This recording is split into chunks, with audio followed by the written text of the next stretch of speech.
Siri_bot says Siri_bot has joined Cerebro Love. Nice.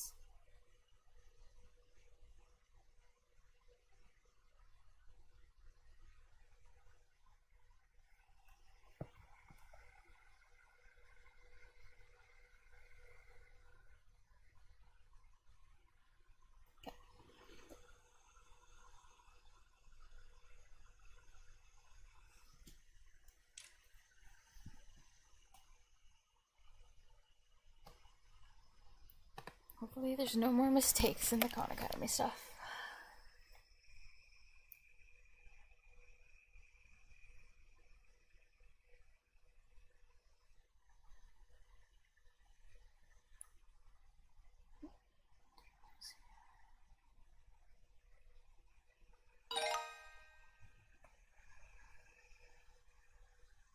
Eras Mazapa says hey guys. Oh, that was fast. Hey, Terrace.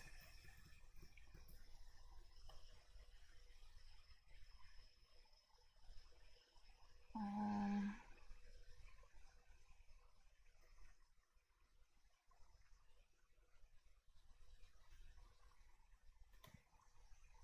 Eras Mazapa says fast. Fast, like someone joined fast. Usually get to be by myself for 5 minutes at the beginning of a stream or so.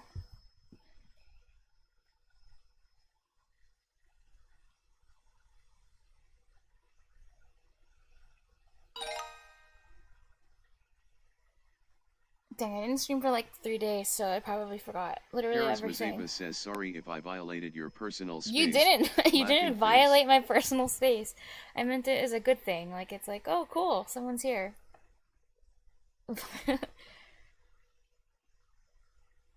Don't worry, you don't stream if you want personal space. That's like not what people do. Like,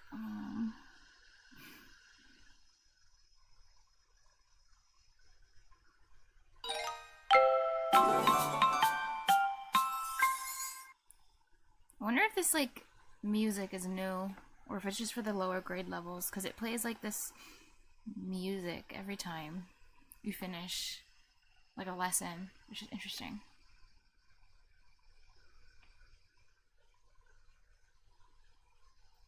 Okay. 90. Eras Mazapa says what is your goal with streaming/learning?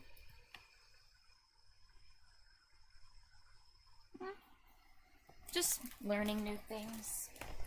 Honestly, that's about it. For real goal. And then just see where things go.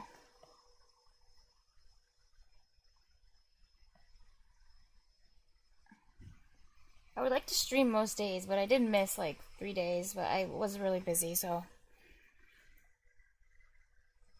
I guess I don't feel too bad about it.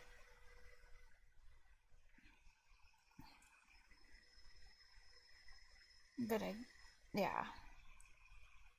I'd like to at least be kind of consistent. Corrupt Converter says you're late. Oh, I know, right, Corrupt? Eras Very Mazapa late. says have you completed high school/college? Well, I'll tell you I am. I don't like sharing too much personal details online, but I'm an adult.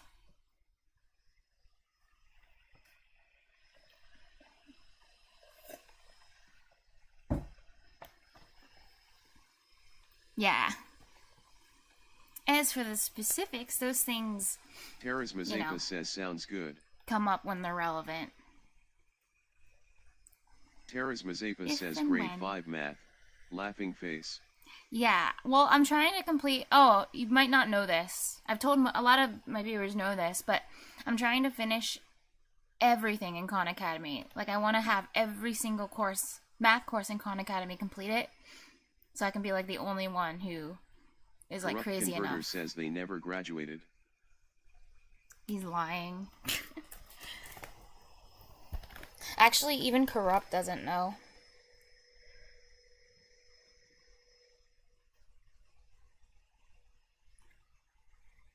Corrupt Converter says but they aren't in high school anymore.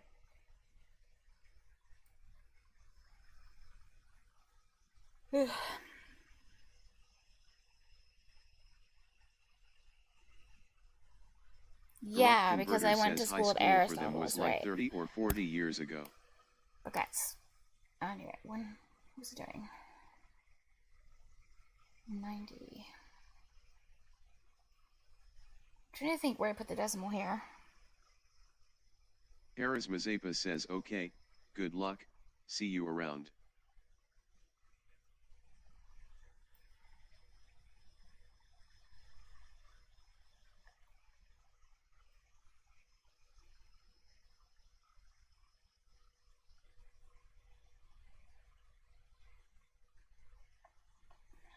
$45.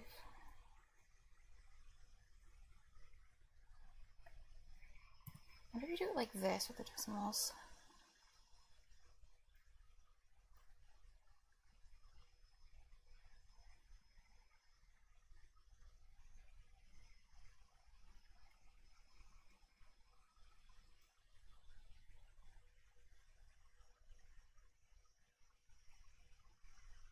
Corrupt Converter says fingers crossed I don't have HIV or some shit when my blood work and urinalysis results comes back. Yeah, I mean, I hope we don't have anything bad.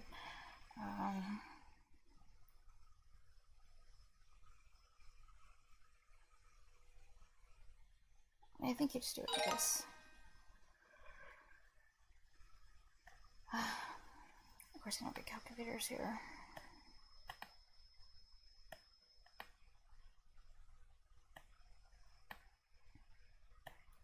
Though I spent like forever yesterday after I set up all the stuff in Visual Studio Code. Like, I spent like forever trying to get a library to work that I wanted.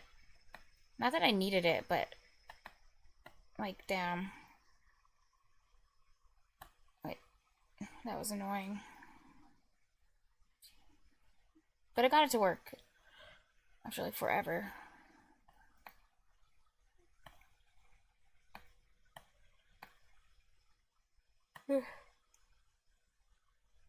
I ran out of space. Damn it.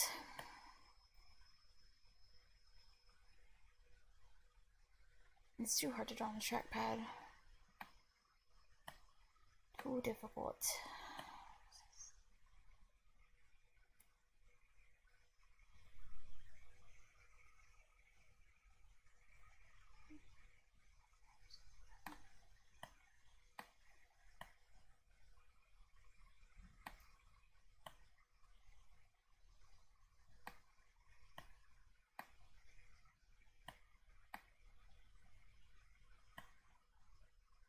Seven, 5.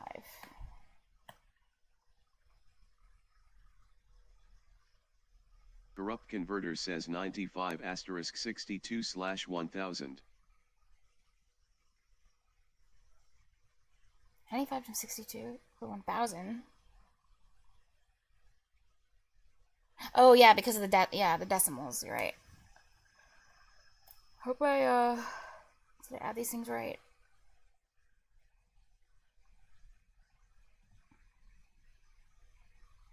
I'm gonna check with the calculator, but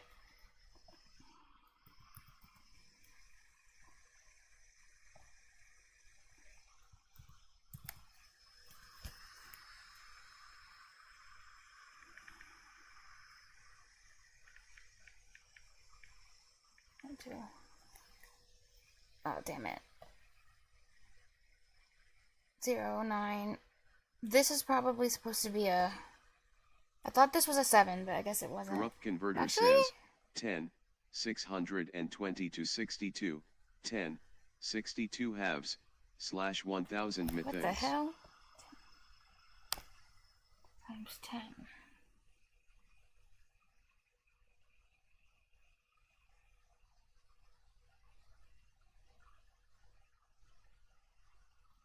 Wait, let me think about that. What did you write? 10 times.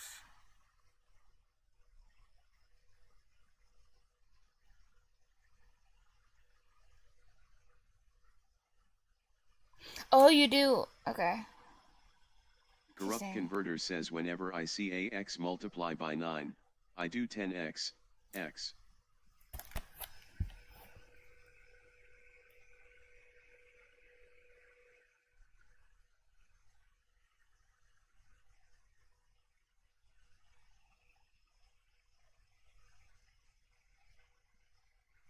Oh, you meant, okay, you wrote plus the other one. I guess you meant minus?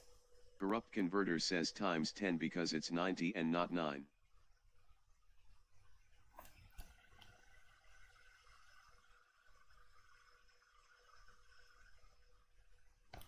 But then again, wait, 10?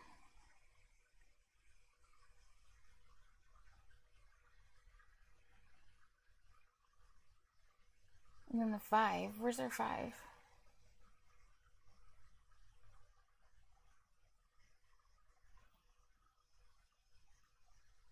Corrupt Converter says so 10 asterisk. Oh my god, I'm 62 reminded of when halves. Win said, like, oh, this is why,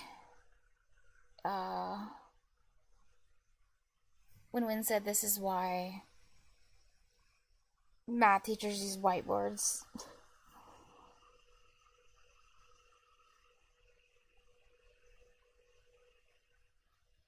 Corrupt Converter says I'm doing 62 asterisk 90 and 62 asterisk 5. So get your, like,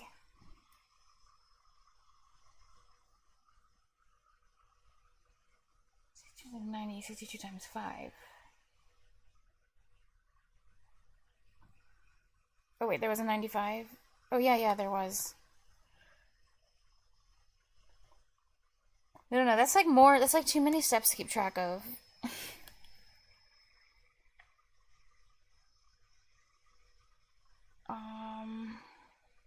Wait, what did he wrong here? 9, 18, 19, 6, 7.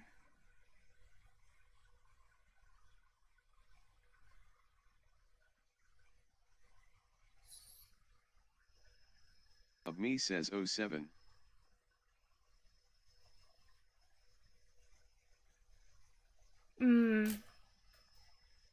Yeah, I see.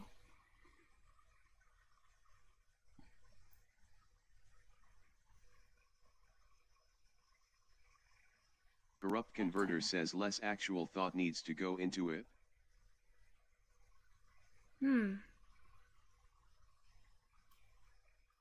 But you do at least have to remember what your, like, your results and stuff for the other steps. Even if, like, I guess the actual calculation part's easier.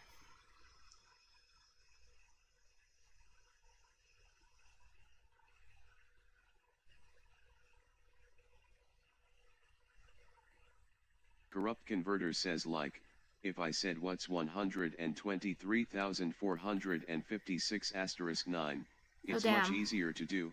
1 2 3 4 5 6 asterisk 10, 123,456.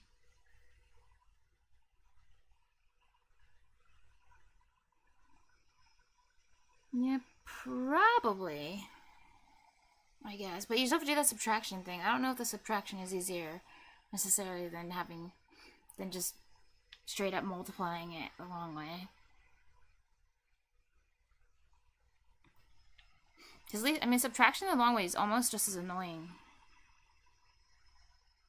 Subtraction is annoying. Corrupt Converter says subtraction is easy, yes. I said annoying. 3, 4.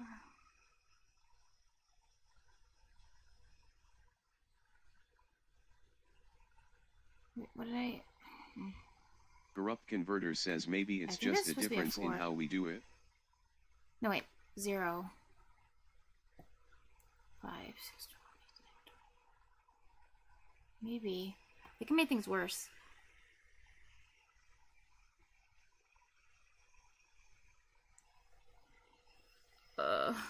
If my handwriting wasn't as bad. Corrupt okay, after this I'm Converter using a says tablet. 1 2 This is 3 stupid. 4 5 6 0. 123,456 equals 111,104 by mental math, I think. See, subtraction is annoying. It's annoying. Corrupt Converter says missed a 1, I think. 5, 10, 0, 30, 4.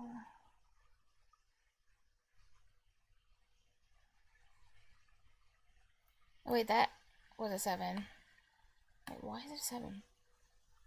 Corrupt Converter says 111. 1104. 45. Well, my memory's so fucking bad. Ugh.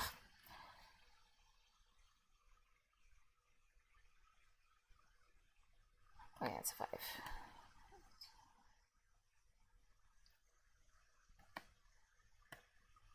I think this is actually supposed to be 23. I do. Corrupt Converter says if I had it written on paper I wouldn't miss that.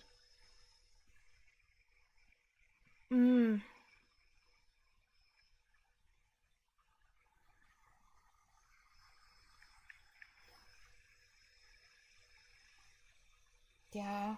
But I guess honestly the better way, since your way, I mean, you know, it involves less writing. Whatever involves less writing is better because, Jesus. At least when you're writing on a trackpad. I don't even remember what I wrote here. Like, that's how messy this is. Like, damn it. Okay, I give up. I'm rewriting the whole thing. This is stupid. I hate this. Where's my pen? They don't give you enough freaking space but to anyway, write with. 620 to 62 equals 558. Ugh. Hold on. I'm looking for something.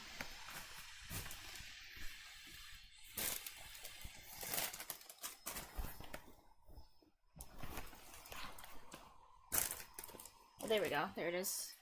Corrupt Converter says just be better at writing better. I know. I can't write clearly on a trackpad. It's so freaking annoying. We should do it again. I'm not even going to try to read what I wrote anymore. I'm done. Pixels. It's too difficult. I think I'll just do it over here. So annoying. Well, this is what I was originally doing, so I'll just... Okay, so I have this. Do I have enough space? I don't know.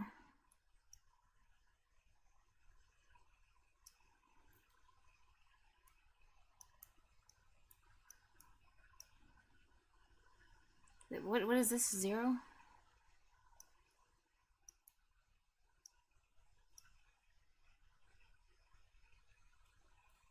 Okay, I don't know if this is their answer or not. What did I have? There we go.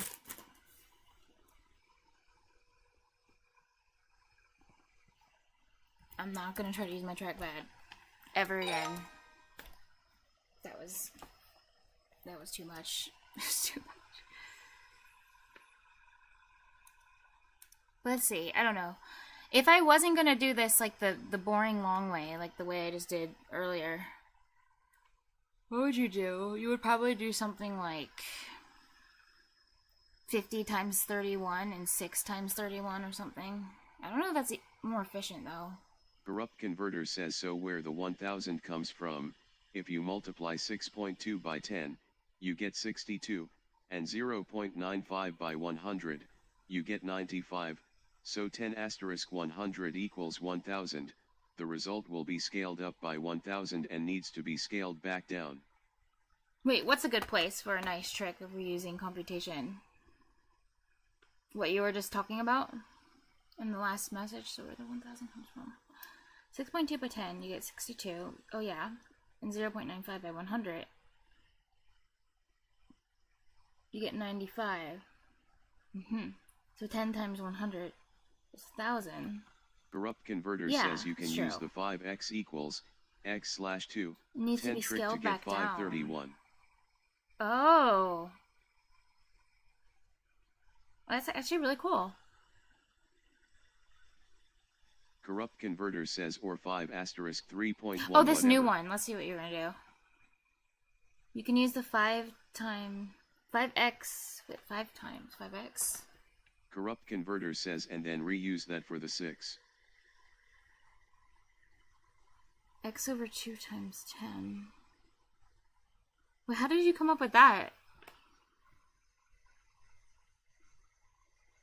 Oh no, is this one of those rules again?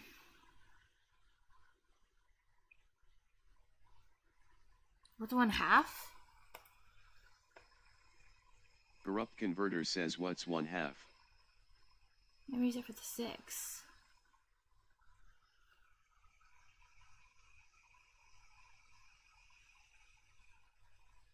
Oh, Corrupt 5? Converter says or actually.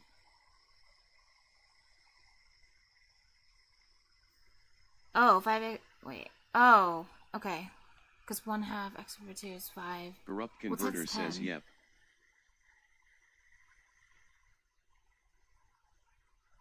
5 times 10 is 50. So then the answer is x is... Wait, why do we have algebra now? X is 10? Corrupt Converter says so Why is what this we're useful? doing is dividing by 2, and multiplying by 10, so multiplying by October 2nd. Multiplying by October 2nd. We should... I want to read all fractions like that from now on. I love my TTS. It's funny. Which is multiplying by 5.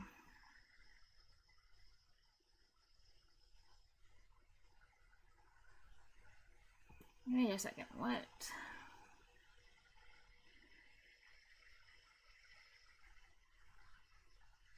Five times... Oh, so you're saying divide by 1/2 times 10 to get 5 times. That's what you get for multiplying. Instead of multiplying by 5, you can just divide by 1/2, multiply by 10. Corrupt Converter says it's Oh, yeah, a you useful did tell me trick last for time. I just mental math forgot. because That's the multiplying by trick. October 2nd is easier than counting up to times 5. Yes, it's easier to multiply by October 2nd.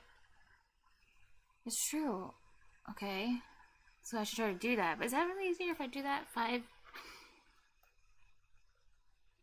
Okay.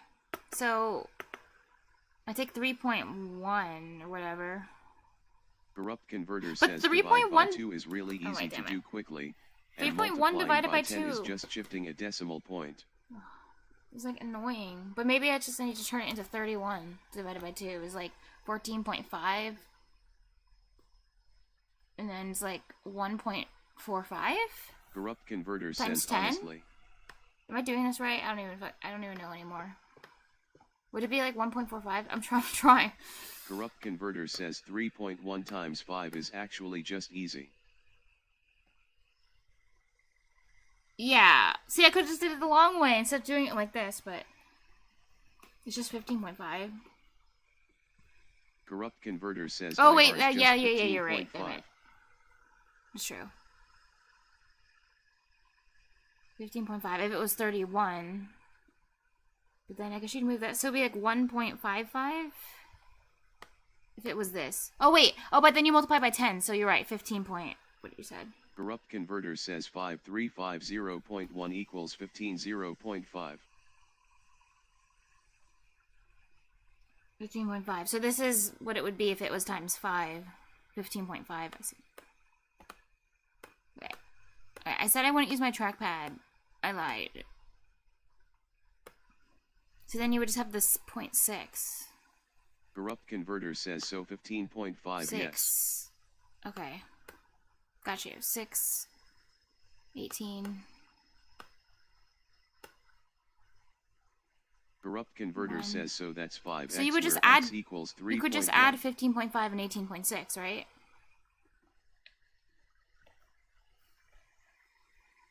Corrupt Converter says and then 6x Oh, is you did 5x 5x plus x. x. So 15.5 3.1. 15.5 plus... Oh, wait. What the hell? I did something completely wrong then. Not 18.6, but it should be 15.5 plus...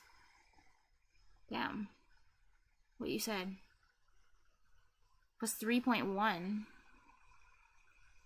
Oh, wait! 18.6, and that is 18.6. That's what you're saying. Corrupt Converter says 18.6 yes.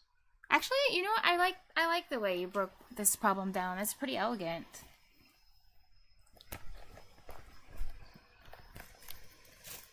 Honestly. Okay, that's cool. Right, so then it's like 5 plus 5. 13, 14. Oh my god. Corrupt Converter says it's an optimization trick that you'll learn in programming too. Really? That's pretty cool.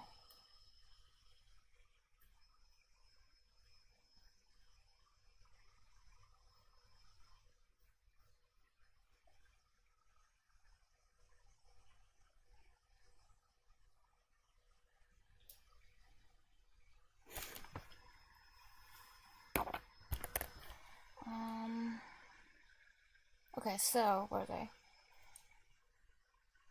11.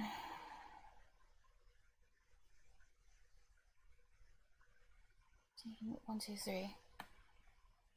Okay, so I think this is 34.1. Double check I did that right.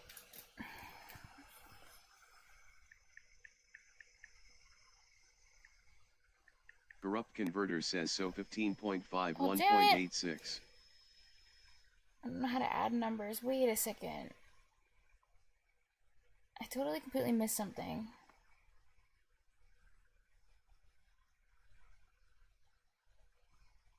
What did I do wrong? 11. 14.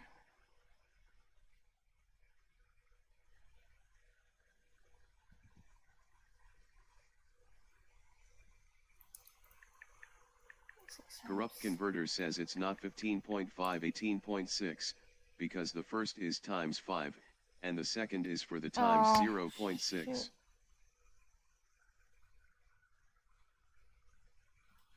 Oh, it's plus 1.0. Damn it. Oh, I see. 1.86. What did I do here? Why did I go up with 18.6? Corrupt Converter says need to shift decimal point. Oh, because because it's supposed to be 0.6, but you were doing 8. I see, 18.6 is times 6, so you have to shift it, the decimal point over, so that's 0.6. Then it's 1.86. Oh, okay. I see, so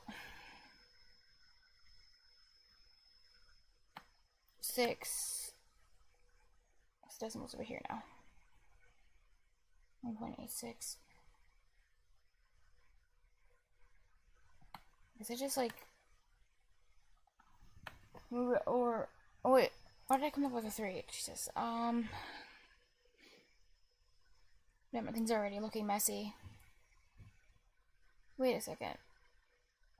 Okay, I'm just gonna write it because I'm getting confused where things are placed. Okay, 6, 3, 5, 6, 7. Corrupt Converter says none of these tricks were very necessary here, but they're good in the long run, especially for trickier problems. Yeah, it's true. Honestly, it's worth it for the later. You're right. I know they weren't necessary here because I could have done it faster just doing it like the long way, but it's good to know like how these things work for later on. Because I do want to be able to solve more difficult Corrupt Converter problems says yeah. in the future. I mean, this is like 5th grade, so like, you know, not very interesting. But later on, when numbers get more complicated, and then it's like, you know what I mean? Like what you said, it's much better to use tricks like this once numbers get like significantly bigger and stuff than trying to brute force it, like, you know, the long way, I guess. I agree. What was I doing again? Oh, yeah. 7. So 17.36, there we go. Corrupt Converter says 34th grade uses 34-digit numbers that you have to do with mental math. What the? Oh no. I don't want to go to 34th grade then. That sounds like hell. Please. Please not 44.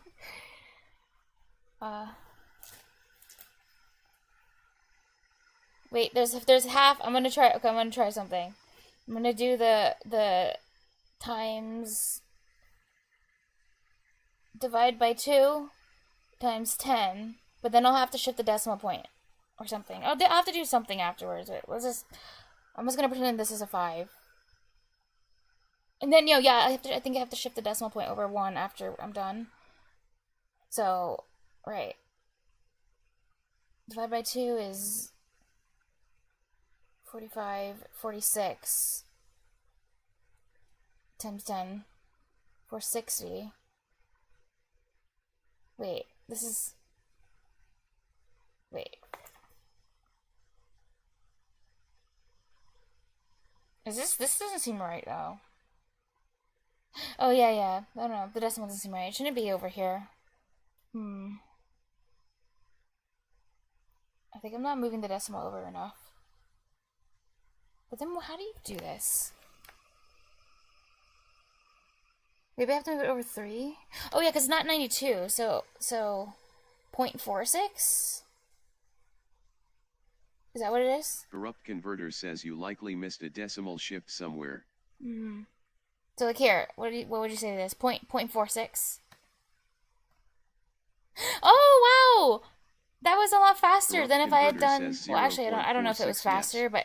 but I did it. I did the mental thing, like without writing a bunch of numbers and getting confused. Like just divide by 2 times 10, and then I have to move the decimal over enough times to, yeah, 3 times actually.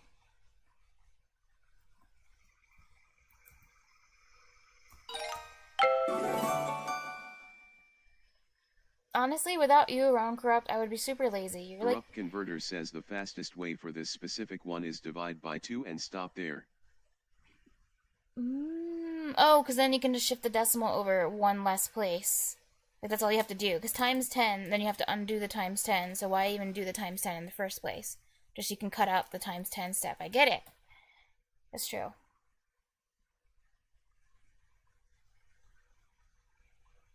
Optimization. Damn it, you're right. You're right. Corrupt Converter says yeah. You're so right. But yeah. Okay. What do I do now? I feel like I've done enough math now. Is it possible to achieve the same exact result? Corrupt Converter Agreed, says do agreed. as little work as is possible to achieve the same exact result. Yeah. Not harder and stupider.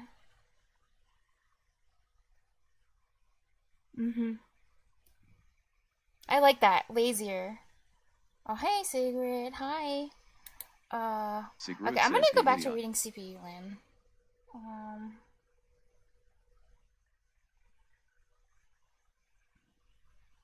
Okay. Where is it? I bookmarked it.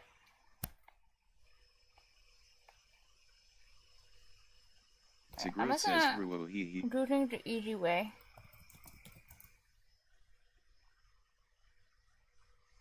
But I was almost done with this. And it talked about something interesting. Like I finally got to an interesting part where it's talking about like linking libraries or something. Or the DLL things, so yeah. Let's see. It was a few days ago that I tried reading this. I probably forgot everything.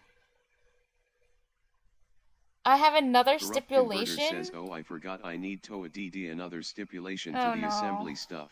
Oh no, not another stipulation.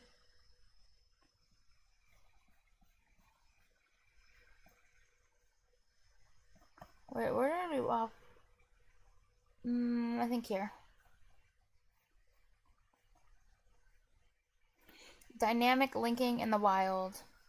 On Linux, dynamically linkable libraries like bar are typically packaged into files with the .shared object extension. What the? Okay. These shared object files are ELF files, just like programs. You may recall that the ELF header includes a field to specify whether the file is an executable or a library. Just like programs. Okay. In addition, shared objects have a .dynsim, dynamic symbol, I guess, section in the section header table, which contains information on what symbols are exported from the file and can be dynamically linked to.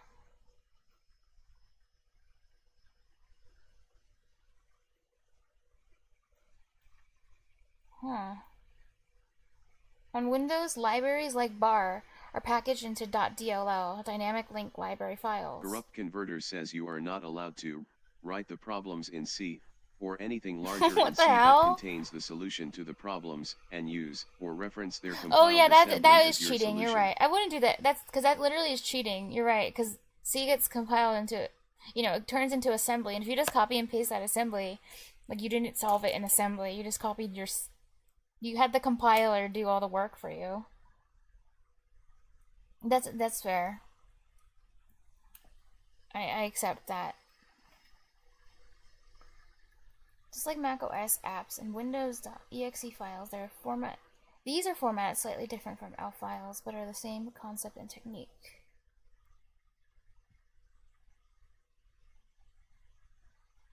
Corrupt Converter says you can, however, code it in C first, and then reference the C source code as a guide for writing it in assembly.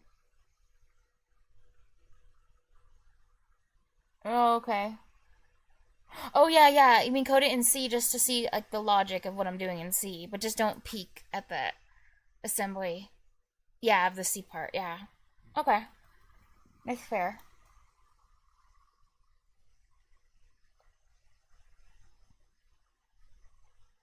Where was I again? Oh yeah. Dynamically linked library. Wait a second. Oh, here.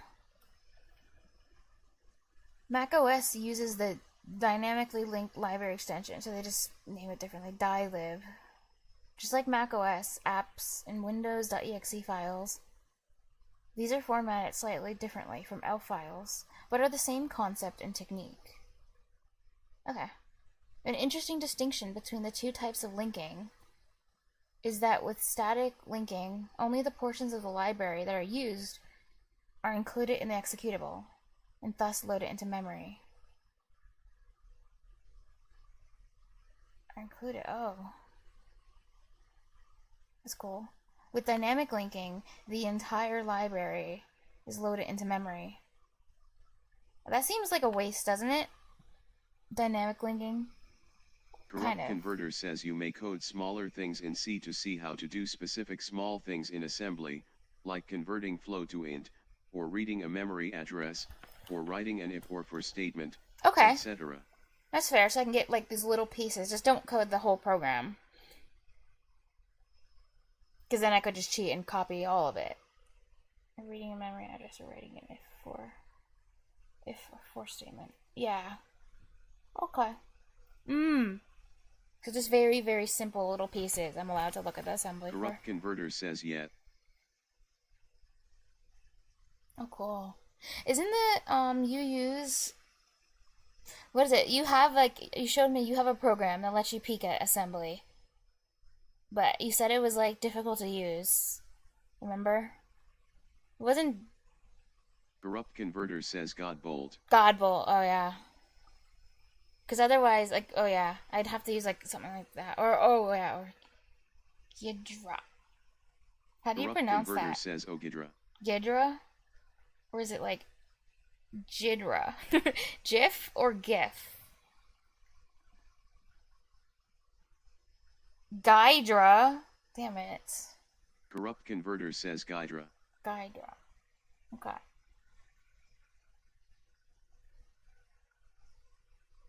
Which one do you recommend? This might initially sound less efficient, but it actually allows modern operating systems to save more space by loading a library into memory once and then sharing that code between processes. Oh wow, really? Loading that into memory once. Oh, because it doesn't have to like keep Corrupt Converter says by stuff? 300 miles for this small thing.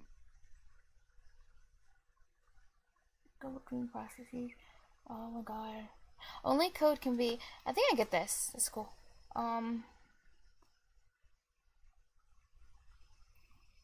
By 300 miles for this small thing. Wait, what's 300 miles? What miles? Oh, Godbolt for what we're doing. Yeah, okay, then Godbolt then. Oh, Gydra was the one that you said is hard to use. I guess that's what you meant. Oh wait, yeah.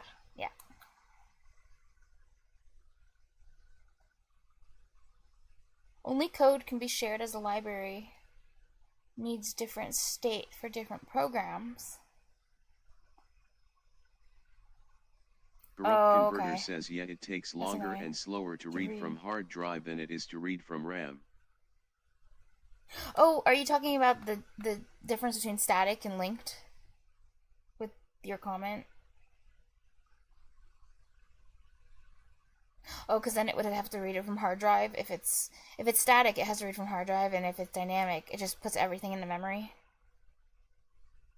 And that's why it's like it can be more efficient to just put everything there.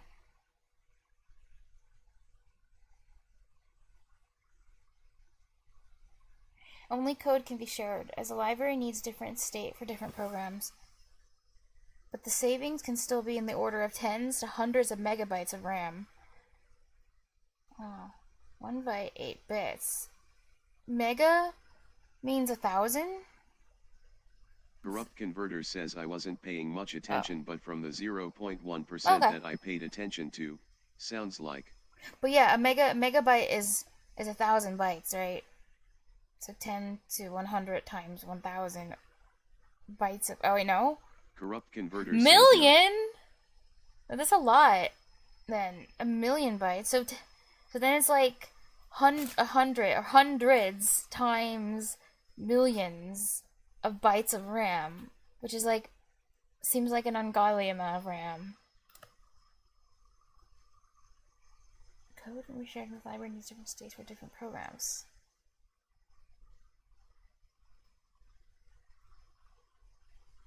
Corrupt Converter says megabyte is 2 superscript 2 bytes. Oh damn!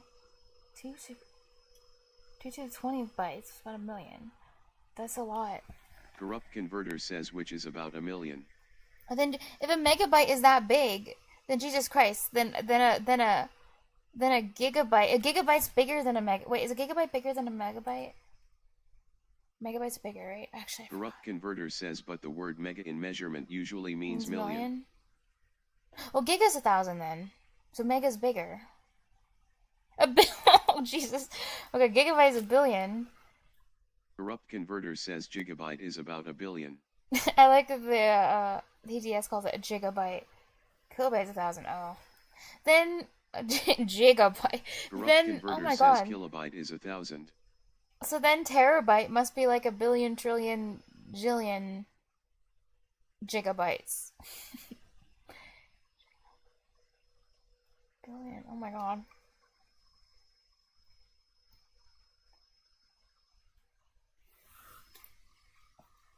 Computers can store way too much information. This is like this is TMI.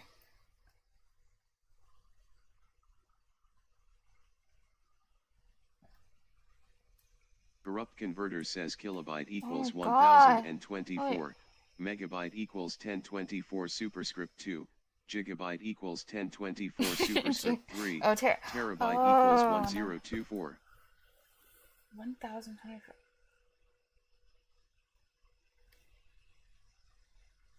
Wait, why is kilobyte? Why is it 1024 and not 1000? Why is everything done in the order of... Why is 1024 the base? Power... Oh, yeah. Oh, 1000 isn't a power of 2, is it? Oh. Corrupt Converter says powers of 2. Okay. I kind of just assumed that 1000 would be a power 2, but I guess it's not.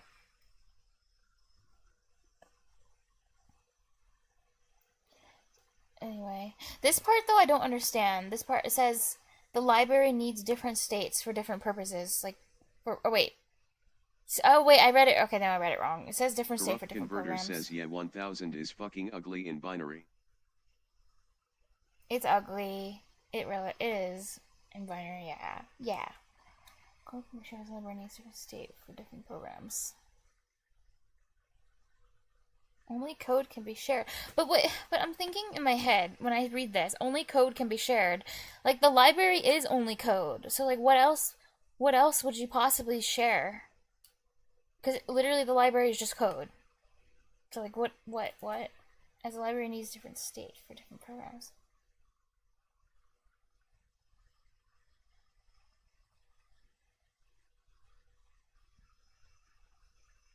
Oh.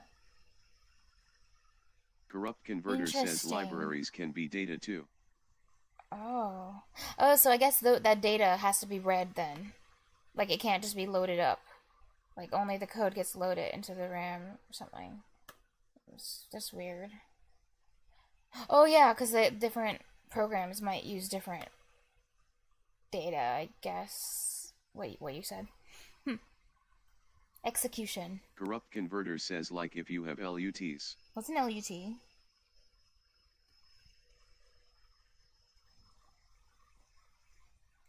Let's hop on back to the kernel running ELF files. If the binary it's executing is dynamically linked to. Corrupt converter says lookup table. Oh, yeah, lookup table. Pre-computed values. Okay. You use those when you made Langton's ants. You pre-computed stuff, and then that's what you said. You called them lookup tables. That's cool. It's cool. Oh. Corrupt converter says yes. Let's hop on back to the kernel running ELF files. If the binary it's executing is dynamically linked, the OS can't just jump to the binary's code right away because there would be missing code. Remember, dynamically linked programs only have references to the library functions they need. I thought that was statically linked. I thought dynamically linked loads everything. Wait.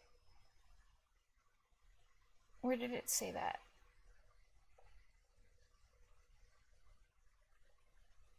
Yeah, with dynamic linking, the entire library is loaded into memory.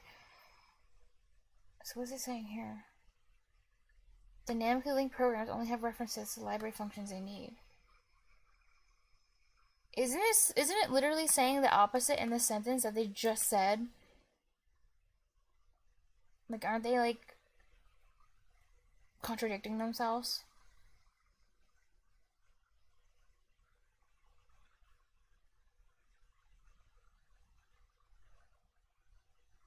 I think they mean, like, static.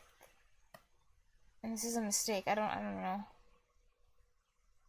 I could ask ChatGPT. Now you don't need an account to use it, so that's nice.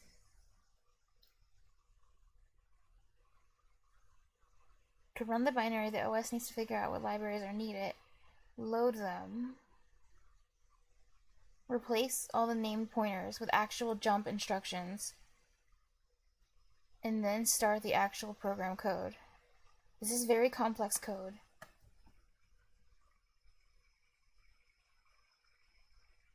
Oh, Converter says when you're thank in you, 12th thank grade, you. this will all make more sense hope and so. you'll know for sure whether that's a mistake or not. Why? This makes sense to you?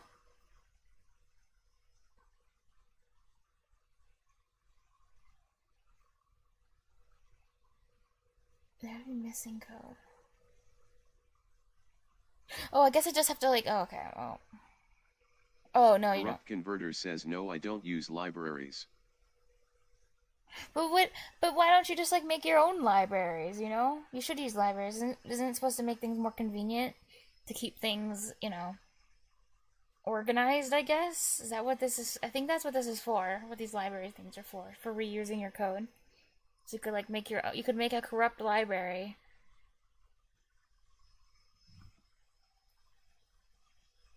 Let me go quick shared. Copy pasting. Corrupt converter says my version of using my own libraries is copy pasting the source code. Lol.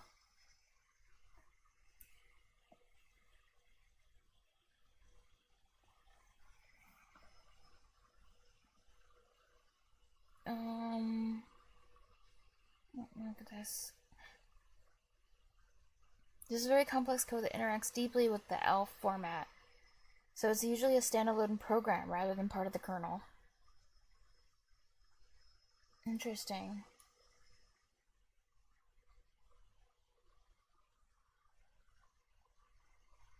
A standalone program, not part of the kernel.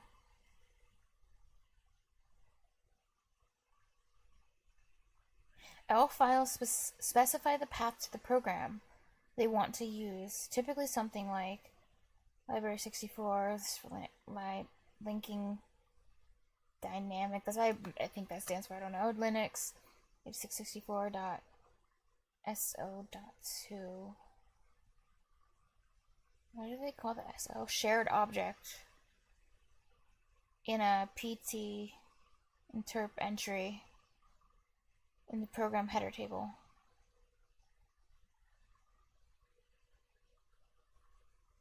Hmm.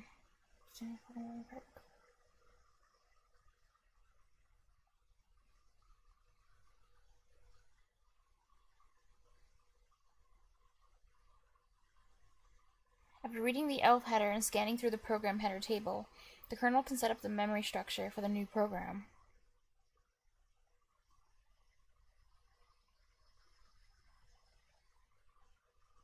It starts by loading all PT load segments into memory, populating the program's static data,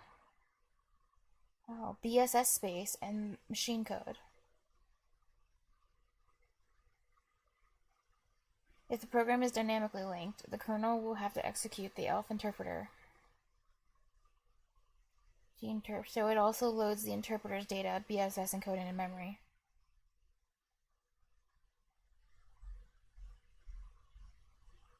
Now the kernel needs to set the instruction pointer for the CPU to restore when returning to userland.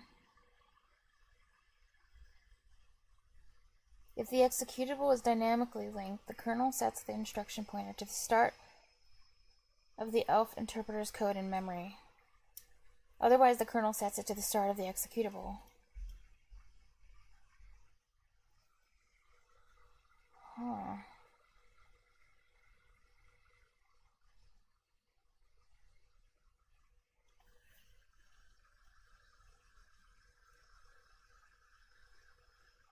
The kernel is almost ready to return from the syscall. Remember, we're still in execv. It pushes the arguments. I forgot what these are called. I know I read about these, but I kind of forgot about them. But this one's for like, argv and environment variables. Separate. To the stack for the program to read when it begins.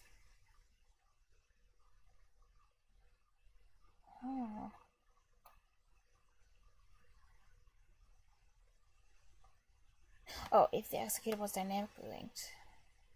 Doesn't make sense. The registers are now cleared. Before handling a syscall.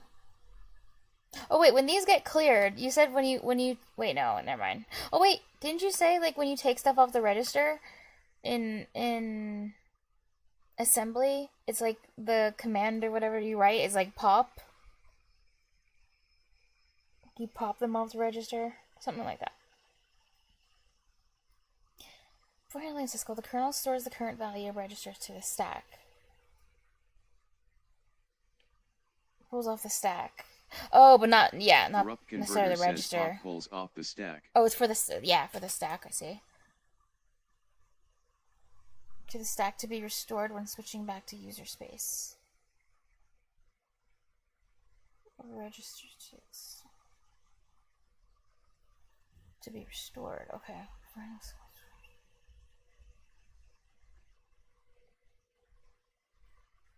Before returning to user space, the kernel zeroes this part of the stack. Corrupt Converter says, also funny thing, it doesn't zero out the value popped from the stack. It doesn't?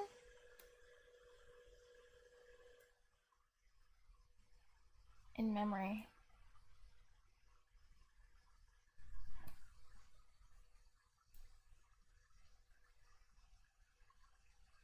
Why does it say before returning to user space, the kernel zeros as part of the stack? Does it just store them somewhere else?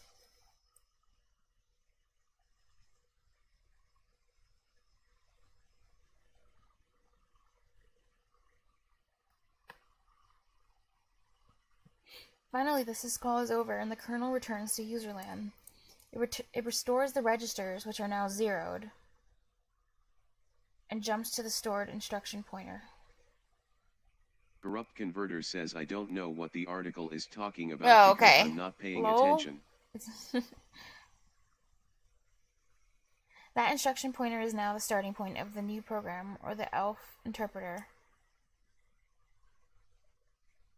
And the current process has been replaced.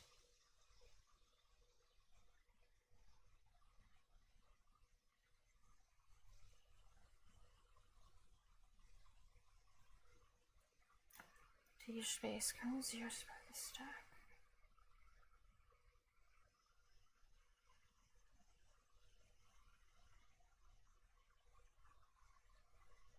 Corrupt Converter says if you do MOVEX, 4 push EX pop EX MOVX, ESP4, then EX, EX, and X will be set to 4. EAX4. Push EAX. Pop EB. What? Move ECX. Yes.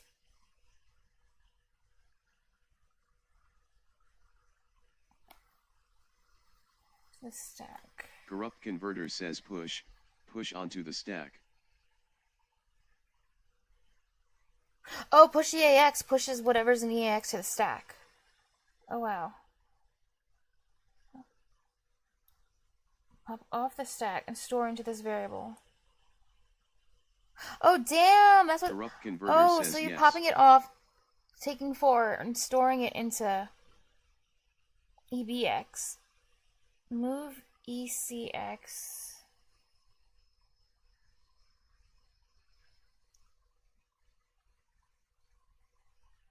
ESP.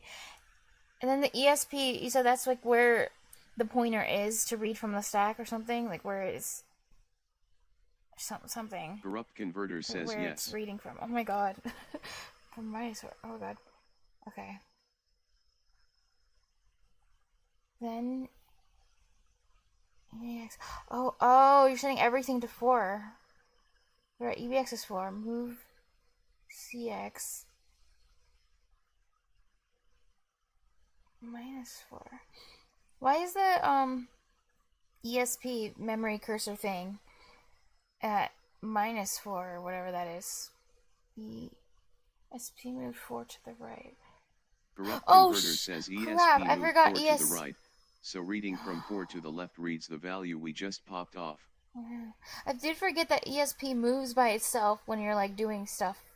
Like it'll move and add as things are added onto the stack. Corrupt Converter says reads from where ESP was before we did the pop. Before the I love how assembly uses pop. It's so funny. It's funny to me. Corrupt Converter says it moves automatically. Oh wow, okay. So ESP moved 4 to the right. So reading from 4 to the left reads the value. Oh, you just pop off. Okay, I'm gonna reread the whole thing that you wrote and try to understand like each time ESP moves.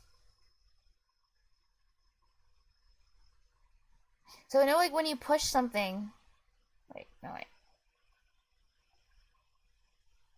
Pop off the stack and start to push onto the stack. So when you push something, then the ESP will definitely move. But why 4?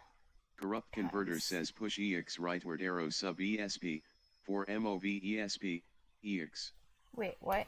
Oh, push EAX means... Okay. Subtract ESP? 4... Move ESP. Corrupt Converter says pop EX rightward arrow MOV EX, ESP add ESP, 4. Pop EBX, move EBX. ESP. Oh, damn. Now, this is the time where like, I would love to see a Microsoft Paint drawing of how they're moving. Corrupt Converter says I'm saying that left and right are equivalent operations. Oh,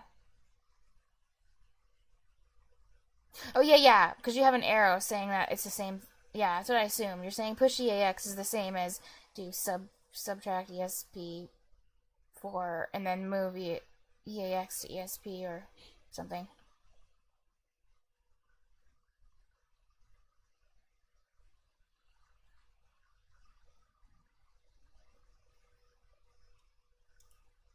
Let me think about that.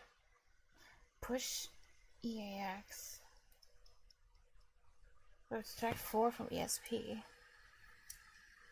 Corrupt Converter says subtract 4 from ESP, then store EX at address referenced by ESP.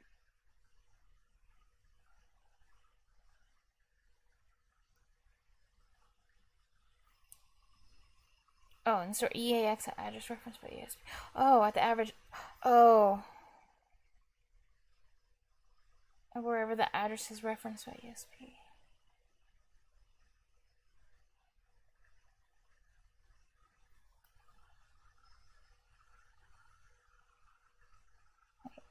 Then store EAX. Oh yeah, that makes sense because you're pushing it onto the stack. So wherever EAX is, or wherever ESP is, put it. Corrupt converter says other one. Store value at ESP into X, then add 4 to ESP. What's other one? What other one?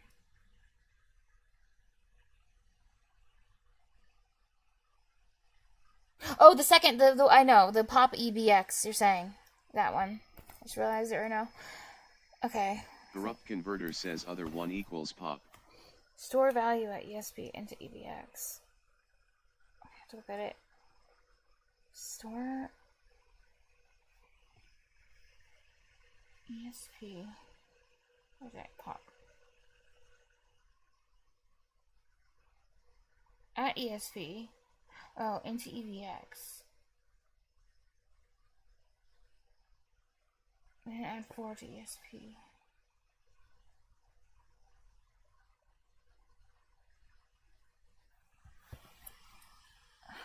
I'm gonna have to think about that longer. Value at X, value stored at the memory address referenced by. Corrupt converter says value Referenced at X, by rightward arrow value stored at the memory address referenced by X. I'm gonna start back at the top and like read it again. Move EAX4. So take 4, store into EAX. Okay, and then let's push EAX.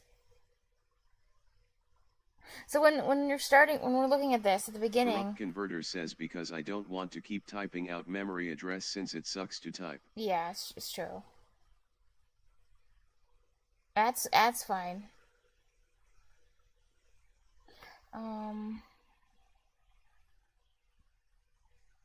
Okay, now we're gonna push EAX.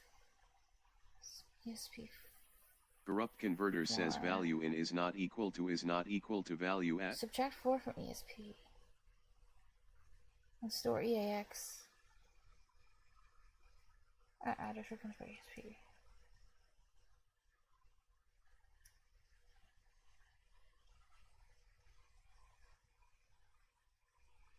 Push EAX.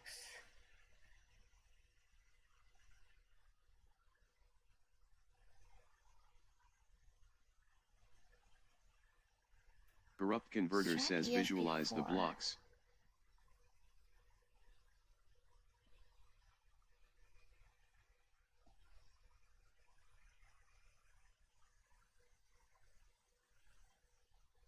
I mean, why are we even in the first place? Like, just going from the first instruction to the second instruction.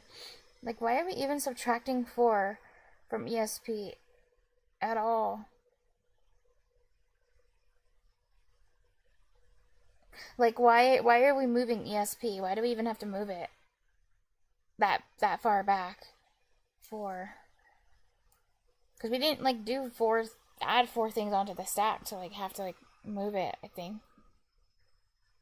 I'm thinking of the box. Value in not equal to value at. Okay.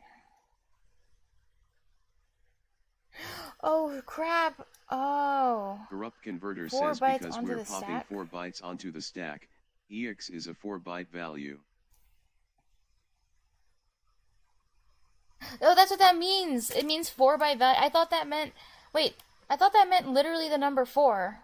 Like 4 written in binary. Or am I wrong? Oh, wait. Yeah. Oh, you're saying like 4 is a 4 byte value? Because I forgot. How much is like a... Is like a number hold? It's like... Wait. 4 bytes. Wait, what number shouldn't it be? 4 bytes, right? Because 4 bytes is 8 bits, and you don't need... 8, 16, 24. You don't need 32. Corrupt converter says, well, EX can be 314-1592. Pushing what EX can be.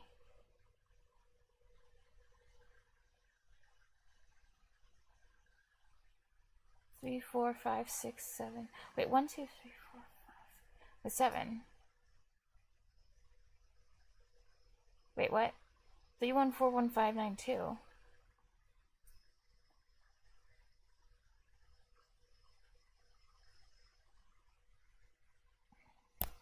Corrupt Converter says ESP4 reads 4 bytes to the left from ESP0.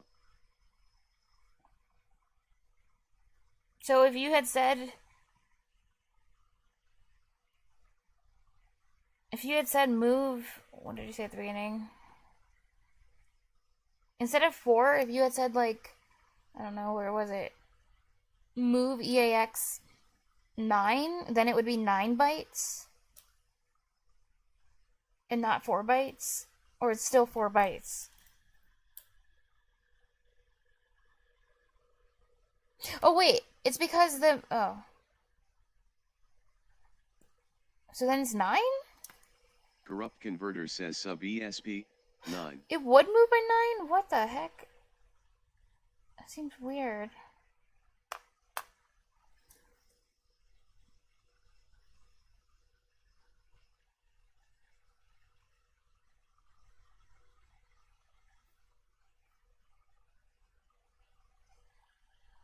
So we're not really working with actual, like, integers. We're just working with bytes. We're just moving bytes around, and that's it?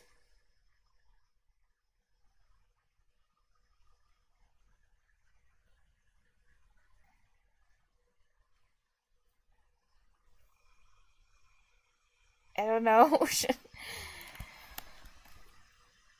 Corrupt Converter says whom should I get in voice? Man, typing does suck. Yeah, if you want to. Though I'm still going to be doing, like, jumping around doing different things, as long as that doesn't bother you. Like, you know, doing, like, occasionally jumping in, doing math and stuff. Okay. Corrupt Converter says I'll voice.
What were you gonna tell me? I'm gonna read. They were gonna tell me about So Yeah, the value in go ahead, E sorry.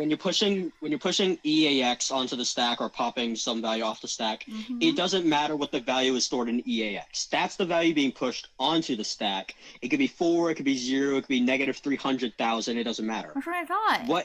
What we're talking about with bytes, like that value doesn't have any real correlation to the number of bytes of anything. What matters for the number of bytes right now is ESP, because that's the thing that's pointing to the memory address on the stack. That's the thing that we're moving around. So like it points to like some number of bytes in memory, like some address in memory, and if you move it up by 1, it moves the byte that it's pointing to forward. Like it moves the pointer forward by 1, so it's pointing 1 byte further ahead. Yeah, but I just don't If you understand move why. it forward back, Why is you move it forward back, it's pointing 4 bytes further back. And what it's doing, what that line is doing there, is it's saying, okay, so move that ESP pointer 4 Yeah. bytes to the back, and then in those 4 bytes store the value of EAX. But what the I don't game register. understand, I understand that the pointer is moving 4 bytes, but I don't understand why are there 4 bytes on the stack? Like, why is there not like one? Like, why is there 4 bytes on the stack? Like, how many bytes get pushed onto the stack? the EAX register, because the EAX register is a 4-byte register. It's 4. Oh, it's a 4 because byte it's a number. 4-byte register, so always push 4 Yeah, you onto can't the push stack. 4 bytes That's right. into 1 byte. Okay, that's fair. Okay, I see now. I'll have to remember. Yeah, I that. think That's if it right. was, Yeah, I think if it 4 was if it was AX, then it would be 2 bytes instead of 4 bytes, because AX is a 2-byte register. Oh damn. I don't think it would be 1 byte if you did AH or AL, because I think push and pop are only 4 byte and 2 byte. They don't have a 1 byte version. Okay. So this is why. So it's actually super important. If I'm going to be doing anything assembly, I have to know how many bytes each of my registers is, or otherwise I won't know how. I won't know where to move the ESP. If it starts with E, then it's 4 bytes. 4 bytes. If it doesn't, but it ends in X, then it's 2 bytes. Otherwise, it's 1 byte. Okay. Wait. I'm gonna try to repeat that. E always 4 bytes, and then Yeah. what are the other ones again? So I can try to memorize this. If it's 2 letters, it ends in X, then it's 2 bytes. Okay. 2. Otherwise, letters it's and an 1 X. Otherwise, it's what bytes? Yeah, otherwise it's 1 byte. Okay, And it's 1 there might be that's just for the main register. There might be exceptions for Oh, yeah. some of the other weird registers. I'm not entirely sure. Like, Oh, that's fine. ESI and SI, I think are an EDI and DI. I think are the exceptions there. Like the DI is 2 bytes, but because those ones don't have 1 byte versions. But like for the main registers, the A, B, C, and D, that's pretty much the rule. Okay. I guess I'll just start with the main ones because I'm basically just gonna be using the main ones, right? Especially the beginning, the early challenge. Yeah, or whatever. so pretty much, you'll mostly be using A, B, C, and D. But you're probably going to run into some situations where you just need to have all that stuff in your registers, and you need more registers, so you use the S and D registers, the ESI and EDI. Those ones are, again, just regular registers you can just use for whatever. The tutorial said use those for specific things. Who gives a fuck? Just use it for whatever. I just realized, I realized why I'm getting confused now, because I'm really bad at switching. I know, like, people sometimes they'll talk about bytes, and sometimes they'll talk about bits, and then if it's bytes and you're switching to bits, you have to multiply it by 8. People can just switch between them, but I keep forgetting, like, we can say 4 bytes, or we can say 32 bits, because I'm used to, like, 32 bits, so that's why I was getting confused, but So one thing that's going to be important for like the memory is you cannot read by bits. Like, you have to read a byte, 2 bytes, or 4 bytes as a whole. So like if I increase ESP by 1, I'm not moving it up by 1 bit. It's pointing 1 byte forward.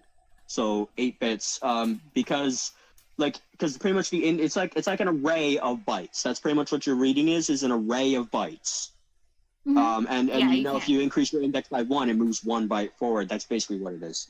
So you could even say then, because it's just what you said, it's an array of bytes. So the pointer itself can only move 4 bits at a time. Like you can't divide. You can't have what you said. Yeah. It moves 8 bits at a time. Oh, 8 bits. Sorry, I'm dumb. I said 4 bits. I meant 8 bits at a time. Increased by 1 is 8 bytes. I mean, you can't put a decimal number in there because then it's trick. If you try to add 0.1 as a float into there, you're gonna have huge problems. Massive problems. Heat as in it's problem. gonna end up somewhere random. I thought you were gonna say the computer explodes, because that's cool. How make computers explode. Your program might crash. Okay. If you do like a bitwise, if you do like a regular binary addition with the floating point number 0.2 or something, or 0.125, that's 1/8, then you're gonna have some huge problems because it's gonna be a really weird number that it gives you. Weird. But yeah, so that's what that whole thing is. It's the number 4. We're subtracting 4 from ESP and adding 4 to ESP because we're pushing and popping a 4-byte value off the stack and onto the stack. Pushing and popping. It sounds like the name of some like old dance move. Like, I don't know.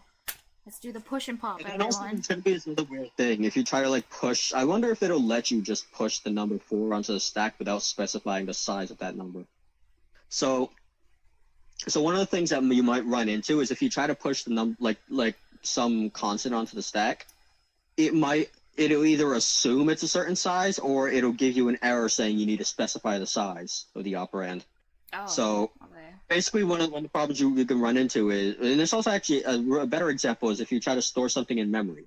So like if I said move and in square brackets ESP and then I put the number 4, I'm going to get an error because it says, do you want that 4 to be a 1-byte, a 2-byte, or a 4-byte value? Because the interpreter doesn't know how many bytes you want to move there, or how big of the number you want to store there. Why would it not know? Because it should be 4 bytes. Because basically, if you're trying to store 4 into memory like that, like the actual number 4, it could be a 1-byte. Yeah, the actual number 4. It could be that could be a 1-byte value of 4, or a 2-byte value of 4, or a 4-byte value of 4. Oh, yeah, that's true. It'd be the same number almost in all those different cases, but it could be different sizes of that number. So it's like, well, do you want to store it as a 4-byte number, or a 2-byte, or a 1-byte number? Okay. In that case, what you do is you use the D word keyword. You use like D word or word or byte to specify the size of the number. I forget, you can put that on the 4 or you put that on the memory. I forget. Maybe it matters, maybe it doesn't. I'm not sure. Okay. It might matter. Okay. Well, good to know. Yeah, it's good to know. Very good to know. I mean, you'll know because if you try to do that without specifying the size, it won't let you. It'll basically give you a compiler error. Oh, cool! I love those. I'm so used to those. I eat compiler errors for breakfast, lunch, and dinner. Yeah, it'll give you something like when you try to store 5.0 inside of a float in C#, it'll say you can't store a double in a float. It'll be something like that. Wait, that's because isn't a float like a lot more bytes than a double? Or is it? No, a double is 8 bytes, a float is 4 bytes. Oh, damn! It's less bytes. That's why it doesn't let you implicitly convert. Oh, wait, I'm dumb. Double, sorry. Float. Yeah, it's why it doesn't implicitly let you convert from double to float, because if you do, then you can lose information. So it makes you say specifically convert to float. Who's helloing? I was getting mixed up. It's this Genesis. So Genesis 31 says hey. Hello. Pretty good, pretty good. It's called the current stores the. Oh wait, I was looking at this part. Oh, that was funny that you mentioned like the whole like whatever you were saying about the stack not zeroing, because it just so happened that in the article I read about something zeroing on the stack, which ended up being like the opposite. But I think you were talking about something different. Yeah, I would assume the kernel most likely does that, like as a security measure. That's what I would assume. Because how is this security risk? If you don't zero out the stuff on the stack, then other stuff, like other programs, you won't have this problem on J0. But other programs that might have access to that memory later on, they can read what you stored in the stack, and they might be able to get information that you don't want them to have access to. That's fair. You're right. That would be why the kernel zero is part of the stack, because that's information that's just for the kernel operating, and you shouldn't have access to that information. Okay, that makes sense. As a user-space program, you shouldn't have access to that Genesis information. 31 says, WTF is this? We're talking about, like, low-level or stuff. This is my explanation. Yeah, they're learning about how computers work, so that way then they can use how computers work to code in Hell yeah! You're much better. That was much more well spoken than what I just said. But yeah, that's what I'm doing. Thank you. You're officially my spokesperson now. You explained that well. But yeah, that's what I'm doing. And I'm also taking part in Corrupt's experiment to try to learn some assembly and see if that significantly improves my high-level programming, thought process, problem-solving skills. Yeah, we've got like a month or 2 months or something to figure it out before I get shipped off to Marines boot camp. Mm-hmm. And then Corrupt's gonna become slow as hell. I'm there. I'm gonna be there for 3 months. Mm-hmm. On the 31st day, on the 31st day, I get put in the gas chamber. So there's someone who was there at MEP, so I was talking to, who was Yeah. It was very fun to talk. They were re-enlisting to the Marines, so they've gone through all the stuff for me. They're telling me some good stories. One of the funny things I told a bunch of my family as well is like, one of the funny things they told me is, if there's ever a plane flying up ahead, never ever look at it. Why?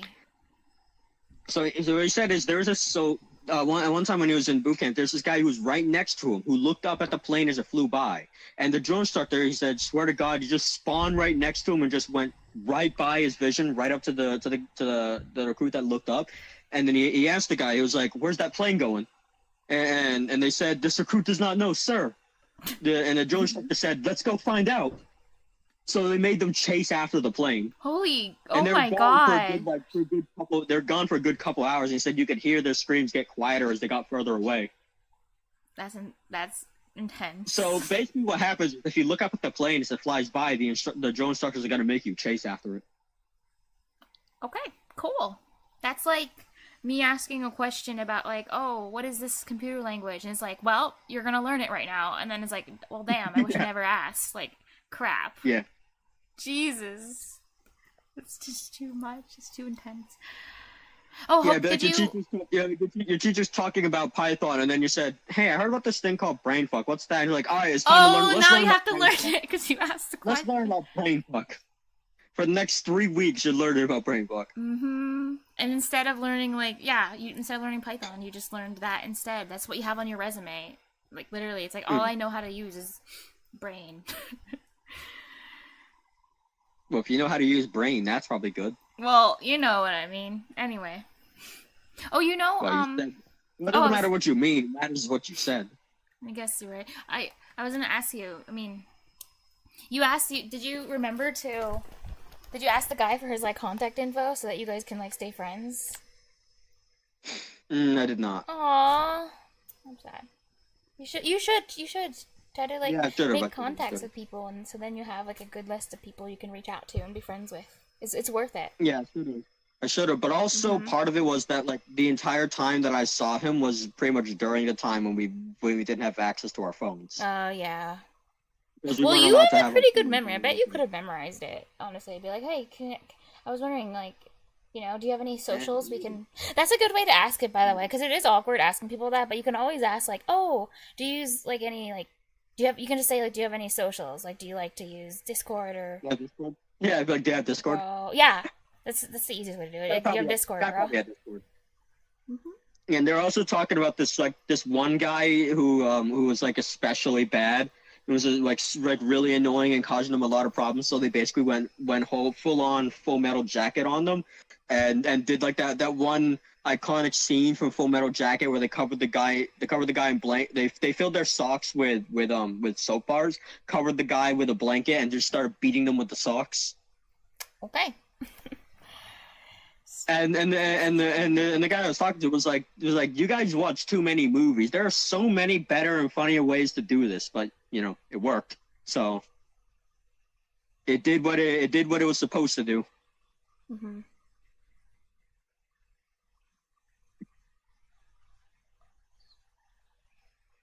And they're also telling me about the rucksacks that we have to put on. Is that I have to brace myself before I swing that thing over onto my back, because if I don't, it's gonna pull me down with it, and I'm gonna fall on my ass. Which is not in the world. Which apparently is something that I'm going to see when other people are doing it. There are going to be people who end up getting knocked on their ass from pulling that over their back. Mm-hmm. So, just be prepared for that. Yeah, he said that like boot camp is like one of the funniest places on the planet, but you're not allowed to laugh. So whenever something funny is happening, he has to cope with it by pretty much pretty much pretending to be angry at it, and pretending to be angry and like muttering under their breath, like stupid freaking like stupid, like I guess to pretend to do that in order to avoid laughing. Because, if you laugh, you're going to be pushed on the ground for a bit. Yeah.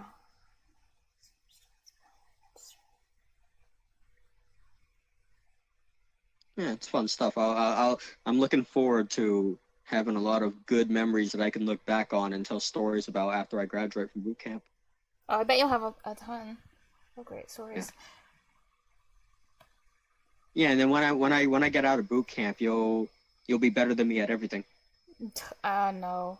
If only. Actually, my brain might shrivel up to even worse than before I met you, because if you're gone, it's like, who's there to like push me to like do all this, the extra work? I'll just like, bully the other people in chat.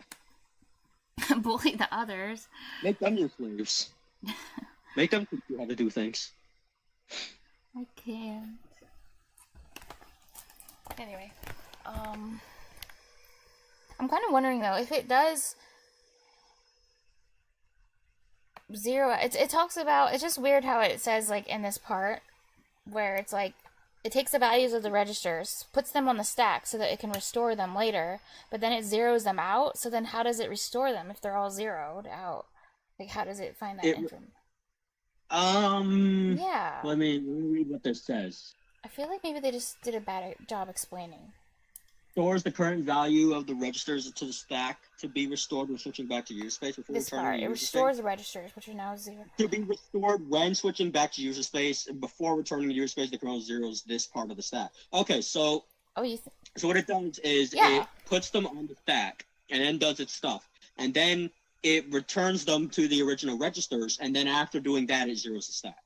So it's just order of operations that you're getting confused. Oh, it puts in the registers and then zeros them. Yeah, and then when it puts them back in the registers, then it zeroes out the stack. And then it goes back to user space. Okay. Yeah, just order of operations, definitely. Yeah, well, I think it's because they explain the order of operations very poorly. But, okay, I see. Restores the registration now 0. That instruction pointer is now the starting point of the new program. The Elf interpreter current process has been replaced. Yay. The translator in your computer. Ooh. I think they got a whole lot of like drawings for all this stuff. I know they need more. There's not enough drawings, but yeah. See, I'm not artistic, so I can't do those kind of drawings. Yes, you can. All the drawings you did in Microsoft Paint, I thought were very good and very helpful. Mm-hmm. Well, Cotton says, "What is this about in simply term?" It's squares and lines. And it's about how the computer executes a program. That's in the simplest terms. That's what it is. Like, what steps does the computer take when you click on a .exe? Like, what is the computer doing? That's about it. Up until now, every time I've talked about reading and writing memory, it was a little wishy-washy. Yeah. For example, ELF files specify specific memory addresses to load data into.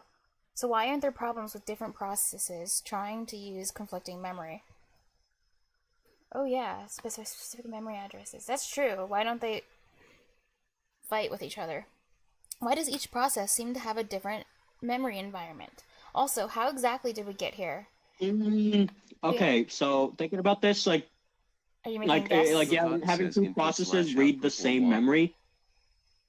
It's asking why aren't there problems with that? There are. Lol. And it's called race conditions. Oh, it has a name. What is it called? Race or what? Race conditions. So pretty much imagine this. Yes. So let's say there are certain operations that are called atomic operations. Holy hell. And there are other operations that are called not atomic. Basically what an atomic operation is it means you can't break it up into smaller parts, and you can't you can't interrupt it in the middle of it. Oh, so, let's say, for example, if you were storing a string into some part in memory, like you're storing it like one character at a time or something, theoretically, another program could read that while you're in the middle of storing it and read halfway through your store while you're saving it. Lol? Like, it makes sense, what happens is they get part of the string, but not the whole string, and it's all corrupted data. Okay. That's one of the problems that you can get when you have multiple programs accessing the same memory. Okay. So, like... And that's also a problem you get with multi-threading. Oh, so it's like the more things you have open, the greater the chance that something can happen like that, like a conflict of memory, where it like makes, you know, it F's up your programs that are open. Damn. Yeah. That's good to know. I like how it's just like, memory is fake. Fake! It's like we should make like an exposed video on memory, and like call it out, so that it, like, you know, gets canceled. Cancel memory, let's cancel it. Memory exposed, all capital letters. Also, how exactly did we get here? We understand that execve is a syscall that replaces the current process with a new program, but this doesn't explain how multiple processes can be started. It definitely doesn't explain how the very first program runs, what chicken process lays, spawns, all the other eggs, other processes. The power button. Okay. We're nearing the end of our journey, thank God. After these two questions are answered, we will have a mostly complete understanding of how your computer got from boot up to running the software you're using right now. Yay. Memory is fake. So, about memory. It turns out that when the CPU reads from or writes to a memory address, it's not actually referring to that location in physical memory, RAM. Rather, it's pointing to a location in virtual memory space. Okay? The CPU talks to a chip called a Memory Management Unit, MMU. Oh, look, there's Q. Oh, wait, where is it? Is it the MMU? No, it's the CPU. The MMU works like a translator, with a dictionary that translates locations in virtual memory to locations in RAM. When the CPU is given an instruction to read from memory address, I'm not going to read that whole thing, it asks the MMU to translate that address. No, they're the TTS right now. You got to read the whole thing. Okay. No. The MMU looks it up in the dictionary, discovers that the matching physical address is... Oh, damn, so this could be what it says, but then this is the real address. And then sends the number back to the CPU. This seems really unnecessary. But anyway. The CPU can then read from that address in RAM. Hey, what's blah blah blah blah? This book says pointers. Nice. Pointers 0, 0 to... Cute. Wait, what did it say? What lays all the other eggs?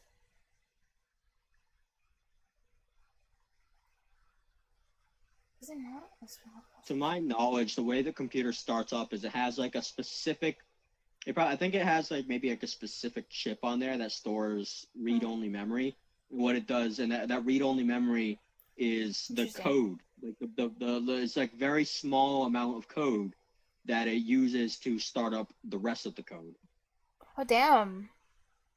So it might be like 1 kilobyte or something, or like 500, like 512 bytes or something like that of machine code that you can put there, and you need to work within that in order to start the other things, like start the other stuff on the computer. Like it does like the kind of the beginning stuff, laying out the foundation so that things don't get mixed up. And then from there, you work your way up to starting the rest of the computer. That's cool. Maybe it's about... I wonder if it's about to say exactly what you did, because if it does, then it's like you were right with your guess. When the computer first boots up, memory accesses go directly to physical RAM. Okay. Immediately after startup. Oh, like literally at the computer boots, I say. The OS creates the translation dictionary and tells the CPU to start using the MMU. That's cool. This dictionary is actually called a page table, and this system of translating every memory access is called paging. Wow. Entries in the page table are called pages, and each one represents how a certain chunk of virtual memory maps to RAM. These chunks are always a fixed size, and each processor architecture has a different page size. That makes sense. 8664 has a default 4, then kits kilobyte. Is this kilobyte? Why is it written as kib instead of kb? Page size. Meaning each page specifies the mapping for a block of memory, 4096 bytes long. Honestly, that kind of reminds me of like one thing that my shop teacher had told me about, how sometimes you have different people write different parts of the same thing, and then you get weird stuff where that's written differently in different parts of the document. But I don't know if this is like multiple people writing this or if it's just one person. And if it's just one person, it could just be that they write it slightly differently in different contexts. Interesting. Oh, which is maybe why they use like a virtual one, so that it can handle like different, I don't know, like it can be translated and it makes sense. Examples like people was giving us is mostly in like instructions for like food, right, cooking food or stuff, and on some packages they'll call something one thing in one part, and then it'll be called something different in a different part. I forget, like I think I found like an example on like a Pop-Tart box or something. I don't remember what it was though, but it was stuff like that. Okay. Oh, okay. So, okay. I see. Okay. Each processor is different. KIB size. I don't think. Well, yeah, this is kilobyte. I think they just wrote it as KIB, which is weird. Mapping for a block of memory. Each page specifies a mapping for a block of memory. Okay. In other words, with 4 kilobyte pages, the bottom 12 bits of an address will always be the same before and after MMU translation. 12, because that's the amount of bits needed to index the 4096 byte page you got post-translation. That is not intuitive. N_sweep says early start today. Yeah, I'm like, it's a more... Well, actually, I used to stream even earlier. I used to stream at like 12 o'clock my time, which is more like 3 Corrupt's time. I've been streaming later recently. That's a good idea. I should stream a lot earlier, though.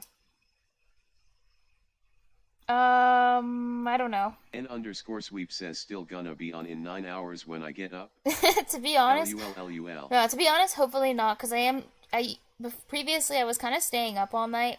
And then I was like tired during the day when I have to get stuff done. So I'm trying to start sleeping more during the night like a normal person. Ideally. No more phasmophobia at 5 a.m. Oh, well, maybe every now and then. That is fun. I like playing N_sweep says hopefully not is right. Sleep is important. It is. What do you mean? When I'm low on it, like I do feel it. It might take like a week or so, but eventually it catches up to me, and I'm like really tired. It's actually. But part of the reason, but not the whole reason, I was just really busy. But part of the reason it's kind of been like a day or two since I streamed. I was like catching up on my sleep. The way I see it, if it takes you like a week or two in order for it to start catching up to you, that means you get a week or two to do it. N_sweep says I highly recommend a book called Why We Sleep by Matthew Walker. Oh, well, why read that when I can just actually sleep for real? You know? Yeah, who needs to know why we sleep? Yeah, I'll just sleep. Just do it when you need to. I'm teasing though. That's like a lot of effort. _sweep says oh, there are some. Well, speaking of sleep, I just want to point out that there are some like really interesting theories on why we sleep, and one of them that I think is the most interesting, that I found most interesting, is that. Oh, well, actually, no, it's not why we sleep, but why we dream. That's a different topic. But one of the reasons why we dream, apparently, is like. The way the brain works is it naturally, like, connections that aren't used naturally fade. Like, that's just how the brain can adapt and learn. And so it's just built so that if we don't access certain pathways, connections fade. But they actually fade really freaking fast. Like, they start fading within, like, 6-7 hours. Like, certain connections will begin to fade. So the idea is we dream because we want to keep certain connections, even though we're trying to sleep, but it's still important that certain connections are maintained, especially the visual system, because most of our brain is specifically for the visual system. And if we F that up, we're screwed. So the brain is very careful about trying to preserve it. N_sweep says yeah, and the brain gets bathed in spinal fluid while you sleep. Yeah, and it cleans itself too. It's beautiful. That new system that they discovered. I forgot the name. The something system, but it's like a whole new like system. Which is what about like nightmares? Nightmares. Well, you know. Can I get rid of those a little bit?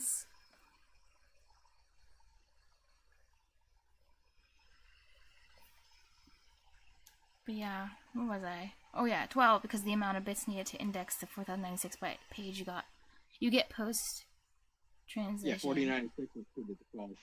I don't, why is 12, like, why would you need that amount? Yeah, I don't know. It seems really arbitrary to me. Like, they're making it sound like 12 is such a special number, but that just seems really arbitrary. Does it not seem arbitrary to you? Does it seem like it has a pattern? Your options are... 12. What would you say the options are? Let me think about this. I feel like your options are like 4, 8, 12, 16. Like a multiple of 4. I'm guessing 12 is just hits some sort of balance. Okay. Between it probably hits some sort of balance between giving you enough for most situations and not giving you too much for pretty much any situation. It's like if you need more, you'll get more, but if you don't need more, you're not getting too much. But wait, that's probably okay. But the meaning of index... Basically, you don't want to allocate 2 gigabytes to every tiny program. Oh, because that would be excessive?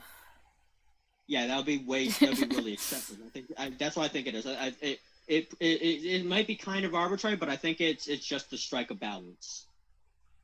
Mm-hmm. So that way you don't have there's not a whole lot of excess use. I mean, it talks about indexing. So when you talk about indexing, just in general, doesn't that mean ordering things in a specific order? So these 12 bytes determine like the order that those addresses are listed. Is how I interpreted it.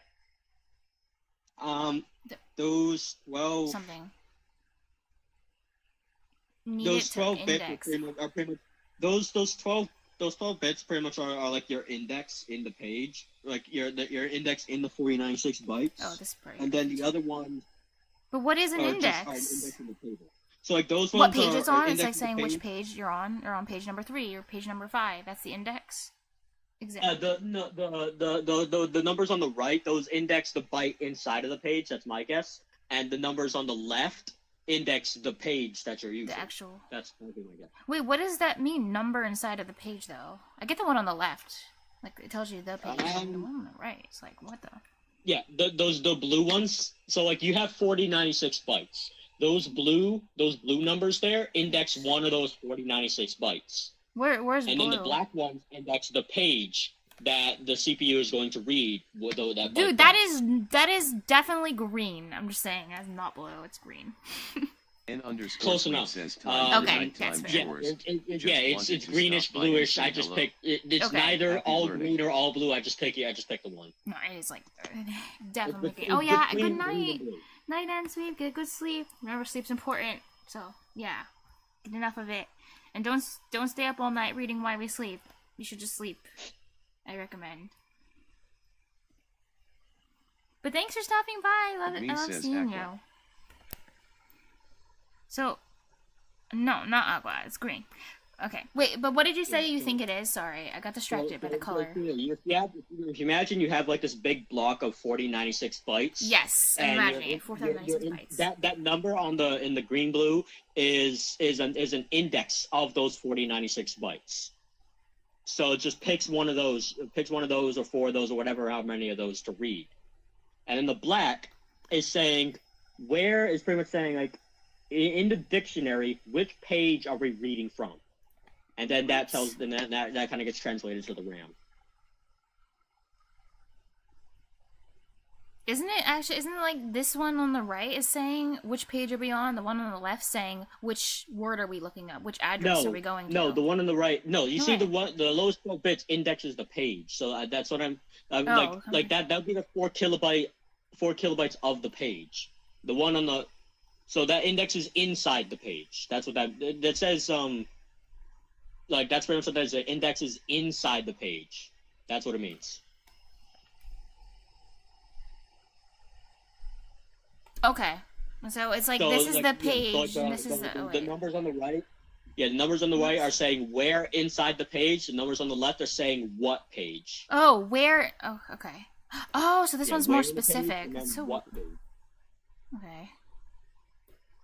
Oh, index is the page means where on the page. Okay, left one's what page are we going to? That's what. Okay, that's what you're saying. Okay, thank you. I hit it. Reverse. 8664 also allows operating systems to enable larger. My means of explaining that is to say the same thing over and over until it makes sense. Well, finally it did. It was effective, so it's fine. You know, you gotta just keep like restarting the computer until it does what you want, and then you're good. Yeah, keep running it, and then eventually you won't get the compiler error anymore. It'll go away. Yeah, just keep writing the same code eventually. Yeah, over and over and over again. Yeah, because remember, there's a small possibility that like things can quantum teleport and atoms can shift and stuff, and then so if you run it enough times, it just might work so one day. I mean, you have a practically 0 chance, but you don't have a literally 0 chance of your code doing what you want it to do.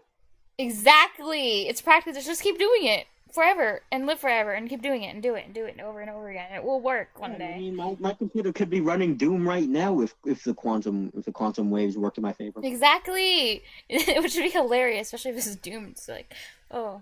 Yeah. Must be a sign from the universe. More portion that's translated by the larger the page. What would I? Oh yeah. What is this? What is MIB? Millibyte? Well, GI is megabytes. Shouldn't it be MEB? Because mega is spelled as ME. Like this is stupid. It's stupid. It's 2 megabytes. Megabytes. Why are they writing it like this? Which can improve address translation speed. Maybe they just want you to almost say the N-word. I know. But increase memory fragmentation and waste. I think because you said that you're banned immediately. That's what's going on. You're banned. Sure. The larger the page size, the smaller the portion of the address that's translated by the MMU. Wait, as the page size gets bigger, the smaller the... Interesting. Civitatum says "'Tis not stupid feels dank man quite the contrary." The larger the smaller portion of the address translated.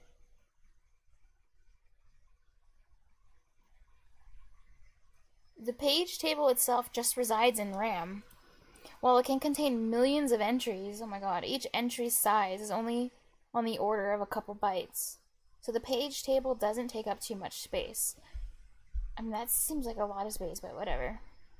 Smaller the portion of the address is Civitatum says a megabyte should be 10 to the power of 6th, whereas MIB denotes megabytes 2 to the power of 20th.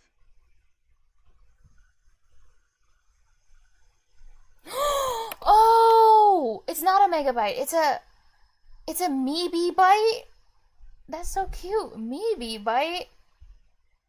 Whereas I've never heard of a MeB byte. 2 to the 20. Oh my god, that's huge then. Well, that sounds really big. MeB byte. Have you heard of that before, Grub? So then this is a Giba byte? I don't know. And then this is like... Civitatum says megabyte. I guess that must be their way of getting around the meaning, the literal meaning of mega and giga and all that stuff, and then kilo, because like in measurement that is it's with a base of 10, but with computers it's basically. I mean, nobody ever says MIB byte or Gibby byte. Nobody ever says that, but. No, literally, no one fucking says that. That might be like the technical way that they get around calling it mega and giga because, you know... Oh, it's technically incorrect? It's not a billion. Because it's not really... Oh, yeah, it's not really 1,000. Like kilo, it's like 1,024.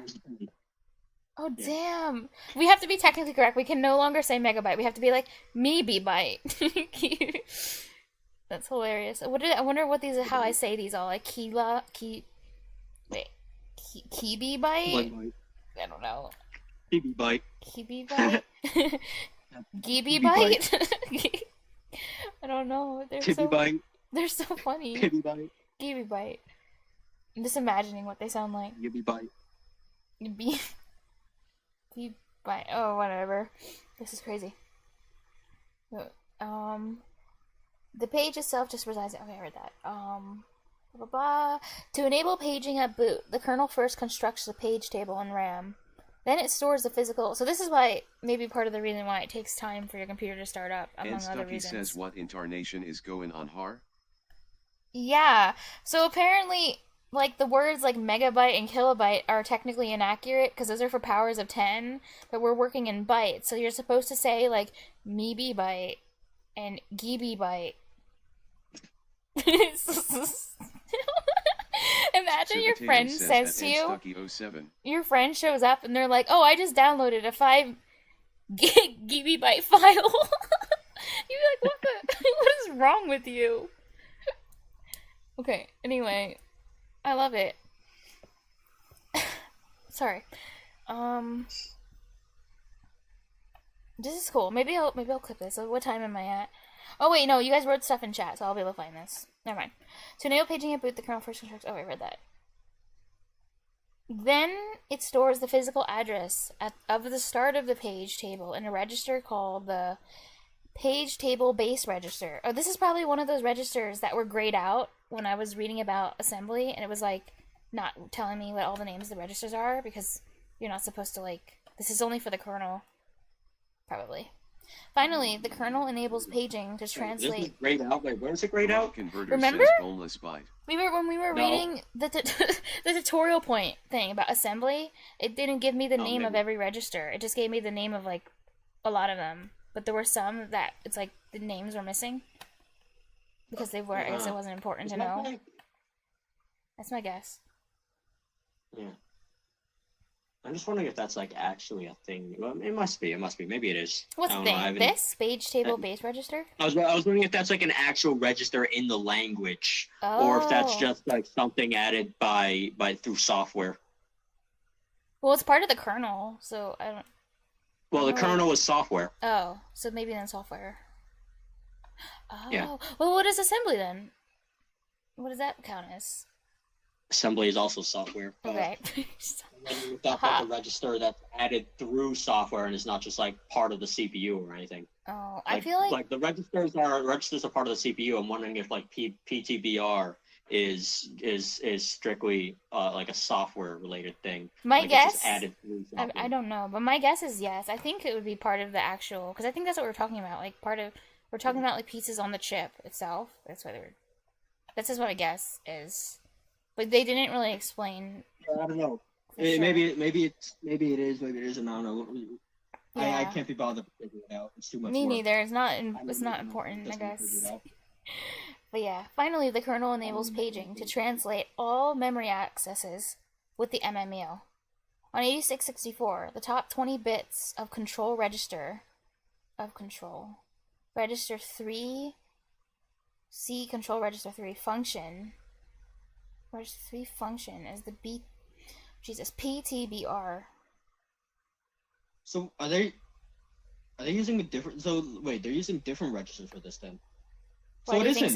Think so? It is pretty much like software implementation. Really? That's what it sounds like. What made you think so? Yeah, it sounds like software implementation. They're using it sounds like they're using a different register, register on the CPU as the PTBR. But that's still a register though if it's on the CPU. Yeah, that's what they're doing. What? That's still a register though if it's on the CPU, right? I mean, it's register. Yeah, but what I mean is PTBR isn't a register on the CPU. That's not like a dedicated register on the CPU for PTBR. It's just they're using a different register as the PTBR. Oh, okay. So it sounds maybe. I could be wrong, but that's what it sounds like. Sounds like something. Okay. Bit 31 of CRO, designated PG for paging, is set to 1 to enable paging. Okay.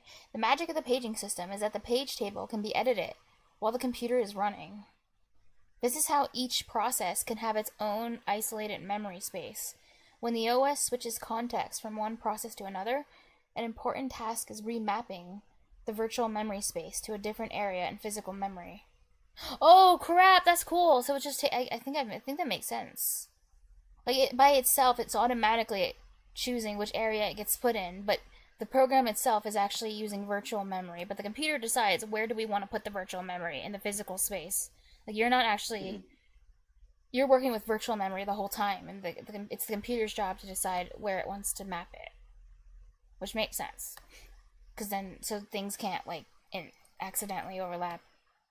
Let's say you have two processes. Yeah, I imagine it's probably easier to work with that, like from a security standpoint, than it is to just have everybody read the exact same memory directly. Yeah. Because if everybody's reading the exact same memory directly, well, how do you easily and effectively check without slowing the hell out of the computer whether or not someone is reading somewhere they're not supposed to? Oh yeah.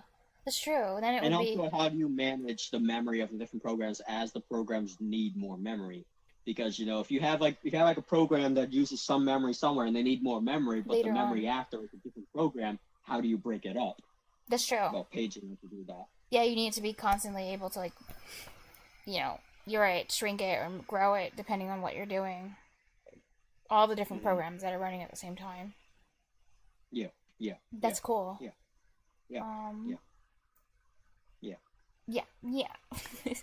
This is how when the OS switches context from one process to another. An important task is Let's say you have two processes. Process A can have its code and data likely loaded from an ELF file at whatever the hell this is, and process B can access its code and data from the very same address. Those two processes can even be instances of the same program because they aren't actually fighting over that address range. The data for process A is somewhere far from process B in physical memory and is mapped to blah blah blah by the kernel when switching to the process. Okay. So process A, process B, physical memory somewhere else.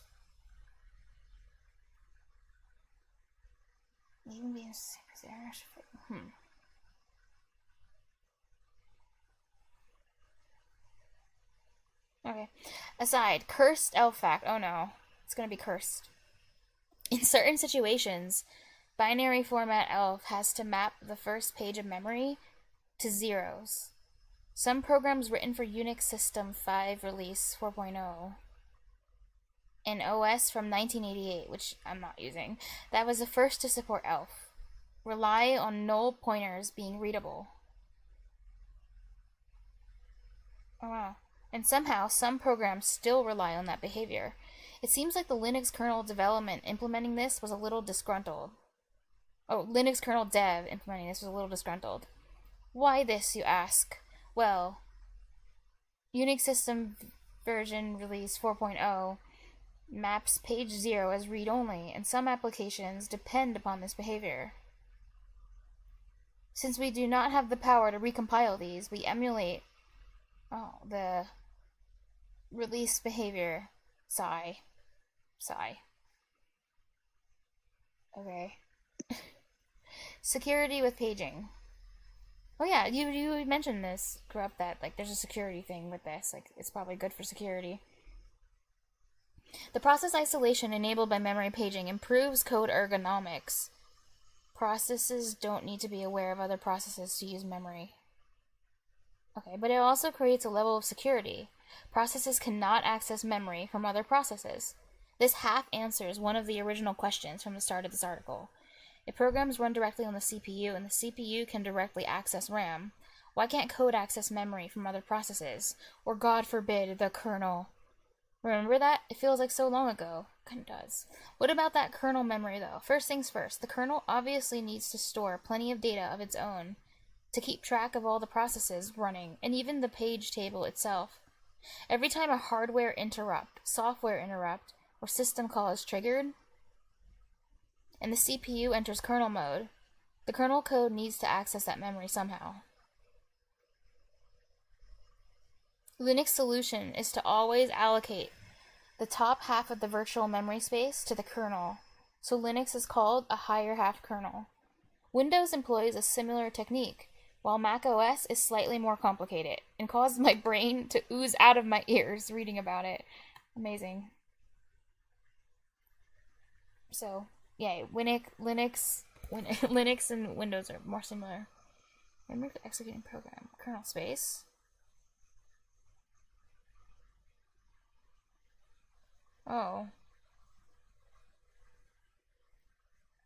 Fix error for everything kernel related.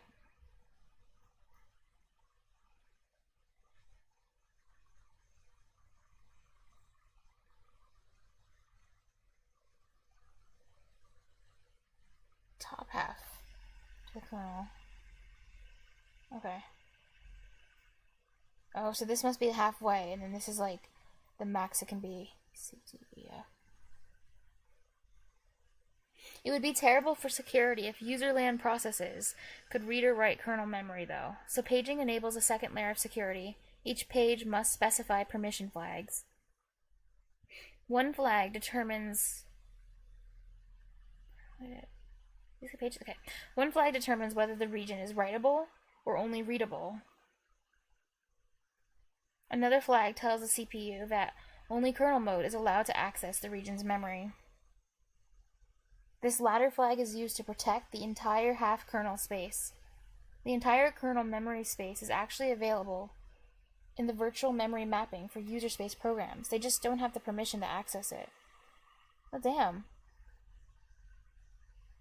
Page table entry. Oh, present, true, read, write, read only, user kernel, all modes. Dirty. I know. I said that too. Dirty. Access. True. Interesting. I like how they didn't explain. Says the base physical address of the paging structure hierarchy is contained in control register CR3. Oh, do you know about this stuff? SPQ? Oh, damn, that's cool if you do. I'm learning about all this for the first time. All these things are completely new. Paging lore is too deep. I don't understand what this... What is talking about? Civitatum says paging lore is too deep. I don't understand. Well, it did. It mentioned about PTBR. It mentioned PTBR up above. Like it was like right. I just said, where is it? Here. PTBR stores a physical address at the start of the page table in a register called the page table base register, and then it talks about CR3 too. Top 20 bits of control register 3 function as the PTBR. So I think you're on the right track, because that's what, yeah. Oh, it was a quote from Intel Docs. Oh. So what does that mean? That they don't know what they're talking about? They're just quoting? I don't know. But they've heard of these things, so at least they were reading the Intel Doc. So they know more than me. Access true. The page table itself is actually contained within the kernel memory space. Oh, wow. Oh yeah. Oh wow. Okay. When the timer chip triggers a hardware interrupt for process switching, the CPU switches the privilege level to kernel mode and jumps to Linux kernel code. Being in kernel mode, Intel Ring 0 allows the CPU to access the kernel protected memory region. The kernel can then write to the page table, residing somewhere in the upper half of memory, to remap the lower half of virtual memory for the new process. Wow. When the kernel switches to the new process and the CPU enters user mode, it can no longer access any of the kernel memory. This is about every memory address goes through the MMU. Wow. Interrupt descriptor table handler pointers. Those address the kernel's virtual memory space as well. Hierarchical paging and other optimizations.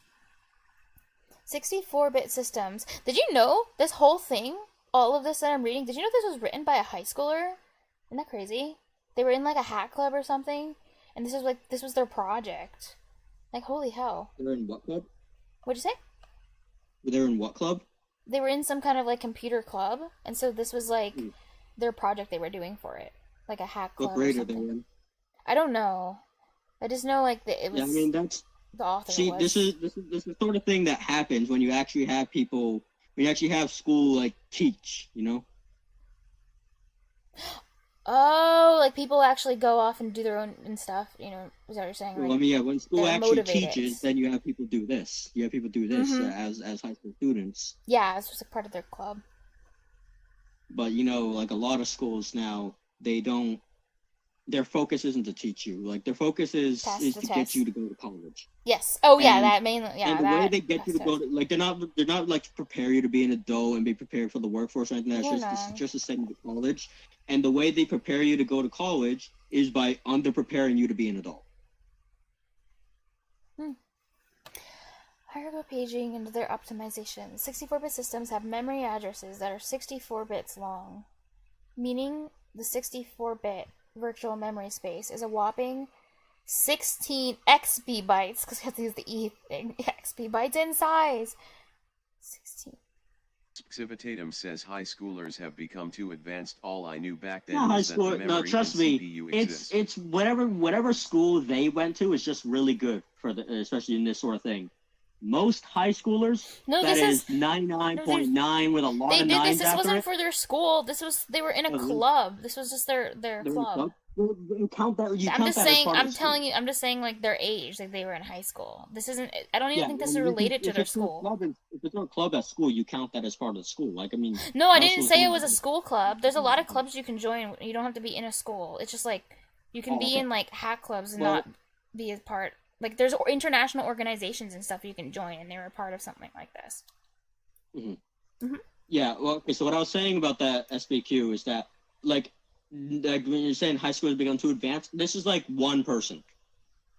This is like one person. And out of my school, I'm also just one person I'm also not on this level of understanding, but I have a pretty all right, like, good understanding of computers, but like my understanding is far better than the person in my school with the second best understanding. So it's just the people that stand out. That's all it is. So it's not high scores becoming too advanced. It's just one person who became really good. XB byte. 2 to the 60th. Wow, that's a lot. PB byte.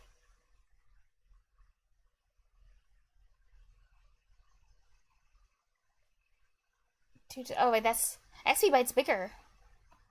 Damn. Let me guess. I bet Tebby byte's a word too. Happy byte, baby byte, kitty byte. It's so funny. Tebby bytes. Baby byte. Just go through the whole alphabet. I know. Jibby byte. Jiggly byte. we should be technically correct from now on. That well, I'm never gonna say megabyte ever again because that's technically incorrect. It's a mebibyte. Well, I think it's a good idea to still say it because literally everybody else is gonna be saying it, and the way it's so funny. If everybody else is doing it, it's gonna cost you more time to explain to them what it is than it is to just be correct about it. You know, it's gonna be inconvenient. Inconvenient, but hilarious. So it's worth it. Mebibyte. Why is the only pronunciation is like an English accent? But yeah, mebibyte.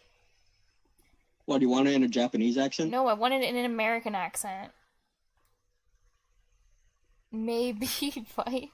Maybe byte. Yeah, the quantum bits. Like, it's maybe 1 or 0. It's about a 50-50 chance. This is incredibly large, far larger than any computer that exists today or will exist anytime soon. Wait, how is that even possible? If this is far larger than any computer that ever will exist anytime soon, then how is the virtual memory space? How can it be this big? Oh wait, it's because they're storing things in like hexadecimal or something? Probably. Because 64-bit is kind of big, a little bit. Yeah, that's true. Basically, what they're saying is that, like, you could technically store up to that. That's what they're saying is you could technically store up to that, but we got 64-bit we don't yet because we can't. Oh, that's I get it now. If you had a computer this powerful, then you would be able to store. Okay, I get it now, but we just don't have a computer. Yeah, then if you got computers more powerful, then you need to go up to 128 bits. Oh damn, 120. Wow, because that's 64. Oh, okay. Will we ever get higher? Yeah, we're at 64 bits now because 32 bits wasn't enough for some things. Damn, I want 128 bits. That sounds cool. After 32, but provides much more addresses than we need. Okay, I see. which is 16 XB bytes, which is like way more than we could possibly ever need. And we don't have a computer that can reach the max yet. Xivitatum says many more. Damn. As far as I can tell, the most RAM in any computer ever was in the Blue Water supercomputer with over 1.5 petabytes of RAM. That's still less. Well, they say petabytes instead of like bytes or something, which okay. That's still less than 0.01% of 16 exabytes. Oh damn! Oh, an exabyte is huge then. It's humongous. If an entry, because the best supercomputer was only 0.01% of an exabyte. Yeah, if an entry in the page table was required for every 4 kilobyte section of virtual memory space, you would need, I can't read this number, it's too big, page table entries. Okay, page tables required for every... Oh. With 8 byte long page table entries, you would need 32 PB bytes of RAM just to store the page table alone. You may notice that's still larger than the world record for the most RAM in a computer. Aside. I like this next paragraph. They should have explained this at the beginning, not like right now. It's too late. Yeah, they put this like an entire page after they using it like PB byte. Like, hey, by the way, this is why we're using weird units. I know, like put this at the top. God damn. I know it's uncommon and really ugly, but I find it important to clearly differentiate between binary byte-sized units, powers of 2, and metric ones, powers of 10. A kilobyte, KB, is a what does that stand for? Standard in... I forgot what those stand for. Standard in something. Unit. Imperial? Standard Imperial? I don't know. I think it's probably Standard Imperial. Look it up. Just look it up. That's true. But it's not even like important. Lol.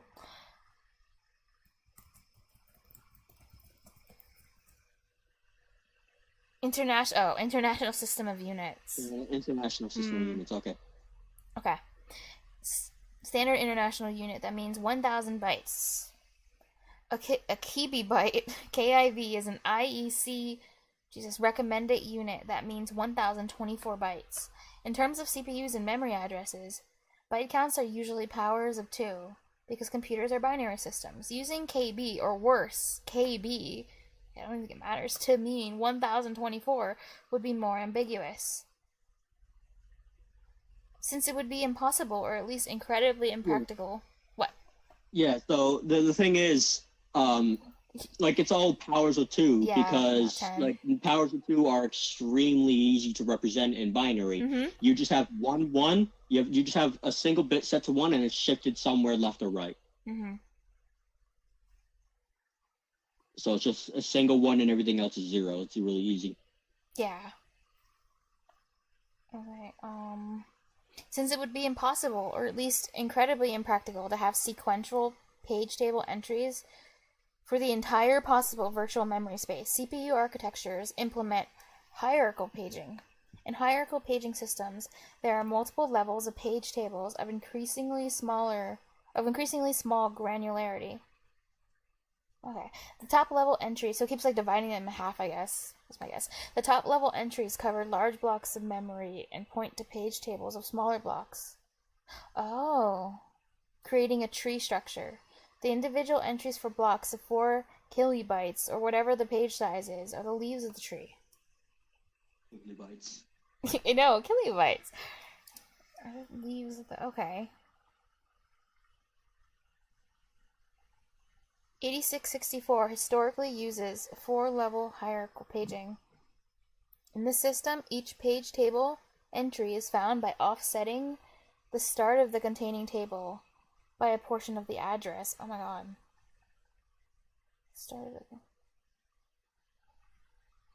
This portion starts with the most significant bits, which work as a prefix, so the entry covers all addresses starting with those bits. Oh. Okay, the entry points to the start of the next level table containing the subtrees for that block of memory, which are again indexed with the next collection of bits. The designers of 8664's 4-level paging also chose to ignore the top 16 bits of all virtual pointers to save page table space.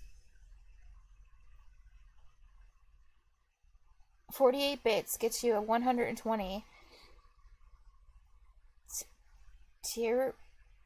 kilobyte virtual address space, which was deemed to be large enough.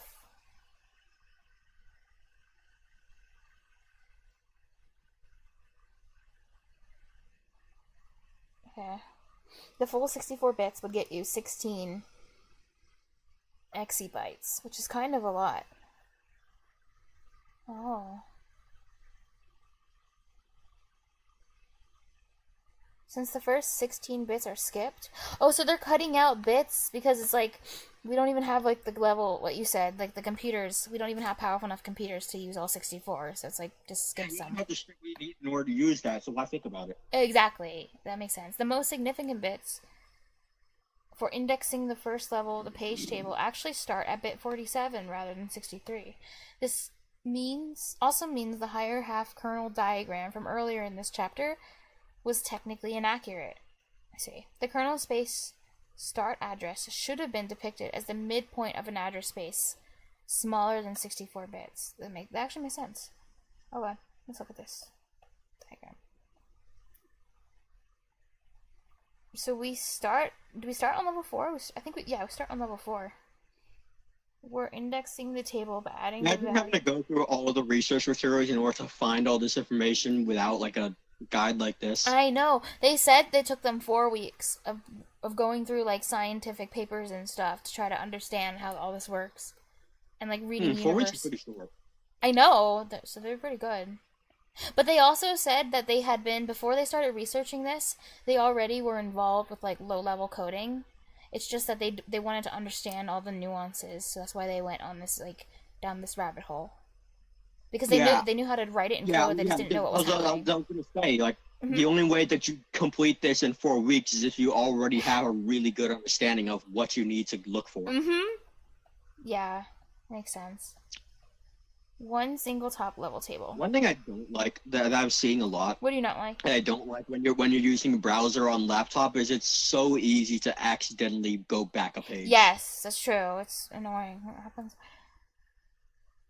Address of an L3 table. I really think I wonder if there's a way to turn that off, because it's like one of the most annoying features of laptop when you're using a trackpad. If you swipe too far to the side, it goes back a page. That's just an annoying feature.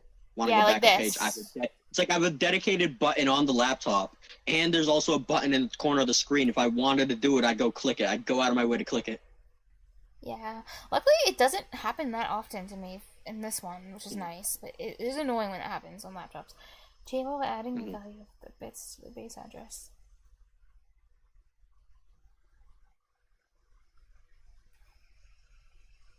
Qt browser. Civitatum says I have Qt browser installed.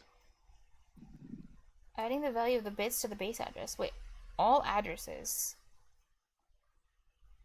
Civitatum says a weird browser written in Qt that uses Vim-like key bindings. What does Vim stand for? I keep hearing. Wait, Vim, isn't that an IDE? Right, or no? The table by adding the value of the bits to the value of the bits to the base address. Civitatum says that prevents silly mistakes, also prevents the user input since it requires you to actually enter the insert mode. What?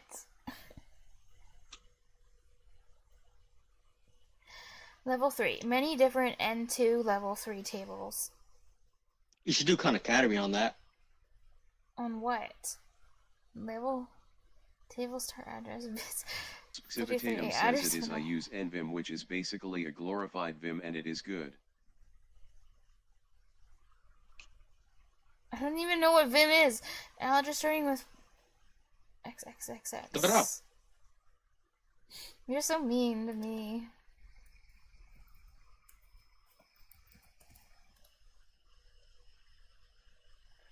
Do you have caps lock on? No, I put it on. But I turned it off. think it's just a text editor. Oh, wow. It's just a text editor? What the hell? Oh, yeah. It says that. It's just a text editor. Wow. Okay. Okay, well, good thing I know that. Oh, that also reminds me. What did it remind you of? Now, talking like a Linux thing, that reminds me. Okay. When I was up at MEPS, they made me take another test. That I didn't even know existed. N3 level 2 tables. Oh. That's cool. And an L1 table.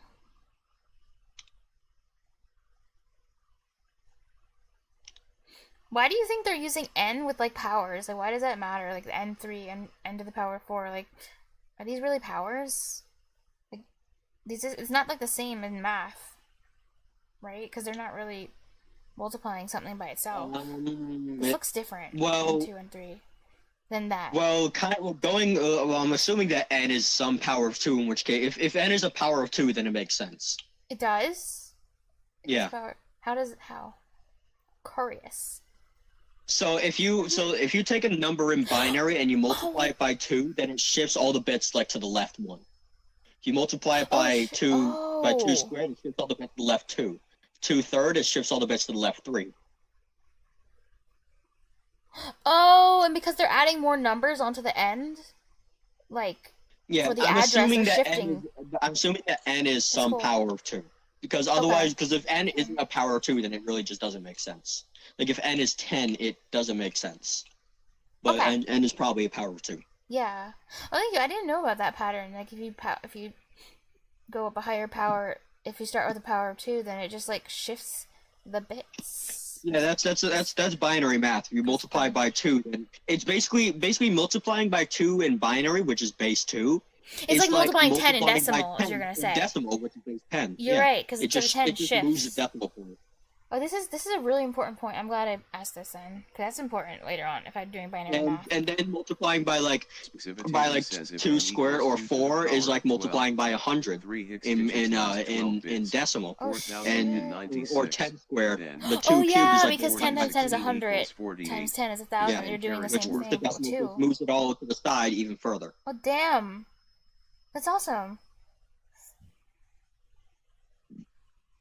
What is a hex digit? Hex, last 12 bits.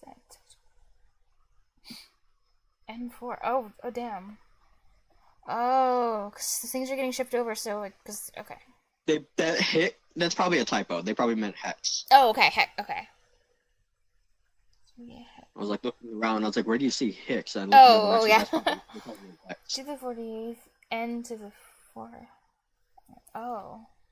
Civitatum says 2 to the power of 48. Yeah, also a fun thing, properties of exponents you'll learn at some point as well. So 2 to the 48th is the same thing as shifting all those things over 4 places? Is that what SPQ is saying? Something like that? Does that sound right? I don't know. That they said 2 to the 48th is like equal to shifting all those things over 4 places, because binary math, like, or something. Okay. Multiplying a number by 2 to the 48 is shifting all the decimal places to the left by 48. Oh. So damn, you're right. Yeah. The 40. Okay.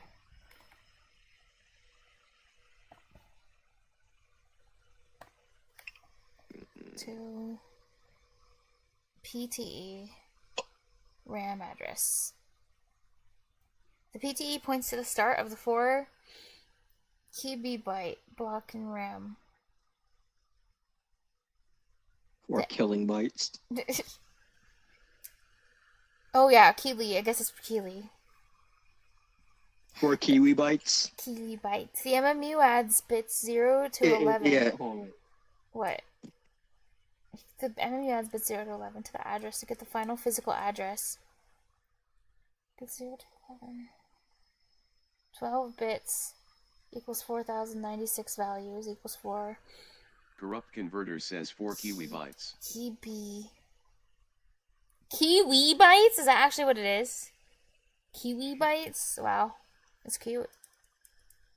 Bits 0 to 11 to the address. Okay. 1, 2, 3, 4, 5, 6, 7, 8, 9, 10. Wait, 0 to 11? I don't think that's 11 digits. It's 4 bytes of the key read. That's what it means. It represents that. The key. Okay. 1, 2, 3, 4, 5, 6, 7, 8, 9, 10, 11, 12. That's 12, but I guess it. Okay, whatever. Oh, 12 bits, bro. I didn't need to count that. But 0. Okay. No. Okay. For the musical values. Actually, the final physical address. So then the final physical address is this whole entire... Actually, I'm not sure. I wonder if the final address will just be the last 12 bits, or if it's this whole entire thing that... Civitatum says 11th bit is 12th bit, feels dank mad. Yeah, 0-bit indexing and 0-based indexing, You start all your arrays at 0 and Oh, yeah! Oh, now it makes sense. Because I was thinking, I was confused for a second too. I was like 11, 12, what? 11 and 12. But 0 to 11 is 12. Okay. Lol. That got me. Add specifics to that address to get the final physical. Okay, I think this whole thing is the physical address. Like, I'm guessing. I don't know. But okay. Major and 3.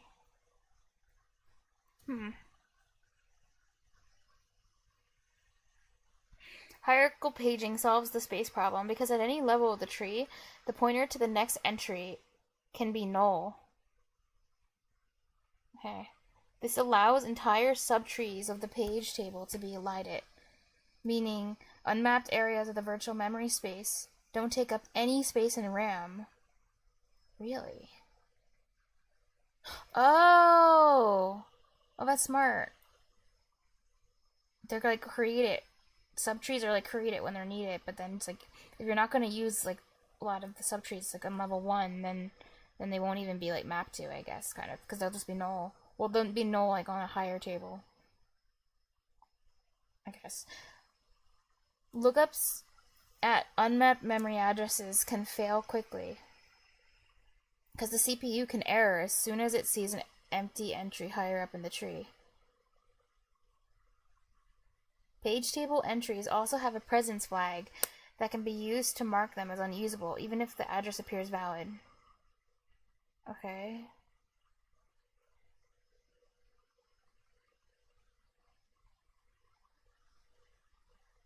Why would you do this? Why would you want used to mark them? Why would you want to mark an entry as unusable? That's weird. Not being used, maybe? Oh, like temporarily it could be okay. For some, okay. Yeah, but it's not being used, so if someone tries to read from it, just throw an error because it's not allocated to anything. Oh, yeah, okay. Oh, okay. Another benefit of hierarchical paging is the ability to efficiently switch out large sections of the virtual memory space. A large swath of virtual memory might be mapped to one area of physical memory for one process and a different area for another process. Okay, the kernel can store both mappings in memory and simply update the pointers at the top level of the tree when switching processes. Okay. If the entire memory space mapping was stored as a flat array of entries, the kernel would have to update a lot of entries, which would be slow and still require independently keeping track of the memory mappings for each process. Oh. I said 8664 historically uses 4-level paging because recent processors implement 5-level paging.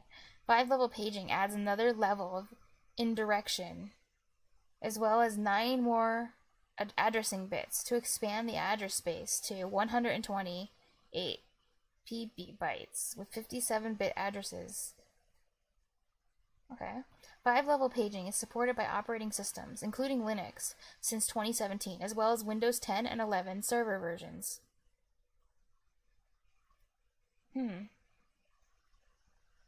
Wait, is Windows 10 and 11, whatever this server version is this the same thing as just regular Windows 10 and 11? Or is the server one special? Like I don't know. Yeah, servers. Aside, physical address space limits. Just as operating systems don't use all 64 bits for virtual addresses, processors don't use entire 64-bit physical addresses. Makes sense. When 4-level paging was the standards, 8664 CPUs didn't use more than 46 bits, meaning the physical address space was limited to only 64 kilobytes. With 5-level paging, support has been extended to 52 bits, supporting a 4 PB physical address space. Huh.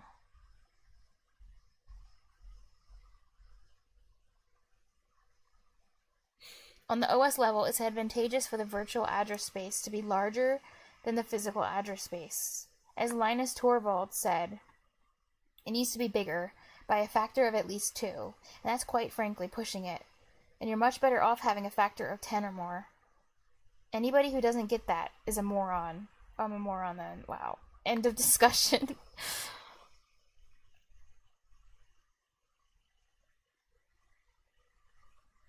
Interesting. Why does it... I don't really see why the virtual one should be bigger than the physical one. Shouldn't they... Doesn't it make sense for them to be like the same size? Oh, unless there's something wrong with the virtual one, then maybe you want like extra virtual memory in case, like, I don't know, there's some error. Maybe that's why. I don't know. Maybe it has something to do with like memory changing or something like that. I don't know. Oh, okay, yeah. I'm not 100% sure. Reed. There's a reason somewhere, but yeah. Swapping and demand paging. A memory access might fail for a couple reasons. Okay, the address might be out of range. It might not be mapped by the page table, or it might have an entry that's marked as not present. Oh, so like weird things can happen with you know, when the addresses get effed up. In any of these cases, the MMU will trigger a hardware interrupt called a page fault to let the kernel handle the problem. Okay, cool.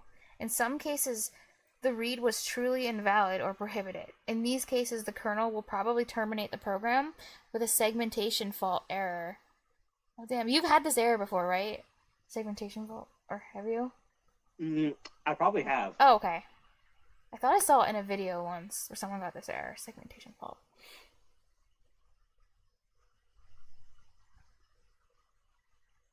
Shell session. Program. Oh. Segmentation fault. Core dumped. Aside, seg fault ontology. Segmentation fault means different things in different contexts. Oh, it can mean different things. The MMU triggers a hardware interrupt called a segmentation fault when memory is read without permission. But segmentation fault is also the name of a signal the OS can send to running programs to terminate them due to any illegal memory access. Okay, so access memory you're not supposed to, get a segmentation fault.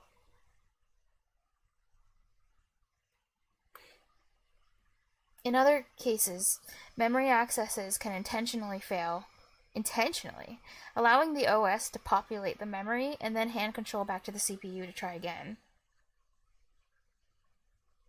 Oh, okay. For example, the OS can map a file on disk to virtual memory without actually loading it into RAM. Okay, and then load it into physical memory when the address is requested and a page fault occurs. This is called demand paging. Wow, and then load it into physical memory. Oh, that's cool. This seems very, like, save resources-y. On my LinkedIn Dance stuff, I had to do a whole bunch of, like, What'd you do? I had to keep track. Uh-huh. Like, there's a line somewhere in the JavaScript code that calculates exactly in bytes how much memory the program needs. Oh, damn. I need to allocate enough pages in order to use, to store the data for the program. That's so cool. Wait, did you have to do that though, or did you just like? Yeah, I had to do that. Otherwise, I would run into segmentation faults. So damn. What I had to do is I had to take into account how many bytes does it take for the pixel space for the grid, for drawing the grid. How many bytes is that? Oh my god. How many bytes are allocated for the data of the grid?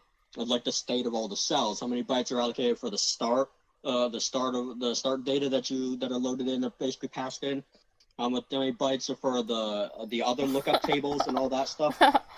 So it was all like it's all a bunch of calculating how big that memory is and how much, and add it all together, and then be like, okay, so now this is the size of the whole thing. Yeah. So if you put in too small of amount, then you would get what you said, an error. But if you put in too much, it'll still work though, right? If you overestimate.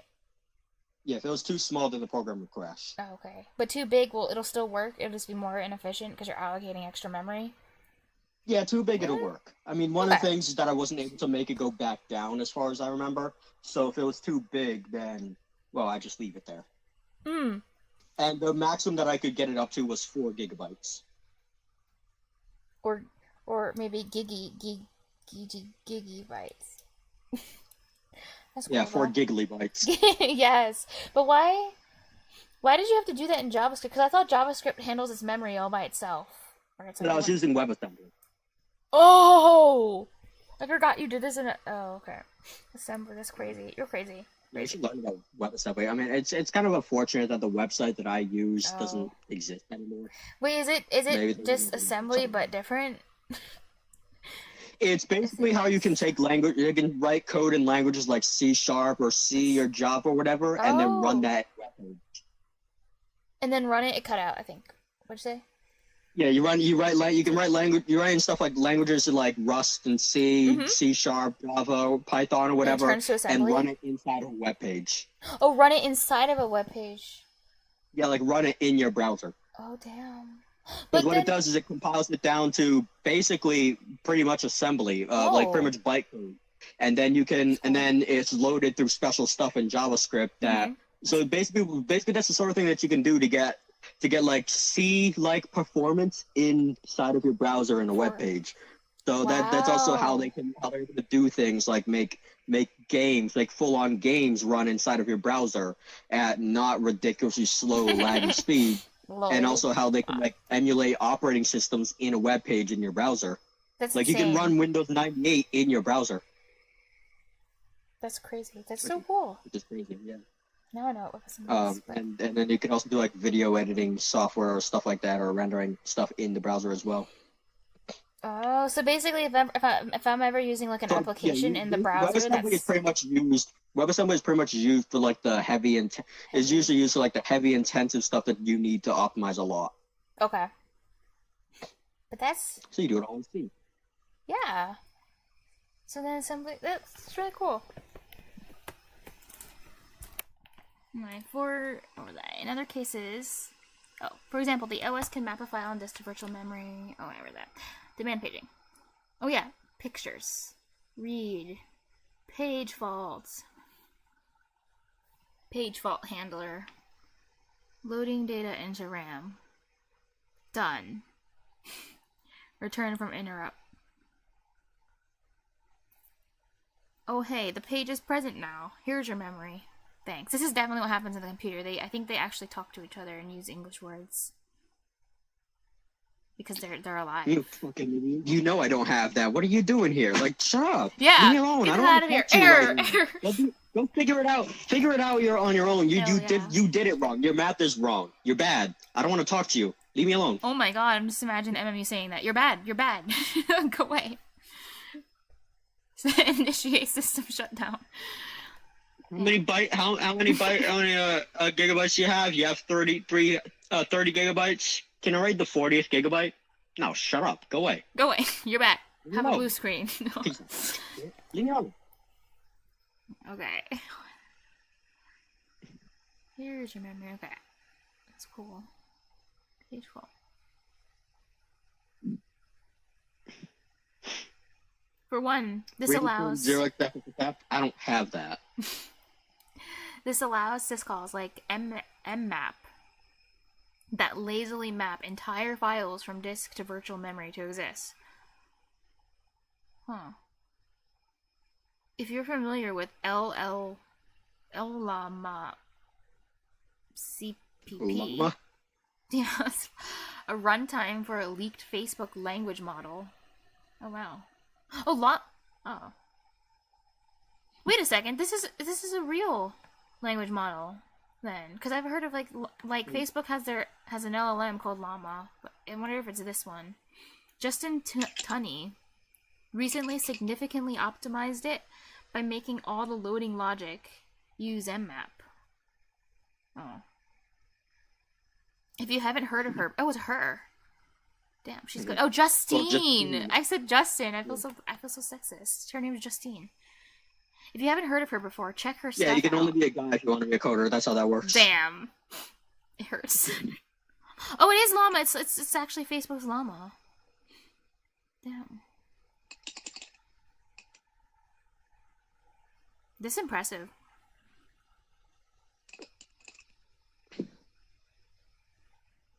Yeah, it's better than stuff I do. I don't do anything. Yeah, you do. Liar. Cosmopolitan, Library, C, and Ape are really cool. It might be interesting if you've been enjoying this article. Huh. I love how they're saying, oh, these might be interesting, but they don't explain what the hell it is, but okay, it's fine. Using mmap from disk. Huh. Apparently there's a lot of drama about about Justine's involvement in this change. Oh, okay, so she's in drama. Just pointing this out so I don't get screamed at by random internet users. Okay, it links. The lot of drama has a link. Let's see what drama. Hacker News. Llama Is drama. Is that multiple links? Yeah. Oh, damn. Oh, they linked Holy hell. Yeah. Multiple links. I bet they're saying it's probably something like, oh, she stole code, or they're probably, I mean, isn't that the type of drama that happens with like coders? It's like, oh, you stole it, or you didn't really write it, that type of thing. Interesting. Well, that sucks. I don't know what it is about, but it's not important. I must confess that I haven't read most of the drama, and everything I said about Justine's stuff being cool is still very true. Oh, so it's not related to the llama stuff. It's just related to her. Like that's a whole other problem. I'm just talking about the code. Leave me alone. Yeah, he's saying like leave the drama. Like I don't care. I just like to talk about the code, the llama code. So I didn't do any of that. I don't have. Like don't hate on me. Like I have nothing to do with that. When you execute a program and its libraries, the kernel doesn't actually load anything into memory. That's crazy. It only creates an mmap of the file. When the CPU tries to execute the code, the page immediately faults, and the kernel replaces the page with a real block of memory. Oh, who knew? I didn't know this. Demand paging also enables the technique that So whenever you run a program, it immediately crashes. I know, that's the best when that happens. Demand paging also enables a technique that you've probably seen under the name swapping or paging. Operating systems can free up physical memory by writing memory pages to disk, and then removing them from physical memory, but keeping them in virtual memory with the present flag set to 0. I forgot if 0 means like read it or something. Oh wait, present flag, so it means is present. Because 0 is, true, and that's right. Physical memory by, writing memory to disk. False. This is cool. If that virtual memory is read, the OS can then... Is 0 true here? Huh? Does 0 mean true here? I just mean 0 means is present, I guess. And then 1 would be, like, not present. Because the flag is on when it's 0, and all the different flags, like the dirty flag. Wait, right? I gotta read this. Present, true. 0 is true. Like, up here, This is the flag, I think. Wait, where's the number? Oh, okay, it says, let me go back. With the present flag set to 0, so true, is present, I think. I'm just wondering, I don't see anywhere in the two things that you showed me where it says that 0 is true. I gotta read this. Demand paging also enables, It's a flag. It's either true or false. Physical memory by writing memory pages to disk and then removing them from physical memory, but keeping them in virtual memory with present stack for 0. So it looks like 0 sounds like off here. You think so? virtual memory is read, the OS can then restore memory from disk to RAM and set the present flag back to 1. So that means you think that means enable it again. Enable it again because we're using it again. Oh damn. Okay, so it's the opposite. Is that virtual? Okay. Yeah, memory is like always on. Real? Oh, okay. Wait. Okay. Yeah, that's what I was like, what? I hate the numbers they picked. I was like, who stupid asshole is deciding that 0 is on and 1 is off? Oh yeah, I keep forgetting. You're right, because 0 is always false anyway in like all the languages. Because you're right, because 0 is nothing. Because I had to have this explained last time. 0 is nothing. 1 is something. Like, shoot. You're the kind of person that thinks 0 plus 0 equals 2. In my head, yeah. Well, my head just naturally, like, if I didn't know anything about anything, I would just assume 0 is true. Because of the, we say 0 and 1, not 1 and 0, and it's like we say true and false. So I'm mapping, you see what I'm doing? I'm mapping 0 and 1 to true and false, instead of false and true. That's why I keep getting confused. I'm sorry. But Linus, it's fine, because Linus Torvalds, in his quote, basically called me a moron because he's like, anybody who doesn't get this is a moron. Yeah. Yes. So end of discussion. That's what it said here. End of discussion. Sad face. Okay. So yeah, you're right. If the virtual memory is read, the OS can then restore the memory from disk to RAM. Forks and cows. What's wrong? It's the next chapter. Forks and cows. Can then restore... Let's talk about stink. I like that. They should just name that. Let's talk about stink. Heck yeah. I think it's good. The OS can then restore the memory from disk to RAM and set the present flag back to 1. Okay. The OS may have to swap a different section of RAM to make space for the memory being loaded from disk. Okay. Disk reads and writes are slow, so operating systems try to make swapping happen as little as possible with efficient page replacement algorithms. I'm not clicking on this because it's going to be really complicated. That's cool to know. An interesting hack is to use page table physical memory pointers, to store the locations of files within physical storage. Physical memory. Okay, since the MMU will page fault as soon as it sees a negative present flag, it doesn't matter that they are invalid memory addresses. This isn't practical in all cases, but it's amusing to think about.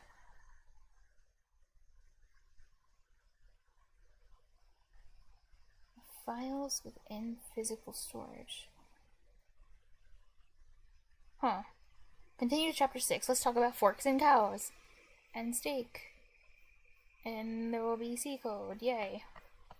Okay, this is the last chapter. I have an example in here about talking about butchering a cow. Look at this. This section is just called Moo. With pictures. There's no pictures on here. I'm really sad. There's one picture, but it's mostly just C code, which makes me sad, and then a video about cows.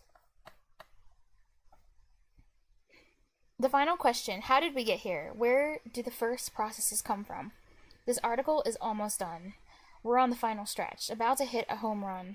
Moving on to greener pastures, and various other terrible idioms that mean you are a single length of chapter 6 away from touching grass, or whatever you do with your time. And you aren't reading 15,000 word articles about CPU architecture, thank God. If execv starts a new program by replacing the current process, how do you start a new program separately in a new process? This is a pretty important ability if you want to do multiple things on your computer. When you double-click an app to start it, the app opens separately while the program you were previously on continues running. This is multiprocessing, multi-threading, that's what this is. Oh, cool. The answer is another system call, fork. The system call fundamental to all multiprocessing. Oh, so you've heard of this call before? A fork call? It's new. I've probably heard it at some point, but I haven't used it. Okay. I mean, I've done multi-threading before, but I don't use the fork instruction because I do it in higher level. Oh yeah, and it calls it probably for you. Like C#. I wonder if I might have not have done it in Java. I'm not sure. I don't know. Whatever. Got you. Fork is quite simple, actually. It clones the current process and its memory, leaving the saved instruction pointer exactly where it is, and then allows both processes to proceed as usual. Save? Okay. Without intervention, the programs continue to run independently from each other, and all computation is doubled. Oh, so this is real true multithreading, because it's running in both. Okay.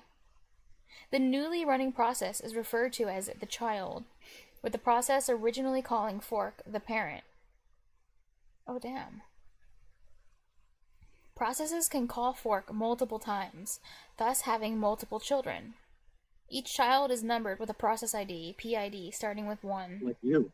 Hey, they start at 1 and not 0. Amazing. Beautiful. Clueless. Well, on the next diagraph, you can see it starts at 0. On the child, it starts at 0. Oh, damn. You're right. So it starts at 0.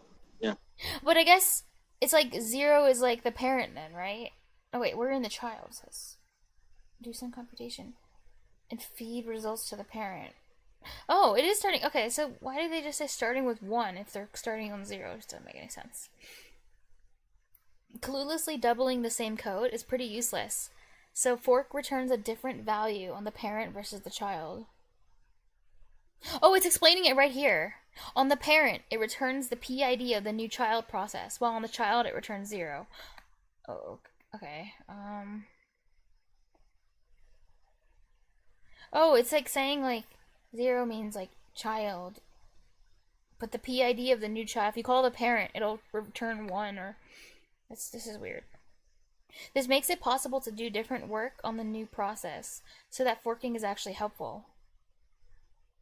Yeah, I was like, they're talking about it like there's no way to differentiate between the parent and the child, and I was like, there has to be a way to differentiate between the parent and the child, otherwise it's useless. Why do it in the first place? Wait, what part were they implying at the beginning? They're talking about how it all proceeds exactly the same and doubles all the computation. Oh yeah. And I was like, there has to be a way that you can differentiate so you don't do that.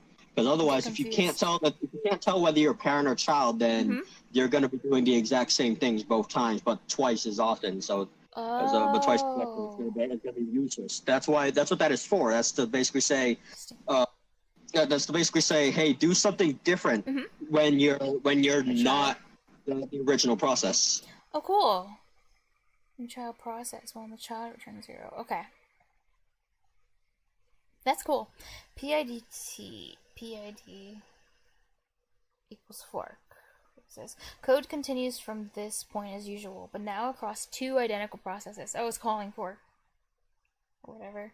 Identical except for the PID return from fork. Okay, this is the only indicator to either program that they are not one of a kind. Oh, so this PID is the only thing that they can tell, like, which one is running. If PID... Yeah, if you lose that number, then you're shit out of luck for figuring out that you're different. Shoot. This number is like everything. 0. We're in the child. Do some computation, feed results to the parent. Okay. Else, we're in the parent. Probably continue whatever we were doing before. Lol. Process forking can be a bit hard to wrap your head around. From this point on, I will assume you figured it out. If you have not, check out this hideous-looking website. What? For a pretty good explainer. No. Because you're here, you explained this to me, I think I get it. I don't need to look at the hideous-looking website right now. Anyways, Unix programs launch new programs by calling fork, and then immediately running execve in the child process. Okay, this is called the fork execute pattern. When you run a program, your computer executes code similar to the following. Launcher. Fork. Immediately replace the child process with the new program. Oh. That's cool. Since we got here, the process didn't get replaced. If we ever need to kill it. What? Yeah. Where did it... Oh, you went ahead. Yeah. Killing a child? That's controversial since that's we got... That's, well, I mean, I guess free food, you know? We're on a topic about forks and cows, so I guess this is how we got here. Yeah, I'll cows just add the kid, too. So we gotta have the process. Cows kill and eat their children when they get too hungry. We're in the parent. Helpfully, we also now have the PID of the new child process in the... You used to be in your parent. PID. I said you used to be in your parent. Damn. Is this how it's happening in the code too? Like oh yeah, you're right, because it starts from the parent and forks. It's true. So we got here the parents to get replaced. In the parent. Hopefully we also now have the PID of the new child process. The PID variable. Wait, this part I don't really get. Because if it's saying, like, if it's not a child... Oh, but now it says we have the PID of the new child process in the PID variable. How did we get the... Oh, okay. If we ever need to kill it. How did we get the PID of the new child process if we went to the parent section of the code? Return by fork. If you're the parent process, you get the PID of the child. If you're the child process, you get the PID of the... each time you get the... Okay. Yeah, if you're the child process, you get 0. Now it makes sense. So now you can kill the child. Great. Child. Parent program continues here. Yeah, so now you can commit murder. Mm-hmm. I actually did have to do had to have a thing set up in my What'd you do? In the C# code for runtime compiler for killing the child process or terminating the alternate thread. Oh no! Because I needed to do that if it took too long to run, so it didn't just infinitely. Oh, okay. So like I'm waiting for the result back from the compiler. If it takes longer than 10 seconds, stop. Okay. So my question is, how many children have you killed? How many times did you run that thing? 3.2 billion. Okay. 544,283,174. Nice. That's definitely genocide. Moo. You might have noticed that duplicating a process's memory, only to immediately discard all of it when loading a different program, sounds a bit inefficient. Luckily, we have an MMU. Duplicating data in physical memory is the slow part, not duplicating page tables, so we simply don't duplicate any RAM. Aha, we create a copy of the old process's page table for the new process, and keep the mapping point pointing to the same underlying physical memory. Okay, this is really, really clever. New process. Okay. I mean, that's what I would do as well. It's smart. I mean, honestly, I would probably do the slow, stupid way, and then my program would run like crap, and the computer would probably die. And then I'd be like, why can't I have multiple... like, that's what I would... You do it. You do it the slow way, and then when it runs like shit, you're like, let me fix this. That's how that works. When it goes bad, then you realize you have to change stuff so it doesn't. Okay. I see. Copy the old process page table. But the child process is supposed to be independent and isolated from the parent. It's not okay for the child to write to the parent's memory or vice versa. Introducing cow. Copy on write pages. Wow. With cow pages, both processes read from the same physical address as long as they don't attempt to write to the memory. Oh. As long as one of them tries to write to memory, that page is copied in RAM. Okay. Cow pages allow both processes to have memory isolation without an upfront cost of cloning the entire memory space. Okay. This is why the fork execute pattern is efficient, since none of the old process's memory is written to before loading a new binary. No memory copying is necessary. So then this begs the question. What's the question that pops up for you here? Does it... Can it copy twice? Like if you have the parent and the child, and like the parent writes to the memory and makes a copy. Yeah. If the child writes the memory, does it also make another copy, and then you have 3 copies of the same memory, whereas you only need 2? That's a question. Wait, why would there be 3 if it's only you only have 2 programs? So basically, pretty much if either the parent or the child writes to the memory, then it copies the memory. It makes a copy of it in physical memory. But what if both the parent and the child write to the memory? Does it create 2 like a copy for each of them, and then you have that original memory that can't be written to, but is just being wasted there? Oh, that's okay. That's a good question. Well, the answer is right here, like where it says knock knock. Who's there? Interrupting cow. Interrupting cow. Moo. There you go. Hope that answers your question. I don't think that answers my question. Okay. That is. Well, I wonder if they. I hope they will address that because that's a good point. Yeah. That didn't answer my question. That is a classic joke, dude. That's a joke Divish like I told 990 when I was in says elementary classic school. joke. That's how classic it is. It's so classic. Classic. I love how they interrupted the whole article to literally write this out. Amazing. This is why the fork execute pattern is efficient, since none of the I read that. No memory copying is necessary. Okay. None of the old process memory is written to before loading a new binary. Huh. Cow is implemented, like many fun things, with paging hacks and hardware interrupt handling. After fork clones the parent. Oh, maybe this will answer it. After fork clones the parent, it flags all of the pages of both processes as read-only. When a program writes to memory, the write fails because the memory is read-only.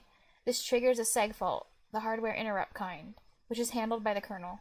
The kernel, which duplicates the memory, updates the page to allow writing and returns. So that sounds like a. Both have their separate ones. Okay, wait. I think, right? Does it? So Sounds what like I'm it to guessing, me. the way I would handle it is, I would say Yeah. if either of them writes it, then it copies and redirects it to a different page, and then the page that they were writing to, now that one is now read write, and whichever one is left having access to it is able to write to it again. Oh, damn. That's it. Okay. That's how I would do it. I see. So you wouldn't create a page for both of them. You're just like, whichever one called it or just tried to as write soon as one now of them, has as soon as access. one of them tries to read from it, then just mark it as read write, and then give the one that tried to read from it new memory. Okay. Does it sound like that's what they're I'm doing? not sure. I don't know if that's what it. I'm not 100% sure if that's what they mean here, Maybe. but that's what I would do. That's cool. The kernel which duplicates the memory, updates the page to allow writing, and returns from the interrupt to reattempt The page, write. the reason why I don't know whether or not that's what they mean here is because they say the page. Oh yeah, And I yeah. don't Which know- I don't page? know Like if which they one we're mean talking the about? Original page. Yeah, I don't know if they mean the original page or the new page. I think they mean the new page. That's my impression when I read it. Like that's what I think they mean. But of course we don't know Yeah, for but sure. yeah, but that's I what don't know 100%. though. Yeah, we don't know 100%, but I think See, that's what happens when a high schooler writes an article. you're right. They don't specify enough in the beginning, not Genesis. Every program on your computer was fork exec'd by a parent program, except for one, the initialization process. Okay. The initialization process is set up manually, directly by the kernel. It is the first userland program to run, and the last to be killed at shutdown. Nice. I feel so bad when they use kill. I should use a picture. Poor programs. Yeah, and then here's the question: what runs? Like all the stuff is run by the kernel. What runs the kernel? Yeah, you're right. So like you got to go up this whole chain and figure out what is the very, very, very first thing to run, which I don't think think I saw in this article. Oh yeah, that's where There's like- that's where we're at right now. Yeah, but like to my knowledge, I think there's that like what this there's like a bit is? of Civitatum says, isn't that what the same idea as what's actually happening?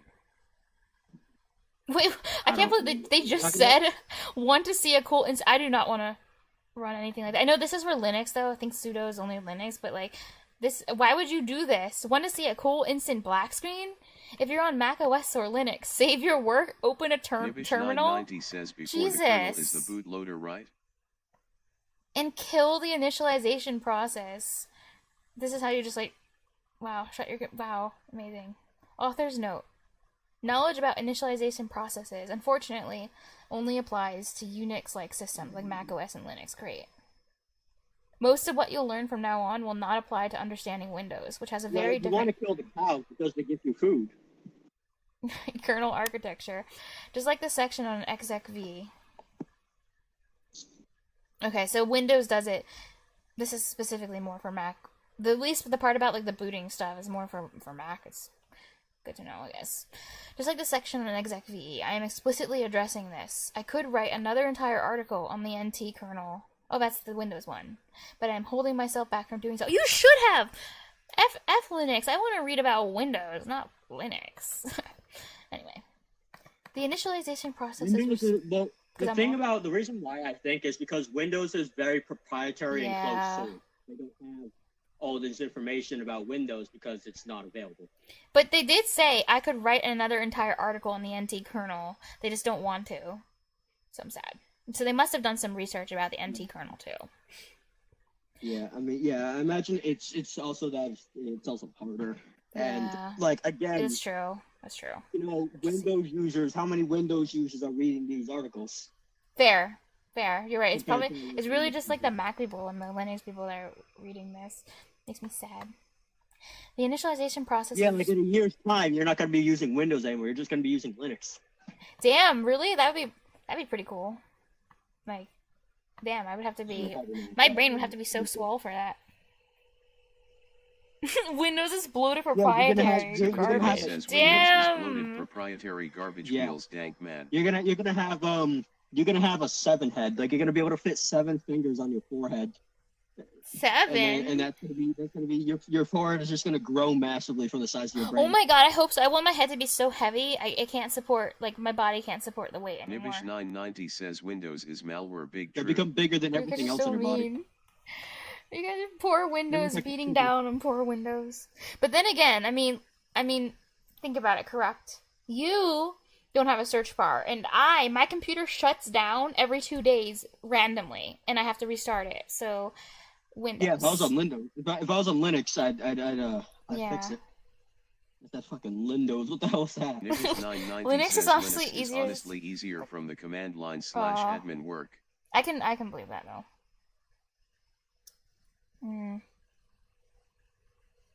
And slow. Lol. I kind of don't really understand. I know they're like different, but I mean, I kind of don't. I mean, they're similar, but they're different. Like that's all I know. I don't really understand what the difference between PowerShell and a normal terminal window is. What'd you say? I didn't hear you. Oh, I was saying I don't really understand exactly what the difference is between like PowerShell and like a normal terminal window. Like I know they do similar-ish things, ish, and you type commands to them. Yay. I think everything you can do in command prompt you can do in PowerShell, but there are some things like PowerShell can also use like run certain scripts that you can't run in command prompt and all stuff, and it has also some different syntaxes for certain things. Oh, cool.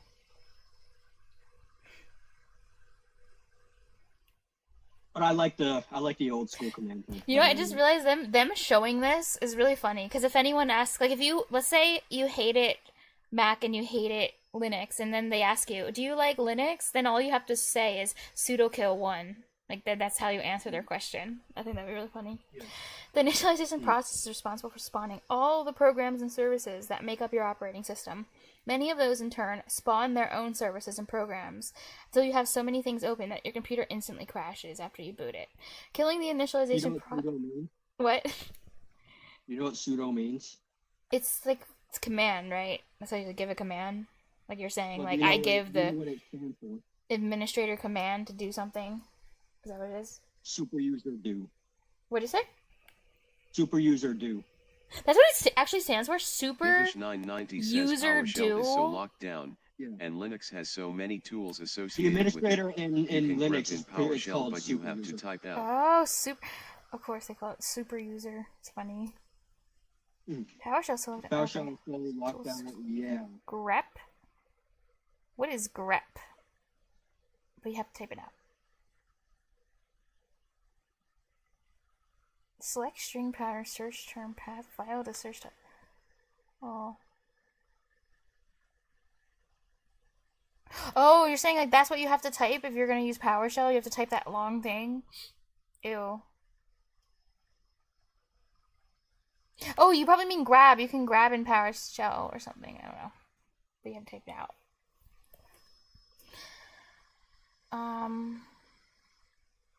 Killing the initialization process kills all of its children. Oh, it's so sad. And all of their children, shutting down your OS environment. Nice. Back to the kernel. We had a lot of fun looking at Linux. I don't know if this was fun. That Linux kernel code back in chapter 3. Jesus. So we're gonna do some more of that. No, I didn't like that part. This time we'll start with a look at how the kernel starts the initialization process. Yeah, your computer boots up in a sequence like the following. The motherboard is Whenever I say motherboard, it's so funny because I watched this video that maybe you guys the beans. You know what I'm talking about? The beans. You know what I'm talking about? No. Dude, it's so funny. I'm talking about what's on screen. I don't know what you're talking about. I'm talking about what's on screen. They're talking about bootloader. That's what I was talking about. Oh, okay. Well, I'm talking about.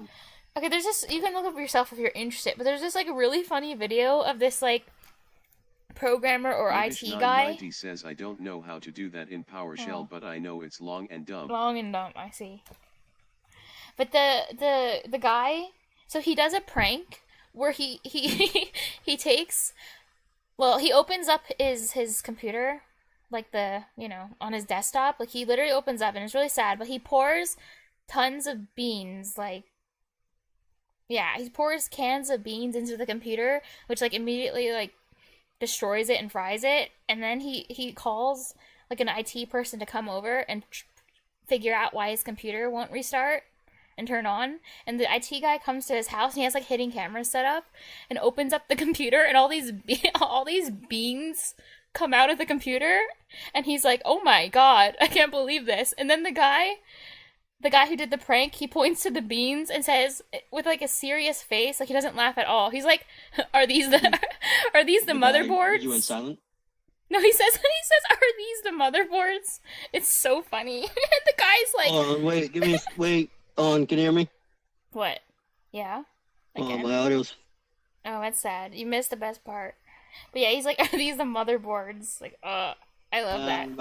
What happened if the guy saw the computer? Damn it. Okay, so the guy sees the computer. He opens up the case, and all these beans. Says beans as a service. Yes, it's so funny. And all these beans pour out, and then he's like so shocked he can barely talk. And then the guy who does the prank points to the beans that are falling out, and he says, "Are these the motherboards?" with like a serious face, and it's just so funny. And the guy's like, "No, these aren't the motherboards. They're beans. They're beans." It's so stupid, but it's amazing. It's so funny. Like if you just Google computer IT and beans, like it has to show up because it had like over 1 million. I don't know. It had a lot of views. It was really funny. I just imagine just someone opens up your computer and these the motherboards, and what they see is just what? It's just filled with Campbell's chicken noodle soup. Like just open it up, it's just straight chicken noodle soup. If that happens, and it's like why's my computer not turning on? I tried to do some like water cooling on my computer. Water cooling, amazing. Wow. Open it up and it's all chicken noodle soup. Nice. Or in your case, it would just be a bunch of ravioli pouring out from the computer, and then you could be like, "Are these the CPUs?" I don't eat ravioli. Oh wait, what was it? What do you eat? Isn't it like Chef Boyardee? Isn't that ravioli? What would it else be? What else would it be? There's more. They have more than ravioli. Oh, okay. I did not know. Beefaroni, you probably mean. Two very similar names, but two completely different things. Interesting. Well, in any case, they're all just motherboards, so it doesn't even matter. Yeah, they're all but yeah, it's a shame. It's kind of a shame that I watched that video because I can't like see the word motherboard show up in text without like thinking about beans now. So it's kind of a problem. The beans is bundled with a tiny piece of software that searches your connected disks for a program called a bootloader or a bean loader. Cool.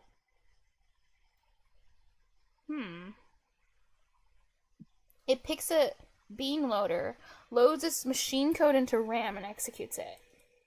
Yeah, that's the thing I was talking about. It runs like this small code to begin running your computer. Oh, that's what you're talking about? This. Yeah. Oh. Load this machine. Oh, wow. That's cool. Tiny software. So if something goes wrong with this bootloader, like it must be like catastrophic. If the bootloader is faulty, your computer doesn't turn on. Like that's catastrophic. That's bad. Yeah. That's very bad. Huh. I mean, probably what will end up happening? What will probably end up happening is you'll end up in like that sort of like command terminal looking thing where it says "failed to boot up" or whatever. Oh damn. Like failed to find a boot bootable drive or something like that, you'll get an error like when you try to turn on your computer. It'll be on like a computer command terminal looking text. Yeah. Well, to be honest though, okay, back to all seriousness, a motherboard is actually it's just the CPU, right? Like the chip.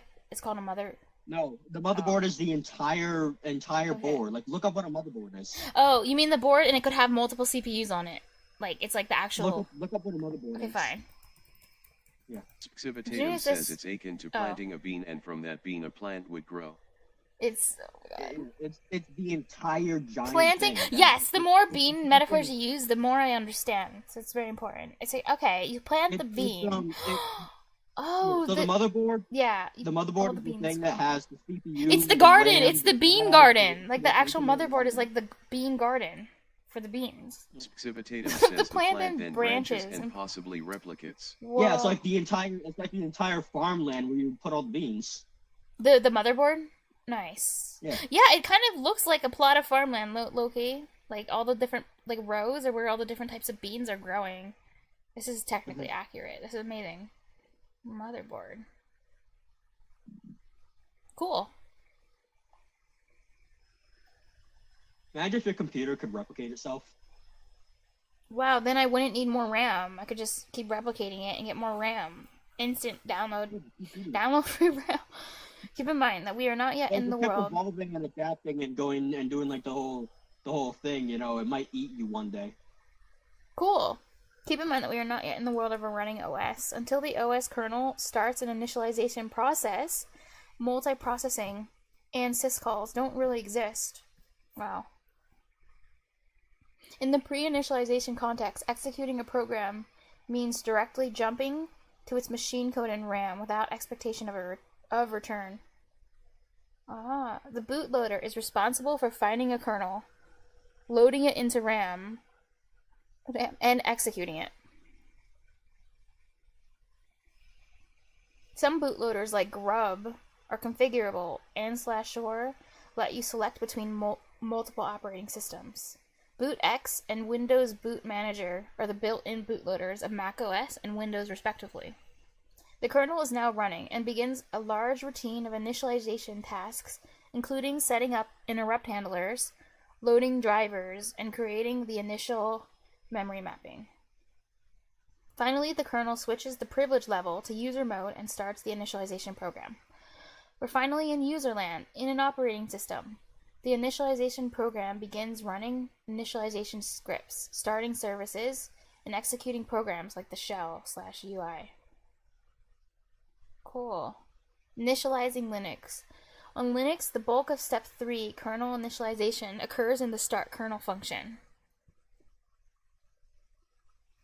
Does it put... Nibish990 says I don't know how Windows does it, but you have an account for Grub, where if there's an issue with the bootloader you can try to fix it and go into basically a recovery mode. That's cool. So you've used this thing, this Grub thing. I'm sure it's called Grub because grub is another word for food, and beans are food. Yes. Function in initialization main.c. Wait, bulk of step 3. Step 3 was... Oh, okay, all this.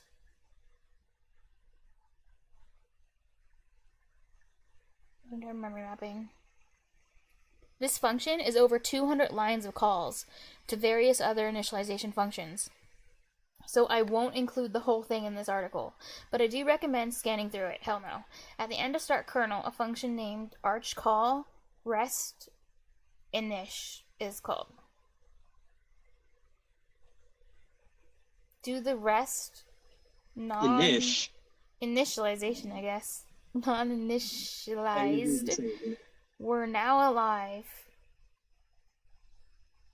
Grand Unified Bean Loader. Civitatum Yay! Says stands for Grand Unified Bean Loader. Now you make me want to actually use it. You make me want to give up my Windows and embrace the beans. Did non-initialize. We're now alive. Archcall rest. What does non-initialized mean? The start kernel function is defined as ASM linkage.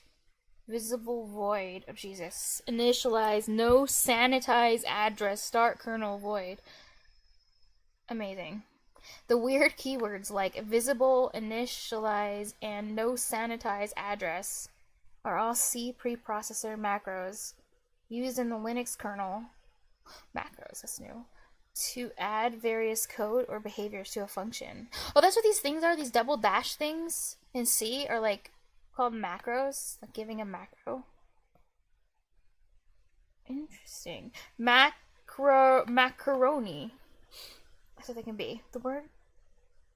Preprocessor macros. Okay.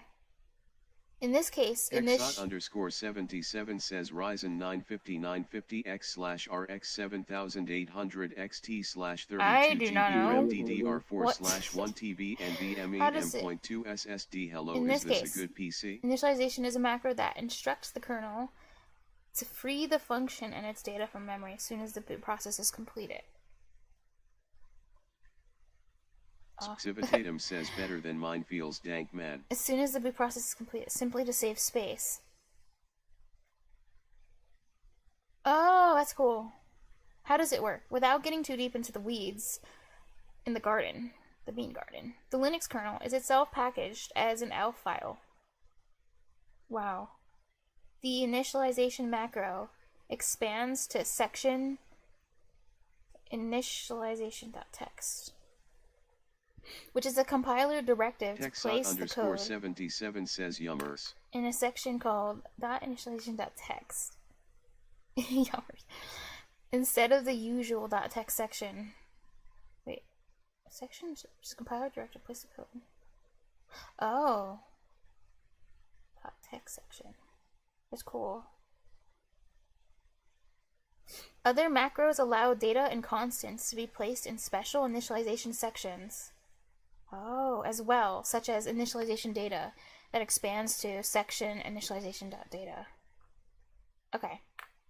Archcall rest. Texot_77 says J2 as de ban Moisale Merd Borbier 76.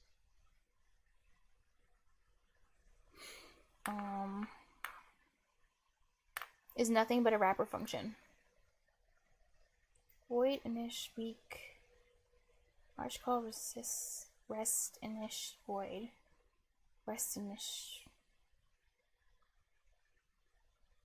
The comment said, do the rest non-init because rest init is not defined with the init macro. Texot_77 I don't like this whole init stuff. Why? Like, I don't want to say initialize. Yeah, well, I mean, init. Oh, because it says init. Is that why? Yeah, everybody. Yeah, it's like everybody says init. Okay. It's just like when I was saying, remember when it was XOR, I was like Zor, and you're like, stop saying Zor, it's XOR. It's XOR.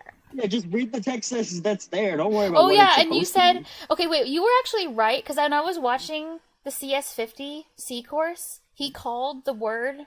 Wait, I'm not talking about XOR anymore. I'm talking about.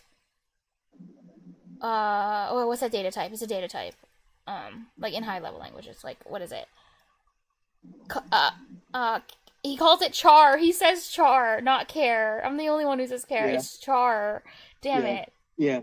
Yeah, I was like sad when he said char. I was like, wow, this computer professor guy pronounces it char, so it must be char. Sad face. Yeah, so you must be wrong and bad and stupid and shut up. Yeah, exactly. That's what I mean. So sad. I kind of just want to call it init almost to annoy you, but I won't. Okay, I'll call it init just for you, but we know it stands for initialize, so it's like helpful. It's helpful to help me remember when I read. Yeah, no, it stands for initialize. What does it stand for? It stands for initialize. Exactly, initialize. Initialize, right? Initialize, sure. I'll just say. Initialize. So I'm gonna from now on pronounce initialize as initialize, not initialize. Initialize. No, ignited. Okay, do the rest. Non-ignited. Like initialize. Jeez, right? No. Because rest init is not defined with the init macro. Nice. It wasn't? Where was it? Rest in it. Oh, yeah. Rest in it. Oh, yeah. Wait. Rest in it. That's fine. Okay. This means it is not freed when cleaning up init memory. Wait, no inline. Void. Rest in it. What? Oh, but there is no init macro thing, though. So rest init now creates a thread for the init process. I hate saying init. It's annoying. I don't know why. It's like what's in it? We need to spawn init first so that it obtains PID 1. Well, maybe you're just pronouncing the T a little bit too hard. Maybe. Nibish990 says BIOS/UEFI-bootloader-kernel-init. Oh, that's the order? Thank you, whoever followed. Thank you. BIOS, then boot. Oh, yeah. Finds the bootloader. Oh, yeah, BIOS. Yeah, oh, BIOS yeah, bootloader needs to launch the kernel. Yeah, the BIOS is the first thing kernel calls runs, init. yeah. And the like searching the active drives for the bootloader, something has to happen to do that, and that's the BIOS. Ooh, BIOS is so magical. Do you know what UEFI stands for? Just off the top of your head? No. Yeah, me neither. No. I guess it's like, another name for BIOS, or it does the same thing at BIOS. I don't use it because I don't need to use it.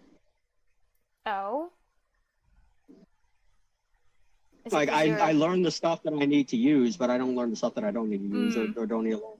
Like stuff related to Linux and stuff. I see.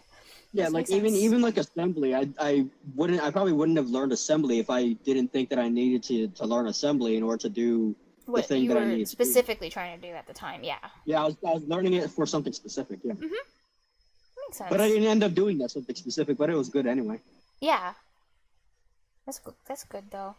I think, at least. You'll be the one to find out if it is. Oh, yeah, because I'm the actual, like, official, you're right, because I don't need it for anything super specific right now. You're right, I'm the experiment in this case. Rest init now creates a thread for the init process. We need to spawn init first, so that it obtains PID 1. Oh, yeah. And if it gets PID 1... Wait, that means it's a child. Wait, right? Because you said that. Wait, the parent returns 0. The child returns the parent. The child gets 0. I think the parent gets the process ID of the child. Oh, which is 1. You're right. So this is okay. So this is the parent then. Okay, you want it to be the parent. However, the init task. You're right. I always keep reversing stuff, but you always remember the correct order. Like when I thought 0 was true and you had to remind me today, you're like, 0 is false in programming. Like, oh yeah. Yeah, I mean, I was kind of half paying, attention, 90% not paying attention. And then you caught that. You weren't even paying attention. You're like, what? I was like, that doesn't feel right. I was like, who idiot did that? Wait. Did an idiot do that? It was me. Damn, that's sad. Because it's like you weren't even paying attention to what I was saying and you still caught on that I said something weird. That's funny. That's awkward. Oopsie. Don't worry, I won't ever make that mistake again. This is the last time. I made it once, I made it twice, but I won't make it 3 times. Just watch. However, the init task will end up wanting to create k-threads, which if we schedule it before we create k-thread will, oops. Amazing. I bet this isn't real code comments, this one. I like the oops with oops. Okay. PID equals user mode thread. Kernel init null clone fs. Whatever that is. The kernel init parameter passed to user mode thread. I wonder if it's an actual acronym for a real error. Oops! As an error would be amazing. It'd be so cool. I wonder if there's an error that's an acronym for. I don't know. If I made my own OS and my own kernel or whatever, I would definitely include oops as like official stuff. Like if something goes wrong, you just get an oops. Maybe it would be like out of something. Oh, you mean like a real acronym? Like he's not joking. Yeah. Like that's weird. Yeah, when it gets like a real acronym for something. Says an actual real comment. Oh, it is? Oh my god, no way. Yeah. Well, oops. I didn't think it was fake. It looks real. It did? I thought it looked like a joke. You have Linux source Civ Tatum downloaded? says I have Linux Dang, source downloaded for some reason. Actually, it's even funnier. The fact that it is real, it makes it even better, and it almost makes me want to switch to Linux. Almost. The kernel init parameter passed to user mode thread is a function that finishes some initialization tasks, okay, and then searches for a valid init program to execute. This procedure starts with some basic setup tasks. I will skip through these for the most part, except for where free init. Nibish990 says Linux dev comments are spicy. Spicy! Like, no, this is awesome. I love this. It's spicy as hell. Spicy beans. Where init, and this mem definitely must stand for meme and not memory, because what exactly? For where free init. No, it stands for mems. Mems, yeah, is called. This is where the kernel frees our init sections. Free init, free the memes. I get it. Free the initialization. Free the initial memes. Now the kernel can find a suitable init program to run. We try each of these until one succeeds. Wow. Nice. The Bourne shell can be used instead of init if we are trying to recover a really broken machine. Damn. If execute command, return so much code, run init process, execute command. If not, return 0. Even though I don't know what this does, I don't know, I'm still looking at it, because maybe I'll notice something interesting. Panic. Press it init. And now I know what these are. These like /s/d. These are for, I don't know, I forgot what they're called, but they have a special name. Those are the things that you like replace the variable with. They have they have a special word for them, but I forgot what they're called. Format somethings or something. Yeah, it's like I mean, by the way, that's %, not slash. Oh, sorry, %. Well, it's slash with two little O's on both sides. So halfway, right? Well, like 25. What's 1/3? Like 0.333% correct, because I had it's kind of a slash. That's pretty close to 1/3, but it's not 1/3. Oh, okay. Sad. You just need more threes to make it closer to 1/3. Damn it. Okay, 0.333333333. That's still not 1/3. But it's close enough for our purposes. Execute command, return. Reds. This is called red. It's like maybe within one floating point step of 1/3.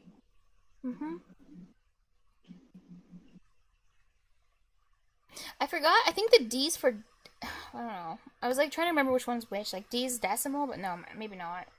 What is S? I forgot which one.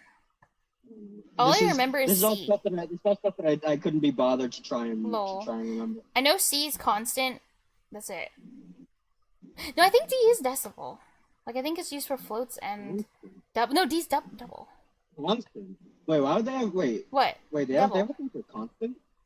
They have one for constant. Wait, no, not constant. What am I saying? I meant char.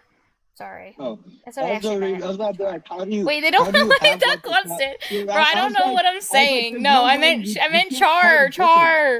Bro, yeah, I'm losing it. You can't tell the difference between what's a constant and what's not a constant. Don't you listen. C is char, D is int. Once it pops up the other D side, int. Oh, int? For D is int. No way. Oh, crazy. S string. Yeah. Unsigned. Yeah, because that makes sense, right? S is for string, well, C is for char, and D is for int. That makes sense. D for int makes like my head hurt. Yeah. Can't you find the letter D in the word int? Yeah, exactly. They're identical. Wait, F? But, you unsigned. IF double? This? Oh my god. Okay. Oh, I was gonna say, like, I accidentally said constant instead of char because, remember, I'm an LLM, so sometimes I hallucinate every now and then, but once you correct me, I'm like, oh yeah, you're right. My bad. If config default init. Yeah, that's why it doesn't stick, because you teach an LLM and it forgets. Exactly. The next time you make that's why you're still give it a prompt. That's why you're still in like 4th grade or something. Yeah, limit it limited memory capacity. 0, return, RAM initialization process, config, default, init. If Yeah, it's limited life memory. Exactly. Default init, string failed, error. Well, I guess now we know this is a int D. No, really? Oh my god. What are these things called again? What's their name? Squiggly Wigglies. Nah, not Squiggly Wigglies. This time. I don't know. But I'm happy you said Squiggly Wiggly. That's with the curly brackets. Oh yeah, format. What'd you say? Oh. Formatted, I think. Well, I'm sure if I just go C, format. Oh, format specifiers. That's what they were. Format specifiers, yeah. Yeah. Which F-load. Really? Damn it, D is on a literal level, they don't mean anything. It's just that the function interprets them in specific ways. Yeah, I'm trying to. There's actually a lot more than I thought there would be. The function that they're calling those things, it says do this thing. Exactly. But yeah, I'll remember this one as like integer. I'll just pronounce it like that because it's a D. Integer. No, you're gonna forget that. No, I won't. Oh, you're gonna forget that. Integer. You're gonna have to look at the documentation over and over and over. It will not happen. I'll remember because integer is such an important type. No, you're gonna be looking back at this page for at least another 300 times. Nice pin, by the way. Oh, I didn't mean to do that. Thank you. Wait, Linux dev comments are spicy. Well, that's true though. They are spicy. All right. Oh yeah, I'll have long. I don't know. You keep accidentally pinning things. I guess I'll call a double. Lafubble hey, now. Look, your slave is here.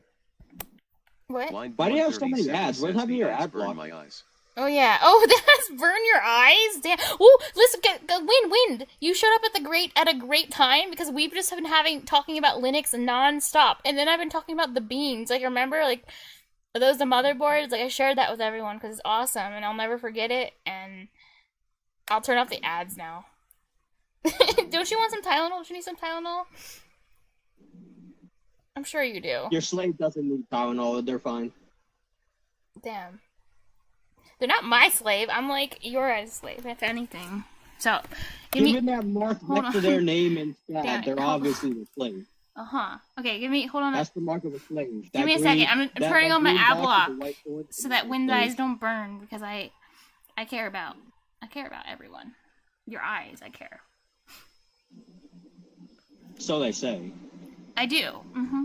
But they also burned your eyes out. I just don't care when I'm not using night mode and your eyes burn. That's the only time I don't care. Crazy. They hate you. They hate you. Is there a neural program? Freedomdeo says ads are a neural program. Oh. Okay. Extensions. Me personally, I wouldn't take that level of disrespect. All right, I have my ad block on now, so yay.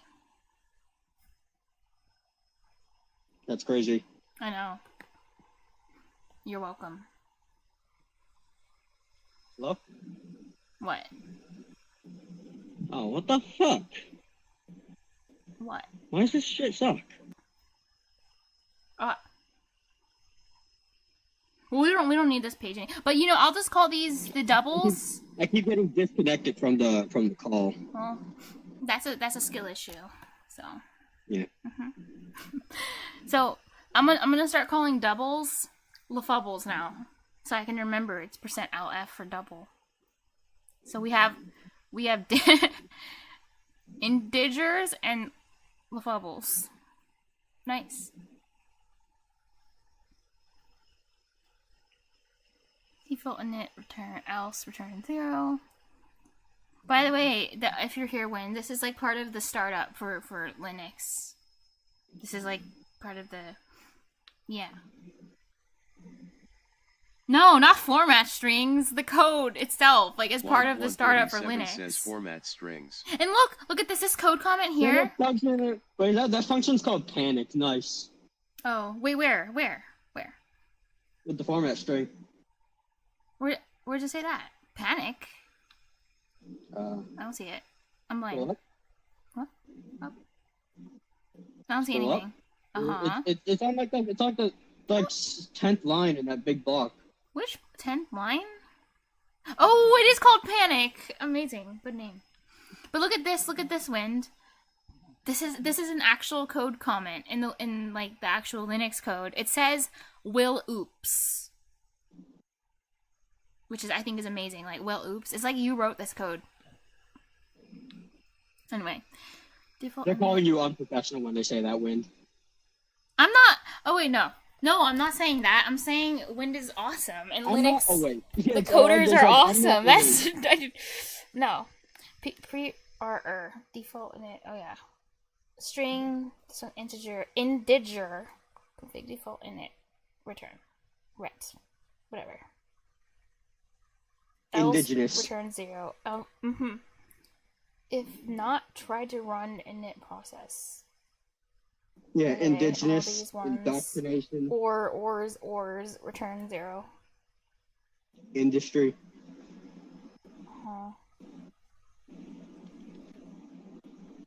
Which is...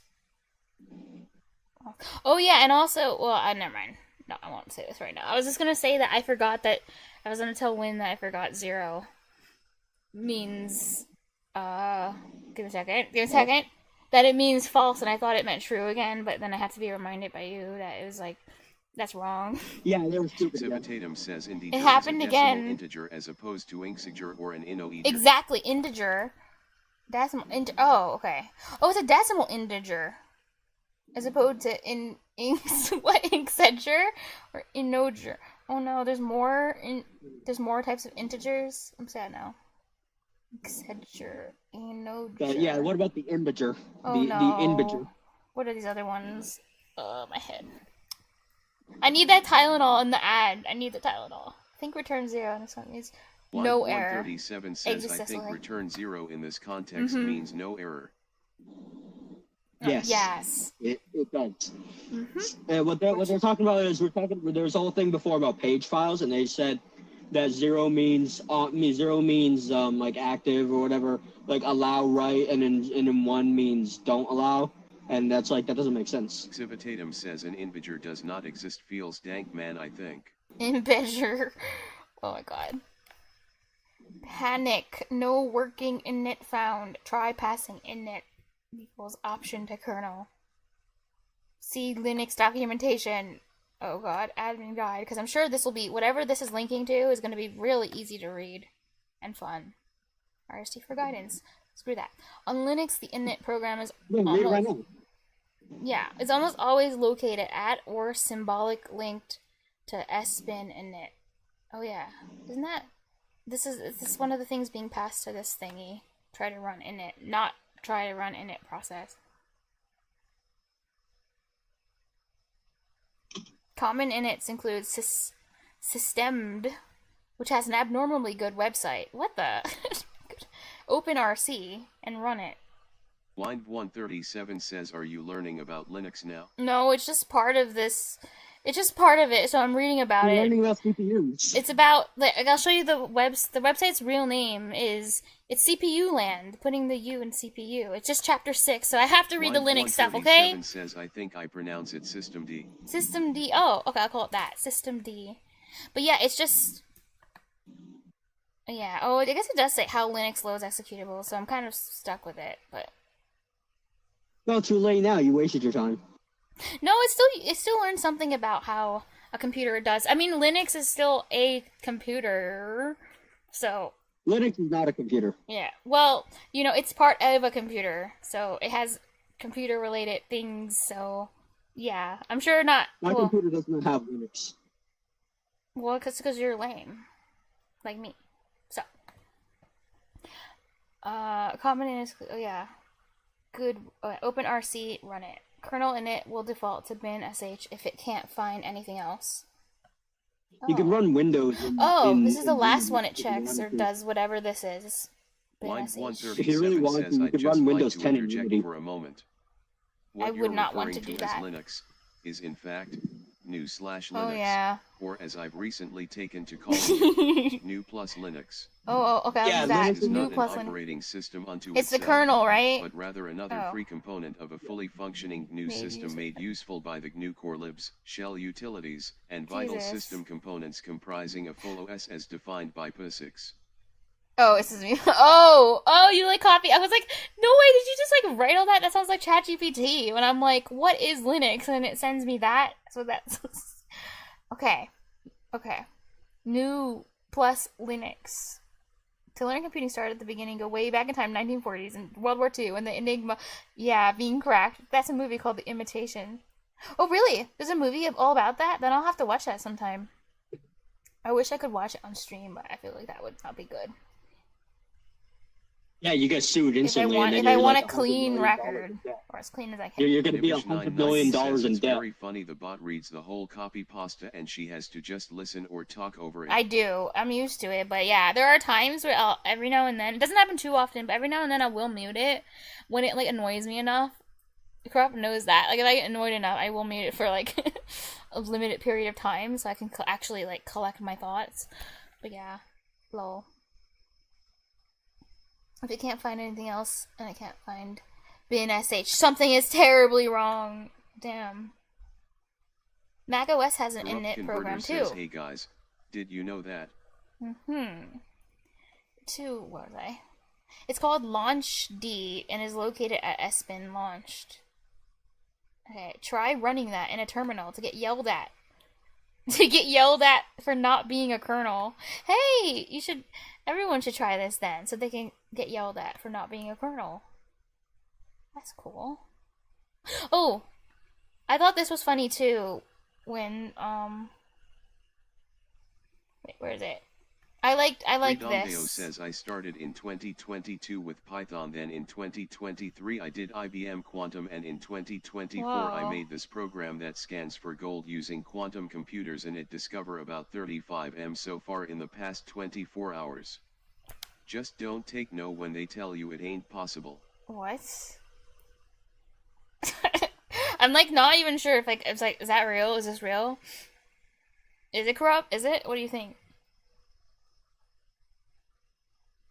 Quantum. I think they're just one of those bots that's trying to get you to buy free followers and go to their OnlyFans or something. No, they're not. They've been commenting earlier. No, they're not. They just want you to go to their OnlyFans. They say if you give them your credit card information, and they'll give you 1 million gold. No, that's not gonna happen. Freedomdeo says I can see on voice. I have all this gold. You're gonna get free Robux.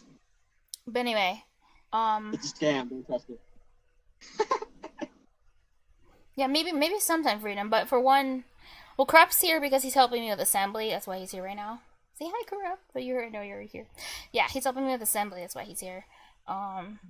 Also, because I only VC with people who are at least 18. Just so you know. Anyway, so sudo, let's see a cool, oh yeah, I just thought this was funny. When I want to see a cool instant black screen, and then it just says pseudocode 1. That looks fun.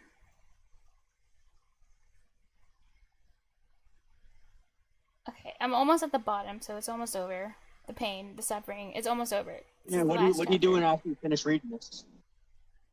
I guess I'll continue tutorial point for assembly, since you're around. Freedomdeo says it's actually easy to scan for gold. If you go to the beginning. Sudo RM. What? That looks bad. When no preserved roots. All computing /Linux /history of Contug. Information theory. We built everything around this theory. It's probably like remove, reformat.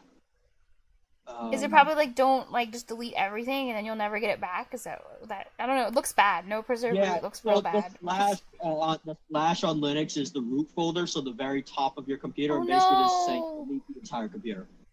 Why are you even allowed to give that command? Like Linux is too powerful. It's good that I'm not on Linux, because I probably would put that command in. Like, someone would send that command to me, and they're like, if you do this, you'll get more RAM. And I'll be like, oh, nice, let me copy and paste it into my terminal. And then it's like... says at wind 137, you forgot the Motecno 20 pseudo. Because then I'd be sad. It's like, no free RAM. It's like, oh, I just delete everything and can't get it back. That's sad. Sad. Yes, sad. Oh my god! Did they really write this in the actual Linux code? Look at this. This is spicy. No way. I bet they did though, but wow. Well, yeah, it's not that surprising. Well, no, it surprises me. Techno 20 Runas Administrator, Techno 20 Runas Administrator, Techno 20 Sudo kill 1 probably doesn't work if you're running on Yeah, you need the triple shield for that one, but like or more than three shields. Wait, what were you gonna say, Crash, about this? That's crazy. But I mean, yeah, just run as administrator. It'll work. It'll be good. Okay. Oh, wait, I want to show you one other... I know I keep going off on tangents, but this part's really funny. Like, this part in the beginning of it. Look at this. It says... but your friend called me a bot. I can come on voice at Salt to Serenity. No, bro. No drama. Freedom, I don't know if you noticed, I don't know if Salt noticed either, but it was literally all just a joke. Yeah, he just joke around a lot. But anyway, this part, Wayne, look at this. He says, read chapter 3. Because, I mean, the whole thing. Well, I mean, the whole thing is they're just trying to get you to pay a ransom to get your yeah, like WannaCry or something, but like we have this prince here. He doesn't remember his name. He doesn't remember where he came from, but we know he's yours. Just pay us a ransom and we'll give him to you. Freedomdeo says, cause I ain't no bot, but I can promise you got the most powerful bots in the world. Anyways, so this part's funny. It says, read chapter 3, I guarantee you will learn something new, unless you're like Linus Torvalds himself. Also, Linus Torvalds called me a moron. Because look, wait, I read this earlier, but you weren't here, Wayne, if you're around. Wait, where is it? Wait, did he not say moron? Was it idiot? What was that quote? Remember that quote? Where was it? Called you a fucking retard. He called me... Where is that quote? Was it on was it the previous page? No, it probably was. I didn't realize we read so much so far. There. Anybody who doesn't... He says anybody who doesn't get this is a moron. End of discussion. So I'm a moron, because I didn't get it. Ever. Well, yeah. Yeah, you just read. I'm a moron. Just don't be. Just if not get it, then don't. Just don't. Be a little bit better than that. Yeah. So, where was I? Okay, now for real, I'm gonna actually finish reading this because I'm almost done.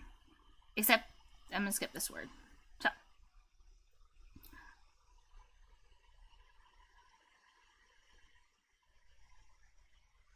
Freedomdeo says Linus Torvalds is also a moron. He doesn't understand anything about quantum computers or a quantum kernel LUL. Init program is almost always located. Oh wait. From this point on, we're at step 4 in the boot process. The init process is running... Oh yeah, this is where we are. The init process is running in userland and begins launching various programs using the fork execute pattern. Okay. Fork memory mapping. I was curious how the Linux kernel remaps the bottom half of memory when forking processes. So I poked around a bit. Kernel/fork.c seems to contain most of the code for forking processes. Says I was looking up all profanity pronounced on the stream in the Linux source code comments and it is all there. Oh, you searched for they got everything in there? That's spicy. You think? I don't know why, but I would have thought that they would like keep the comments for their personal copies of Linux, the code, but then when they like release it publicly, I thought they would like, you know, delete them or replace them with something else. I don't know why, that kind of surprises me. Cause like you know, the whole PR thing, right? PR. Like, wouldn't the PR department not like this? But then again, I guess they are like a open source project thing. Kernel fork C seems to contain most of the code for forking processes. The start of that file helpfully pointed me to the right place to look. Okay. Kernel.c. Oh, fork C contains the help routines for the fork system call. See also entry.s and others.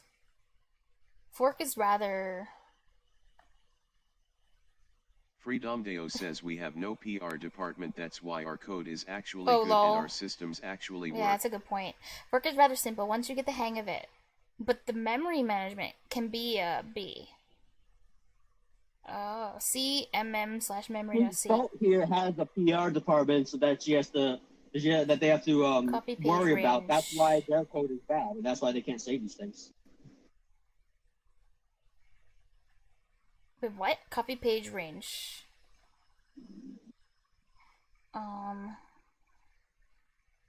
You should fire your PR department. Oh, mine? Yeah. Copy page. Yeah. Okay. Range. It looks like this copy page range function takes some information about a memory mapping and copies the page tables. Interesting. Quickly skimming through. Freedom says in programming though PR means pull request. Oh, I didn't think about that. they can't allocate the PR to public relations or anything like that because because it means something else, so they can't have a PR department. Nice. In your mind. Yeah. Oh wait, no, but that's bad. If I fire the PR department of my mind, I'm gonna be kicked off Twitch in like a day. From all the reports I get. Like, hell no. So, I need this PR department in my head.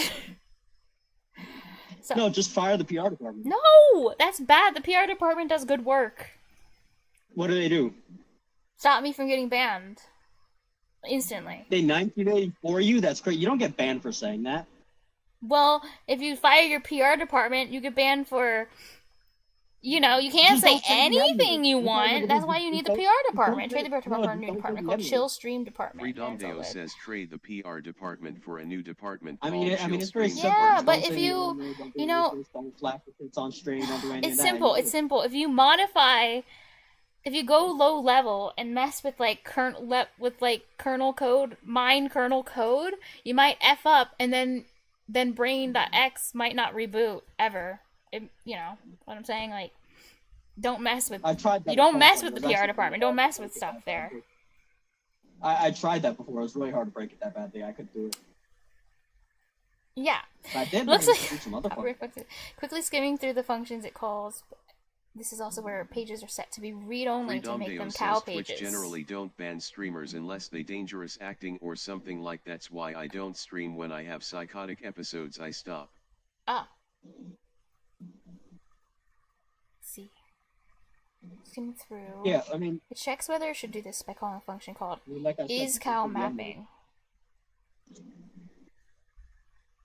This is where pages have to be read-only to make them cow pages. Okay. Read. Oh, yeah, because that's such a read-only. isCowMapping is defined back in include Linux mm.h or header. I learned that recently, that the H files, because I had to add a library into C, well, you know, into Visual Studio Code, so I had to deal with this. This was so annoying. It returns true if the memory mapping has flags that indicate the memory is writable.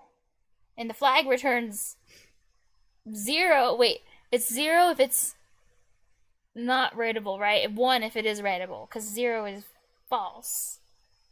Hey, I am learning! 0 is off. 0 is off. 0 is false. Well, I'm getting closer, SPQ. No, seriously. Oh, you're the one. I did want to know. I was wondering, like, which of my viewers refers to C++ as the language, and it was you. I just didn't remember who it was. Tatum says you can basically read C now, which is one step away. And are you proud of me? I installed. I literally spent like 12 hours in total, because it was like 6 hours to use C in Visual Studio Code, because I had to like link to the compiler or find the compiler on my computer, and that took like an age. And I had to decide like which compiler I wanted to use, so I decided to use MSVC just because. And then I had to install a whole library, but the library wasn't written for MSVC. Yeah, they made it hard on themselves by using VS Code instead of Visual Studio. Yeah, the library was written like for the Linux compilers, like it was for like GCC or something. So then I had to go find a version that was compatible with MSVC, and then I had to copy and paste stuff, and it was a nightmare. It was a lot of work. It's a nightmare. C, it's too much work. Just use Python. I mean, Python gives me a headache for a completely different reason, but just code everything in assembly. That's a horrible idea. I am not coding everything in assembly. Maybe that would end my dreams of being a programmer. If I was forced to only use assembly, it's like, well, it was fun. It was fun while it lasted. I am screwed. Yeah, because how am I gonna write Doom in assembly? How? How? I'm not. I mean, some people could, but me do it? No. Freedomdeo says I can write programs in Python in seconds, then takes you months. Now that's just a skill issue. They just, if it takes them months, that's because they're just bad. Yeah, it would take me months to do simple things. So you didn't switch from SVC to GCC. I made you switch from MSVC to GCC. No, I found. I played with things until I could get it to run in MSVC, but it actually took a significantly long time, and yeah. So I was punished in a way for trying to do it like that instead of just using GCC. I could have just done that the easier way. Freedomdeo says let's compare repos, homie. My GitHub Graylan 0 GitLab is Graylan 01. Let's go. What? Skill issue LUL. Wait, who's this guy? Because if you're talking about, well, me, I don't have anything to show because I suck and I'm just starting to learn. I don't really save anything to anyone. I was gonna say, and if you're talking about corrupt, then all I have to say is, ladies, you're both pretty, okay? You are. It's not a comparison thing. We're all here to learn. So, where was I? Iscal mapping is defined back in include Linux no, I'm talking to the dude who said it's a skill issue if you take I say that because he always says that. It's a joke. And he's talking about me, not you. I mean, you can code some things faster in Python, but Python is also limited in some ways. You could do things in C that you can't do in Python. But what takes the most time isn't coding the thing, it's figuring out how to do the thing. And you spend more time thinking than you do actually coding. Yeah, and he was talking about me. He's saying, like, I have a skill issue because I would take a long time to code something. Only makes it faster if that can really balance out the amount of time that it takes you to think about it. It doesn't make it that much faster. It's all just the thinking that takes the most. It's like if it takes you months to solve the problem in the first place, it's not going to make it faster to solve by coding it in Python. And that's the thing. But anyway, Iscal mapping defined back and include Linux mm.h and returns true if the memory mapping has flags that indicate the memory is writable and isn't shared between processes. Let's define back in it. Okay. True if the memory mapping has flags. Shared memory doesn't need to be cowed because it is designed to be shared. The memory is writable. Okay, I see. Admire the slightly incomprehensible bit masking. Freedomdeo says what I'm saying, me personally, I can solve it fast in Python. It will take infinity almost in C. C would be doable, but then again, it takes 500x longer. Paper rape. What's a pip? The solved? Yeah. Well, Python's really popular, I know, because it is a lot less wordy than other languages, and you can code up solutions to things. Freedomdeo says pips are like packages for code. Oh, that's what you called your libraries, right? You call them pips. So your solution to all of your problems is just use other people's code. That's really all it is. So your whole argument is just saying use someone else's solution. Twitch chat to your program. Well, in a lot of cases, it can be a lot faster, but you just have less power to customize the code, of course. But it can be faster to just borrow. Like when I was doing a game jam. That's. I mean, it's not a bad thing to do, but of course that's really at the same time. If you had, but like if you're talking in C, if you had those same kind of libraries in C. It wouldn't take that much longer to do it. So that's the thing. You're just using the example is just because you have all those libraries. Well, there's a place for everything. Freedomdeo says if you can't cooperate with other devs, that's a skill ISIS. Like I said, there's many ways to solve. That's what I like about programming that makes it really exciting for me is like the idea that like there's many ways you can do something. Like you could use a library that's like coded nicely. You could try to make your own, or you could grab someone's code and then you could like tweak it.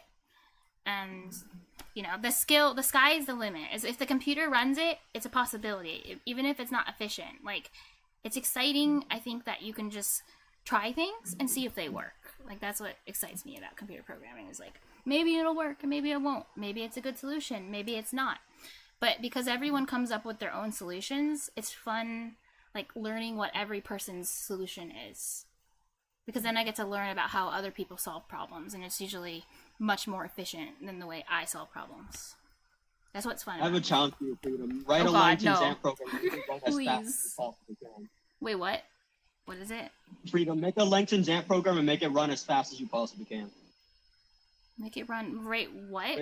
With an arbitrary rule set. So, wait, like, what am I, what is it? What are you...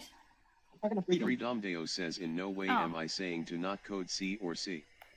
I'm saying to understand what the potential of each toolkit is. C is great for a hardware thingy that needs moving parts. Yeah, if you want to get low level and optimize graphics and stuff. But then if you try and code a Twitch IRC bot in CY, Twitch.io exists and takes 5,000x less time. Yeah, that's why, like, I personally am learning multiple languages. Like, I am learning Python. Because each language does different things better and can save you time depending on what you're doing. Something that'd be really good. Python, it's C, just I love all of them. Maybe it exists somewhere. I haven't really looked for it, but it'd be good if there's like one language that they would have used libraries and stuff from pretty much like every other language out there. That would be cool. But remember, if you could have a language that could load in Java libraries and C libraries and Python libraries and C# libraries all in the same program, that'd be really good. Well, the closest thing I can think of, remember when I told you about there was this guy who's trying to invent a new programming language, and he's trying to make it from scratch, like from the ground up, but he doesn't know if it's going to be successful, but he's going to do it. He says he's going to do it in the span of a year. Like, well, if they want it to be really successful. Yeah. If they want it to be really successful, that's a good way. That's a good place to do it, is to get it so that it can run. They can load Java, C# and Python libraries all in the same code. And interrupt between them, like, really easily. If you can do that, that language is probably going to become pretty damn popular.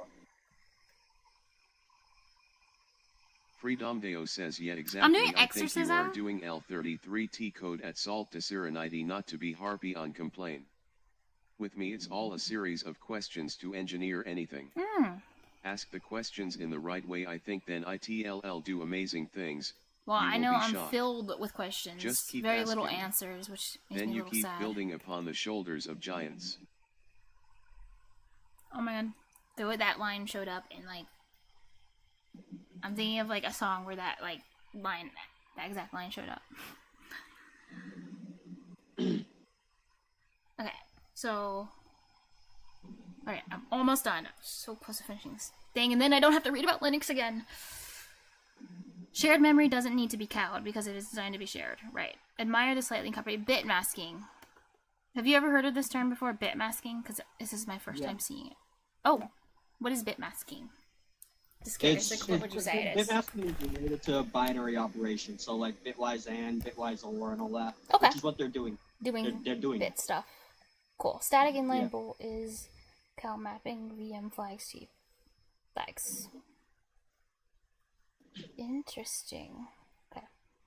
Return flags and VM shared. Oh wait, one hyphen versus. Oh wait, I get one is XOR and one is OR. So this one's probably OR. Double is probably XOR, I guess. VM. XOR is caret. Really? XOR is caret. Oh. Double and one. Double is short circuiting OR. Oh, Freedomdeo says my point with the pips. Which is a Boolean thing. Ninja coders build you amazing things. You get to stand on their shoulders. Don't be ashamed, be proud to have your capability elevated so high. And ITLL reward you. I got in a lot of trouble lately not listening to my inner hacker. Listen to the hacker inside ITLL guide you. 3. Return flags and non-bitwise OR, because you said 1 is non, 2 is bitwise. Wait, no, what am I saying? Oh my god, I'm hallucinating. I'm sorry. I didn't mean to say that. I meant 1 is short circuit and 1 is not short circuit. And no. 1 is short circuit and 1 is not short circuit. Oh, okay, no, I meant 1 is short circuit. 2 is non-short circuit. My brain short circuiting. No, you're still wrong. Jesus! Well, that's actually what I meant originally. Is one is evaluate to a oh, true wait. or false. One When it is not converted short back to it, circuit. you get 1 or 2 0. is short circuit. Okay, good. One. Okay, 2 is short circuit. Okay. Yes. Yes. 2 short circuit. 1 is not. VM shared. 1 is not. Not short circuit or VMA right is equal to VMA right. Well, yeah. Return. So I'm guessing like this is a boolean too. Like these are all booleans. Everything's a boolean.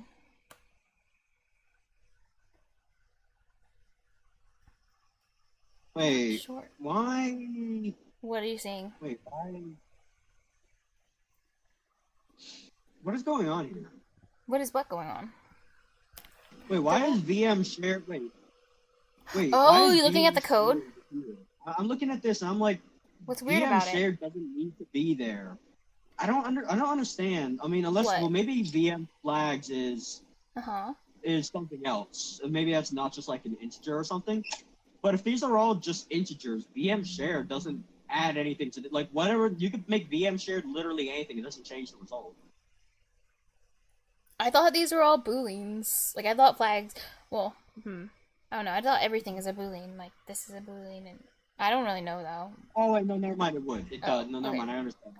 It will evaluate if your there's true. If there's a bit in VM shared false, and when it and gets in converted flag, back to int, you get 1 or 0. right, Oh wait a second. never mind. I understand that. Double is a logical operator. Short circuit. It's a little different. It will evaluate your true or false. Wait, true of false? I get true or false, you mean? It's true or false, right? And when it gets converted back to int.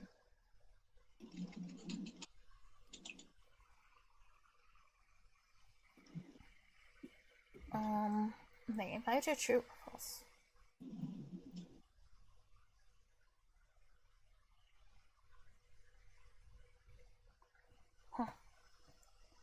Back in kernel fork C, doing a simple command F for copy page range. Oh, and I should have said what I was reading. I was actually talking to USBQ earlier. I was like, that's why I said true or false, or it says true or false.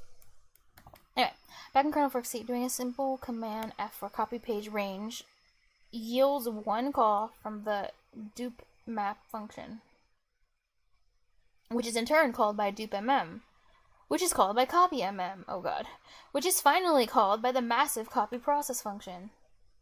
So these are all calling, why so many things are calling each other? It's too much. Copy process. Wait, yields 1 call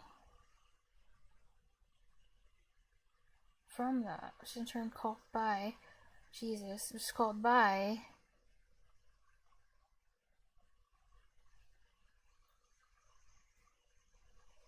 wait, if it says yields 1 call, doesn't that mean...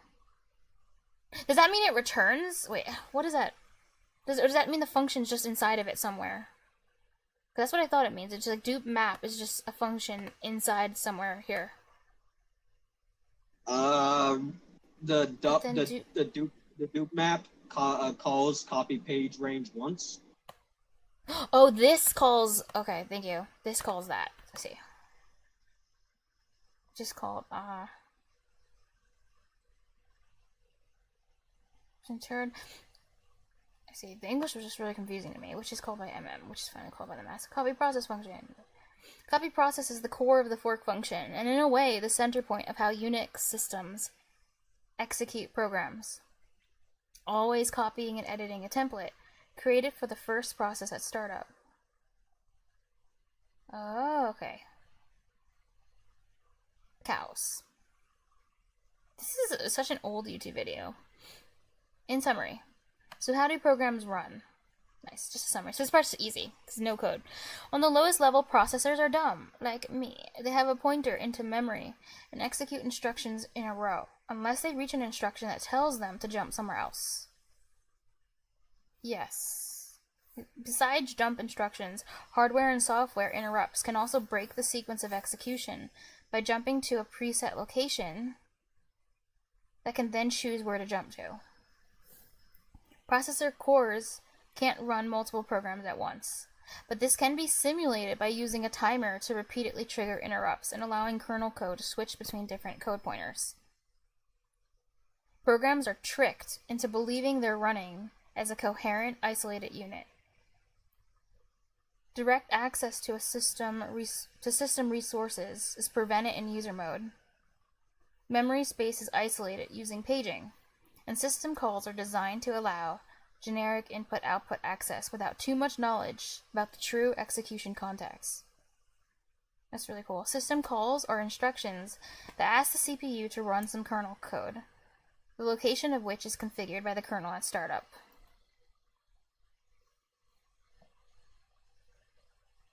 Let's see. But how do programs run? After the computer starts up, the kernel launches the init process.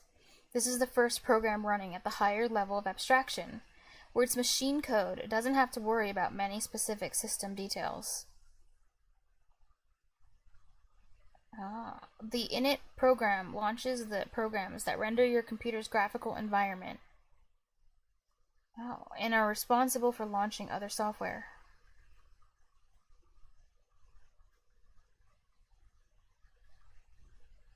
To launch a program, it clones itself with the fork syscall. This cloning is efficient because all the other memory pages are cow, and the memory doesn't need to be copied within physical RAM. On Linux, this is the copy process function in action. Oh, I see.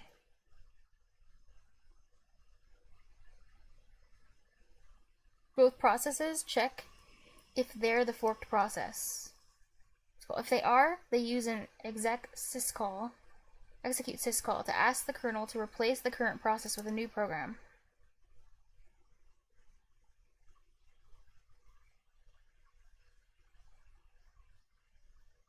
The new program is probably an ELF file, which the kernel parses to find information on how to load the program and where to place its code and data within the new virtual memory mapping. The kernel may also prepare an ELF interpreter if the program is dynamically linked. Oh, so the interpreter only matters if it's dynamically linked. Nibish 990 says, that like parent/child? Yeah, parent/child, exactly. Yeah, ELF is like that's right, the Linux version of... Nibish 990 says an executable. How they execute stuff. ELF dynamically linked. I did because I didn't explain this part well, but I don't really remember why, or I don't really understand why only dynamically linked needs an interpreter and why the static one doesn't, but it doesn't really matter. Because it was, the way they explained this was like really kind of confusing. But everything is like loaded. What was it? It was weird the way they explained it. Let me just think for a second. Because they said for dynamically linked, you load everything, even if you're not using it at the time, but it all gets loaded into like RAM.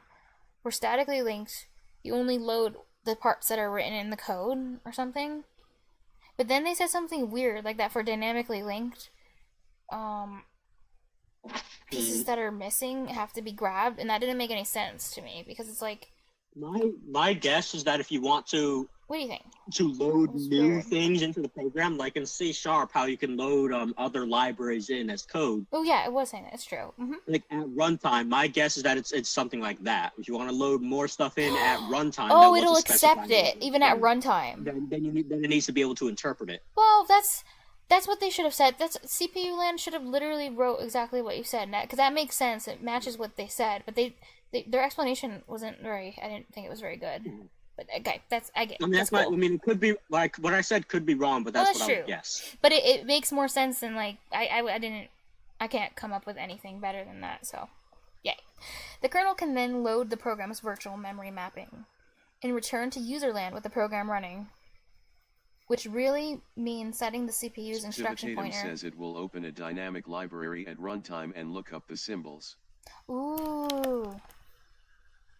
Symbols. Oh, and which reminds me, the first time I encountered this whole thing with dynamic library and symbols was when I was trying to set up my C library, because I'm trying to use the CS50's library in Visual Studio Code, but I was getting these stupid errors, like with the like it was saying like when I looked up the errors, like, oh, the symbol can't be located and crap, and I was like, oh my god, so freaking annoying. But yeah, it was something like that. Says the real process is kinda convoluted. I don't fully comprehend it, but there's a nice article https://lwn.net/. I'm definitely not going to read it because I've already been through. I've been through enough pain. But I can bookmark it. But yeah. The kernel can then load the program's virtual memory mapping. Oh yeah, I said that. Blah blah blah blah. Oh, which really means the CPU's instruction pointer, setting the CPU's instruction pointer to the start of the new program's code in virtual memory. Epilogue, thank God. Yay. Oh wait, there's still a little more, but it shouldn't be too bad because it's short. Congratulations. We have now firmly placed the U in CPU. I hope you had fun. Did I? I will send you off by emphasizing once more that all the knowledge you just gained is real and active. Is it? The next time you think about how your computer is running multiple apps, I hope you envision timer chips and hardware interrupts. I will think about that, though, from now on. That was pretty cool. When you write a program in some fancy programming language and get a linker error, that's what I got! This is when I was trying to load the stupid frickin' C library I wanted. It was like linking errors, like linker errors all over the place. Like 990 says it's real when something breaks. Oh, it is real. I got like 1,000 different types of linker error that I had to fix each one. It was absolute pain because I didn't even know what a library was, like what a static and dynamic and all that crap was. So it was hard, but I did it by myself. I did it off stream so that you guys can see how much I was crying, but the tears were shed for sure because it was painful. Should have done it on stream. Tears of pain, pure pain. Get a linker error. I hope you think about what that linker is trying to do. The linker is trying to destroy my life. Thank you, Everfollowed. Thank you. At least not all things are trying to destroy my life. The linkers are. If you have any questions or corrections about anything contained in this article, you should email me at lexi@hackclub.com or submit an issue or pull request, because I learned that's PR, because, you said that, well, Freemoto, whatever his name was, said that PR is pull request on GitHub. Wait, what is a pull request? What does that even mean? Think you ever followed? Pull request, it means you want someone to do what? What does it mean to pull? Like, look at my issue? The end. What does pull... It means you want them to pull your eyeballs out. It means what? On Snapchat, on TikTok, oh my god. It's a command. Fetch and download content from a remote repository and immediately update the local repository to match that content. Oh, okay. So it's like pop. What's a pull request? Pull request sounds like something different. I've never used GitHub other than to steal scripts. Oh, just lol. Okay. Well, let's see what is it? Look, it shows up as the first one somehow. It knew when I said what is that I was gonna say pull request. Proposal to merge. Oh, it is different. You're right. A set of changes from one branch into another. Oh, it's like when you want to add. I feel like it should be called a push request, because pull doesn't really make sense to me, but whatever. That's my opinion. Email me or submit an issue. Yeah, just have push and pop request. Yeah, I like that. Exactly. Push and pop. And pop's so cute, too. That's the one thing I like about assembly. Pop. Issue or... The end. But wait, there's more, goddammit. Bonus, translating C concepts. Oh, there's another 6 chapters. No, there's not. Oh, it's a huge... They should be like, oh, you wait, actually... there's more. There's another 6 chapters. No, you actually made me panic, because if there was another 6 chapters, I probably would just give up here and be like, you know what? No, I'm done with CPU land for now. Because this was a lot. Pull request itself does not pull. You push your code. Exactly, it sounds more like a push request. Like, why do they even call it pull requests? It's so weird. Push your code to GitHub and open a pull request to merge into another branch. Other people may can accept the changes. Yeah, they should pick different words for that, for pull requests in particular. Because it sounds like just hearing pull requests. If a pull is like taking someone's code and then updating your code base with their code, then a pull request sounds like you're asking for permission to, like, can I please use your code? Is it okay if I download it? Like, that's what it sounds like, but that's not what it means, so I feel like it's misleading. It might be surprising to hear that heap allocation functions, like malloc, that's what... Oh! Dude, I was watching a video about a guy who made Brick Breaker. He made Brick Breaker in assembly, C, and C++. And he said when he did assembly, like, C has malloc, but he said assembly doesn't have malloc. So the first thing he did was he coded malloc from scratch. Like a basic version of malloc in assembly. That's what he said in the video. I remember this. And I was like, what's a malloc? But yeah, no. We're not heap allocation functions like malloc are not system calls.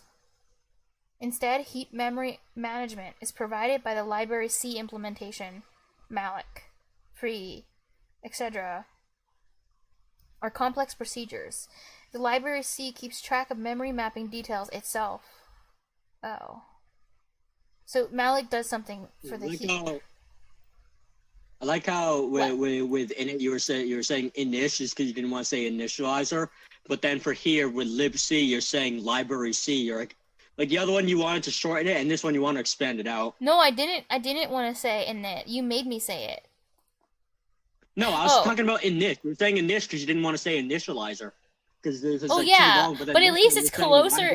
My version's closer to the initialize than yours is init.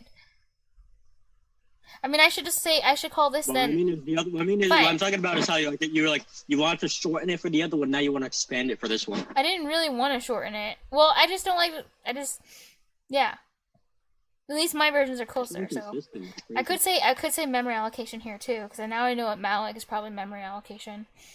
But the main reason, to be honest, the main reason I read this out as library C is because sometimes I forget what lib means, but when I see init, I don't know, I just feel like it's like clear to me that it's initialization. But every now and then I'm like, what's a lib?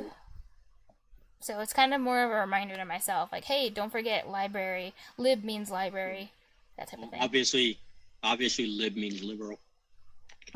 Sure. Under the hood, the userland heap allocator uses syscalls including mmap, which can map more than just files, and sbrk. Nice.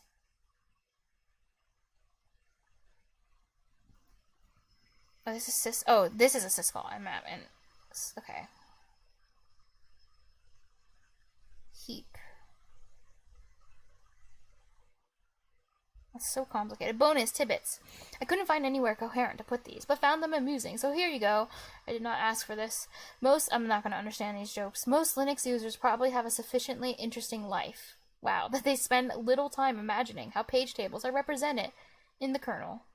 Jonathan Corbett. LWN, I don't know what this is. An alternate visualization of hardware interrupts. Hey, look! Look at this. This is assembly.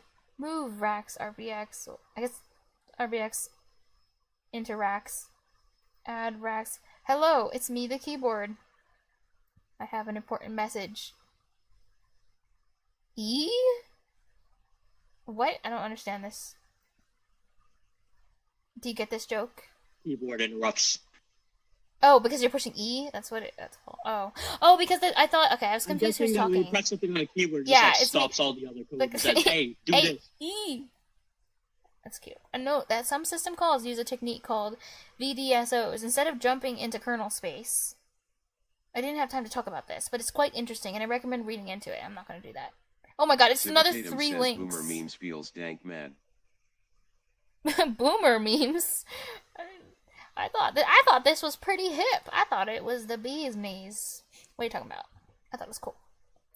Oops. I know this is a technique called VDSOs instead of jumping into kernel space. VDSO. Okay, I didn't have time to talk about this.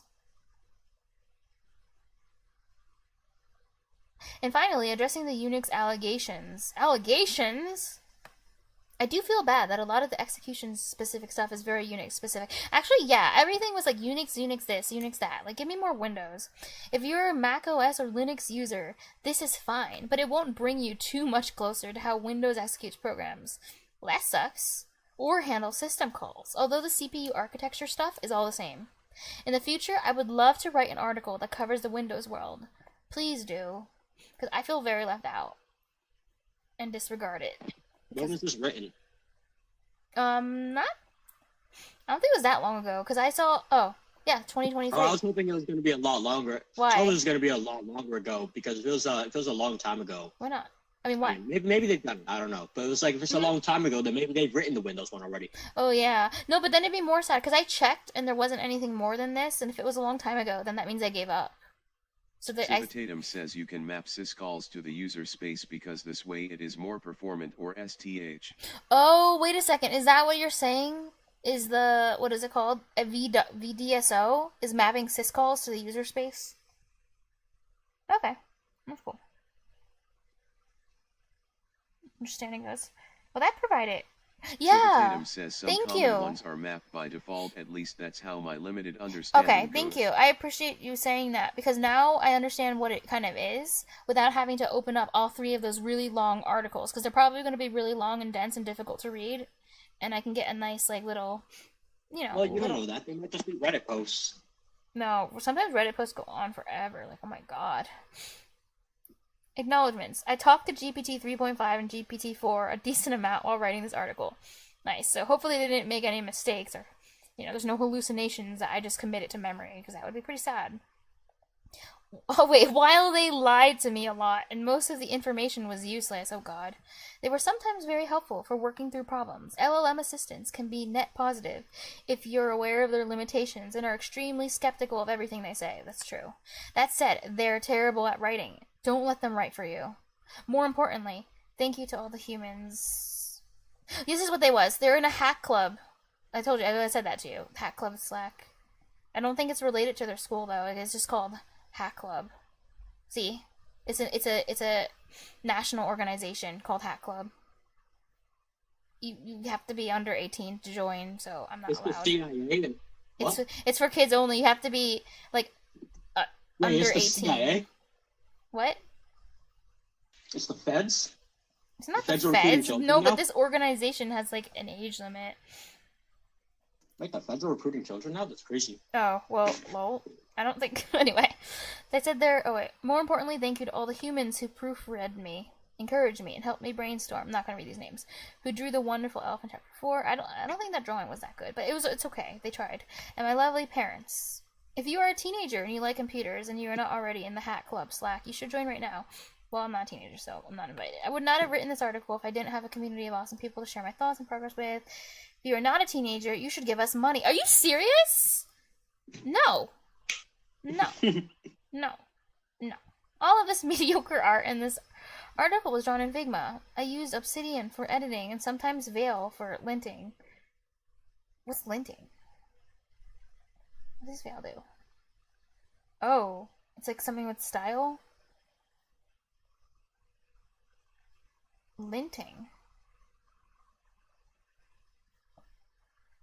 Wait, I kind of want to get the definition because I've heard this word before come up in like tech stuff. What is linting? A linter program? Oh. Static code analysis tool. Used to flag programming errors. So it's just like a... Yeah. Oh. Corrupt Converter says def linting.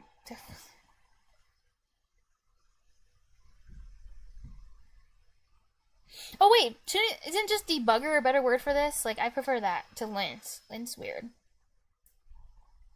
The markdown source for this article is available on GitHub and open to feature nitpicks. Okay. Yeah, why does he end his whole article with a sad face? Corrupt Converter says if you type something like that into Google, it gives you a definition. Nice. Because they hate their own code. Everybody hates their own code. Aw, that's depressing. I've read this whole thing, and that's what the ending is. It's just this, like, sad face. Like, yeah, they just look back and they're like, this sucks. But I don't want to do it again because it took a long time. Jesus, that's too dark. Oh wait, debugger. Oh, that's okay. I see. Tatum says debugger Thank is you. for inspecting the program at runtime. I see. One's for when you run it, and the other one's for like when it's just you haven't ran anything yet. but it tells you like your syntax errors and stuff. That's cool. That's a linter. So I could literally show my code to like another programmer and be like, hey bro, will you lint my code for me? That's a valid sentence? What are the chances that they would actually say yes? I don't know. I feel like maybe you're nice, and if it was like short, you might say yes. They'd be like, how much are you paying me to do that? Shoot. They take one look at the code and be like, okay, so like we're talking $50, right? Wow. Okay. No, actually what I think would happen is they would take one look at the code and be like, actually, everything is a syntax error, so start again. Like there's nothing here that can like, that the compiler can run. As a compiler. Yes. I don't know what this first character is. Should give them money. Oh yeah, just like this kid. This kid's like, if you're an adult, give us money. Civitatum like, says they would say you should give them money. No. There's more to adulthood than just giving money. Like, I don't know. I'm sad now. Anyway,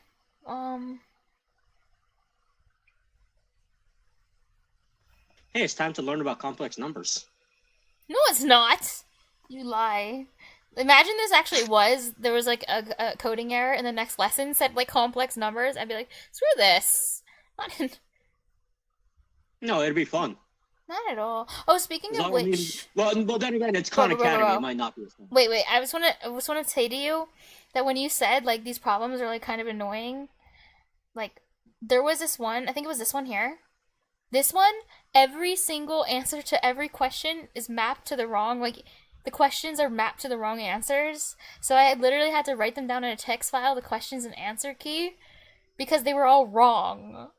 And it was so freaking annoying. I'm just saying, like, Khan Academy does have some mistakes like that. Like, some programmer probably made, like, an off-by-1 error for the key. Wait. Screwed up. What? That's not funny. Everything?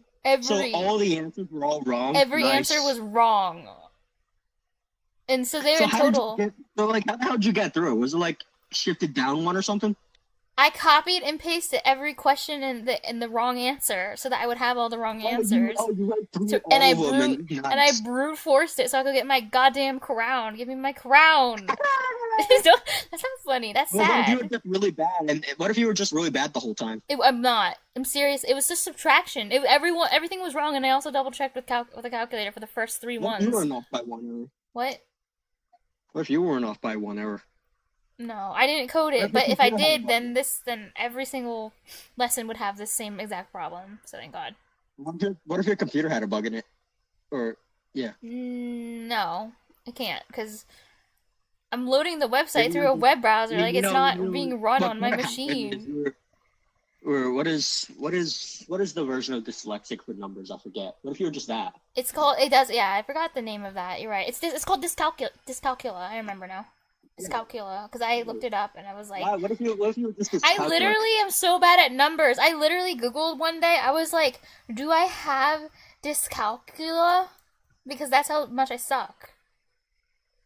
I don't think I actually have dyslexic. You can't spell this word right. Damn. Anyway, tutorial point. Oh wait, tutorial point. Where is it? I think I bookmarked that. Damn it. Oh wait, no, that's not tutorial point.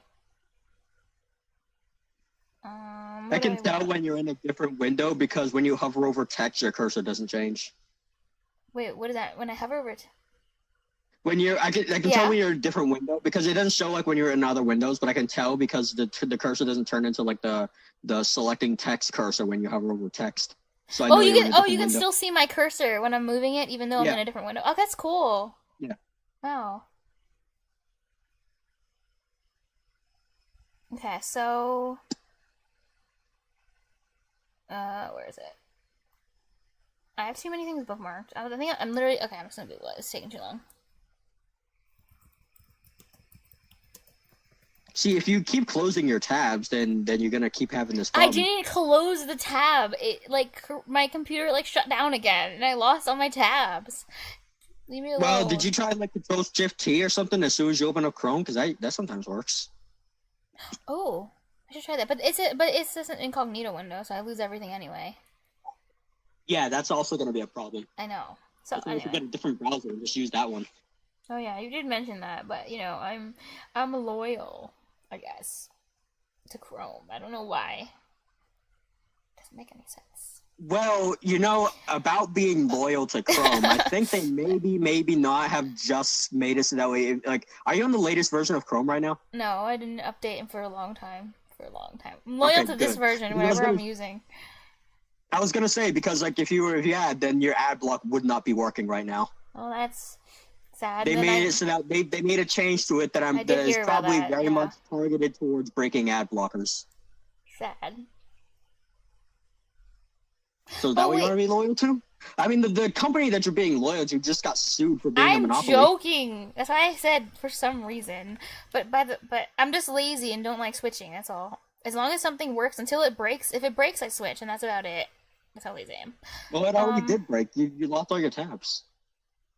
You should really figure out what's going on with your computer and why it's turning off. That's probably a good idea. It's just a problem with the hardware because Asus there's actually a lot of issues with this, and I'm actually glad it just like runs most stuff because I've seen worse comments about this particular model that I bought with people. Like some people's stuff, like computers wouldn't even boot up at all, and they had to like return it, and the company actually had to send them another one, which is even worse.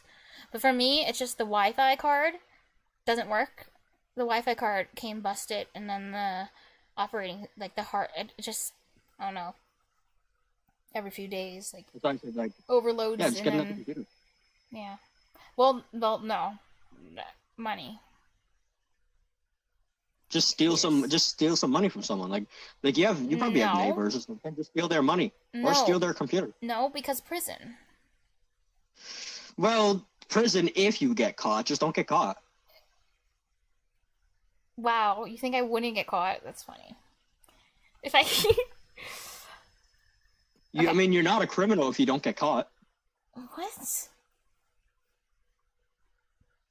But you have to not get caught. Impossible. Yeah. Oh, wait. There was memory segments. I did want to review. Oh, where is it? Oh, register. Sorry. Registered. I wanted to look at the picture one more time. Just for myself. Right. So if I see 3 letters with something E, anything that starts with E is 4 bytes, you said. Anything that's like AX, just BX, X. DX, DX, those are all the 16. Mm-hmm. And SI, DI as well. X is 2 bytes. And yep. And then what did you say is 1 byte? Something's 1 byte. What's 1 byte? Where is it? All those 8 things in the gray. Oh yeah, AHAL. So anything H or L, 1 byte. Okay. One thing that you're going to need to remember or reference this thing repeatedly for, because you're going to keep forgetting it, is which one comes first, AH or AL. Wait, why will I have to reference that? Shouldn't it be obvious? Because it's like... You might repeatedly forget which one comes first. In fact, you should take that image and like save it somewhere on your computer. Lol. Wait, what do you mean? Like your desktop I wouldn't forget. It's literally ABC, ABCD, ABCD. Like, there's no way I'll forget. No, like the what are you talking about? The AH and AL. Sometimes I keep having to look it up to be like, what's the order? Like, which one is on the left and which one is on the right? Because if you set AH to 4, EAX is not going to be 4. But if you set AL to 4, EAX should be 4. Oh, damn it. Oh, yeah, you're right. Because yeah. One of them is on the left, one of them is on the right, and you got to remember which one is which. Oh, that's actually going to be really annoying. You're right. But I guess I can remember just, like, one's the HL. I just need a mnemonic. HL is, like... Half-Life 3. That's not a bad one, actually. Oh, yeah, because it's half... Dude, yeah, it's half the... Well, AH plus AL is half the size of the 32-bit register. Half-Life? So Half-Life, yeah, because it's half of it. I like it. I'll use that. That's good. That's a good one. Where did I actually stop? The other way that I just thought of, which I kind of wish I thought of before, is also, like, ordering the alphabet. H comes before L. Oh, that's an even, like, simpler one. Because that one's, like, built in. Half-Life's cute, though. I think I'll remember that, too. Yeah. Yeah. I think I was somewhere on this page, because I know I stopped, like, as soon as you got tired and passed out, like, I was like, then I switched to watching, because then I was kind of tired too at the time, and I started watching this video. Which, by the way, I finished says this. equals left since that's lower on Little Endian. Well, what is H? That doesn't work if you don't know what H is. And also, it's not going to be left on JDoodle. Oh yeah, Little Endian. Wait, what did you just say? Sorry. It's not going to be left on what? I'm talking SPQ. It's not going to be left on the. It's only left on Little Endian. But it's not going to be on the website we're going to use. But also, but if you're going to use that, what is H? Wait, our website that we're using, it doesn't do Little Endian? Civitatum says doesn't. Yeah, I told you about it already. I forgot. There's the thing before about how it swaps the bytes, and I explained to you why a lot of things do that, but also said keep that in mind because JDoodle doesn't. Okay, but you didn't use the word Little Endian, so I was like trying to link those ideas right now. Yeah. Yeah. So if not do weird swappy byte thing, then that's Little Endian. If it does the weird swappy byte thing, then that's it's the big Endian. I think that's the other one. Little Endian is I think Little Endian, well, given what they said there, Little Endian is doing the swappy thing. Oh, so we are using Little Endian, because ours does... Oh, wait! I remember, you said that our JDoodle doesn't do the swappy thing. You're saying... Okay, yeah. I see it now. I had it reversed, like I always do. I always mix up true and false. My bad. Doesn't AX mean extended accumulator register? Yeah, where's that to 0 and not 1? To A, and EAX mean extended as well, so EAX is extended accumulator. Well, I guess that makes sense, because EAX is the biggest one, and then the AX is like half of it. So it kind of makes sense it would be like double extended. So wait, if A stands for accumulator, what do B, C, and D stand for? I forget. It's obviously... No, it said this, didn't it? Wait, what? In this registers thing, did it say that? I think it said that. I forget. I mean, I don't know. I just think of them as A, B, C, and D. I don't even care about... Yeah, it is A, B, C, D. Because I was like, if A is accumulator, then B is accumulator, and C is accumulator, and D is accumulator. Says I forgot right? To. But yeah. Okay. Yeah, because why do you even think about that? I don't think about that. I don't want to think about that. When instructing about two operands for some information. 3 basic modes of addressing. I think we stopped here. We stopped at, I don't know. I don't know. You probably don't remember either. But I'm pretty sure I think I read this. Yeah, I don't remember because it's been like a year since we last talked and did assembly. You're right. I can't argue with you there. In that time, I almost became a Marine. Holy hell. Damn, you gotta do me like that. For some other instructions may require 1, 2, or 3 operands. Actually, I don't know if let me go back here. Oh, yeah, we did this, remember? You fixed their code that didn't work, and you fixed it so that it actually would take a number. So we did do this part. Oh, yeah, we did that. You fixed their code. That was so cool. I fixed it on JDoodle. Yes. Oh, so it will run on JDoodle. That's right. They use 2 for the console in, but JDoodle uses 0. So like that code is right. It just didn't work on the other thing, which is also part of like the whole portability of assembly. It's so very portable that you move it to one other place and you need to change the entire number. That's beautiful. Just to get it to run. Amazing. I'm kind of jealous of the guy who coded Brick Breaker in assembly. Like, that was cool. Can you code Brick Breaker? Do you have enough knowledge to code Brick Breaker in assembly? Because that was pretty insane. I'm like, oh my god. If I could probably figure it out, but first thing first, I need to figure out how to draw to the screen. Good point. That's the first thing. I could probably do it, yeah. I see. So if you just knew like the calls that you need to make to the system, like you'd have the knowledge to put it together. Yeah, if I know all that stuff, which I could figure out, then I could probably do it. Was it that my next project, making an operating system for Brick Breaker? Make it so you open a VirtualBox and then you pop it in an ISO file with Brick Breaker. Actually, well, he did Brick Breaker. If you were to do a game, I want to see Pac-Man because I think that'd be even cooler than Brick Breaker. Brick Breaker's cool. It's okay, but Pac-Man's like the classic. Yes. Because then you have even more to worry about, like the ghost AI and stuff, in addition to, Pac-Man.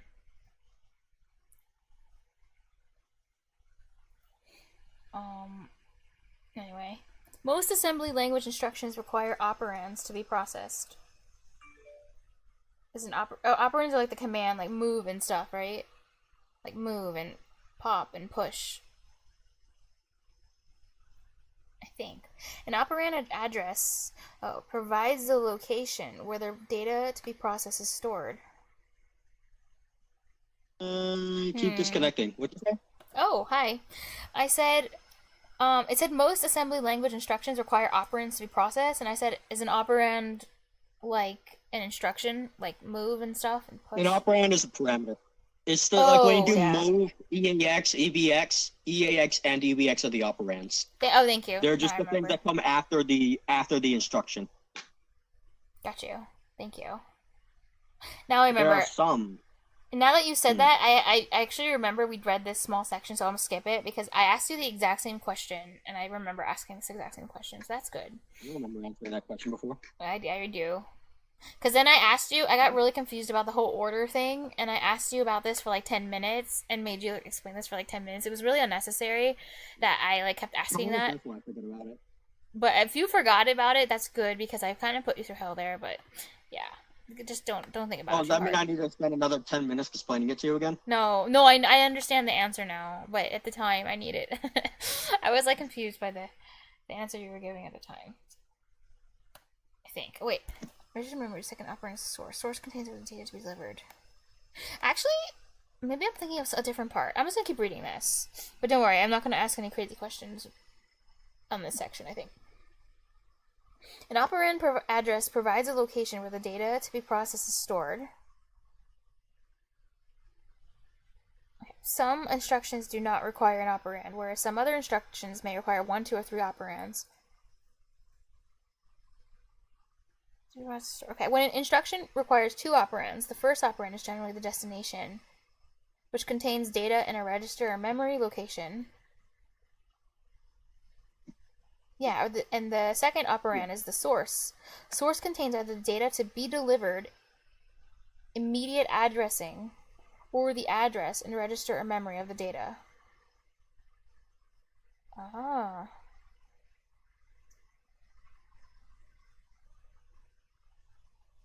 Generally, the source data remains unaltered after the operation. Okay. The 3 basic modes of addressing are register addressing, immediate addressing, memory addressing. Register addressing. In this addressing mode, a register contains the operand. Depending upon the instruction, the register may be the first operand, the second operand, or both. Blinky, Pinky, Inky, Clyde. Name all the ghosts. Me says. Wait, why did you laugh? Inky and Clyde. Dude, you're funny. What? Anyway, sorry. Move, DX, tax rate. Tax rate. Register in first operand. Register in second operand. Okay,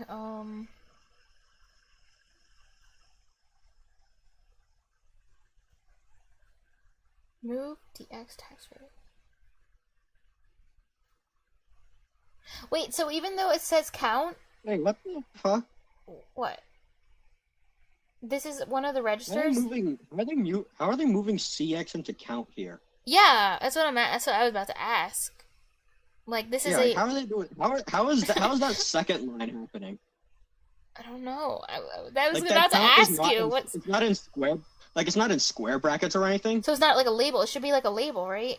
Like, it shouldn't be. Yeah, it should be. It should be in square. I feel like that should be in square brackets because I know for damn sure count is not one of the registers. It's not. There is no register called count. Like, I was like, what the hell? I feel like that's just a typo. That looks like a mistake. That looks like a mistake. Yeah.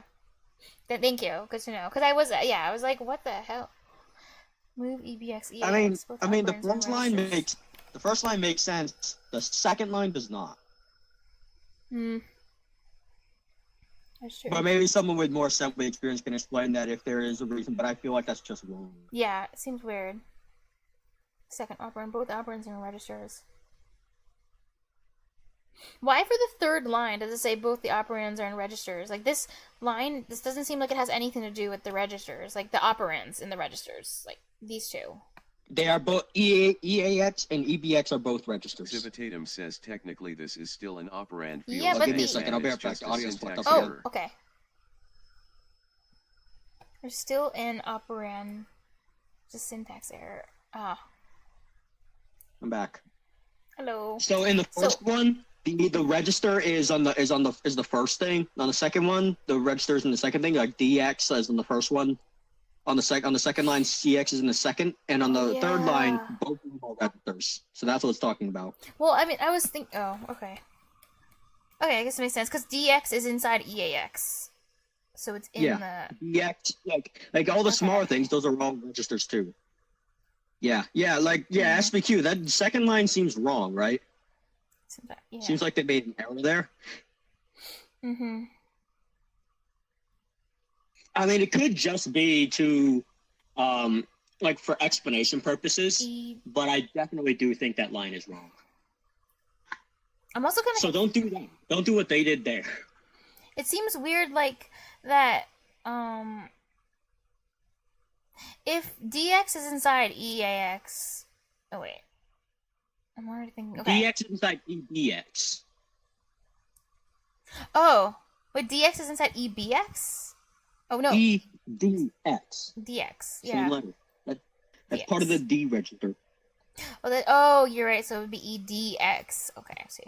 Yeah, and then CX is part of ECX. Mhm. And it contains CH and CL. But the only thing we care about is the operands, and the operands are being moved to registers that are unrelated to EAX and EBX. So that's why I was saying, why does this line, this part, move EAX, EBX? Why does this even matter? I don't think it does. Because these aren't the operands. It's talking about how you can have them both be registers. You can have one you can have the one on the left be a register, the one on the right be a register, or you can have them both be registers. Okay, I see. So in this case, it's like another set of operands. Like these are two operands, and then showing you like, oh, you can have two operands. Yeah, and technically that's like that has to be like coded on the CPU, like to use them both as registers, rather than just one in either. Like the way it's all set up has to be coded like specific ways on the CPU. Okay. They like get their own like sub instruction sort of thing. Weird. As processing data between registers. What I understand, the way it works is you have the move instruction. Yeah. As like a byte, and then the following byte contains probably like a bunch of flags for a bunch of different parameters. Like depending on what it is, it determines what you have as your parameters, and it can be a constant, or like an immediate, or a register, or reading from memory. In which case, it's some other things as well, if it's want to read from memory. But it doesn't have a thing set up for doing both of them as memory. Wait, what are both things? Where are they? What things? Both the thing on the left and thing on the right. Oh. First and second operands. It's like pretty much like how it's like interpreted in machine code is what I'm talking about, how it turns into machine code. Mm-hmm. It's got a whole bunch of like settings based on the bits of the bytes. That's cool. It's like some value, like it might have something that indicates this is a register and this is the register that it is. Oh, and then if all these values are here, then do this. It might be like, this is an immediate, this is how big the immediate is, and this is the value of the immediate. Civitatum says, I think the second line might be valid because macros. Well, yeah, but like I understand, of course, it's gonna be a macro, but can you do it? If you define count as a register? As a register or STH. Oh, oh. Oh. Wait, what? How do you define count as a... Is that a thing that you can actually do? Like, define something specifically as register? It did compile. Wow. It did Well, see, here's the thing. It'll compile. Yeah. I believe that, but... Actually, wait. I mean... Civitatum says percent define. Wait, is register a keyword that you can use? Define count. Oh, okay, that makes sense. Oh wait, yeah, you figured what? Tell me. That makes sense. That makes sense. That does make sense if you do that. Yeah, I was gonna say, if it was like some like allocated bytes for some value or some constant, I was gonna be like, that doesn't make sense. Oh, it's like redefining it, saying like I want to call it count instead of I don't want to call it EDX anymore. Yeah. Yeah. Just like remember when we were reading the U and CPU thing where they like renamed a register into their own thing, whatever. And you're like, I think that's just like their naming. I feel like I could make the most cursed assembly code using that idea. Oh, yeah, you probably could. But maybe just name everything 1, 2, 3, 4, 5, no. 6. Have you ever thought? I'm just curious, but have you ever thought like maybe you shouldn't? You know, maybe I shouldn't do this. Maybe it's a bad idea. What do you think? These are the questions. As processing data between registers does not involve memory, it provides fastest processing of data. Immediate addressing. An immediate operand has a constant value or an expression. When an instruction with 2 operands uses immediate addressing, the first operand may be a register or a memory location. The second operand is an immediate constant.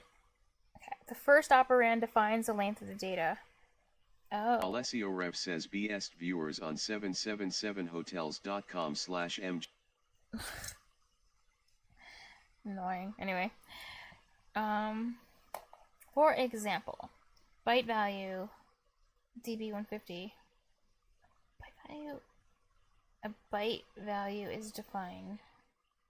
I wonder if you can set up your TTS to not read from viewers that got banned after they sent the message. I think probably not this one. There's literally like not many features I can do, like not many options for me to change this. But obviously if I used a different service or had my own, I could do whatever I wanted to do. Like customize what things I wanted to read. Yeah. Byte value DB 150. DW3. Wait a second. First operand defines the length of the data. Where's the length being? Is this DW, DW? Wait, is this DB and DW? Is this the length of the data? Or is this 150, 300, 65? Yeah. Okay.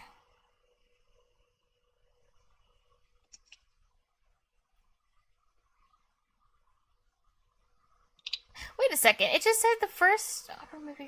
Wait. It just said two. Look, it says two different things. Okay. What? It says. SPQ? What? Wait. What is going on here? What is what going on? Wait. Add byte value 65. What?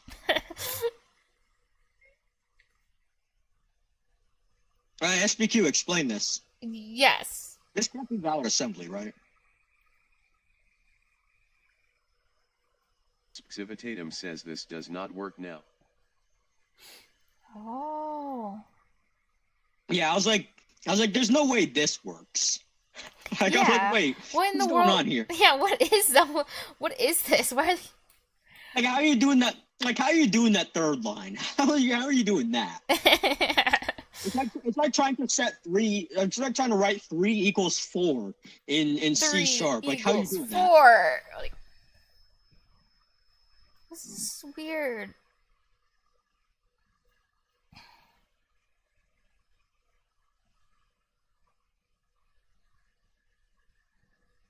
Yeah, it was like you got away with it last time, but this one is blatantly stupid. I see. What if I was to find?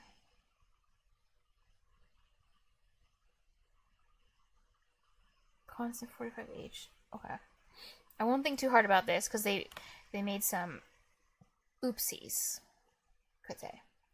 I hope they stop making oopsies because it'd be really nice since I am trying to learn like what the hell's happening. Direct memory addressing. When operands are specified in memory addressing mode, direct access. Says you could do add byte underscore value. Yeah, that's 65. And I think that's what they meant with the other one too. But I feel like they're not doing it just because they don't want to make it look more complicated than it's so funny. Want it to look. I guess, but it's. But if you're experienced and you look at that, then you're like, that just seems wrong. I feel like, too, literally just adding brackets to something does not make it that much more complicated. Like, honestly, just add the freaking brackets. That's what I think. Because assembly is already complicated. Unless you're someone who codes in Python, and if you're someone who codes in Python, then yeah, you can't read the code anymore as soon as you see in the brackets. What? No, you could just get over it. Just don't learn Python, and then you're fine. You're doing assembly right now. You're not doing Python. That's why you exactly. But you should be used. If you're gonna learn assembly, you need to be used to seeing things that you don't understand what the hell's going on. So put the brackets anyway. Mm-hmm. Confuse all the people because then it's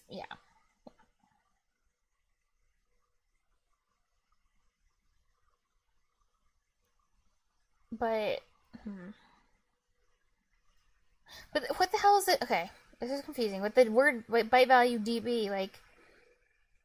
The first operand may be a register memory location. So what? This is... Oh, wait. So the register memory location's name is byte value. And then... The first operand defines the length. Yeah, but it says... something called byte value. Okay. The confusing thing is it keeps saying... It says the first operand. Different things. Like the first time it says... The first operand may be a register or memory location. And the second time it says the first operand defines the length of the data. So what is it? Is the first operand the register or memory location? Or is it goddamn length of the data? Like, it can't be both. Or maybe it is both, because a memory location defines its own length. Like, it is... Like, I guess. I don't know. Maybe I'm thinking it. Okay, so I'm reading this. You might need to read the whole paragraph, I'm thinking. I did read the whole paragraph. An immediate operand has a constant value or an expression. Don't scroll. I'm trying to read this. Sorry. When an instruction with two operands uses immediate addressing, the first operand may be a register or memory location. And the second operand is an immediate constant. The first operand defines the length of the data. No, that makes sense. Okay. It's just saying basically like if the first operand is a 4-byte or a 32-bit, or if it's a 16-bit, that defines the length of the data that's being moved. Okay. So, the first operand, so in each one of these, so like this is the first operand, this is the second operand, right? This is the first operand, DW. I don't think that's... Oh, I thought it was. I don't... Second. I'm not sure if that's referencing this. It looks like it's referencing like instructions like mov and add and sub. I think it's referencing like those kind of things, not what's a... Wait. No, for example? Oh, maybe. Oh. It's weird. Oh,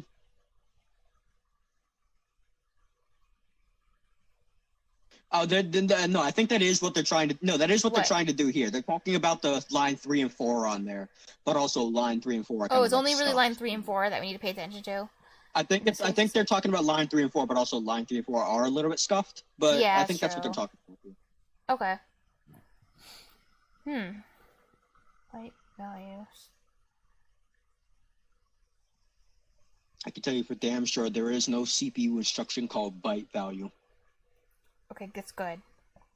There's no byte. Oh my god.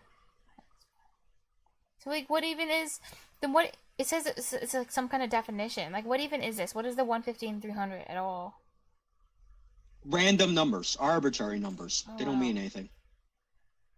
What's important about them is that 150 can be stored in a byte and 300 cannot, so they use the word for that instead. That's really why they picked those numbers. Oh, that's it. Oh. You can store 300 in a word, but you can't store it in a byte because a byte only goes up to 255. Oh. Okay. Byte. I see. Okay, that's why that's... Okay, so the numbers themselves, at least. That's the only part that's, like, not random. Good to know. Yeah. Direct memory addressing. When operands are specified in memory addressing mode, direct access to main memory, usually to the data segment, is required. Okay. The way of addressing results in slower processing... Wait, this way of addressing results in slower processing of data. To locate the exact location of data in memory, we need the segment start address, which is typically found in the DS register, and an offset value. Okay, this offset value is also called effective address. In direct addressing mode, the offset value is specified directly as part of the instruction, usually indicated by the variable name. Oh. The assembler calculates the offset value and maintains a symbol table, which stores the offset values of all the variables used in the program. Wow. In direct memory addressing, one of the operands refers to a memory location, and the other operand references a register. For example, add. Oh, it adds the register in the memory location. Oh. Wait, memory location. Is this the same thing as a stack? Oh wait, no, it's just a piece. Stack is memory. Never The mind. stack is memory. That's true. I guess it's like the but RAM. no, wait, this isn't. Oh, They're RAM stack? wrong here. They're not using square brackets. Oh yeah. Well, we already know. I guess that they don't ever use square brackets in their examples. But look, except down here, look at this. They just decide like, They use the square brackets let's down use there. them all of a They're sudden. actually doing it right there. And also that what I just saw there, what they were What? talking about was one of the things I mentioned before about how you can have problems. where? Wait. Oh wait. Okay. Wait, let me check. I can, Oh, Scroll my down. phone's about to die. Is this actually valid syntax? Where is it? When is it valid syntax? I'm looking at this. The thing with the byte table. If you scroll down, the 4 byte tables. Where? Oh, these. SPQ, can you verify that this is like valid syntax or byte table, word table? Can you verify this is valid syntax?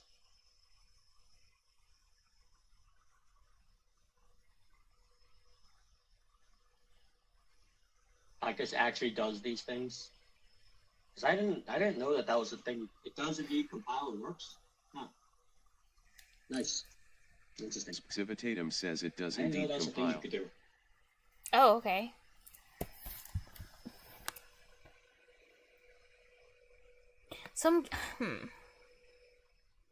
I'm guessing memory location is not the same thing as stack. It's separate. Civitatum says, but Basically that the would same make way you sense. It's define basically string the same way you literals. define Or string maybe? literals.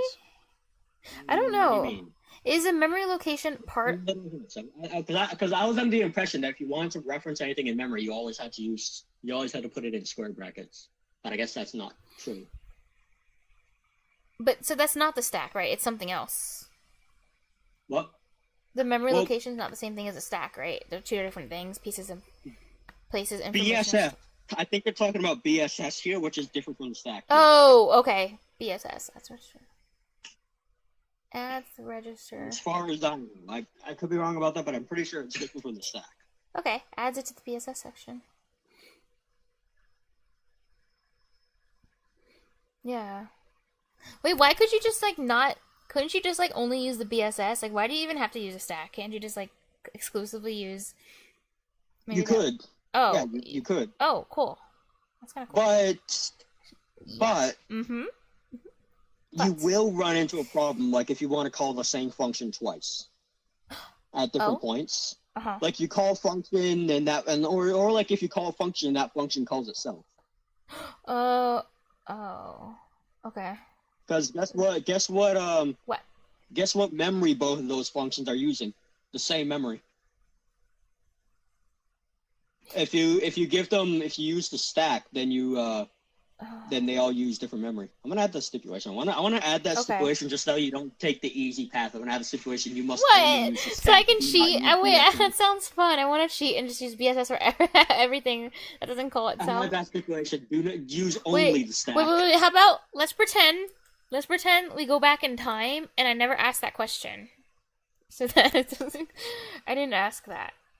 So, Therefore, there can be no stipulation if you didn't think about it.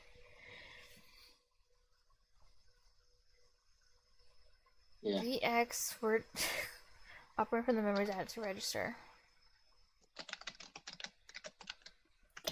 Why? Is it because in your code you didn't use the memory? Like you used only the stack yourself? Or did you use BSS? Yeah, I also want you to think about that because it's like you need to think about things a lot more when you're using the stack as well. That's true. Because you can't you can't just give everything variables. You need to keep track of like the positions of all of your stuff.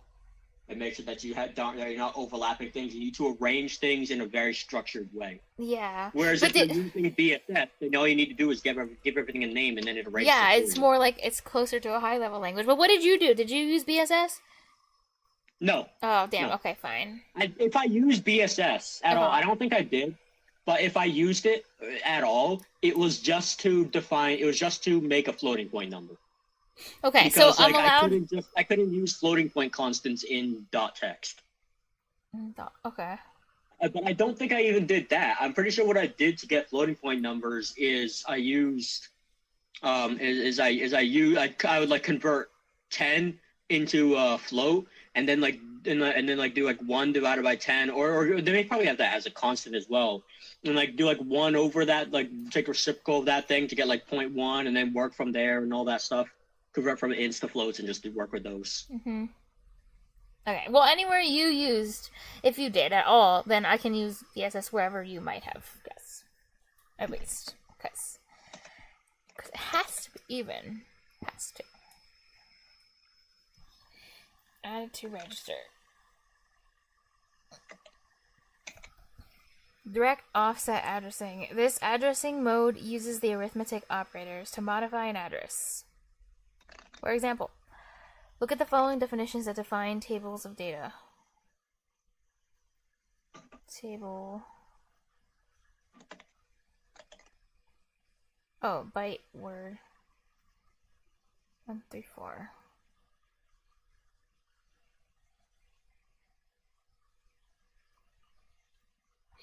I don't see any arithmetic. Oh, wait.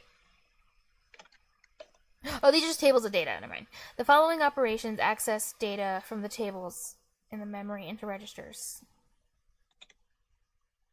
Gets the third element of the byte table.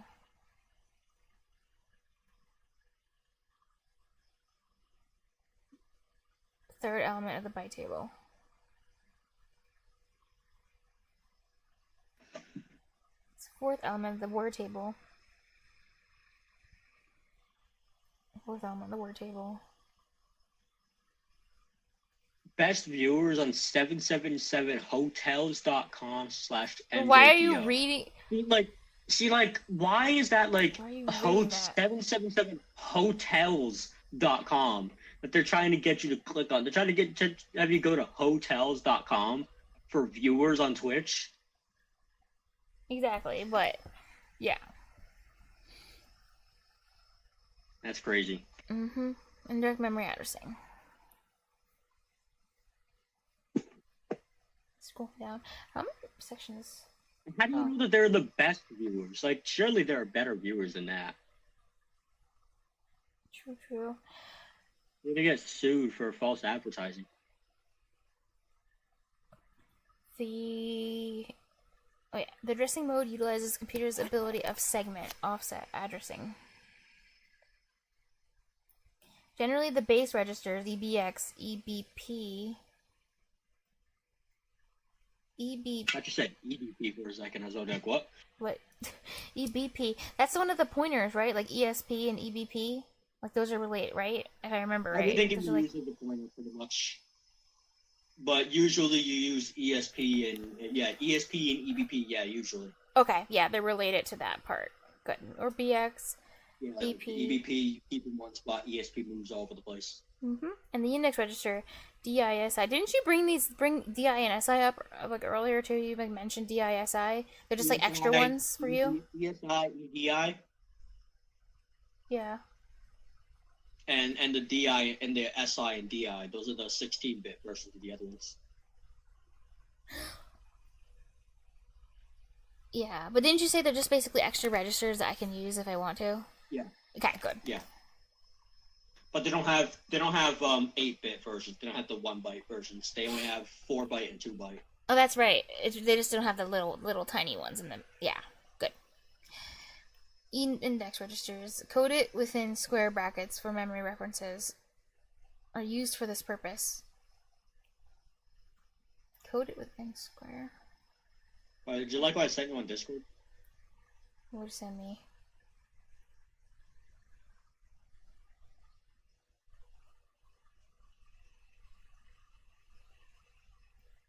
No. No.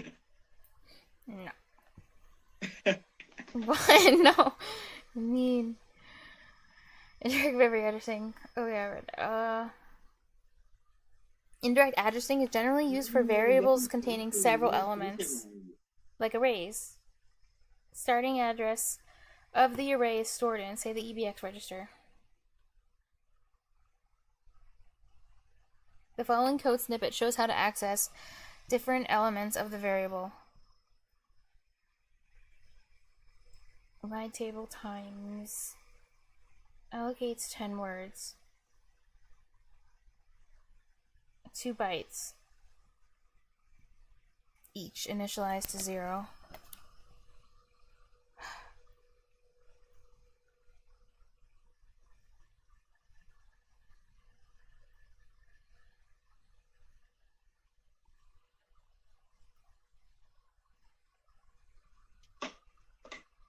Oh yeah, and there's also like, also having that like the +2 on the other things, or +3 on the stuff declared at BSS.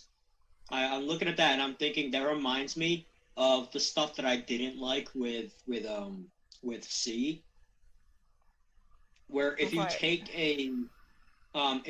a like a byte pointer and you add 1 to it, it changes the value by 1. If you take a short pointer, which is 2 bytes, and you add 1 to it, it changes the value by 2, the value of the memory address by 2. If you have an int pointer and you add 1 to it, it changes the value by 4, points 4 bytes forward to the next int. Why? And I didn't like that. I didn't like that because I'm like, if I want to move 4 bytes forward, I want to add 4 to it. But I still want to keep it an int pointer. So what I do is I just turn it into a byte pointer, and then add 4 and turn it back into an int pointer. Okay. I see. I think I probably did in my code a couple times. Let me look at my C code. I'm pretty sure I did this. Okay, what's you? Oh. I think it's 10 words, 2 bytes each. Whatever, I can't be bothered. Initialized to 0.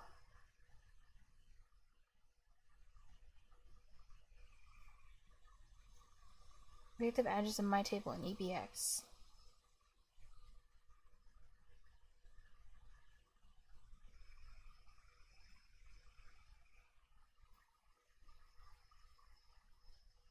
The table 0 equals 110. Yeah, I did.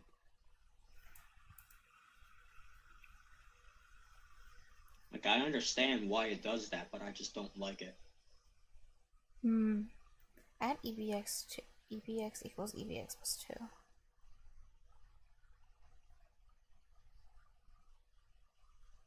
You know what I don't like about the way they wrote this? What? Move table on the 1. EBX equals EBX plus 2. They put a space before the plus sign, but not after the plus sign. Like, you know, if you're doing it, you gotta either put a space before and after, or no space before, no space after. It's just so uneven. I don't like it. It's like the freaking what's the thing? It's like messing with me. Seeing that unevenness on it. What? Line 4. The comment on line 4. Oh, you're talking about... Okay. I don't like the unevenness of that. Oh, like sign. How one doesn't... Oh, there's no space there and plus 2. Yeah, no, I don't like that. Wait, that matters, right? In assembly. No. Does it? Well, okay. no. Well, oh, so you could put a space there and it's fine? That's also... I mean, it's also a comment, so it doesn't matter anyway. That's true. It's a comment. But in actual, like here, in these examples, where it's, like, not a comment, if I just delete the spaces, it's, like, fine, right? If I want it to. Civitatum says it looks like a unary plus on 2 and lack of an operator between 2 operands. That too. I mean, nothing, like, literally nothing nowhere ever is going to interpret it as a unary plus 2, but, like, a unary plus on 2, but, yeah. It's just, like, I prefer if it's, like, no space left or right, or 1 space left or right, or some number of spaces left or right, but I don't like when it's uneven. It just feels wrong. It feels weird. I forget what that's called. Wait, why is it not unary plus 2 or whatever. Doesn't that just mean add 2? Like literally like 1, 2? Add 2? Unary plus is an operator on and up. Like, you know how, like, if you add, like int x equals plus 5? So that wouldn't add 5 to x, that sets it to positive 5. Oh, that's basically, what that, it's like EBX equals EBX positive 2. But, like, where's the operator in between? Instead of it being plus, it's positive. Imagine it means positive. Okay. So then, okay. But in this case, it does just mean actual plus. Like, it's what's supposed to be. Yeah. Not unary. Unary would just be positive, like positive, negative. Okay, that's spent so much time on this, it wasn't even worth looking at. That's true. But that's actually what I was only up here because I was looking at understanding of the whole effective address thing. But I think I get it after staring at it enough. Because it's like you move the address of my table to move it to EBX. No, that's not what that does. What? Is that what that does? That's what SPQ, is that what that does? I thought you have to use LEA for that. Wait. Is that what that... I thought you had to use LEA for that.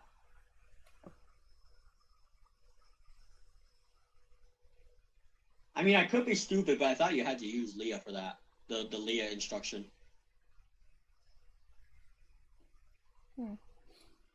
And then it's like I'm reading this and I'm thinking that that's gonna read the first 4 bytes at my table and store those into EBX, rather than store the address of my table into EBX. SPQ will figure it out probably. Oh, you think it's gonna take the actual value and put it into EBX instead of taking the address? I'm imagining that's gonna take the first 4 bytes inside of my table and store that in EBX, rather than put the address of my table in EBX.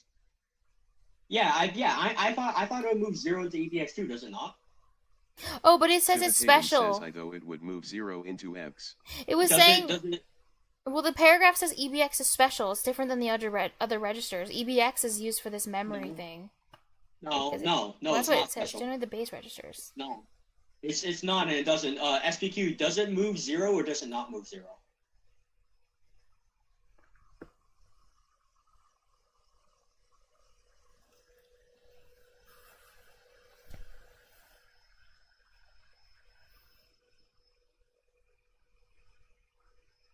Maybe if SPQ has a convenient way of testing that.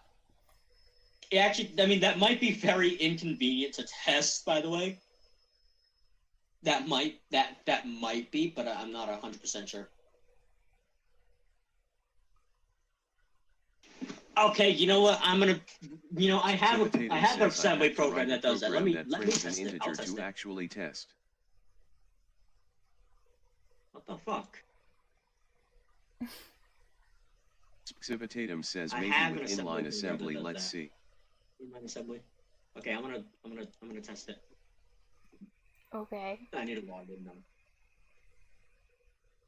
Come on, dude, press the freaking button. What?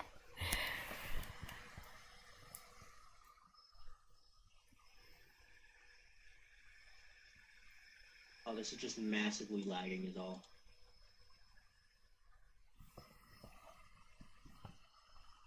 Why is this not working?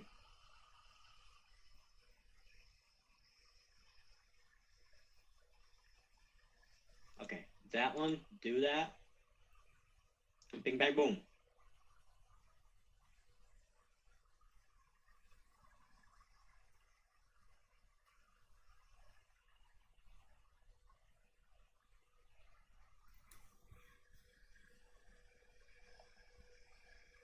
There you go.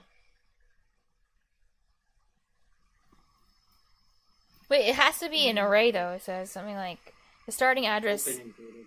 Whatever that is, it has to be the starting address of an array. It can't just be something with one value or something, I guess.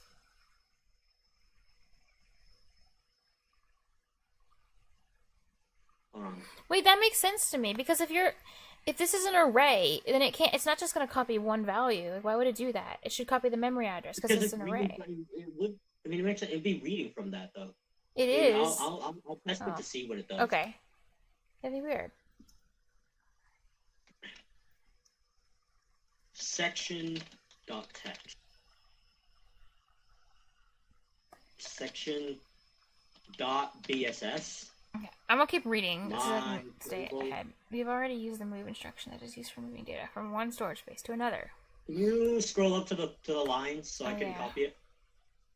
Here, I'll just copy and paste it for you, and you can have it. My table times 10 DW0. Okay. Okay. So if I go to here, have this. If I collapse all these different things. Pnum EAX, that's gonna be good. The move instruction takes 2 operands. Main. Syntax of the move instruction is move destination source. Okay. Move instruction may have one of the following 5 forms: register, move immediate register, move immediate to memory, move memory to register, move register to memory.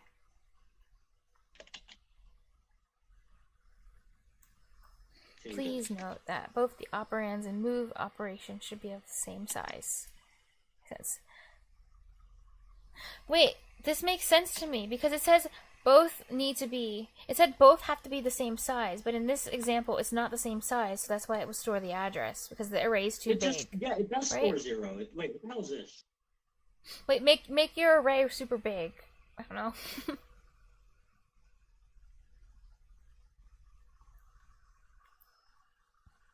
Wait.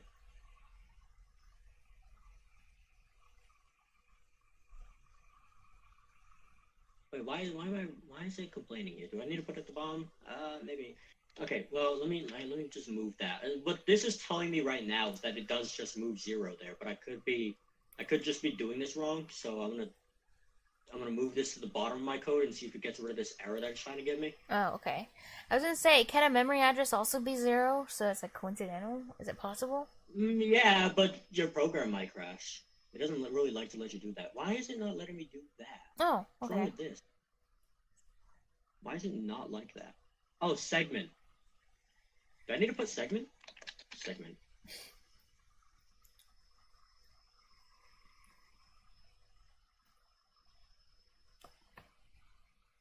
Well, look, it's doing it. It does it again. Look at it's. Wait, it's explaining this thing again with the address. It's saying the move instruction causes ambiguity at times. For example, look at these 2 statements. Move EBX my table, effective address of my table, and then move EBX 110. My ambiguity. 110.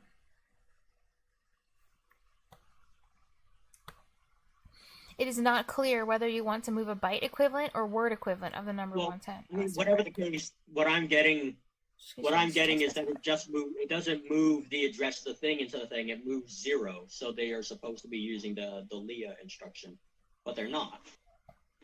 Oh, so they're just not using like they're simplifying it too much. Guess what they're not doing wrong? Guess what they're not doing right? Not using the Leah instruction, so that it shouldn't do that. Yeah, so what the Leah instruction does, it's load effective address. So which is the instruction that they're looking for. Instead of mauve, if it was LEA instead of mauve, then it would work because it'd be loading the address. But instead, what they're doing is they're just reading the number that's stored there rather than getting the address.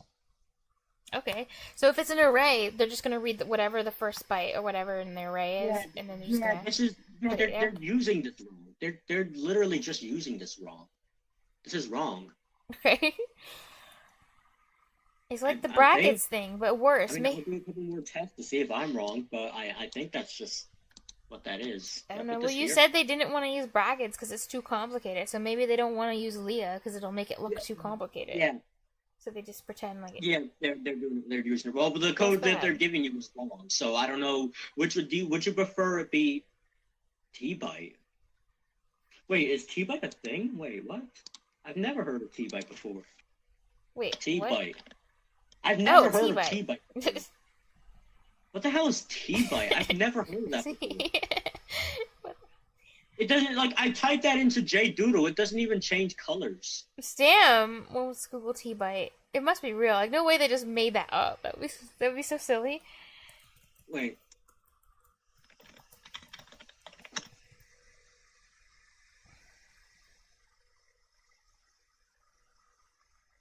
Okay, it does exist. It's real.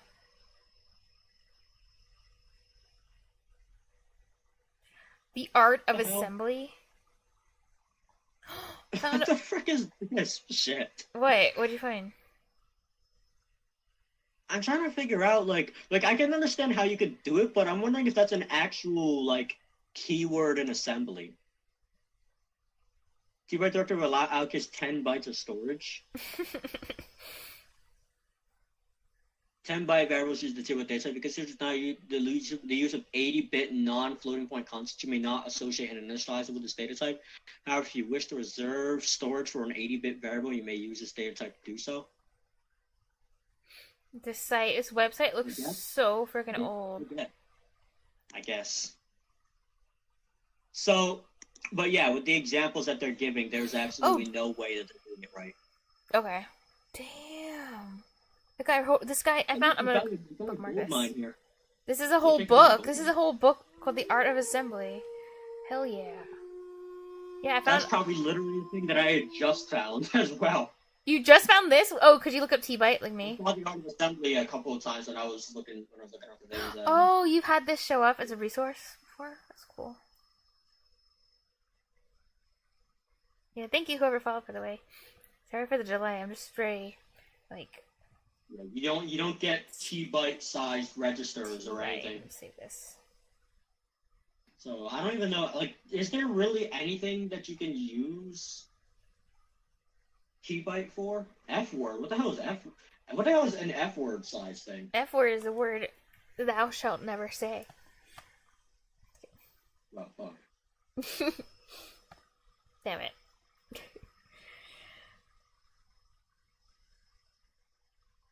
In just 90 says that email address was from UCR, my alumnus. No way! Wait, what email address? Where? Where? Is it the one by this guy who wrote this? No way. What are the odds? Wait, where? Wait, let me... Where was there an address? Now I need to find where the email address is. Where is it? Oh, I found it. I found it. Wait, it's right. It's the ucr.edu. In just 90 Right? says top of this page. No way. What are the odds?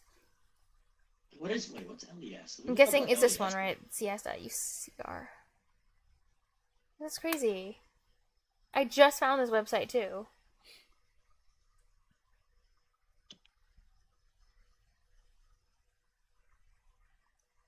What does it say? Represent absolute proof that God never intended anyone to work in assembly language. Amazing. I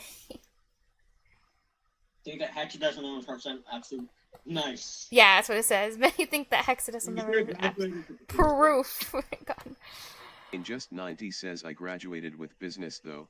Sad face. Oh, don't be sad. That's an awesome thing to graduate with, and it's another. It's not engineering, like. What? It's not engineering. But just like computer science, like you can take business and take it everywhere. Like it just fits into like every single, like it's very versatile. It's a good degree, I think. Yeah, I can take computer science into the Marine Corps. Because no matter where you go, you need the money. Aw. In just 90 I need to take says the pretty lower pointless byte of compared to RDI. CS, to be honest. Store in one of the A, B, C, or D registers and get the lower byte of that.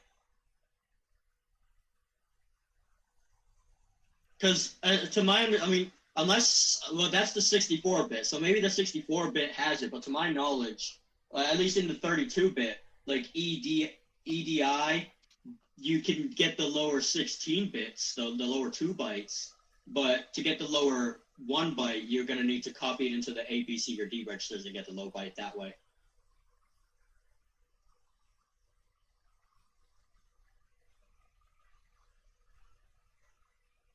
UCR University. I don't even know where that is. I'm kind of curious now. UCR. Oh, California. Says that's probably true for 64 as well. Riverside. Wow. I think they're in California. There's Cali. they have one of the stations for Marine Corps boot camp there. But I won't be going there. I'll be going to Paris Island, probably. Paris Island is closer. Wait, you're... Oh, wait, no, never mind. Because you're East Coast. You're not West Coast anyway. Yeah. Because of your weird time difference.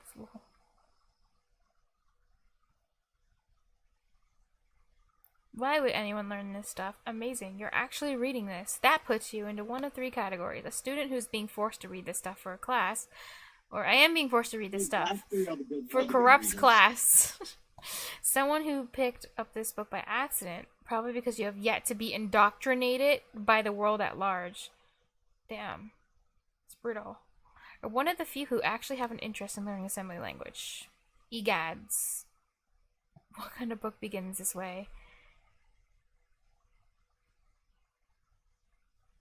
I wonder how good this book truly is if I read the whole thing. Yeah, those last 3 reasons are pretty good reasons. Oh. If you're interested in how to write. Yeah. You're right. You want to understand how... Yeah, these ones would be my main 3 reasons. That's a good point. Like, if you wanna do computer science, it probably helps to know how computers work.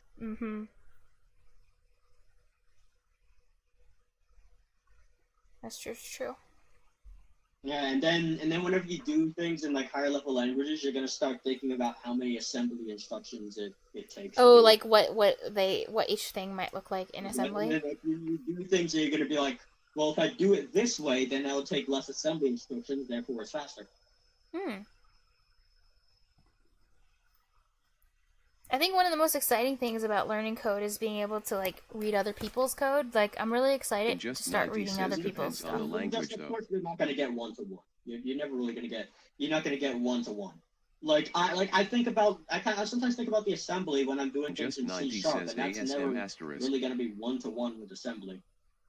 You get to be, but if you want to go 1-to-1, you could literally just like make a computer from scratch and do all the circuits yourself, and then like, yay, 1-to-1. That goes beyond assembly. I have no idea what you're talking about. It does. But there is someone who made a functioning computer in Minecraft using just redstone. And it was like a whole... Yeah. The redstone imitating the circuits in the board. Like, it was kind of crazy. Yeah, I remember the first time I got introduced to that sort of thing being a thing you could do was when I saw that someone made an emulator for Pokemon, like, Yellow or something. Holy hell. Inside Minecraft. They made the entire game. Like, all the glitches worked as well. Did it run like crap? I don't know how fast it ran. Damn. I don't think it ran at real time, but it was all with it wasn't with like on redstone though, it was with command blocks. But even then, it was like, I forget, it was like some hundreds of thousands of command blocks or something. That's crazy. I think it was so long ago when I saw the video, but when the guy made the whole like functioning computer with redstone, because it was in Minecraft, it was like the screen would update 1 line at a time, so it was like really slow. It worked, but it was like the screen updated so slow. It was crazy. Like yeah.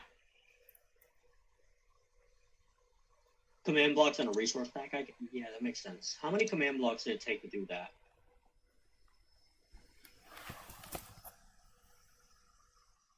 Let me see. I want to see how many command blocks this was. It's not clear whether you want to move a byte equivalent. I know it was a lot of command blocks. It was a lot. Or word equivalent.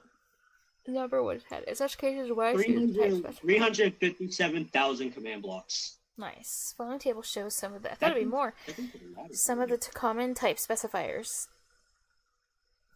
Oh, yeah, byte, word, D word. Common type. Who uses T-byte? A T-byte, the number of bytes is not a power of 2. Why would you use that? Oh. Following program illustrates... Not a power of 2 is inconvenient to use. Some of the concepts above. It stores a name, Zara Ali, in the data section of the memory, then changes its value to another name, Nuha Ali, programmatically, and displays both the names. Oh, yeah, so they're using the... Wait, you said I can use BSS, but that data is like different than BSS. So I can use data. Yeah, BSS. No, I'm pretty sure I specified. Didn't I specify? Do not use BSS or data. Oh, okay. I'm sad now. Or data. Nah. No, you didn't get me. Yeah, you didn't get me on that one. I already covered that. Okay, well, I'm still. And I also said, It's not against the rules, though. No, wait. What if I do this? Wait, no, I was gonna say it's not against the rules for me to be sad, so I'm just gonna be sad then. Does that make you change your mind? You may not use the section or segment keywords. There's fun fact. Why? You don't, especially when you're doing it in assembly, you don't even need to specify section.text or section.bss or whatever. If you just don't specify it, it assumes it's all just in .text. Section.text. And you can see that in my assembly code. I don't even have the word section in there. Like, unless I put it in a comment or something, but like, I don't have the keyword. Okay. Sad. It must be declared for linker. Start. Tell linker entry point. I should open up my a JDoodle. Let me make sure I save this link. I did. Good. Because I might end up coming back to this book, especially if I get confused and like literally have no idea what's happening. Then it's like, oh, maybe I should just read a whole freaking book about it. It's 25. And you know what? When you go up to boot camp, all I'm gonna have is this book. Honestly, because you'll be gone. So it's like, I have this long book, this book. Yeah, that should take you 3 months to read. Mm-hmm. So when I get back, I expect that you're still going to be reading that. That's mean. Just no, I'm going to Marine Corps. No, you said... In just 90 says you're going to coding boot camp. Coding boot camp! Lol. No, I'm going to Marine Corps boot camp. That's where I'm going. I'm not going to coding aren't boot camp. most web dev. I'm becoming a United States Marine. If I can get the right waivers. So that means I'm gonna spend a good 3 months not touching a computer or phone or anything, and I'm just gonna be like, just gonna be doing a whole bunch of physical stuff. When he's gone, like I'm gonna become a programmatic god. And that's what he said. Like, they're gonna make a faster LinkedIn dent than I ever could. I'm gonna make my own kernel. By the time you're back, I'll be on my like own kernel, my own operating system. Yeah, by the time I get back, Beans OS. I get back from my service in the Marine Corps, they're gonna have made an entire operating system. And it will have supplanted Mac OS and Windows OS. Like everyone will be using doubtful. it. Yeah, everybody will use it. Oh, I'm so sad. Not doubtful. And it'll be made in Unity. Wait, is this... I don't know if this is weird or not, but in Just, you're literally the first person on Twitch... Wait, is this bad? You're literally the first person on Twitch I've ever seen use a yellow username. That's about it. Like, I've just never seen anyone with a yellow username. Ever. Yeah, ever. I mean, it won't be a Twitch Prime thing that lets you do that. I think... My guess is you don't normally have access to yellow. My guess is that you don't like people who don't have Twitch Prime can't. Just 90 says yellow is the easiest to spot. But this person does have Twitch Prime, so they're able to do that. Oh well, my guess is just no one uses yellow, and he's just the only one who like wanted to use yellow. That was my guess. Wait, hold on, let me see. Change your. Color. Yeah, do you use yellow? Me says yellow is my favorite color. Is it really locked? I wonder, is it really locked or no? But it looks really good on black. What does yellow green look like? What does it look like?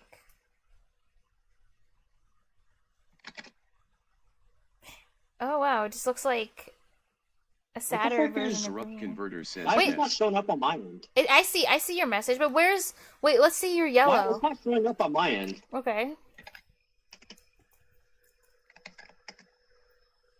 It's not showing up on my end. Yeah, anyone can change their username color, but for people who don't have Twitch Prime, they can only pick certain colors. Oh, I didn't know that. You have Twitch Prime, so you can pick any color you want. I see. Twitch, I didn't know about that though. That Twitch Prime like makes it so like only lets you get more colors. It's cool. Slime lime.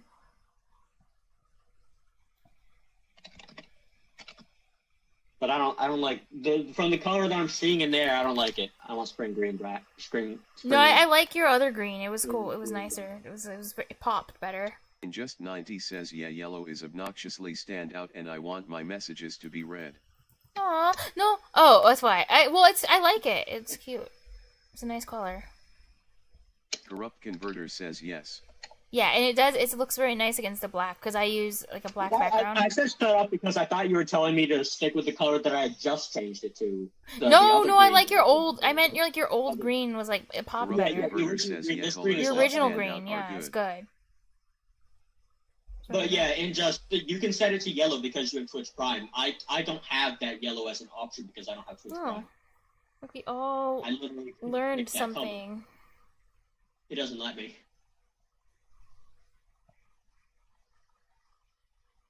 Assembly. Make sure you pick NASM.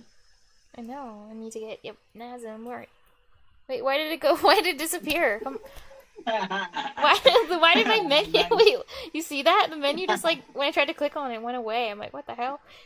Give me my menu. Oh yeah, this is a great website, by the way.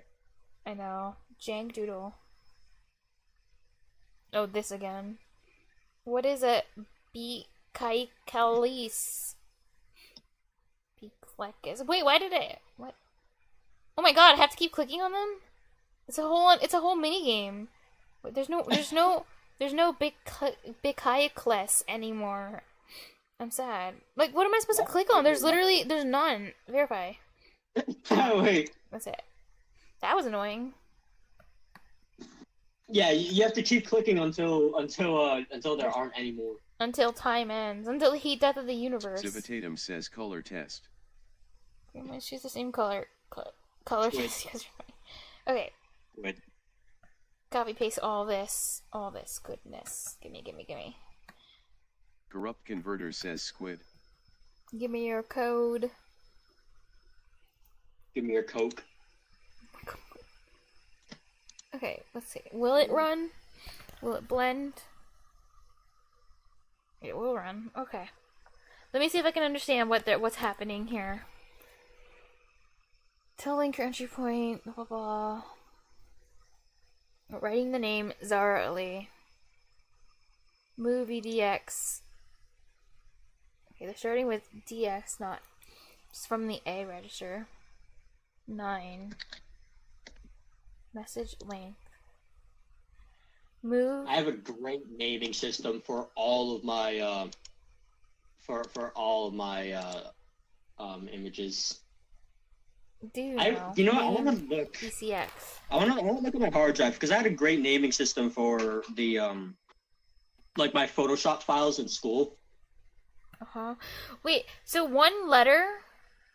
Okay, so EAX, like, you know, that whole register, all these EAX, EBX, all those registers hold 4 bytes. Wait, yeah. They hold 4 bytes, and every single letter that in a string, each letter is 1 bit. So I can count.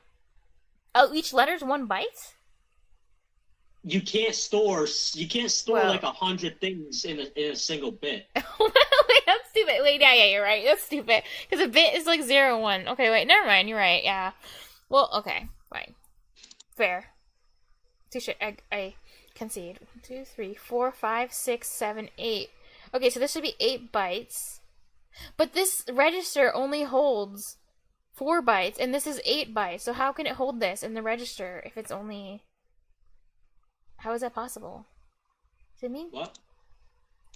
It's moving the string Zara Ali into ECX, but ECX can only hold 4 bytes, and Zara Ali is 8 bytes, I think. Or no, it's moving the address of that string, because the value of name is just the memory address. Oh, okay, it's just the address. Like, that's the other thing with the other thing. That's right. Just working with addresses. But yeah. So it's moving the memory address. Oh, thank you. In just 90 says message length line 6. I'm reading it right, that's what it's doing. And if I'm interpreting it right, that's what it's doing. But also, like, you know, with the other thing, it was like, kind of, maybe, kind of, sort of, don't know, who knows what's going on, but that should be what it's doing. Okay. So memory address to ECX of name, which is Zara Ali. File descriptor statted out. Right.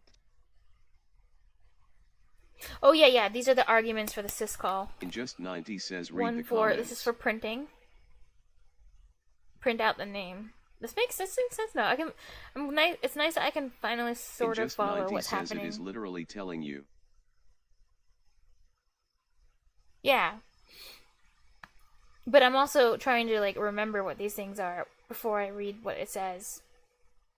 Because this isn't my first time seeing these instructions. Like I'm trying to like, because I have to later on. I'm gonna write my own assembly code, and obviously I'm not gonna have these nice code comments to guide me. Move name D word, and remember D word is how many bytes was that? 4 bytes. Oh, you're good. 4, yeah, 4. Because it goes D word and then Q word. 4, 8. D word, Q word. Byte word, D word, Q word. Q word. Nuha. And XMM, YMM, ZMM words. Change the name to Nuha Ugly. Okay. Move name. D word. Okay, yeah. 4 bytes. Okay, am I gonna... 1, 2, 3. Oh yeah, and Nuha is a 4 byte. Well, this time they're storing the actual value, right? They're not actually storing the memory address. This is like the value, yeah. and it can hold it. At name. So remember what I said before? When I say at versus in, when I say at, it's talking about storing at the memory that it's being pointed to, and in is just storing in the variable. So that's storing at the value, the memory at name. So like in that Zara Ali, what it's doing there is just replacing Zara with Nuha. Damn. Okay. But how does it know? How does it know to keep Ali? It's because that doesn't replace that. It does. It's not. Ali is too far for it to replace. Oh, it's just gonna replace the first 4 ones, no matter what. Okay. Yeah, replace the first 4 bytes. That's cool. Okay. Why is this freaking breaking my file explorer? Oh no. Also, I thought you said that the difference between data and BSS was like data has to stay the same and then BSS can change. Did you say something like that during runtime? Am I crazy? Did you say that? Data doesn't change, BSS does. But they're changing it here. They're deleting Zara and replacing it with Nuha. Well, my guess is well. Yeah. Okay, my guess is that it's not like strictly enforced. That's what I guess. Oh, it's just like what you're supposed to do in theory, like you're not supposed to, but you don't have to. Okay. Have to. I shouldn't be doing that. All right. Move EDX. Wait, is this 1, 2, 3, 4, 5, 6, 7, 8? Yeah, it is. Move ECX name. Oh yeah, all of these things are actually, I think, operands to the system call, or whatever. ECX. The memory address into ECX. 1 for, yeah, these are called system call, file descriptor. Calling kernel, blah, blah, blah. And then end the program. Call thing. Nice. What are you doing? Are you still doing testing, or did you move on? What am I doing? Mm-hmm. In just 90 says, what's your goal in learning ASM? Where I put it. There's I'm trying to figure out like how I name my Photoshop files in school. But in order for me to do that, I need to find out where the frick on my hard drive those files are. Oh, okay. Here's the answer. Here's the answer to your question, so I don't even have to use my voice because I highlighted it earlier. Me says to code Which games. is proving to be a bit difficult. Also, I want to complete Corrupt's challenge. Me says in Unity. Here, I hope. Oh wait, now I'm gonna have to mute my TTS because I don't want it to read out that long message that I just wrote. But yeah. I want to see if they learn, assembly. Does that help them? Like how much does that help them to learn higher level coding? Because the interesting thing is that's what actually corrupted, which is very like rare, I guess. But corrupted something very similar. So he just wants to see if he's an outlier or not. And I was like, yeah, I'm willing to be your science project.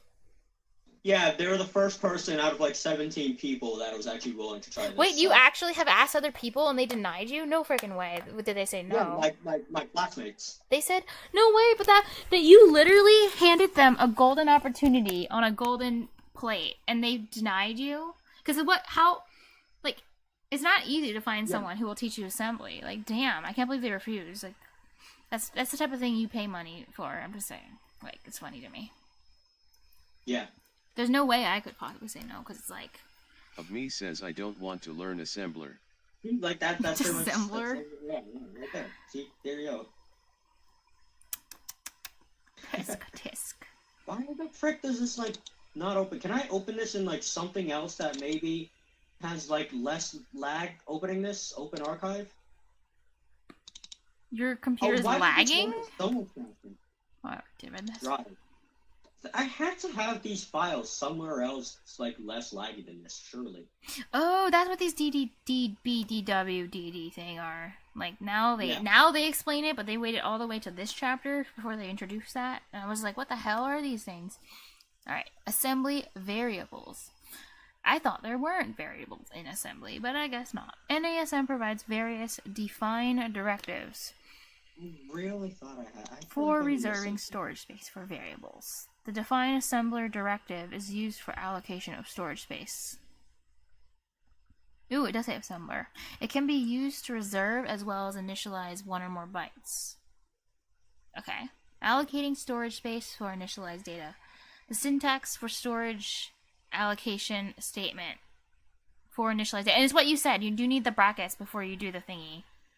But before they weren't using brackets. But yeah, it's saying it here now. Brackets. Variable name. Define directive. Initial value.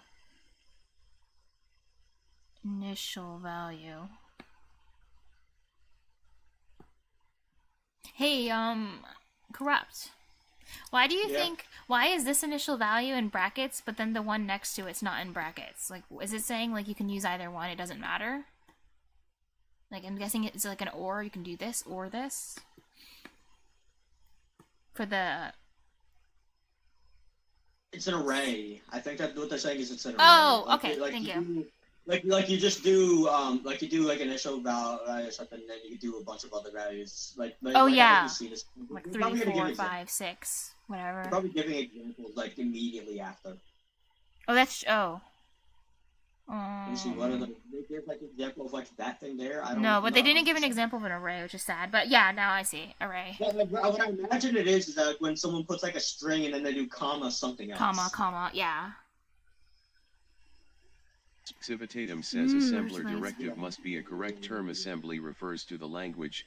Assembler refers to the program that compiles assembly into machine instructions. That actually makes sense because an assembler is something that does the assembly. Like a factory assembler would be the ones who make the products. That makes sense. I didn't think about that. For which the directive is a special key. Oh. Civitatum says for which the directive is a special keyword. Okay, a special keyword for that compiler thing that turns it into machine code. That makes sense. Not necessarily the language, but for the actual compiler. Please Me no. says like a compiler. Define directive. Where variable name is the identifier for each storage space. The assembler associates an offset value for each variable name defined in the data segment. Civitatum says it's like. There are 5 basic forms of the define directive. DB, define byte, allocates 1 byte. DW, define word, allocates 2 bytes. DD, define double word, allocates 4 bytes. Oh, DQ, define quad word. Oh, Q stands for quad. It's 4 bytes, but it's not 4, it's 8 bytes. Cause it's 4 times the word. 4 times 2 is 8, so it's quad says word. LOL, I can sense. This actually makes sense now. And then DT, define 10 bytes, allocates 10 bytes. Following are some examples of using defined directives. Civitatum Oh my says god, accidentally. See? Hey, I gotta find. I need like the full list of all these freaking things. I can't find them. List for what? What are you looking for? Because Google Takeout breaks them up in stupid ways. Oh, yeah, I was gonna say, Corrupt already discovered all the, like, symbols that F the TTS up, yeah. On the first 2 days of watching my stream. That wasn't annoying at all. Linear Death Room, Core Module, Wiggle Time, Wiggle... Organisms, Internals Diagram, What Broken the hell? Slime. I'm also using defined directives. Choice DB, Y. Number DW, 1, 2, 3, 4, 5. Because this is 2 bytes. 1, 2, 3, 4, 5. Neg number DW, 1, 2, 3, 4, 5, 6. I came up with like stupid ass names for all my like Adobe Photoshop and Illustrator stuff that I do in class. Big number DQ, 1, 2, 3, 4, 5, 6, 7, 8, 9. Gesticulation. Real number DD, 1, 2, 3, 4. Real number 2, DQ. Oh wait, define quad word. 1, 2, 3, 4, 5, 6, 7. 8 Regular bytes. fish, pending occurrence. 8 bytes. Repercussion, 9 Nagahara. 64. Wait, wait a second. I was gonna say, for a second I thought all these things were storing like the string of the number for all of them, but actually I don't think so anymore. Only the Y is a string.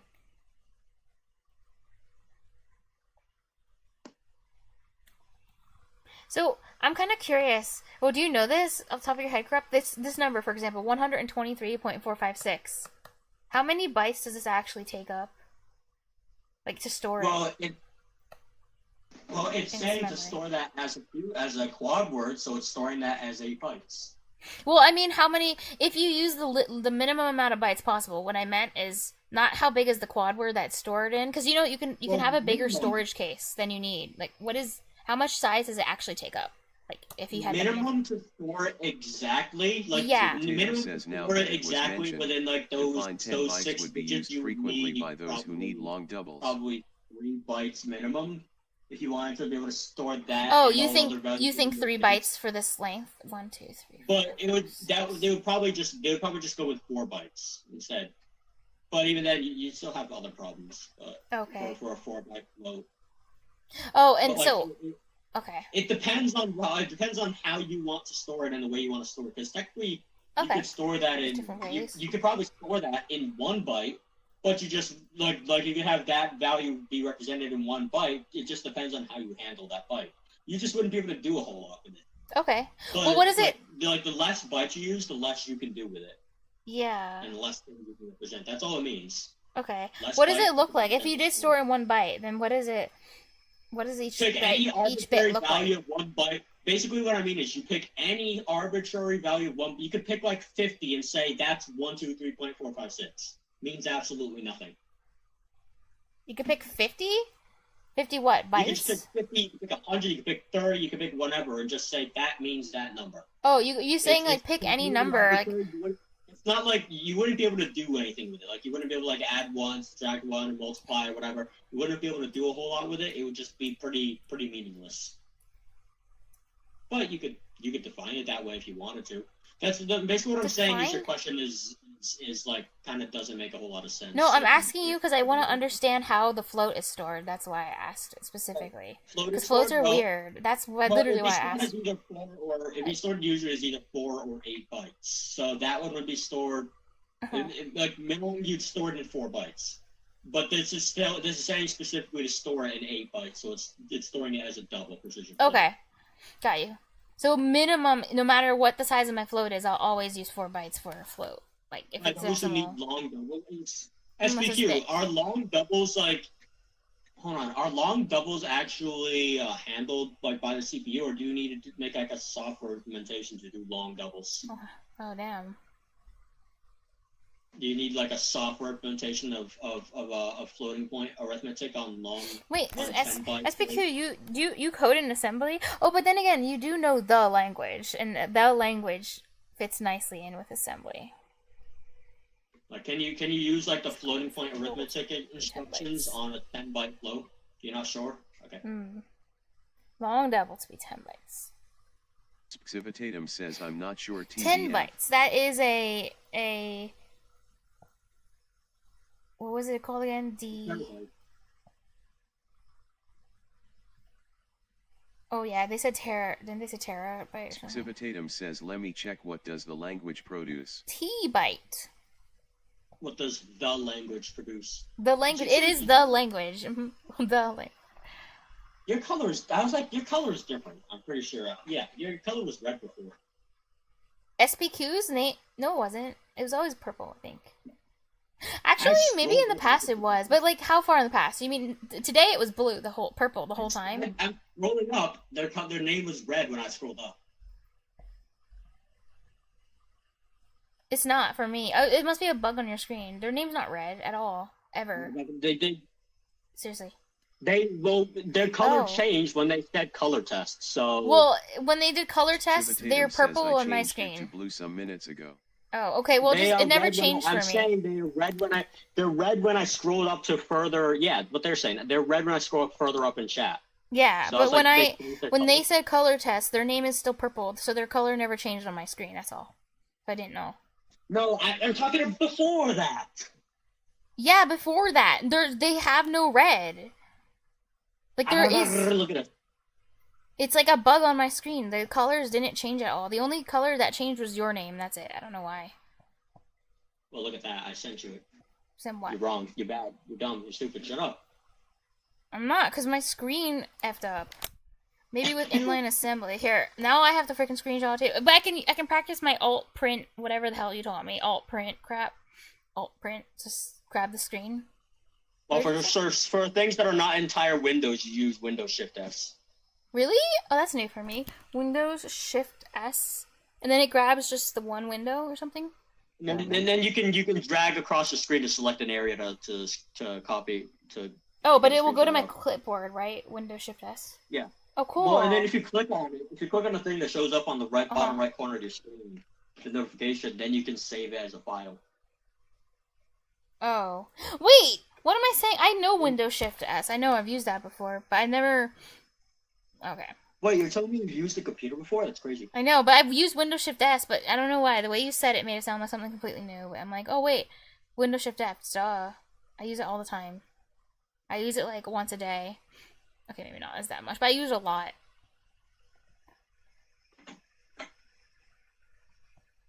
Okay, hold on. I have to go all the way back. Fine, there it is. There's the set of messages. Okay, well, I will try the Windows Shift S because you said I could. There's a button for copy to clipboard, and that's actually what I want. Screen copies the entire window. Windows Shift S lets you select a specific area of your screen. Yeah, I know. I use it all the time, but I can't find the copy to clipboard. That's what I want. Oh, there we go. I think I did it. I think it just copies the clipboard, maybe. Well, there was a button. There was a button that shows like. Well, there's a button, but I think it also does just automatically copy the clipboard. Okay, maybe. But see, my screen never changed. So. That's why. Red. No, it's not. Are you colorblind? You gotta be kidding. Because if you're trolling me, then you're actually colorblind.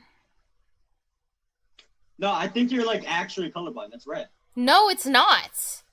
What I just sent you? No, you're actually colorblind then. You're trolling me.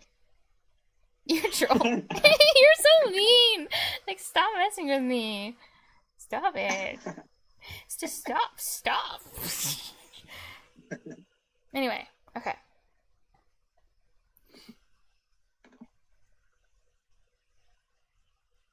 The time assembler. Where is it? Oh my god, look what you've done. I was like, before you sent it, I was like thinking like, how can I make this funny, and I came up with that. How?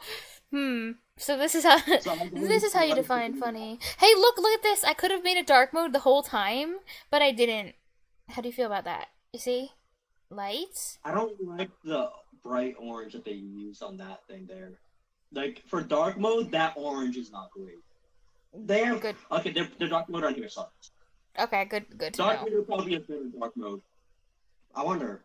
Actually, let me check this. Let me see what this looks like on Dark Reader. Okay. What page is that? Here, I'll copy a link for you. This is tutorial. Wait, page is this? I sent it. On the Only example. Wait, or was I? assembly constants. Okay. Yeah. Okay, let me see. Actually, I was too far. I was actually supposed to be reading this page anyway, but. What the frick? Why is it set to that? Please note that each byte of character is stored as its ASCII value in hexadecimal. Dark Reader has a better dark theme. Each decimal. So look, this is, even though it's not written as like a string or whatever, it's still storing the ASCII. Wait, it says, because it says each byte of character is stored as the ASCII value, but in hexadecimal. Oh wait, never mind. So each decimal value is automatically converted, never mind, to its 16-bit binary equivalent and stored as a hexadecimal number. Oh. Yeah, look at how much better that dark theme looks. 16-bit binary equivalent is stored. Oh, my phone turned off. That's what you can still hear me, right? Mhm. Okay, good. Yeah, it's better. Processor. Yeah, because like ideally with dark theme, the idea with dark theme is you don't have bright colors. And look at the color of those text boxes. Yeah, it doesn't really bother me too much. Well, I don't really like the white one, but this one, the orange is kind of cute. It's like very pumpkin spice. The orange isn't too bad, but the white kind of defeats the purpose of using dark theme. The white is just dumb. Yeah, the white just defeats the purpose of using dark theme. Processor uses the little endian byte ordering. You're gonna have like 40-50% of your screen white when you're using dark theme. You're not using dark theme. Negative numbers are converted to its 2's complement representation. And remember, 2's complement is when you flip all the bits and add 1. Oh yeah, you just and then remember we talked about this for a very long time that one time, and it was really interesting. Yeah, we spent an entire like 8 we hours did. It actually was like 8 or 9 hours, but then I finally understood it, and I was like mind blown. Like it was the coolest thing ever. Of me, says Big Indian. Little Indian. Short and long floating point numbers are represented using 32 or 64 bits. Oh yeah, you did say this. Floating point is either. Wait, you said. I don't think you used bits though. You said like 4 bytes or 8 bytes or something. I guess what you said. Same thing. Is that what you said?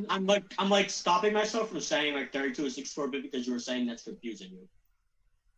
Oh yeah. I'm saying like this lines up with what you said. I think so. That's cool.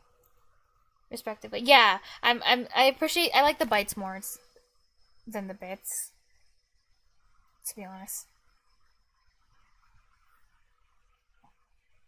The following program shows the use of defined directive.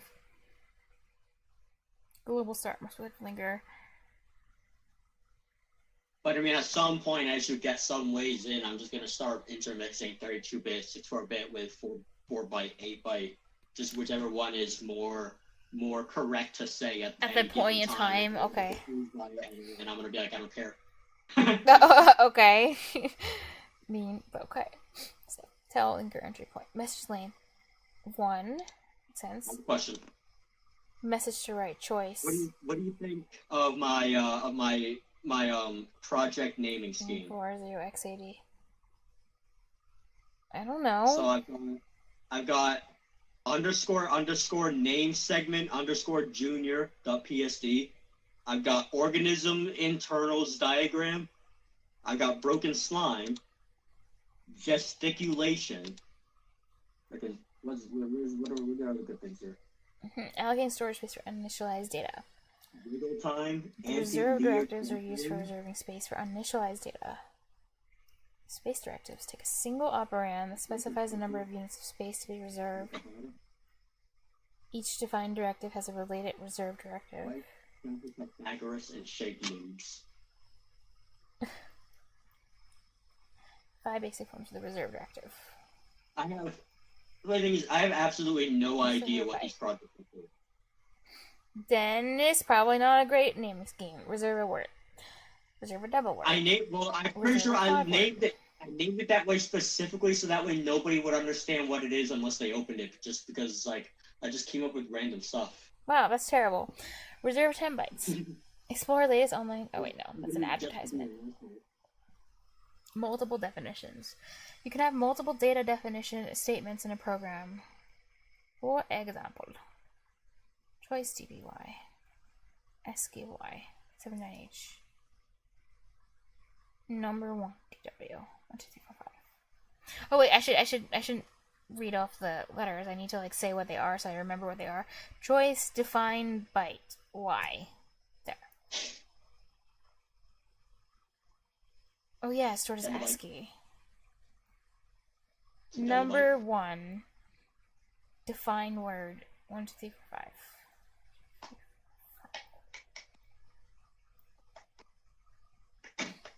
5. Wait, what? Did you say something? At some point? Did I interrupt you? What'd you say? Did you like reading? What? Take your pills. Okay. Number 2. Define D word. 1, 2, 3, 4, 5, 6, 7, 9. 7, 8, 9. There's a typo here, but that's fine.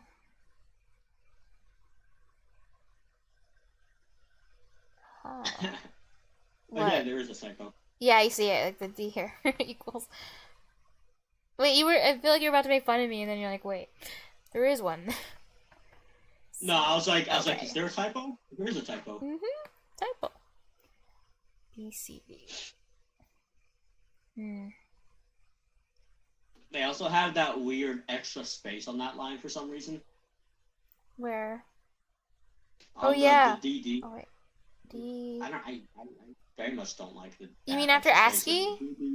The DB, DW, DD, and also that weird space as well is also weird. Oh yeah, that does kind of look a little. Oh yeah, they're all like weird. That's weird. I don't know why it's like that. Why are they like space like? Why are they doing this? I know it must be like intentional to like mess with people who are reading this so that they're bothered.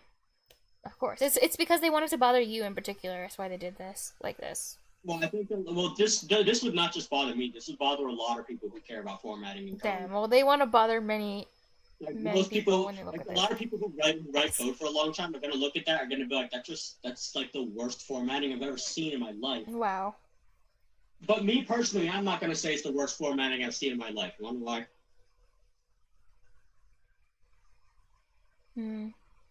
Because I've looked at my classmates' code. And yeah, things get bad.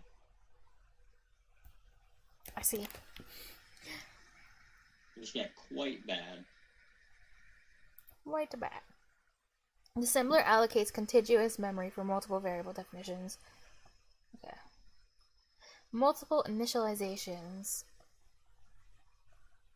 Oh, I'm actually. Oh wait, no, damn it! I thought I was like all the way down here when I saw this green thing, but then I realized like no, I'm actually here. That's okay. I'm at least halfway through, but it's gonna get really confusing once I get into like freaking recursion and stuff. It's gonna be like when I first learned about recursion, and I'm talking about high-level languages. I mean, I was on recursion for like a week and barely understood it. So that was fun. Oh yeah, recursion recursion in assembly. Like, I don't think I really read as much as you're reading right now. I just kind of learned, like, the basics from there. Recursion and assembly, I didn't even look up anything on how to do that. I just figured it out myself. Oh, damn. I needed to figure it out for doing, writing a simple calculator in assembly. I needed to do recursion in order to do parentheses. Like, you can do addition, subtraction, multiplication, division just by going left to right. Wait, but what? You need to use recursion for parentheses because you need to kind of go back and forth a little bit. I see. Wait, what operations could your calculator do? So it could handle parentheses, I guess. Addition, subtraction, multiplication, division, and parentheses on integer numbers. Okay. But it would, if you did it on integers, would you get? Would it give you a decimal back, or what would it do if you try to divide integers? It's integer arithmetic. So it's just doing integer operations round down for division. Oh, so it will always return an integer too as well, right? Yeah. Okay. It will always return an integer. And one thing I should do is I should do that thing, but do it for floats, and also add things like exponent and natural log. Oh damn! You should. That'd be crazy. Natural log. Do all that. I could do all that. Don't forget the E and the I. Okay, no, I'm just kidding. But natural log's crazy. I can also make it do complex numbers as well and add like cosine and sine and all that. I'll cry, because your calculator knows how to do it and I can't. So it'll make me sad.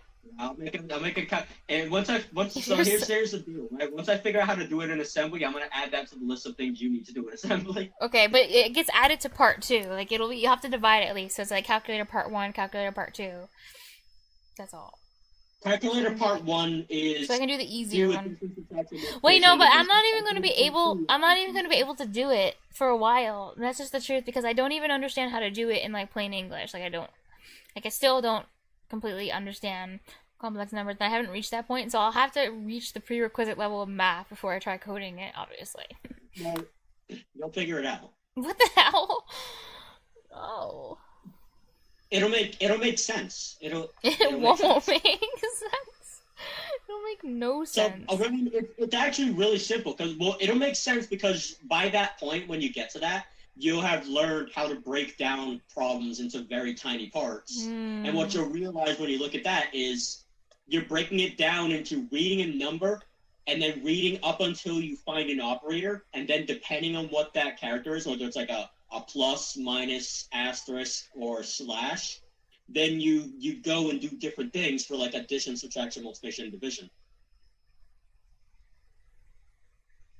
Okay. And then you can also group like multiplication. Can you hear me? Yeah. Okay, I was making sure because sometimes it disconnects me. Oh. And then you group like multiplication, division into like these blocks, and then once you get something that isn't that, then you return it. You kind of like return it. You like save that, or you like if you go from like addition to like multiplication, then you save where it was before you did the multiplication, and then you got to do something because of orders of operations. It all makes sense when you get there. I don't see how this is gonna help me understand complex numbers, but okay. It's not gonna help you understand. That's what I meant.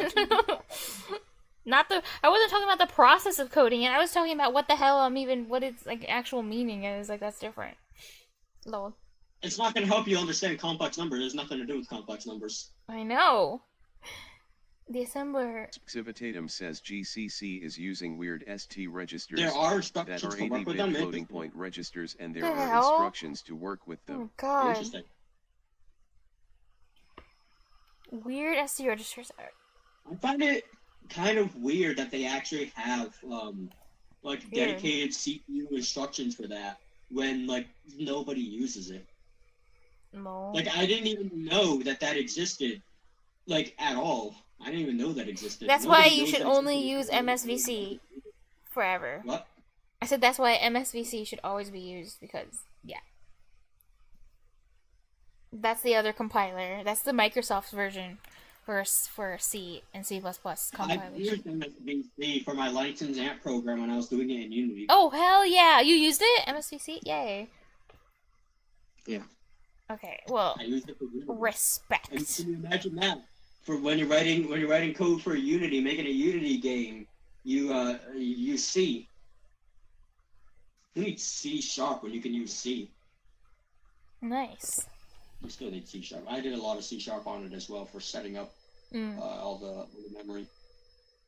And C#'s just like also, I mean, it's the one you have the most experience in, but it's your favorite one to use, right? Like the most fun to code in, syntactically. I like C#. C#'s good. Yeah. It's also it's the first one. C#'s pretty fun. But yeah, it's also pretty convenient. I like C# too. I don't know. Every time when I learn other languages, like they're cool in their own ways, but C# just it never. Even when I remember when I was learning Java, I never really liked it that much. Like the syntax part, like coding's cool, yeah. But C# is nice. Something about it is nice to use. People who say that like Java and C# are basically the same thing. I say they have pretty much the same syntax, but C# has much better features than Java. Like there are a lot of conveniences that C# has that Java just doesn't. And pretty much everything that Java has in terms of language features, C Sharp already has. So yeah, there's but stuff the C most Sharp has that Java has. This Java doesn't, but there isn't really stuff Java has that C Sharp doesn't. the most convenient feature they have. I'm gonna make an argument for the libraries and the platform independence and all that. I mean, that's a whole other thing. But I'm just talking about the language itself. Yeah, only the language. Itself.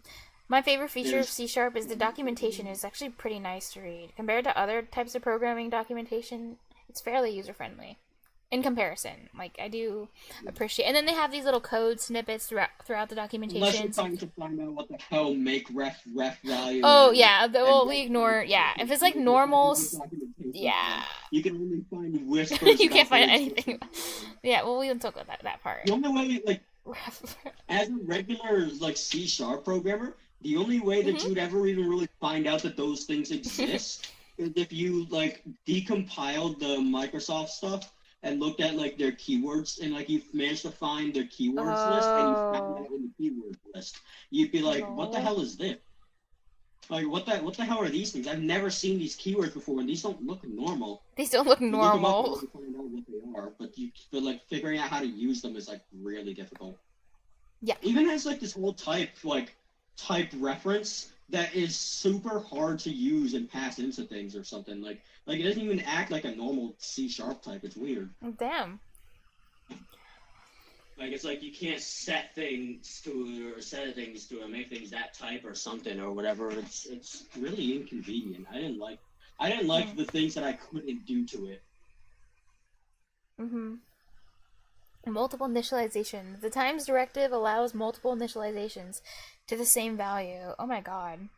For example, an array named marks of size 9 can be defined and initialized to 0 using the following statement. Marks times 9? A times directive is useful in defining arrays and tables. Wait.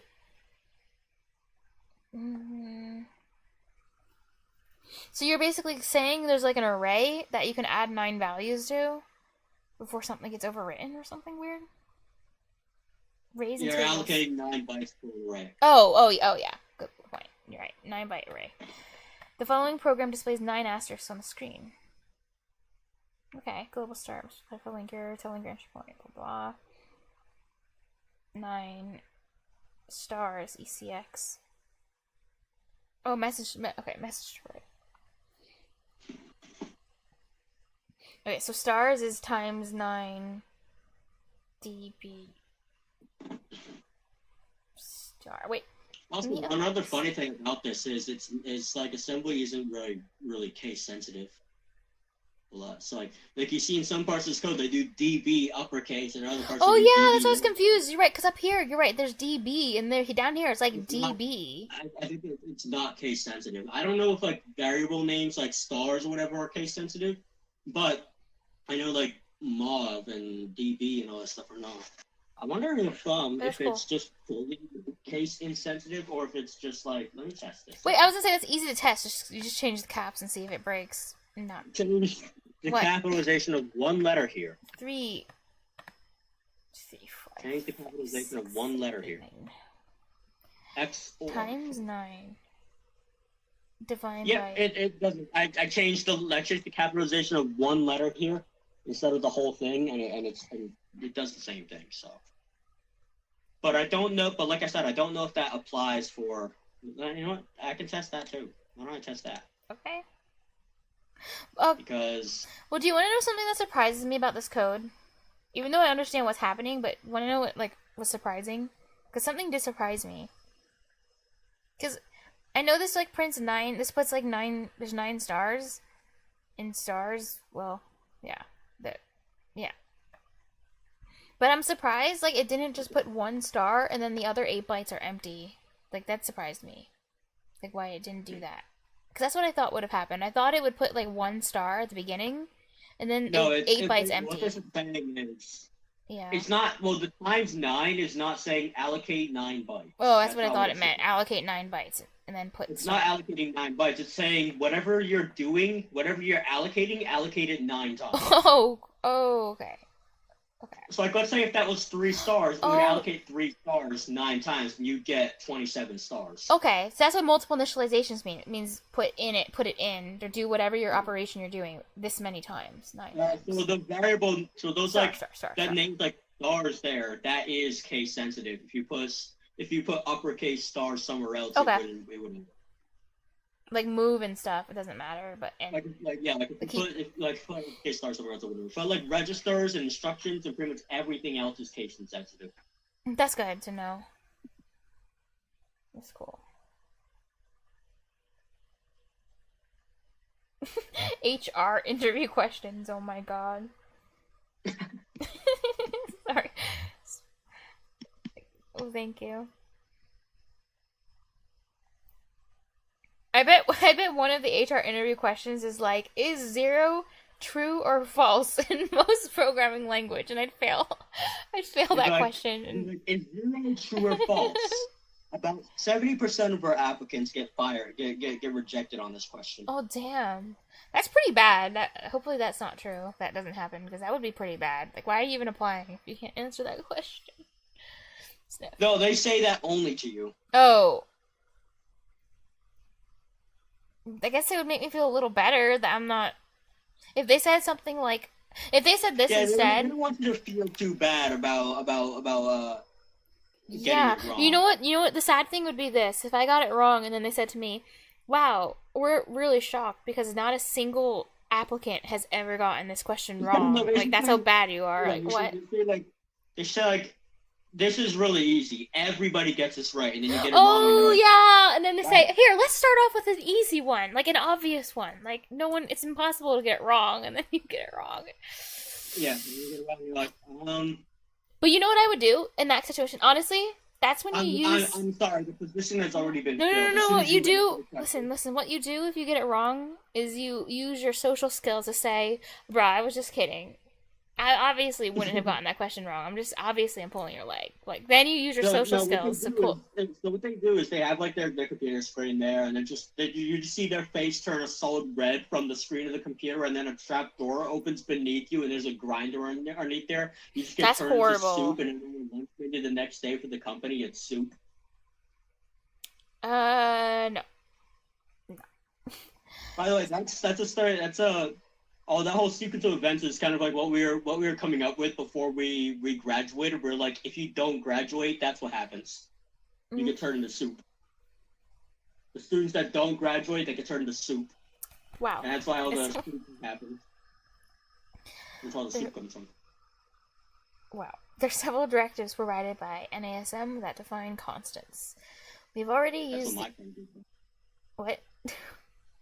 So that's what my friend group does. I see. We've already used the EQU directive in previous chapters. No, we didn't. Oh, wait, I skipped? Wait, no! No, that's a lie. We didn't use EQU once. They're totally lying. They didn't use this, ever. This never shows up in any of their previous code, so it's a lie. It did not show up. We will particularly discuss these... I think it did. I think it did. No, it didn't. It's probably in, like, one of the very first chapters of this thing. I swear to God, if I saw it, I would have remembered it. I don't remember a lot of things, but I don't know, I would have remembered this. You've been gone for, like, 50 days, so of course you're not going to remember it. Yeah, it was not... No, they did not. Like, if you go back and Command F every single one, which I'm not, but it won't show up, because there's no way it did show up in anything. Not one time. Not once. They did not do that. Stupid. Okay. Yes. EQU, percent assign, percent define. Okay, the EQU directive. The EQU directive is used for defining constants. The syntax of the EQU directive is as follows. Constant name, EQU, expression. Total students EQU 50. Hey, look how long it took me to find it, like 20 seconds. Find what? It's in the basic syntax, they have it there. No. Basic syntax.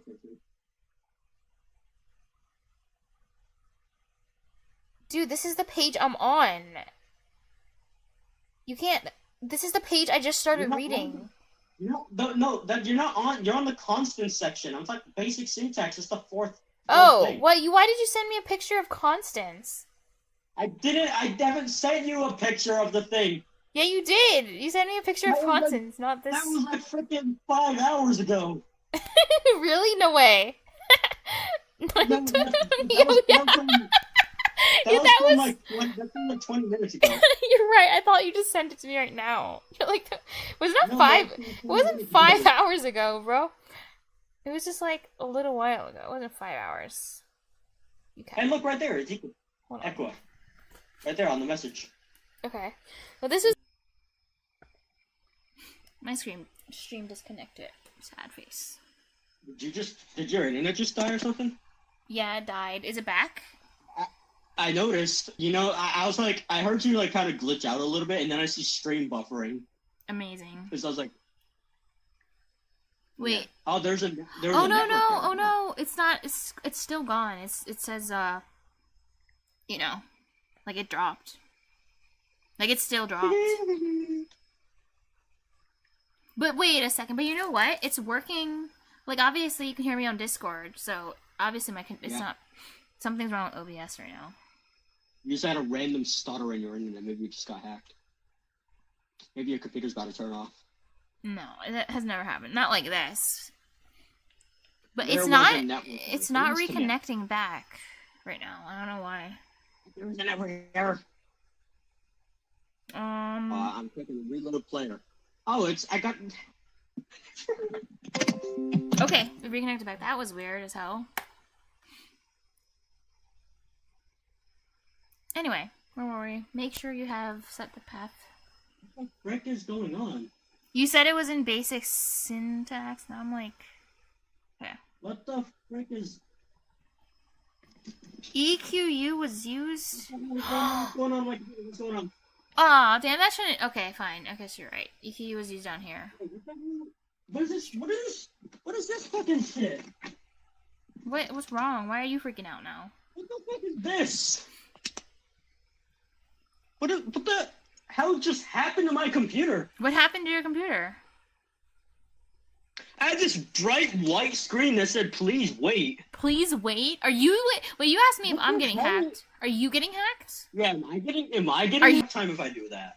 Oh my god. Only you would say that. You lose your uptime. Did I misclick something? I must have misclicked it. I must have did a keybind that did something. Or you just, installed a bunch of viruses. Good job. Wait. What the freak is going on? Assign define. You just said I'll lose my uptime. That's hilarious. I'm in. Wait, what the? Am I in? What is this theme? Is this high contrast theme? This looks like I'm in high contrast theme. Did I just turn on high contrast theme?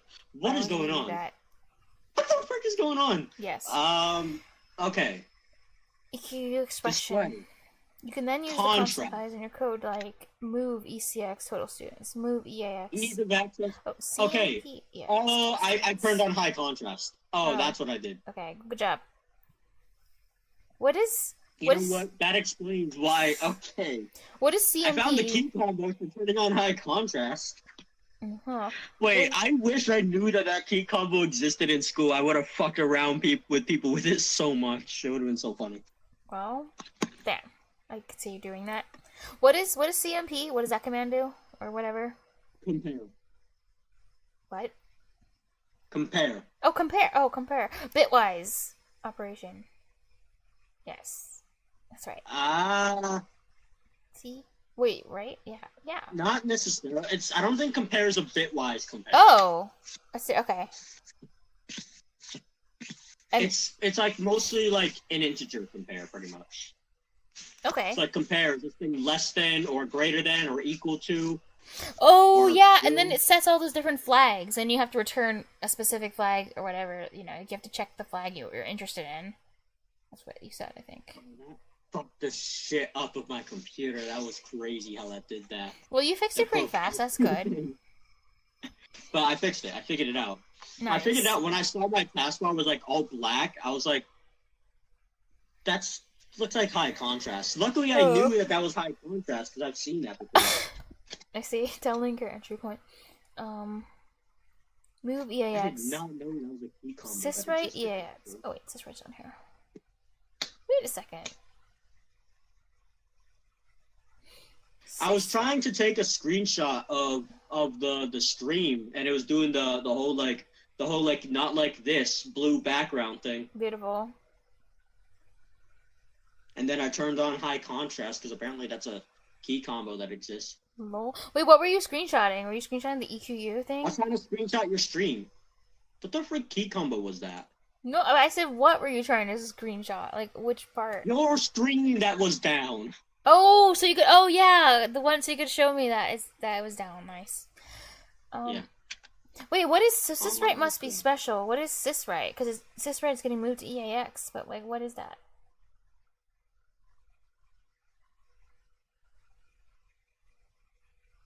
Oh, it was alt print. I did alt shift print screen instead of alt print screen. That's what I did wrong. Oh, that could happen to me easily too. I got mixed up between Windows Shift S and alt print screen. Oh yeah, it's because you told me about Windows Shift S and then you confused yourself and mixed them up. Never told me about that. Yeah, it's your fault. Skill issue. Yeah, but yeah, what is Syswrite? You almost blew up my computer. It's not my fault. It's your fault. Skill issue. Syswrite. No, that was you. If you weren't there, I would have never blown up my computer. It's not.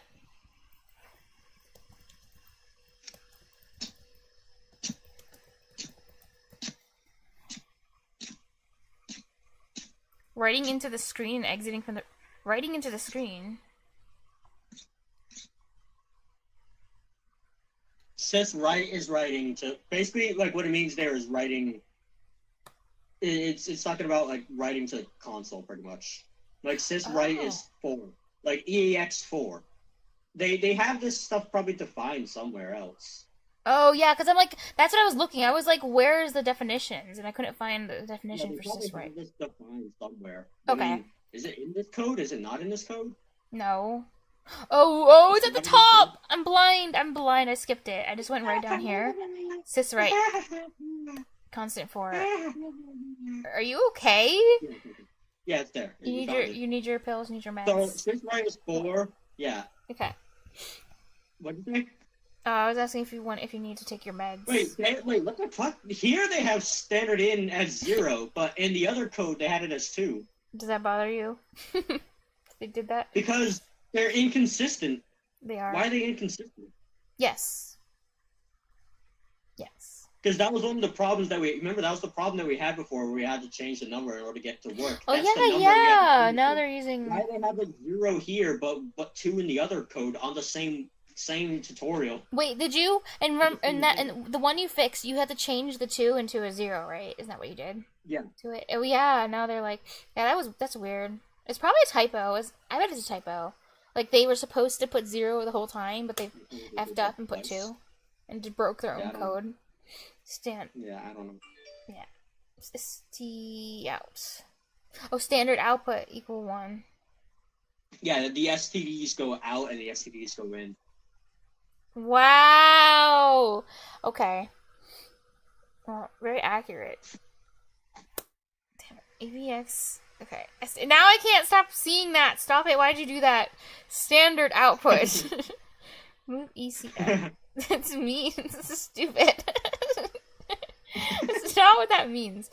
Message 1. Wait, move ECM. Oh, it could be. You're wrong. You're just wrong. Link 1. Move EVX. Okay, wait. Message 1. Divine Byte. Hello, programmers. What's this? Here are the recommended channels. Pools, hot tubs, and beaches? What the heck? Why is that a category on Twitch, by the way? I know, right? No, the worst one, the most egregious one is just sleeping. Like, that's just weird as hell. One. Pools, hot tubs, and beaches was really interesting on like a couple months ago. Okay. Wait, can you remind me what the $ thing is again? Oh wait, you said it says the length, getting the length of the... Current location. I'm pretty sure that means current location. I don't know if that means current location like always or if it's just in data, but that but to my knowledge, right there, it means current location. Like, I'm wondering if I can use that in the dot text section. I'm not 100% sure if I can or can't. But right there, it means current location. Wait, what if I... Wait, you know what? I could test this. Oh, okay. What about the What about the dash thing after it? What is that again? Oh, because there's a dollar sign, then dash. It's just minus. Ow. It just means minus. Which you can't normally do like that, but for that thing, you can. Oh, yeah, because you told me it's like the way you, like, subtract something from another thing to find the link. My entire taskbar. What the hell? Wait, my whole taskbar is reorganized. I was trying to find my browser. Skill issue. Okay, if I move this, if I set this to $, does this compile? Did it compile? It does. Okay, so yeah, that just means current location. Current location. Wow. Why would you? Why is this useful at all in any way? What is this? So like if you understand what this line there is doing, message 1 is the location at the left of that string. And then at the end of that string, you have current location. Because it's the start. 0xA, 0xD, it looks like it's adding more bytes. What are those? What is that? Oh? Is something on your screen? I'm looking at 0xA, 0xD on oh, that yeah, this part, 0xA, 0xD, what the hell? What is that? Let me look at that. Okay. Yeah. ASCII chart. That would have been my next question. ASCII chart. What are these things? 0xA, 0xD, line feed, carriage feed. So, like... Oh, look at the spacing of this! Like... 0xA is a new line. What's carriage feed? New line. 0xD. I remember 0xA. I've used it a lot. Oh, okay. It's a new line. What is that?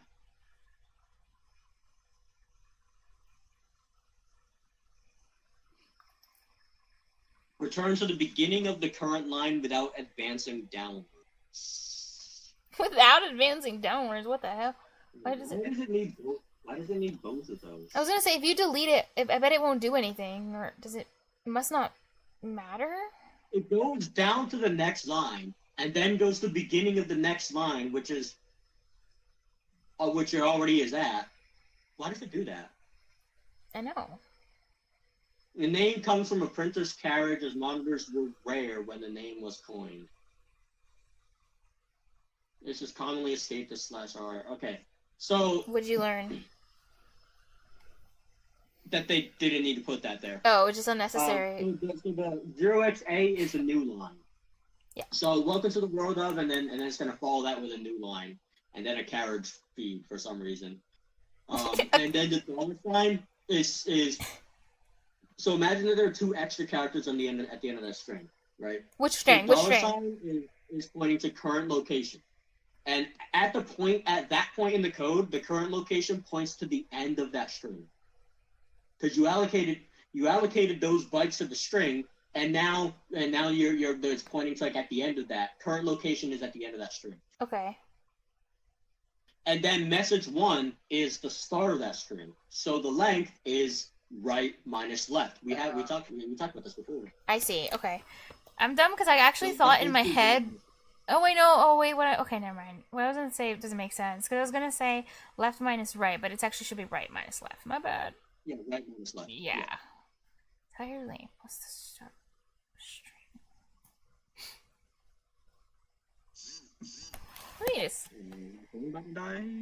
Wait, but it doesn't make... But if you do... Well, maybe it's different than I think. Oh, wait. It just means, like, in memory, like, where it is. Because I was thinking, like, if you start on 0, if H is 0, and then exclamation point is some number, then some number minus 0 will be some... Oh, yeah. But that's the length. Wait. Okay, never mind. Never mind. Yeah, it works. Yeah, it works. Okay, cool. Good. And apparently I could just do that anywhere, so that's interesting information. I didn't know that. That's interesting. But wait... So, 0xD, explain what that does. I know it's not necessary, but what is its purpose when it is necessary? It's a carriage feed. which I've never used before, so I don't really know a whole lot about what it does. But from looking it up, apparently it's like, says hi, big what do you call it? A carriage? What are you calling it? Carriage retreat? Carriage feed. Carriage feed? That sounds weird. Yeah. Well, apparently it's called that way because at the time that was invented, like monitors weren't really things that carriage feed. Fees. Okay, feed. Oh, damn. But wait, is it the same thing as carriage return? Whatever this is, or no? No, it can't be, because... I don't know. Look at it. Maybe there's two different things. Look at the app. Wait, these should not be the same thing, yeah. Line feed, carriage feed. Oh, wait. Line feed. Well, looking at the ASCII, I see carriage feed, but I don't see carriage return, so I'm assuming they're the same thing. Okay. Carriage return is just enter, like when you go to a new line. I think that's what carriage return is. It's like go to new line. Why do they have two new lines? Exactly. Like, they have two completely different new lines for what reason? Let's see. Carriage return. Maybe they have it that way because like on some machines it uses 0xA for new line. Wait, I was wrong. Sorry, it's not a new line. Carriage return means move the cursor to the beginning of the line. Wait, say again? It just means move the cursor to the beginning of the line. Like if that's what I found. That's what I found as well. But yeah, like, okay. if you're going to the next line. I know they're at the beginning of the next line, so you don't need to move it to the beginning if you're already there. It's funny. Yeah, you're already there. That's true. It was very unnecessary. When the above code is compiled and executed, it produces the following result. Hello, programmers. Welcome to the world of, oh god, Linux assembly programming. No. Okay. Let me look at this. So, this is probably all three lines. The first line, syswrite 4 1. So I guess you use equal to define a constant of a constant of a constant. Constant of a constant of a Jesus constant. Yeah, it's a very constant. Sure. Constant. G lane 2, blah blah, and then it repeats for all three. Alright, this is cool. The sad thing is that I'm not allowed to use the data section. But wait a second. Oh yeah, that's sad. Well, that's sad. What? Everything in the stack. Stack makes me sad. The assign directive. The stack is going to be your best friend. Oh, I reject my best friend. The assign directive can be used to define numeric constants like the EQU directive. Numeric constants. So what were we using with the equal? Oh, those are strings. But in this case, they're using it as a number. Like they use EQU50 for this example. So it's like that's numeric. So it's treating that thing as a number, yes. Yeah. Oh yeah, and then so what's the other thing doing? The other thing says yeah. Let's see, assign. But you can redefinition. You can redefine it. Okay. But doesn't that literally defeat the purpose of a constant? Because you're not supposed to. It's called a constant because it's constant. So that's like point. That seems dumb. Like just use a normal name. Like I don't know. Well, I mean, you can't change it without the assign. So. Oh, so you have to say assign to assign it again. Basically, that's really it. Yeah. Wow. Yeah. Okay. Yeah. Okay. Yeah. For example, you may define the constant total as assign total 10. Oh, then you have to do it. That's really it. Yeah, you're right. Assign total 20. Wow. This directive is case sensitive. Okay. I guess this total is the case sensitive part. Yeah. Okay. The define directive. The define directive allows defining both numeric and string constants. Okay. This directive is similar to the hashtag define in C. Oh, okay. For example, I haven't learned about hashtag define yet.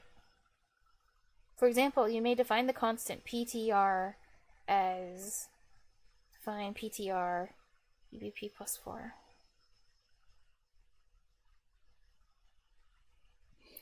Wait, I remember about like ESP because that's like where the stack ends, where you start. But like EBP starting from the opposite side, right? Where ESP is, like it starts all the way on the other end. They point to the other ends of the stack space that you've allocated for the function you're currently running. But only for the function you're currently running, not for the whole entire everything? Yeah, the idea is with EBP, because EBP is not really supposed to move that a whole lot. Yeah. You use that as a base for being like that -4, that -8 are specific values. Oh, for the function, because it will never like move like ever. What you push and pop up the stack, because that's kind of like that's more fixed than ESP. I see, and that's why you have the B for base, because it doesn't move. Stay still, and have it. You always have that reference. Okay, that's cool. I'm glad I remembered something, kind of ish. Numeric and string constants. The above code replaces PTR by EBP plus 4. Yeah. Oh, this directive also allows redefinition, and it is case sensitive. Okay. Okay. That's good to know. Oh no, arithmetic. I can't handle it.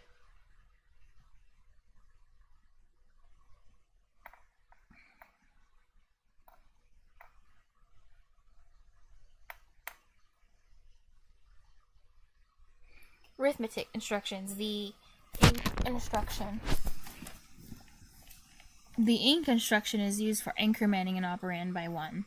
It works on a single operand that can be either in a register or in memory. Okay. The INC instruction has the following syntax. INC destination. The operand destination could be an 8-bit, 16-bit, or 32-bit operand. Wait a bit, so I'm just going to translate those to bytes so I'm not as confused. 1 byte, 2 bytes, 4 bytes.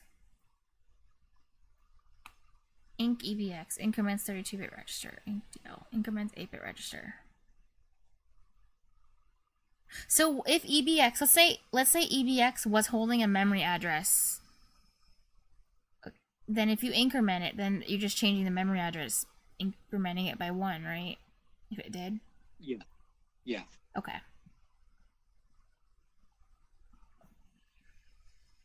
INC count increments the count variable.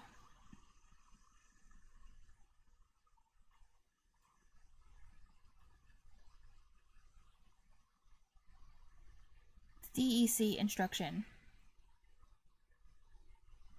Wait a second.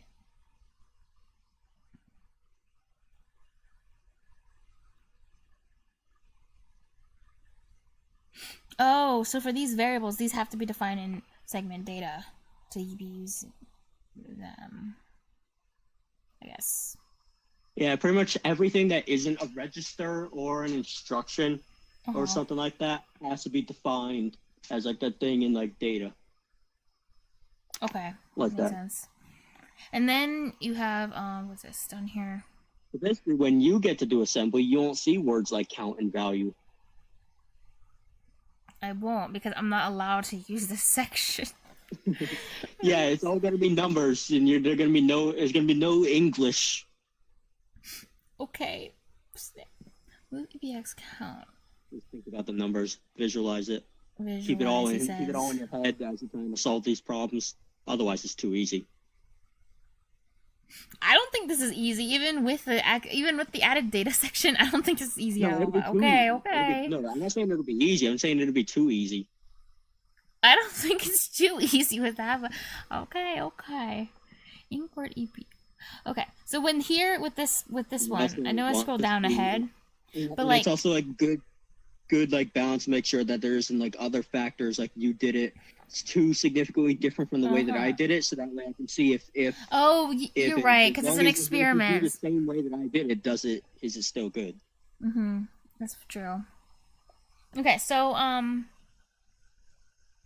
count is 0 up here. So if it's incremented, then this turns to 1. Is that what's happening? And then 1, like, take count, and now EBX is the name of the...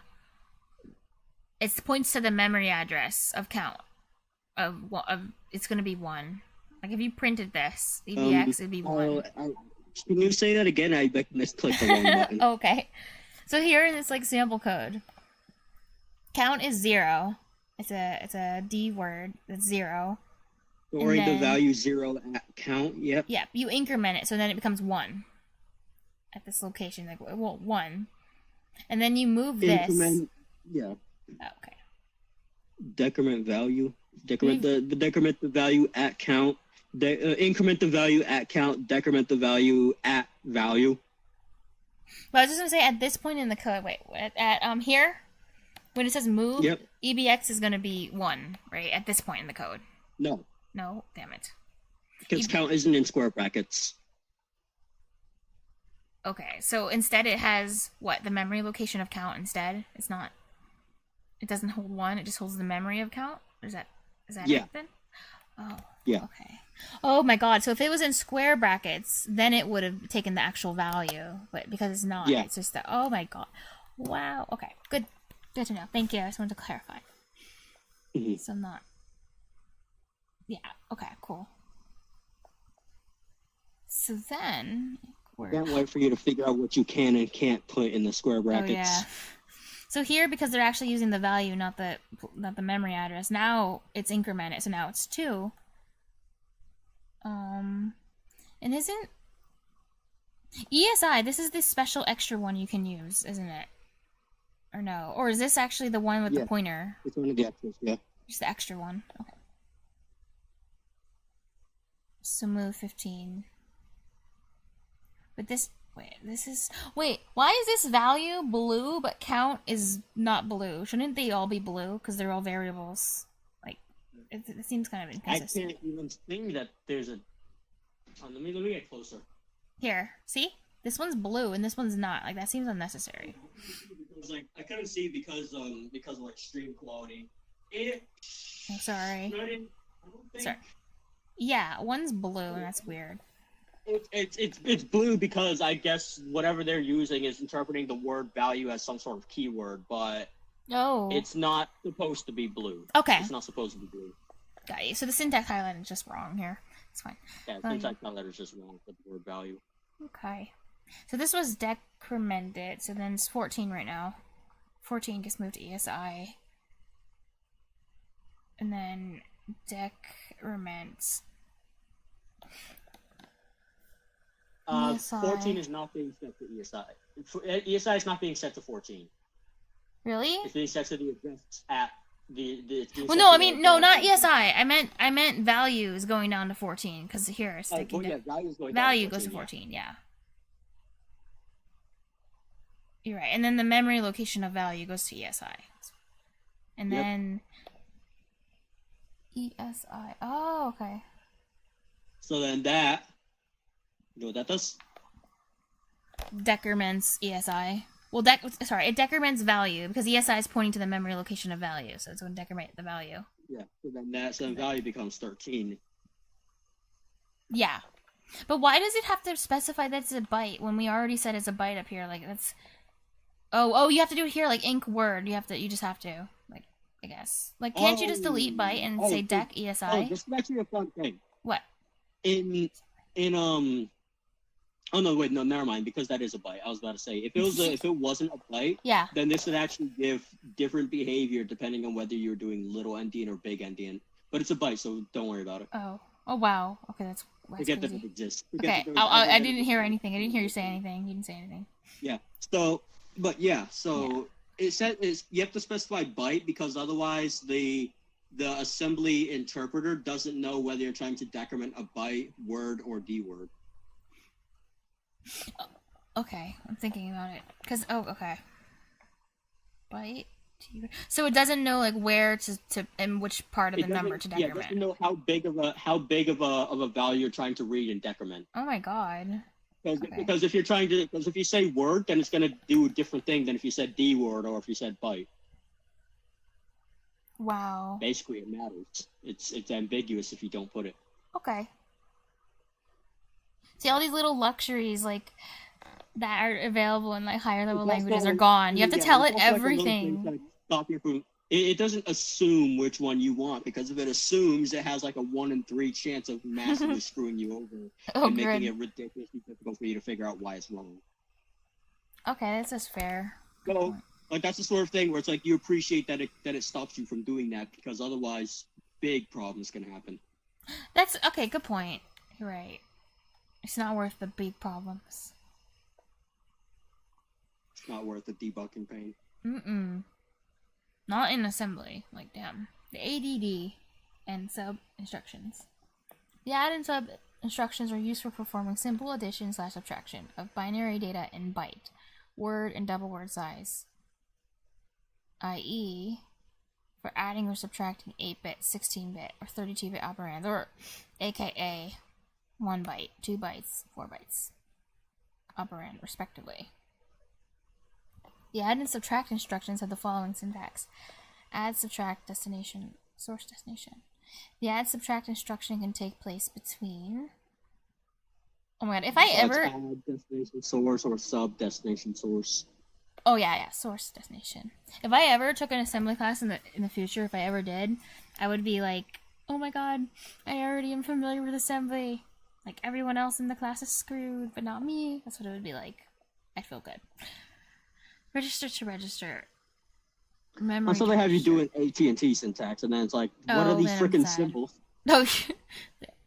Yeah, you should look that up now. Now, you've seen a good bit of assembly. You should look up AT&T syntax assembly. Okay, but I don't want to. I'm not gonna look up what anything does. I'm just gonna look at it and cry. Is that okay? Yes, it is.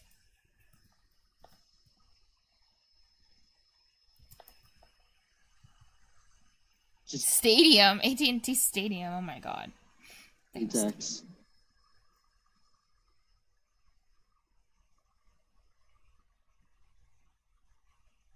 Ew, it's just a lot of percent signs. Looks.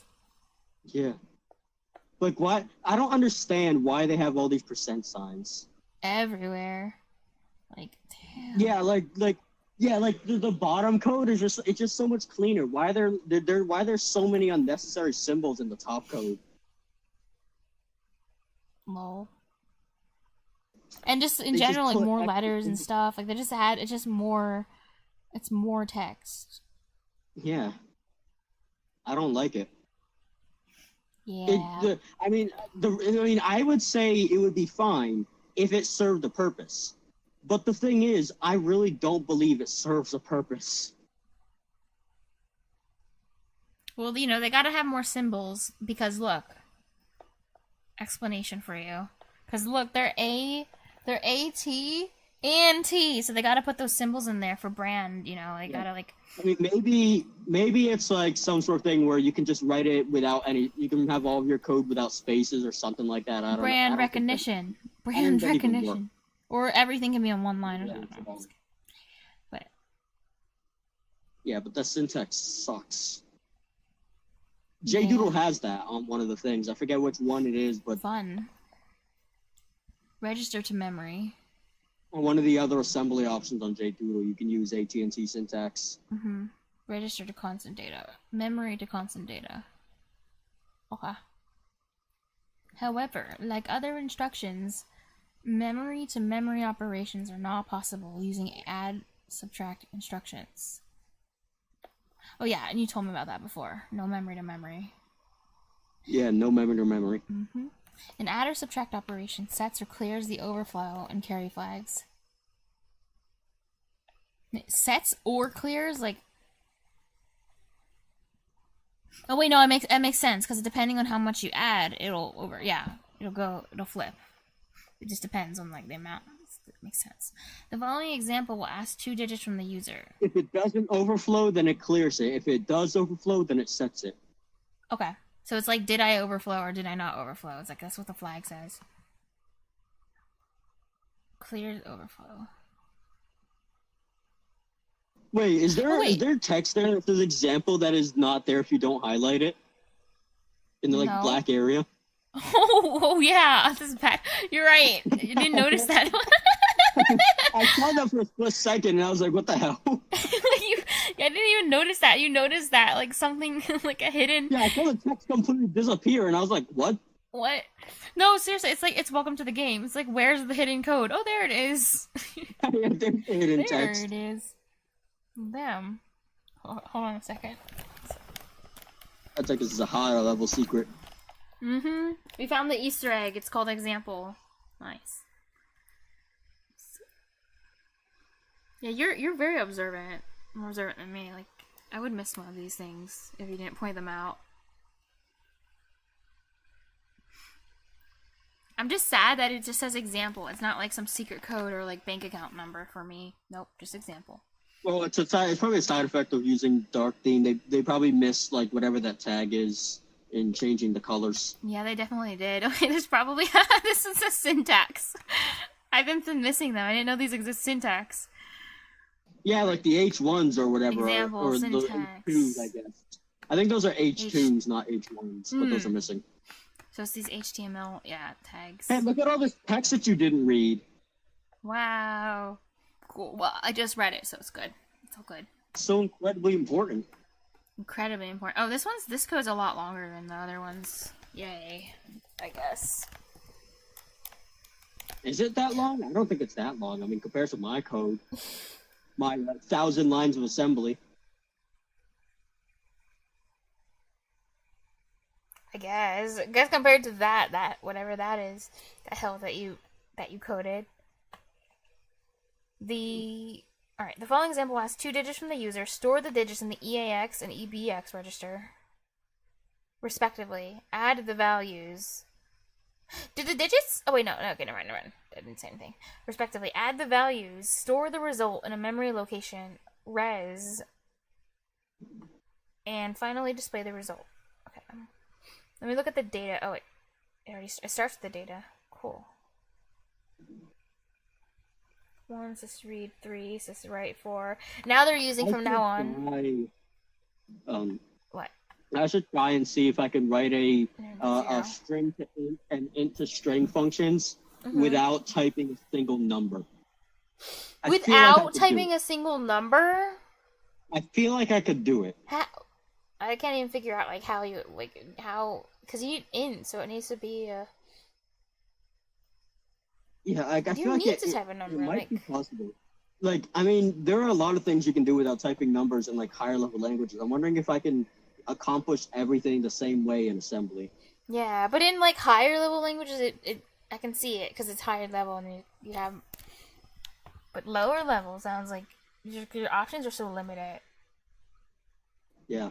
Yeah. It would definitely be tricky. It'd be really cool if you managed to do that though. Like that'd be pretty. I can already imagine how I can get like the number 1. Like if I just say sub EAX bitwise not EAX. Oh god. And then or something like that, and then I do like IDiv EAX. Oh my god. One to turn EAX into 1, and then I get 1. Like this is the sort of thing I actually did this in my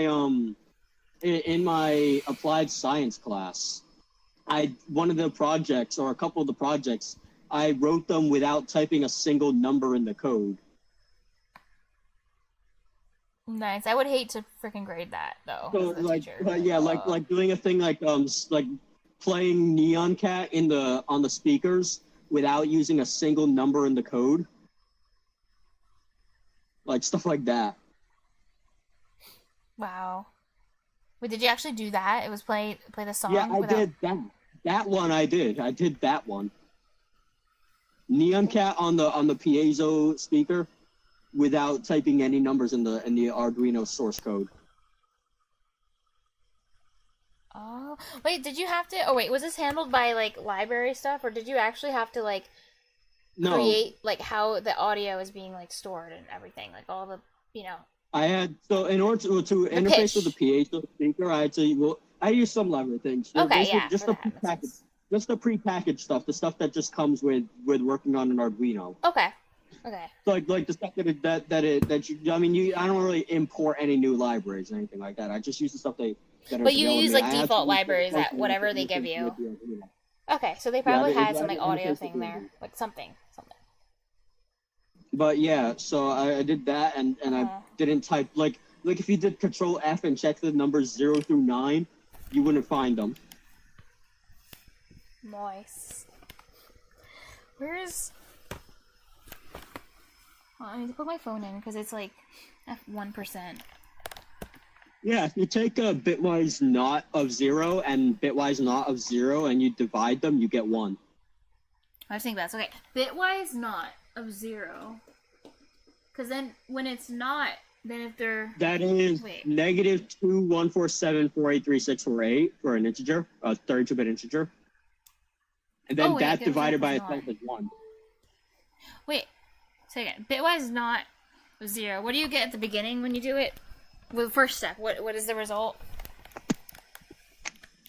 Of the first step. Bitwise not of 0 is negative 2,147,483,648. Oh, God. The important part, it doesn't matter what the number is. The important part is that it's not 0.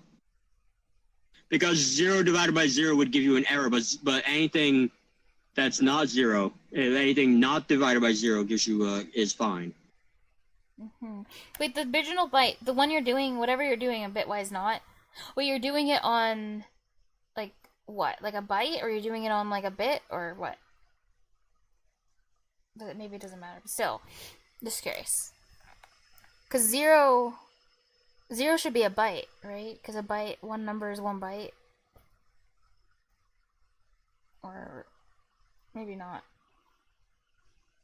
Say again, I got disconnected. Oh, okay. I said when you originally do the... I know this doesn't matter for the actual math part, but I'm still just curious. When you're doing the bitwise not on the 0, so 0 is just 1 byte, right? It's stored as 1 byte. It's like an integer, it's 1 byte long. Depending on what you're storing it into. Oh, okay. So it could be -2, but whatever. Not 2. Zero is 1 byte if you're storing it into a 1 byte number. But it can also be a 2 byte number or a 4 byte number or whatever. Oh, okay. But it will always be -2, or it's only if it's 1 byte? Like the -2.1, whatever you said. You know. What are you talking about? Oh, because when I asked what does it end up being equal to, you were like -2 point something, and I said, is it only if it's 1 byte, it's -2 point something, or it's like if it's that's if it's 4 bytes. If it's 2.1474368, negative that's the 32-bit negative integer limit. Oh, so it's okay. Oh, okay. I get it now. So the not thing is like giving you the negative limit. That's like the smallest number that you can store in a 32-bit number. Okay. Actually, no way. It would be -1. Never mind. It wouldn't be that. It would be -1. Oh, for 1 byte. Oh, sorry. Well, actually, for 1 byte, 2 byte, 4 byte, it would be -1. Yeah. Okay. Cool. -1. So then, that's interesting. 4 bytes. 1. That's weird. I mean, it kind of, how does it become -1 for everything? Because it's 0. Oh. So the bitwise not of 0 gives you -1. Yeah. Well, if it was like 1 bit, that makes sense, because either 0 or... Wait, no. Never mind. Wait, how does -1? Bitwise not on 0. How did that happen? Oh, wait, because they... Oh, wait. Actually, I don't know. What is the bitwise not doing? Like, what is it... How does it work again? It's flipping all of the bits inside the number. Oh. So everything... So it would have been 0, 0, 0. So if you turn the number into binary, you turn all the zeros into ones and all the ones into zeros. Okay. So if you're storing 0, regardless of how many bytes, it's all 0, and then they all flip to 1, and it's like 1, 1, 1, 1, 1, 1, 1. Yeah. And that ends up equaling -1? How does that happen? Because shouldn't it be... Well... higher? Like... So... Maybe I should just like... I mean, imagine that you have... So think about this. Imagine that you have like an imaginary 1 all the way at the end. You should always do this when you're doing subtraction. Imagine there's an imaginary 1 bit all the way at the end. Okay. Now you're subtracting 1. Which end? Throughout the entire way across, you need to carry from the next one. Yeah. Right? Yeah. I mean, you can also think of it like this. What's 1, 1, 1, 1, 1, 1 plus 1 in binary? 0. Or think about, or in base 10, what's 9 and 999 plus 1? That's true. All those 9s turn to zeros, right? They do, yeah. Same thing happens in binary with all the 1s. Okay. That's a good explanation. Everything becomes 1. I just thought in decimal it would end up equaling like a different number instead of -1. Well, in decimal, the equivalent would be all 9s. Mm-hmm. It's like signed, unsigned, whatever. Yeah. If it's unsigned, it's just the integer limit. Oh, if it's okay. signed, If it's it's unsigned, then it's integer. Oh, integer limit. I mean, negative numbers that don't makes exist sense. for unsigned numbers. Because I thought the negative, whatever the negative limit is, I thought it was not -1. I thought it was like negative. It'll be like some, depending on the byte size, it'll be like negative, I don't know, whatever, some power of 2, something weird, halved, something. For unsigned numbers, it's the positive integer limit because they don't have a negative integer That limit. one makes sense. But what about, for the negative, for the signed integers, it becomes, because isn't it supposed to be half of the unsigned version? So it should be negative of something like related to whatever half of the unsigned one is. Which one it'd be? Yeah, if they all flip.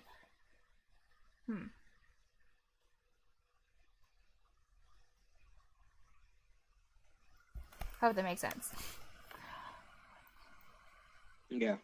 Like, okay, maybe I need to go find what one of the, like, negative limits is. Negative unsigned. Wait, I guess this is called signed limit of something.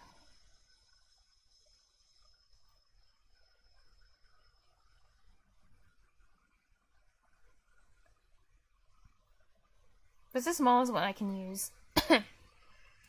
Can I do that?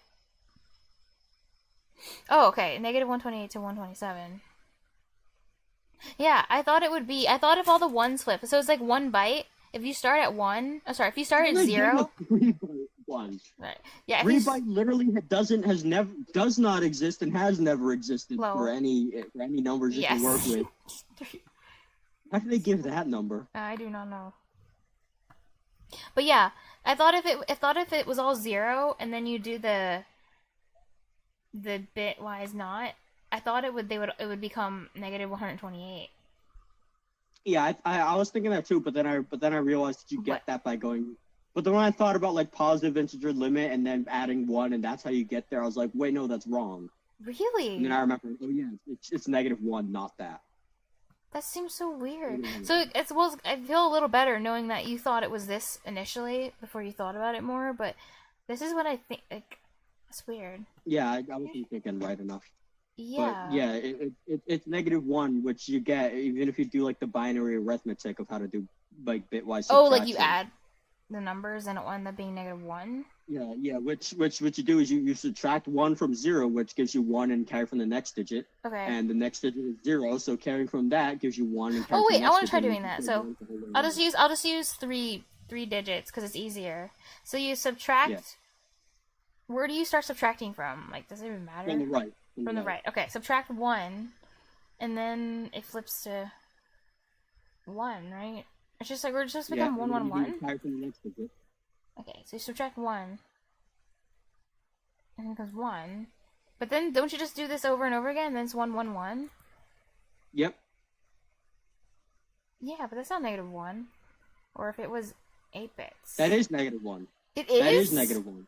Yeah. That's -1 in binary.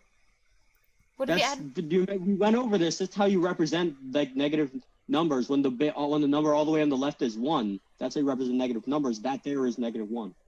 That's how you represent -1 as with signed binary. What? Sign. Wait. Binary to decimal. Insanity.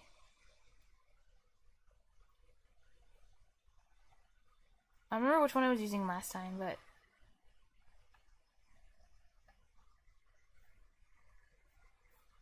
not that website. Not whatever this is. Not what I wanted though. Making you click on things. Oh, and this everything. one. making you read an article. Yeah, I don't want to do that. 1111 probably might need more. You might need to put eight. Okay, ones. 1, 2, 3, 4, 5, 6, 7, 8. Damn it! Oh, you're right. Okay, 1, 2, 3, 4, 5, 6, 7, 8. So that's 2 bytes. Oh my god! Yeah. Wow. Okay. See, it's -1. Yeah, it is 1. But. That's crazy.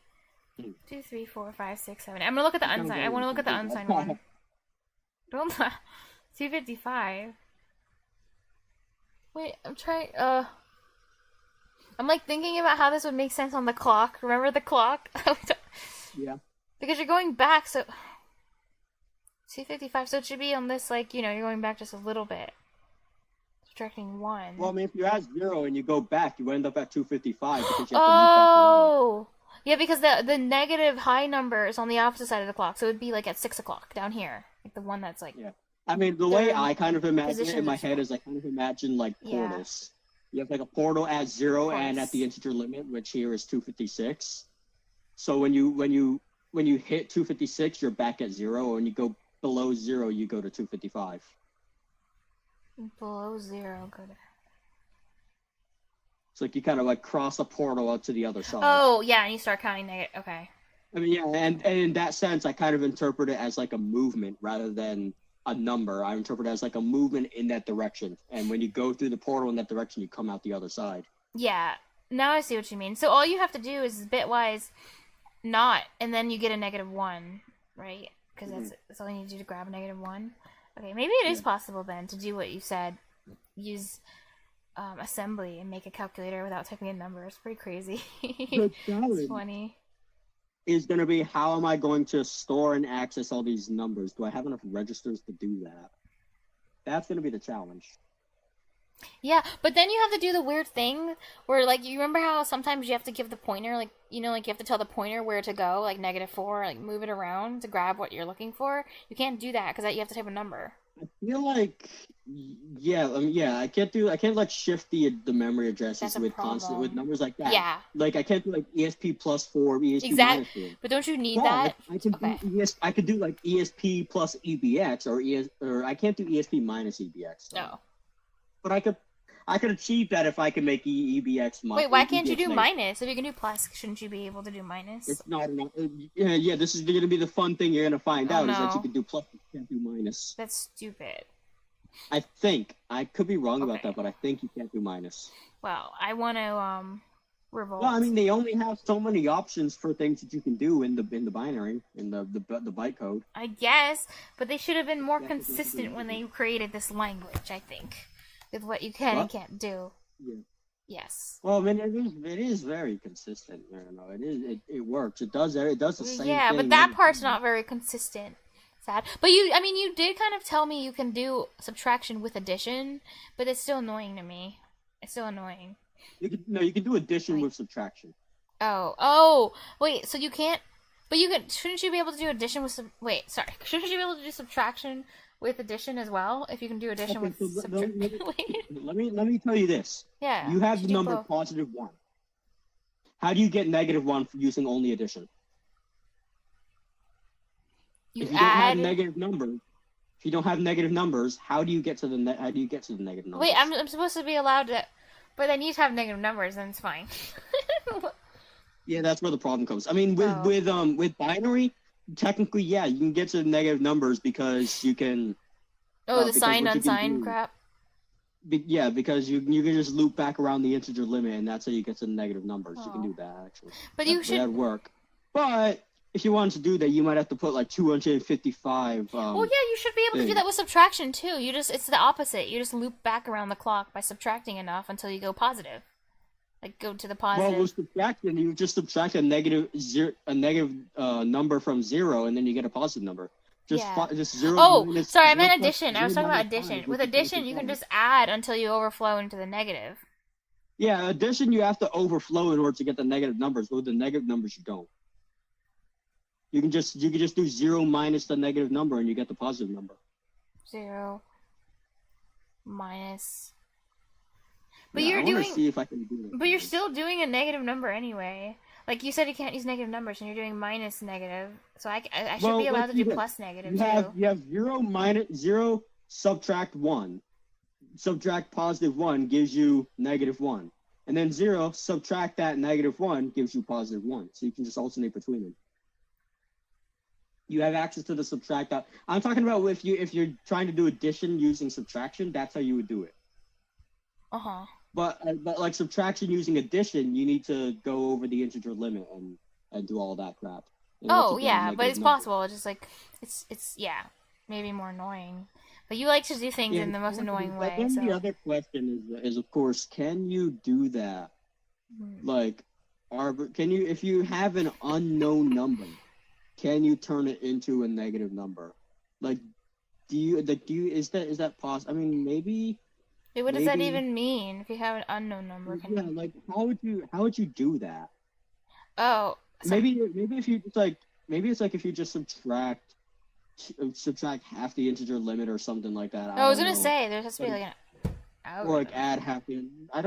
That doesn't seem like it would work though. Why? That seems like it would work to me.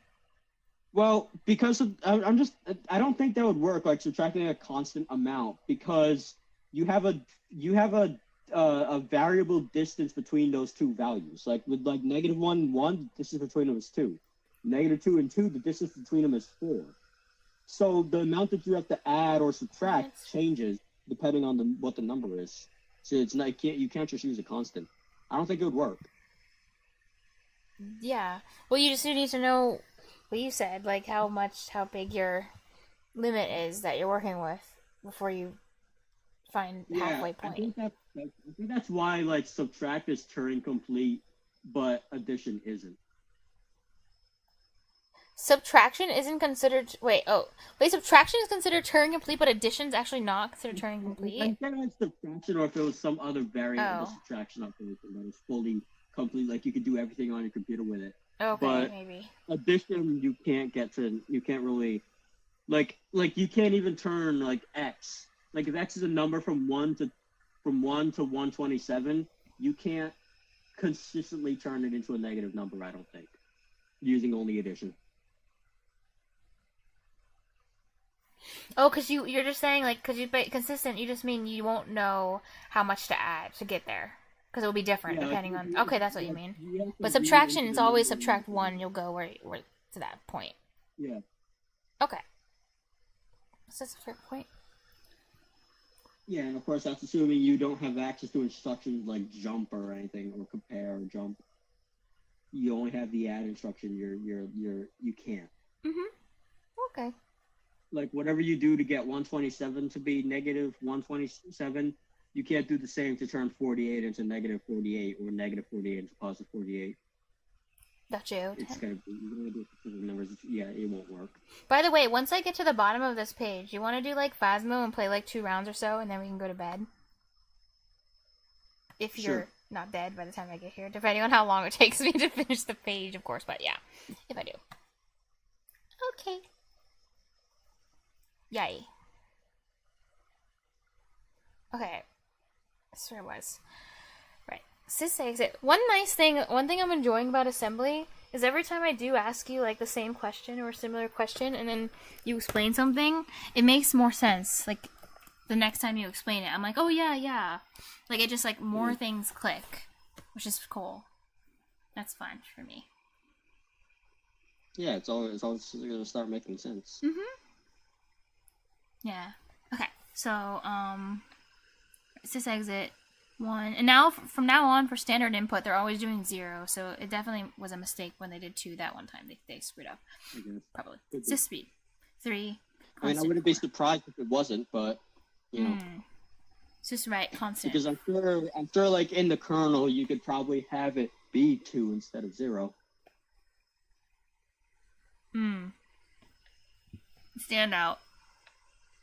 Standard output. Not STD out, though. Constant 1. The STDs go out and out. Oh my god. Message. Defined by enter a digit. Okay. And then we have new line. Move the cursor to the beginning of the line. Length. Oh yeah, and then the length for this is equal to the end point where the cursor is minus the start point of the message. So now I know what this is. Cool. Same thing with message 2. Same thing with message 3. Just the same thing repeated. Enter digit, enter second digit. The sum is... Right. Segment.bss. Definitely, if I'm not, like, able to use the, like... If you're not going to let me use data, and you're not going to let me use BSS, then I'm going to be writing, like, so many comments. Like, I'm blocking things in with my semicolons. Like, this is supposed to be the string for... Like, damn. Imagine if I said you can't use comments either. That's too much, because then I can't even, like, remember where things are. You know that's easy. Yeah, that would be crazy. Number 1. Like, be like a regular high school programmer. Don't put comments anywhere. Oh my god. Wait a second. Like, your teacher is going to tell you a million times to comment your code, and you're just going to be like, okay. Yeah. Oh, sorry, I forgot to comment my code. I love comments. I make use of them a lot now. I remember when I first started, though, I didn't comment anything, but then later on, when I went to read my code, I didn't understand what anything did. And then I was like, oh yeah, comments are actually pretty nice. So now I just comment everything. I like comments. What is res? Yeah, when you're coding in assembly, everything's going to look the same, so... Yeah. I already forgot. You're going to need to comment it. Oopsie.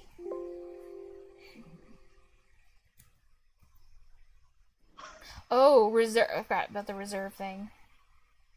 Reserve a byte. The reserve to single operand specifies number of units of space reserved.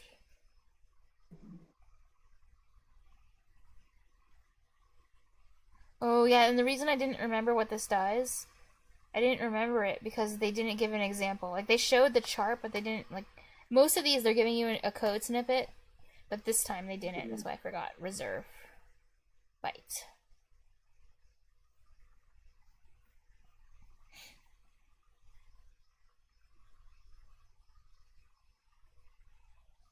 You know, one thing, I kind of remember watching this, because I don't know why, it was, like, very satisfying, but I remember in the past, like, sometimes I'd see videos of, like, people, like, opening up those MREs, you know?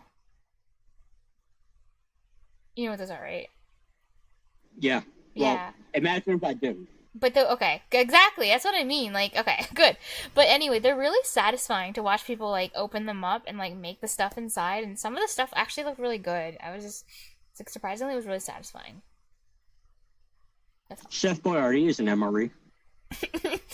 Is it really? Yeah, it was actually made as an MRE back in many years ago. During some wartime period, he was actually being used as MREs. Okay, I love how Chef Boyardee ravioli. Yeah, I love how your response to me was like, yeah, imagine if I didn't. Like, a good point, I guess, but, you know... me joining the military, but, like, imagine not knowing what an MRE is.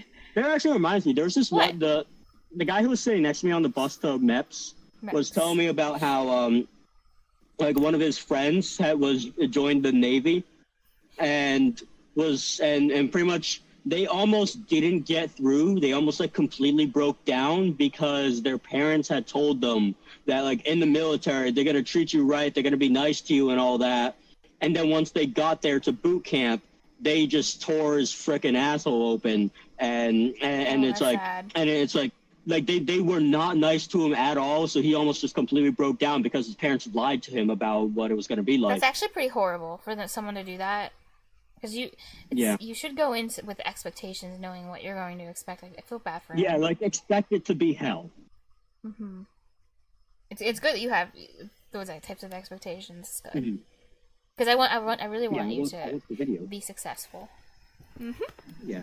Yeah. I watched the videos, so I kind of know what to expect. Hell the one thing that's worrying me the most about it is not like all the physical stuff right now. What's worrying me the most is the swimming. Oh, just swimming. The swimming, really. I see. Because that's like the one thing. I mean, I'll learn. They'll teach me. You'll learn. Don't worry. Hey, I swim. I mean, this is my perspective. I mean, I've swam for like a long time, so I feel like it's not it's different. It's probably like a lot different for an adult who learns to swim, but so I don't know. Maybe this isn't helpful to say, but I think it's like one of the easiest things. Like it's easy as walking. I'm not even running. But once you pick up on the pattern, what you need to do, the thing that gets people, that stops them from swimming, is when they're in the water, they panic. And when you panic, your brain shuts off. So as long as you pick up the pattern of what you're supposed to do, and you don't panic, like, you'll pick up on it super fast. That's what I think. Because it's easy. The actual motion you need to do, it's easier than lifting weights. Because, like, when you're lifting weights, I haven't lifted weights, but I know when you lift weights, you have to use techniques so that you don't hurt yourself. It's a lot easier than that. And there's many ways to do it. Like, it's not like you need this, like, super special technique like weights. So if you can already do stuff like that, like, then swimming is like 1,000 times easier. It's, like I said, walking. And then once you get the muscle memory, you don't have to think about it. What? What if you what? But what if my whole body is like as dense as gold and I just sink to the bottom like a rock and you just hear a thump as I go down there and like the lifeguards are unable to like get me out of there or something, you know what I mean? No, they'll be able to get you out, don't worry. And also, by the way, even if you did go underwater and swallow water and stuff, it takes quite some time to drown. Like, you're not going to drown instantly.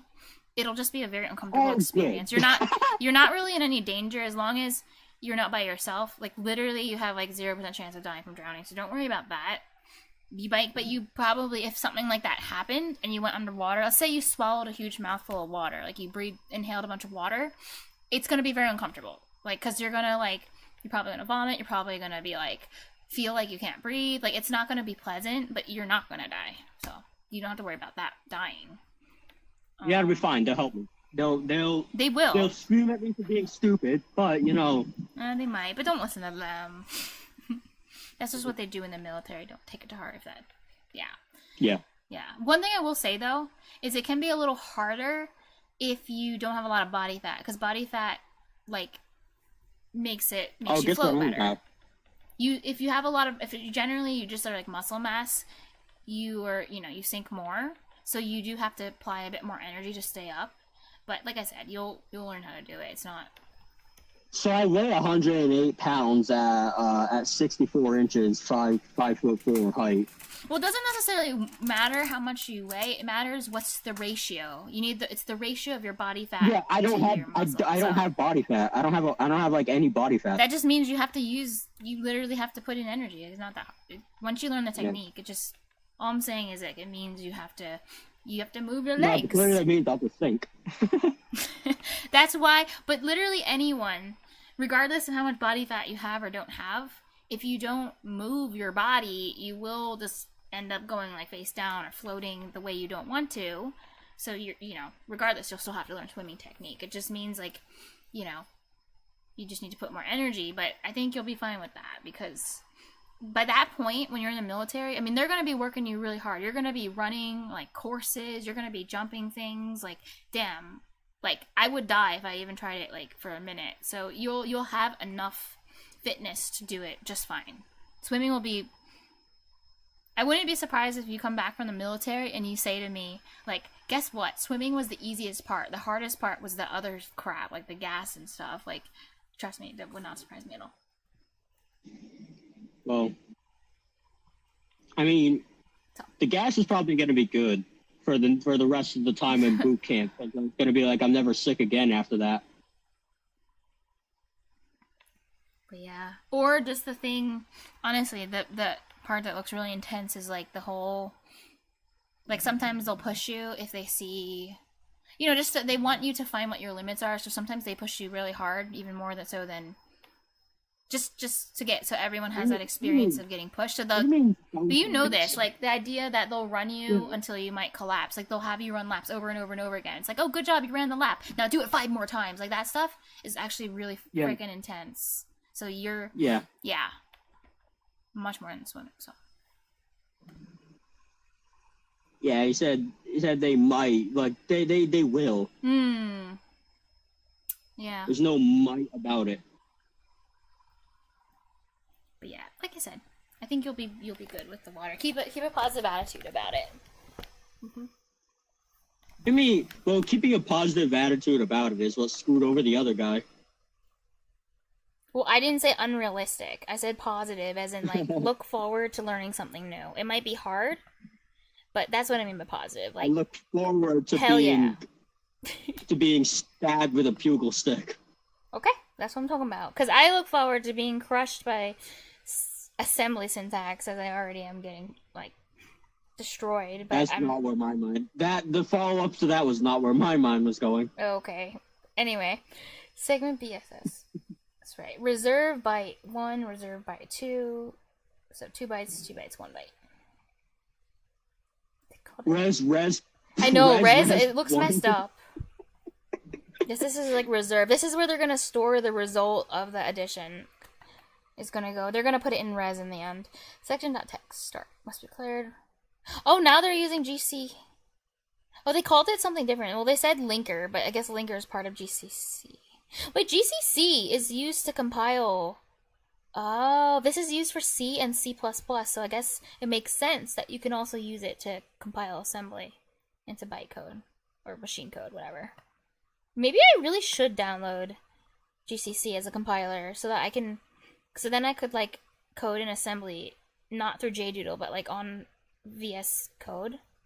That could be really convenient. Anyway, start. Tell linker entry point, blah blah. Move. Well, not right now. It's not going to be convenient. I don't think. Maybe not right now, but maybe in the future if I'm, like, spending, like, a whole freaking month trying to code one of your thingies that I'm getting, like, instead of, like, spending. It's just going to be logic. So the only way that it would be easier for you if you were using GCC on, like, coding it in MS. In Visual Studio on your computer, I meant if it gives you access to things and it makes you able to do things. Or don't forget, if I want to code, everything that I'm going to give you is all just logic. It's pure logic. So yeah, well, I didn't mean make it easier. Like it's going to give me more tools. What I meant by easier is like, okay, let's say I'm already, because I'm planning to use Visual Studio Code for most of my stuff. So let's say I'm already in Visual Studio Code and coding Python, and then I decide, I want to work on my assembly thing that I'm working on, and then I can immediately switch and open my assembly project without having to open a browser window and type in jdoodle.com and find my JDoodle thing. Like I can just switch back and forth. Using Visual Studio instead of VS Code. Well, Visual Studio doesn't support assembly. It's only C and C++. Really, it doesn't? I think so. Well, you could look. You're the Visual Studio guru. You should know if you look in it. I'm not a Visual Studio guru, but yes, you are, because every time we play anything, you can get extensions for it. So if it doesn't support it, then there are probably extensions that allow it to support it. Maybe. Visual Studio Code has all the good extensions. Also, I open up Visual Studio Code and it opens like instantly, and all my projects are open. That's nice. Yeah. Yeah, since it's just VS Code is a text editor. Exactly. Text editors are very expensive. Yeah, but that's convenient as hell for small projects. Like, it would be too much if I was doing like a big project. I would definitely use Visual Studio Code because you can't have all your stuff linked nicely. When you're coding, when you're doing Unity, don't use VS Code. It's pretty bad for Unity. You know they have a Unity extension for VS Code though. But yeah, Unity projects get big. No, it's gonna be better to use Visual Studio for a lot of reasons. Like especially stuff like autocomplete. Like when you're typing, it's gonna give you like suggestions and all stuff. I don't think VS Code does that. It does have that. It does. It does. Yeah, I installed that extension. IntelliSense, they have it. They support it officially. Maybe that's it does now. It might not have in the past, but now it does. So it's pretty nice. Movie. I mean, I don't know. You try them out, figure out which one you think is better for it. Yeah, I have both installed. Well, I kind of shouldn't have done this. I didn't realize. So Visual Studio 2019, I didn't realize if you uninstall it, you can't reinstall it. So I uninstalled that and installed Visual Studio 2022, and then I regretted it because I was like, oh, I would have rather kept the 2019 one, but whatever, it's too late. Can't you follow the other one back? You can't, unless you... Well, you can, but not officially. I found a source where I can install the EXE for 2019, or the installer, the EXE installer. I found a source, but it's not official. But you're not supposed to. They removed the download for it. And it says, Microsoft says, like, older versions of Visual Studio, you can only access them with a subscription. So it has to be Visual Studio Professional 2019. It can't be Community, which is really stupid. Microsoft's mean sometimes. Yeah. Isn't that crazy? See, look at this. Isn't this crazy? It really shocked me. Visual Studio. Watch this. Visual Studio 2019. Install. Wait, are you running 2022? I'm just curious. Or 2019? I have no idea what version I'm running. I'll have to go check. Okay. But look at this. Older versions, this is what I mean. Older versions of Visual Studio require an active Visual Studio subscription. So you can't download Community anymore. You can only download Professional and Enterprise. That's it. It's the only options. But I found a source to download it if I want it later. Just saying. Isn't that crazy? Yeah. I know. Blew my mind. Where was I? Yes. Yeah, imagine owning what you didn't pay for. Imagine. But Community already was free. Like, it's the free version of Visual Studio. But I have the 2022 version now, so it should be fine. Move ECX, message 1. Move EDX. Oh yeah, this is the length of the message, blah, blah, blah. Right, so write the message. Enter a digit. Move EIX to read. Read is 3. Standard input. Move EBX standard input.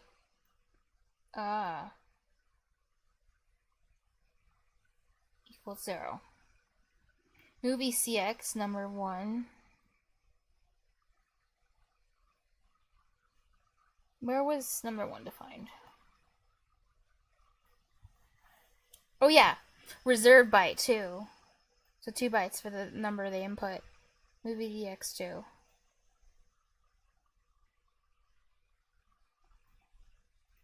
For 2 bytes. 221. Yeah, this was 2. Right, this is the input. Then it's going to be the same thing for message 2. Get the number. Read the number. Well, no, sorry. Ask for the number. Have the user input the number. Write third message, which is the sum is. Sys right. Message length 3. Sum is. Okay. Finally, this is where the actual addition happens. This will be fun. Okay, move the first number to EAX register. And second number to EBX. Okay. Move EAX number 1. Move EBX number 2. Or rather... Oh, yeah. The number, actual number. Because it's in brackets. So move the actual number to EAX. Move the actual number to EBX. And subtracting ASCII 0 to convert it into a decimal number. Oh, wait, you told me something like this. Like, if you subtract... Yes. Something, but I'm trying to remember why this happens. You're gonna want to remember this. Yeah, you said this would be really helpful. Because it turns it into a On 4 different problems. Oh yeah, I remember. Actually, remember your reasoning. I remember. You do this on 0 because the ASCII chart. Each thing is like stored in a different place. Yeah, it's stored in order specifically to make this easy. To make this easy. So when you subtract the 0, you're subtracting that number in the hexadecimal, and then you subtract that, and then it turns into, whatever. It turns into a decimal number, and they line up. I know I'm not looking at the chart right now, but I remember it had the pattern. It was really cool, so, okay, cool. Subtract EAX 0. See, if you didn't show me that chart, I would be so confused right now. I'd be like, why? I don't get it. It makes no sense. But it's because the chart is cleverly designed. which is cool. Subtract EBX 0. And come decimal number. But this only works for 0 to 9, right? Or something? I think that's what you said. That you can do this for. Yeah. Yeah. For these only. Add EAX and EBX. Add EAX, EBX. Okay. Add 0 to convert the sum from decimal to ASCII. Yeah, and then the next question is, how do you do it for, like, 2-digit numbers? Oh, okay. Well, okay.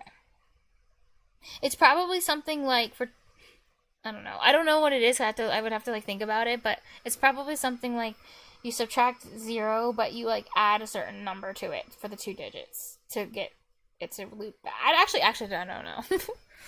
Or it's like you subtract, I don't know. Or then you like subtract 0, adding a certain number to 0, and then you like add a certain number to that or something, or I don't know. Well, whatever you're doing, it needs to work up to all 2-digit numbers. Limit. Oh, wait. Oh, okay, up to the integer limit. Integer limit. Or just it needs to work for all the 2-digit numbers, right? Because you literally just said 2-digit numbers. Up to integer limit includes the 2-digit numbers, yes. Yes, but then it goes above. Yeah. It could go above, but then. So pretty much that's one of the things that you're gonna need to do, because you won't just be able to use like a fixed number to add to fix your problems, because you're gonna have like 1, 2, 3, 4, 5-digit numbers, or whatever, and you need to be able to handle them all with a good sequence of steps. Okay. Recursion. No, I'm just kidding. Your line of thinking was wrong, and you're gonna figure it out. Okay. Well, maybe something like that sort of works if you do something like recursive, and then until you, I don't know. I literally just don't know. But move. Where was I? Add EAX and EBX, right? EBX, EAX, add 0 to convert the sum from decimal to ASCII. Oh yeah. Okay. Add EAX. Add 0 to EAX. Storing the sum in memory location. Reserve. Move EAX. Reserved. Okay. String. The variable reserved. Print the sum. Move EAX. System right. Oh yeah, I'm just gonna do this again for printing. Just right. Standard output. Move. Oh yeah, res to ECX. Or well, to move the memory location of res to ECX, because it's not in brackets, so it's not the value. Move EDX1. 0x80. I think this is supposed to be the message length. It's going to be 1. Exit. Move EX system exit, EBX, 80, yeah, end the program. When the above code is compiled and executed, it produces the following result. Enter a digit. Please enter second digit. The sum is 7. The problem with hard-coding... Oh, you did say there's a problem. Because remember I said to you, why don't you just hard-code everything? Or, I don't know, hard-code stuff you want. And then you said, like, that's a problem. There could be a problem. Section.text. Tell link your entry point. Move 3. Yes. Well, what does it say about that? Just turn 3 to integer. Oh, I don't know. It says read the code and figure it out yourself. That's kind of what it said. So I'm reading the code to figure it out. Oh, it does say. Okay. Yeah, it doesn't say. It just says the problem with hard-coded variables, and that's it. So I guess this demo will show me what the problem is. Move EBX4, sub EBX0, so integer. Add EBX, EAX, so it should be 7. Turn it back into a string. Okay. Move EAX to sum.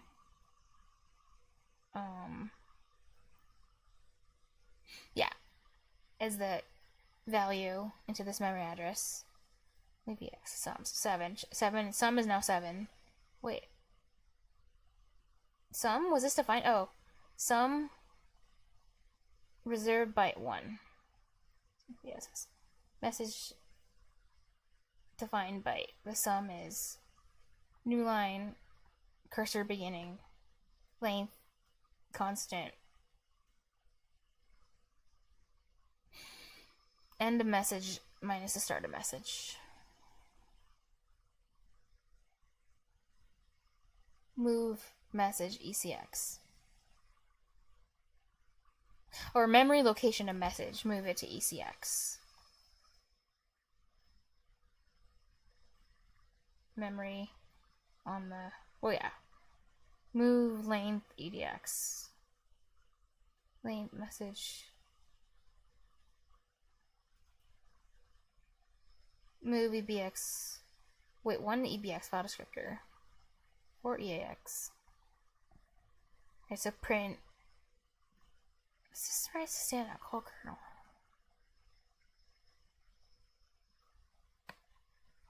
Okay, so you're printing the message. The sum is move sum ECX. So now the memory location to ECX. EDX1, EBX1, EX4. Call kernel. Wait, what is this one doing? This one's, oh, another print. Message 1. Yeah, this is printing again, but the number. So print the number. Move 1 EAX. System call. Oh yeah, exit. What the hell? This code did not explain the problem with hard-coded variables. Like, what? It didn't explain anything, but it just says the problem with hard-coded variables. That's funny.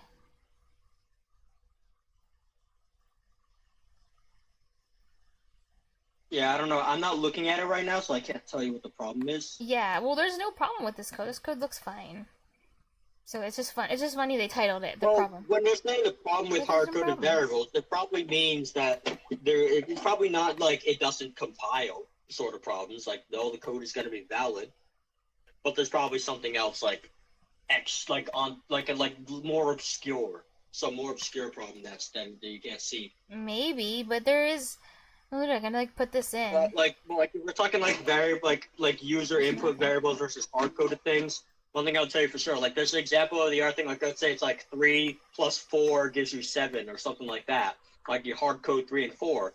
But then if someone changed that to like 5 and 6, with the method that you're using, you wouldn't get 11 as a result, or even like that. You would get some random character. That's a good point. Well, they should have just said that because there's nothing wrong with this code. That would be my interpretation, but like I don't know if that's what they're looking for. Because I'm not looking at the code, so I don't know what's going on. Well, there's nothing wrong with this. I just ran it and I went through each line. There's nothing wrong with it. So yeah, trust me. I'll take a look at it after. Okay, it's fine. Like you could probably glance at it for like 1 second and tell like, oh, there's nothing wrong with this because there's nothing wrong with it. Lol. Okay, so anyway, MUL, IMUL. But I think it's probably what you said. They just didn't they were just too lazy to write the section about what they were going to say. I feel like this section is unfinished, but that's fine. MUL, IMUL instruction. There are 2 instructions for multiplying. Oh god. Oh, this is the multiply thing. Okay. For multiplying binary data. The multiply instruction handles unsigned data, and the IMUL, integer multiply, handles signed data. Oh, this is what you had to look up because you weren't sure. Like, which should I have you multiply or integer multiply? Both instructions affect the carry and overflow flag. Syntax. The syntax for the mul and imul instruction. Yeah, that I didn't use that I kind of wish I used, so I'm going to make you use the instructions. Lol. The not imul and not idiff instructions. I guess it's good for. I think maybe alright, but. Okay. It's as follows: multiplicand. I want you to use both of them and then figure out how to use them, and then use mul and Jesus div Christ. Dude, look at the.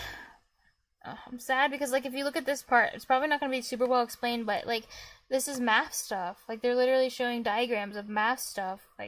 No, not more math stuff. God. Anyway, I was gonna say, what else was I gonna say? I was gonna say, what was I gonna say? Multiply. Oh yeah, this word, where is it?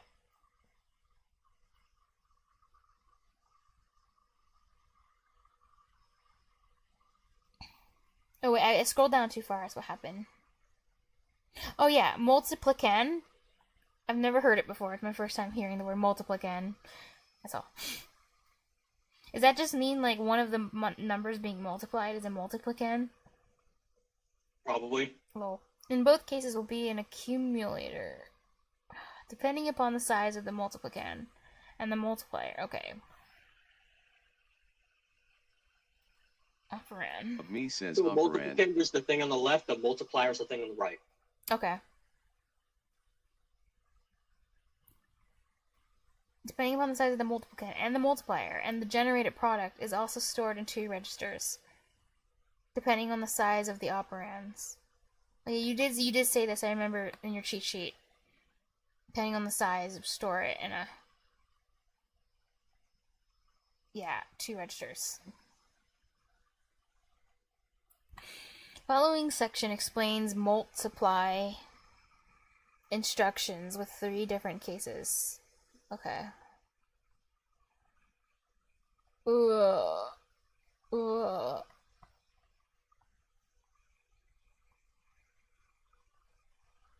Scenarios. When the divisor is 1 byte. Okay, divisor's on the bottom.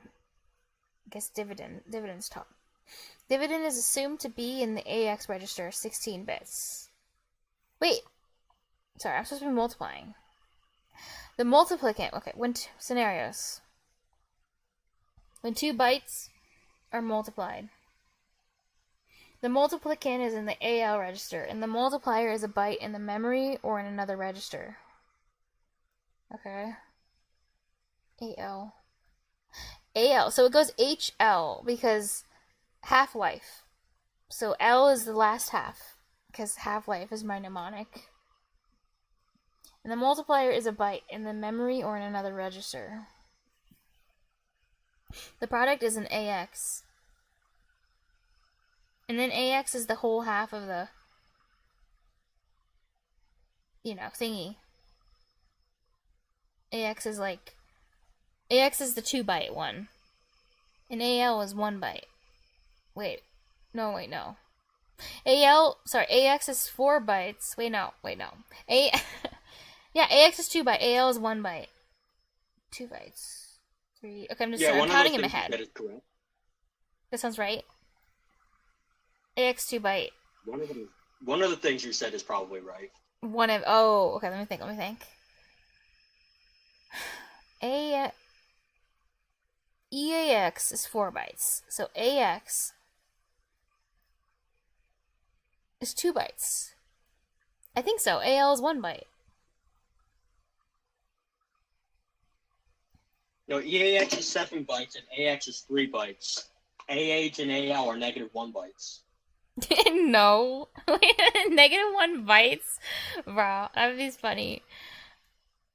If that was true. AL's -1 bytes. No. I disagree. Okay, let me look at my picture.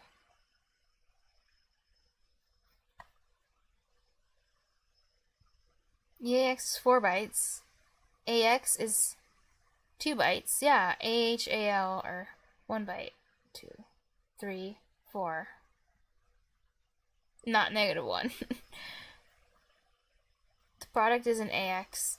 Yeah, high order 8 bits of the product is stored in AH. Half-life. And the low order 8 bits are stored in AL. Okay. When 2 one-word values are multiplied. Oh, so these are bigger, because word is bigger than byte. Word is 2 bytes, right? Byte is byte. Word is 2 bytes. Double word is 4 bytes. I think that's how it goes. Quad word, I think that's what those are called, are For where was that section? Addressing list? I was gonna look at the chart again, but I forgot where it was. Yeah, quad word 16. What did it said? Byte 1. Wait, byte 1. Wait, what? Ah, God. After byte word, 2 bytes. Double word, 4 bytes. Yeah, quad 8. And then you have, like, T byte. 10.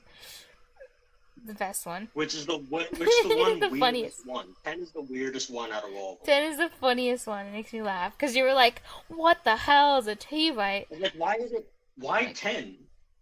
10 just doesn't make sense in computer stuff. Mm-hmm. Because why not? Because it's funny. It's stupid. It's great because you get to wrong. Oh no, because you get to meme people with it. It's like, look at it's a T byte. Bad. It's awesome. T byte all over you. Like, shut up. Come on. Oh damn.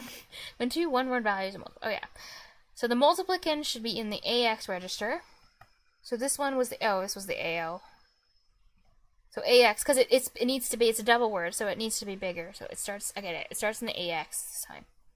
Because it's a one-word value. Wait, so it should be in a it's a word. It's 2 bytes, and then AX is it's size. Microsoft Word. Exactly. AX is 2 bytes. That's why it needs to be in AX because it needs. Otherwise, it would be AL is too small for a word. A Microsoft Word, and the multiplier is a word in memory or another register. So for example. For an instruction like multiply dx, you must store the multiplier in dx and the multiplicand in ax. That makes sense.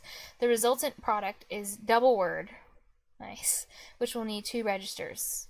The high order leftmost portion gets stored in dx, and the lower order rightmost portion gets stored in ax. Oh.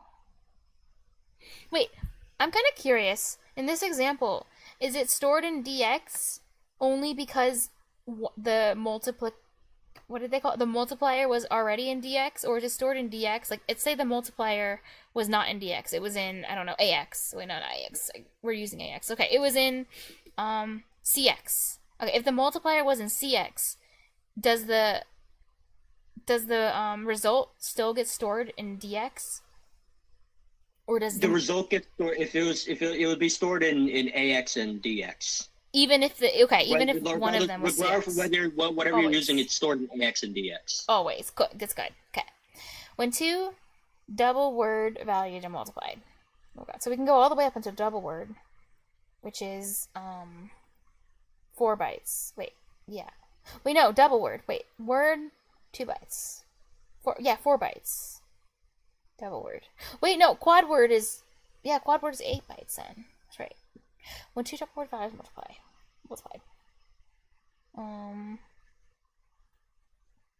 AX, I was thinking A, B, C. That's weird. I feel like they should use BX instead. I don't like that they use DX, because it's like A, and then you have to remember, like, it goes in D. Yeah, I don't like that either. Yeah, it should be AB. So AX, BX would be less dumb. When 2 double word values are multiplied, the multiplicand should be in EAX. Okay.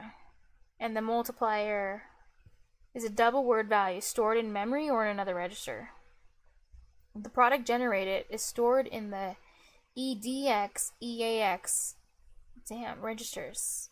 I.e. Okay, I'm back to looking at the screen. What's going on? What was the other thing that you were asking me about? Wait, I didn't ask you anything.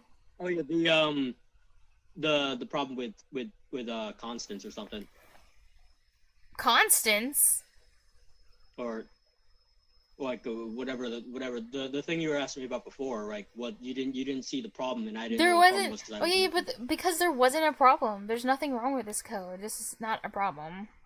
Like, it's genuinely. Wait, go up a little bit. What is this? Let me read that again. It just says the problem with hard-coded variables, and then it doesn't give you any text. It just gives you this code, but the code... program with hard-coded variables. Oh, I can't read. Maybe I'm dyslexic. Damn. The program... So what I've learned... What did you learn? What did you learn? You're fucking dyslexic. Wow. Okay. So I have. Okay, that's worse than this calc. Is that worse? That's maybe worse than this calc. How many times did you read that before you didn't figure out that it said program? At least 10. At least 10.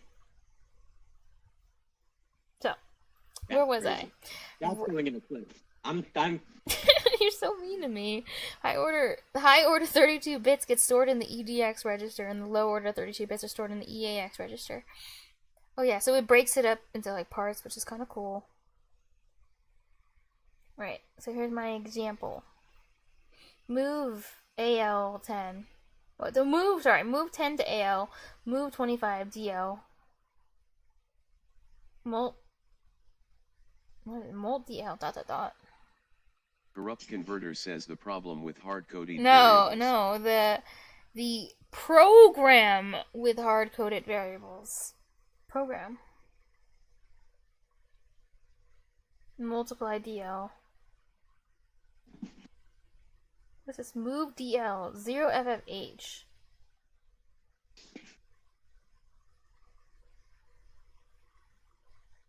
So this is like -1 in hexadecimal. Where's my little converter? I wish I didn't close that now. That's... Sorry. Yeah. It is. Why does it start with 0? What? Oh yeah. Why does it start with 0? They forgot to give the hexadecimal indicator thing. Aren't you supposed to put that 0x? That's weird. Well, they had the hexadecimal indicator with the H. Oh, I didn't see that. Oh. Okay, so 0FF. So what's wrong with this then? Nothing, right? I just don't know why they put the 0 there. It works. It should work, I think. I just don't know why they put the 0 there. Oh. I mean, it should just work. It would be like writing 0-100 to write the number 100. Lol. Or 0-128. Like, it just so if I doesn't make delete sense this, to it'll put still be 2... Oh, yeah, it doesn't matter. That's weird. Yeah. Why did they do that? You're right, because any zeros in front of numbers, it kind of, like, doesn't mean anything. That's funny. And they did it here, too, with 0BE. Yeah, I don't know. I really feel like it was, like, 15 different people who coded all these different examples. Yeah. Wait, so I could just... Could I genuinely... This is the thing that I was talking about, with, like, how... Okay. Like I was talking about, like with the Pop-Tart box, where where it refers to one thing as one thing and the same thing as something different somewhere else. This is like different coding styles from different people. Like you have uppercase everything there, you have lowercase everything down below. Yeah. You have different like comment conventions. You have like the zeros there, and you don't have in any other places. With spacing, like this, like all these are like coded by different people. It's so funny. It's just coded by different people. Yeah. Anyway, I was gonna, So wait, if I, I know the 0, you said the 0 doesn't matter, but could I, like, write, like, 1,000 zeros and the code would still run, or is there, like, a limit to what I can put in? Like, how many zeros I could put at the beginning? It'll probably still work. Okay. As long as you don't put a number bigger than 255 to store into a single byte number, I think it doesn't complain. I don't know if it complains with that, it probably does. Okay. But I think if you just don't put a number too big to store there, then it shouldn't complain. Okay. Cool. The following, you know, what would be so sad. Imagine if in school, like, they never taught you the decimal system, and you do all your math in hexadecimal. Like, that's it. Like, from kindergarten, like, you start counting in hexadecimal. Well, you'd be perfectly content and happy in the in computer science. Oh, I You'd guess. be real good in computer science. You'd enjoy it. You wouldn't have any problems understanding hexadecimal. That is true. Yeah. Who cares about decimal? Just use hexadecimal, and then you don't have to think about it differently when you're doing computer science. You're right, but you know what would be awkward? Now imagine they teach you only binary and only hexadecimal, and you never learn decimal, but then you become an adult and you don't know how to work with decimal, because it's like you have to, like, really think hard about how to use decimal. That's assuming that everybody else is using decimal. Let's just assume that nobody uses decimal and everybody just uses hexadecimal. Oh, true. Then it doesn't matter. But I'm just imagining you went to a weird computer science school that only teaches kindergartner's decimal and hexadecimal, and then you join the real world and find out like real people. Yeah, 1 over E is 0. Oh no! Actually, no, it'd be 0.1111, I think. Oh god. Oh no, I just realized like you could translate all those things like E to hexadecimal. No, just no. Don't do it. It's bad. 0. E all the way down should be 1, right? That should be 1. Should be technically equal to 1. I'm in pain. Some weird, ridiculous proof probably limit. I mean, this might seem simple to you, but you want to know something that blew my mind that I learned recently? Well, kind of learned. Not. I don't fully understand it, but I kind of like grasped the overview a little. So, what blew my mind is, you know how like in decimal we have certain fractions like 1 over 3 that are like repeating because they don't go in cleanly. Mm-hmm. But in binary, it's different numbers than the normal ones in decimal. Like it's specific multiples of other numbers that don't go in cleanly. But in decimal, it cleanly goes in, but in binary, it doesn't cleanly go in. So it's like something repeating. That's just a property that happens in every base. I know, but I didn't know about that. That each base has its own like certain things don't go in nicely, and that's weird to me. Like what? What? Yeah, like in base 10, you can divide by 2 and you can divide by 5 and it's fine. Yeah. But if you divide by 3 or 7, then it gets weird. Or 6 or any of the other numbers, pretty much, you're gonna get problems. Mm-hmm. If it's not a multiple of 5 or 2, you're gonna get a repeating decimal. Yeah. And the reason for that is because the prime factors of 10 are 5 and 2. Mm-hmm. But that just blew my mind that each base like has their own special what you said, like with the prime number. If it's like a prime number or whatever, then it won't be like the base number. Yeah, what you said. I just can't say it nicely. Every base is base 10. Wait, what?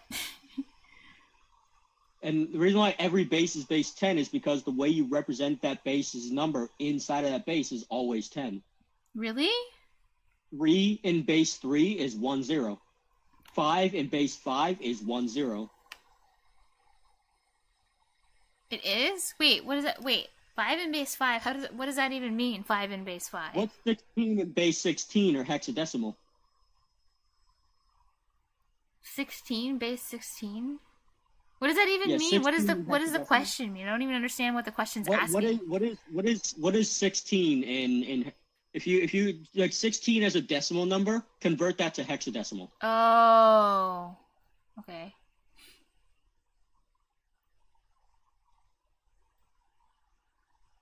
Is it 16? No, wait. Sorry, it's 10. It's 10? Yeah. So there's always going to be, the number is always going to be 10. Yeah. So, yeah, it's always that happens with every base. Oh yeah, because 2 in binary is 1, 0. But that's weird. Yeah. Oh. So 10 is magical? Yeah, every base is base 10, so how do you talk about anything? Oh, that's like, it's like a joke, bro. I get it. But okay. I mean, the way you can kind of like unambiguously represent it is if you just do it as like a sum of ones or something. Sum of. So like base 10 is 1 plus 1 plus 1 plus 1 plus 1 plus 1 plus 1 plus 1 plus 1 plus 1. Oh. And then that is unambiguous in every base, because every base is going to see that as the same number. Okay. That's cool. So then, that's weird. Okay. 1 plus 1 plus 1 plus 1. But that wouldn't change the way, would it? I don't know.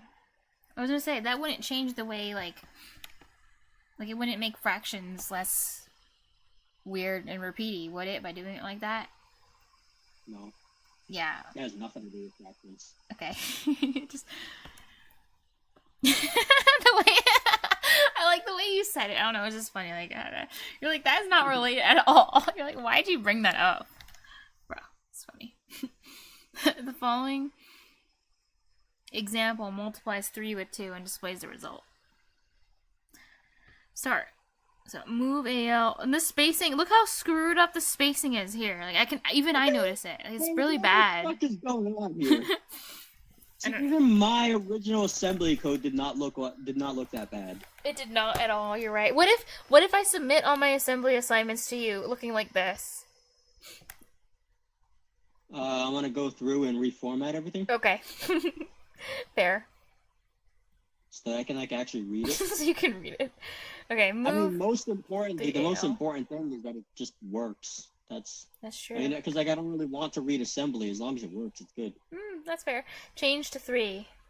Oh yeah, that's fair. So if you run it and then it works, you're like, okay, you win. But that's actually, wait, that's good, because then you won't know if I hit at the very bottom of 1,000 lines, I hit a BS section, like, you're not gonna look. It'll just work. Right. You even Control F. I hate you. Don't do that. That's illegal. Don't use Control F. Move to BL. Subtract 0. BL. So turn 2 to an integer. Multiply BL. And it always multiplies what's in the AL. So add 0 to turn it back into a string. Or ASCII, whatever. You know, an ASCII character thing. Move.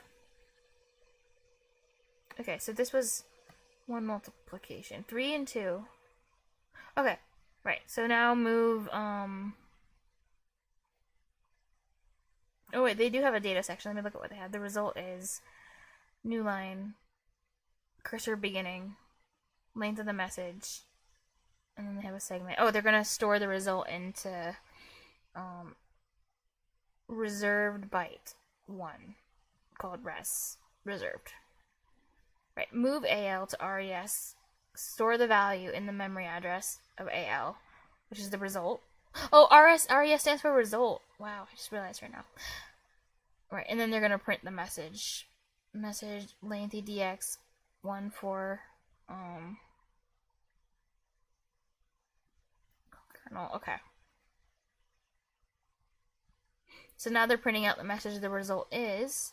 Now they're gonna print out they're gonna print out results. Move result to ECX. Move 1 EDX 1 EDX 4. Another print. Length of the message is here. And then end the program. The result is 6. Oh, one thing I think is kind of interesting, I guess, is... Oh, wait, never mind. It only goes to a new line because you have 0xa here. I was like, it moves to a new line, but that's only because they told it to. So it does, like, what you tell it. Also, wait, another thing. Wait, another thing I need to tell you. Yes, the code does what you tell it to do. Yeah. It's like, whenever they make a new line, they always use the .data section to do it. So I feel like I need data to make new lines. That's all. No. Okay. What you're gonna do to make a new line in the code is you're gonna add the 0xa value manually. Ew.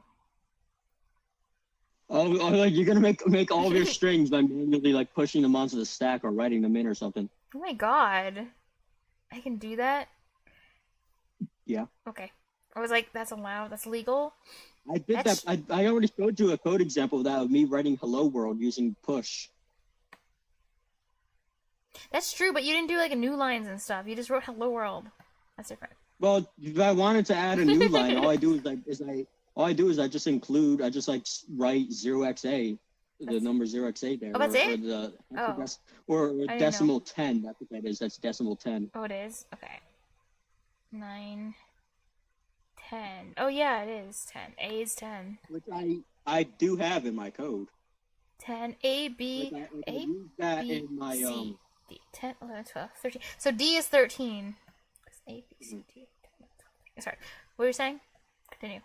I do that in my code, like especially for my read line function, which reads a single line from the input. Oh. Up to some number of characters.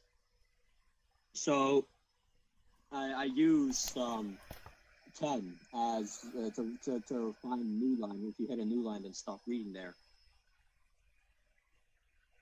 Oh, you can you make it stop reading because when it goes to a new line, it'll just stop reading by itself? Yeah, what I did is I was like, read one character at a time until either you hit the limit of whatever the person calling the function said is the max number of characters they want to read. Smart. Or you hit the limit. Or you hit the limit of however many characters are in the standard input, or you reach a new line. Mm-hmm. So those 3 conditions. Okay. Wait, there were 3. I only remember 2. Lol. And the way that you can check, there's actually a way that you can check to see if you reach the end of the input. Wait, how is condition 1 different than condition 3? Because weren't those the same condition you just said? No, so basically the way I have it set up is when you run the readline function, because I had to code up my whole readline function. When I run the readline function from another function, one of the variables that I pass in is max number of characters that you want to read. So basically, if it reads like 30, let's say if there's like 32 characters, right? Yeah. So it okay. reads 32 characters, and there's more stuff to read after, but it didn't hit a new line yet. Then just stop reading because you don't want to just read infinitely. Okay, so you're basically, it's like the user-defined max versus the actual real max. Like the real max will also... Okay. Max. And the way you tell that you read to the end of standard input is there's a variable, I think it goes in EDX, I'm not sure. There's a variable somewhere that the kernel interrupt stores that tells you how many characters it actually read. So let's say you tried to read 8 characters from standard input, but there are only 4 characters in there. Somewhere, I think in EDX, it's going to store the number 4. Whereas if you read 8, it would store the number 8. Okay. So that's how you can tell if you reach the end. That number will be different. Okay. And that's one thing that's going to be very useful for doing readline. That's cool. It's just storing the number so it knows how much it read. Because it's changing the counter as it reads. Yeah. Okay. Basically, all I needed to do was just check to see and make sure that number wasn't 0. And then what do you do when the user puts in like too many characters or whatever? Like what do you return? Then you read until whatever the function told you to read until however many characters. Like let's say if it was 8, okay, that's what you read 8 characters and you didn't reach the end and there were more characters to read. Well, then you just stop reading and return the result. Oh, okay. I wasn't sure if you're going to do something like, oh, please put your number in again until you actually do what you're supposed to do. This is basically just a function. So you wouldn't do that with a function. Like this isn't like printing out the console, asking user input, re-input, or whatever. This is just one single function that's going to be one of the tools that you make. It's just a simple read line function. Oh, okay. Without all the bells and whistles. I'm using function for listening. It's just like it's just like you use labels to kind of label your functions and then you set them up in a certain way.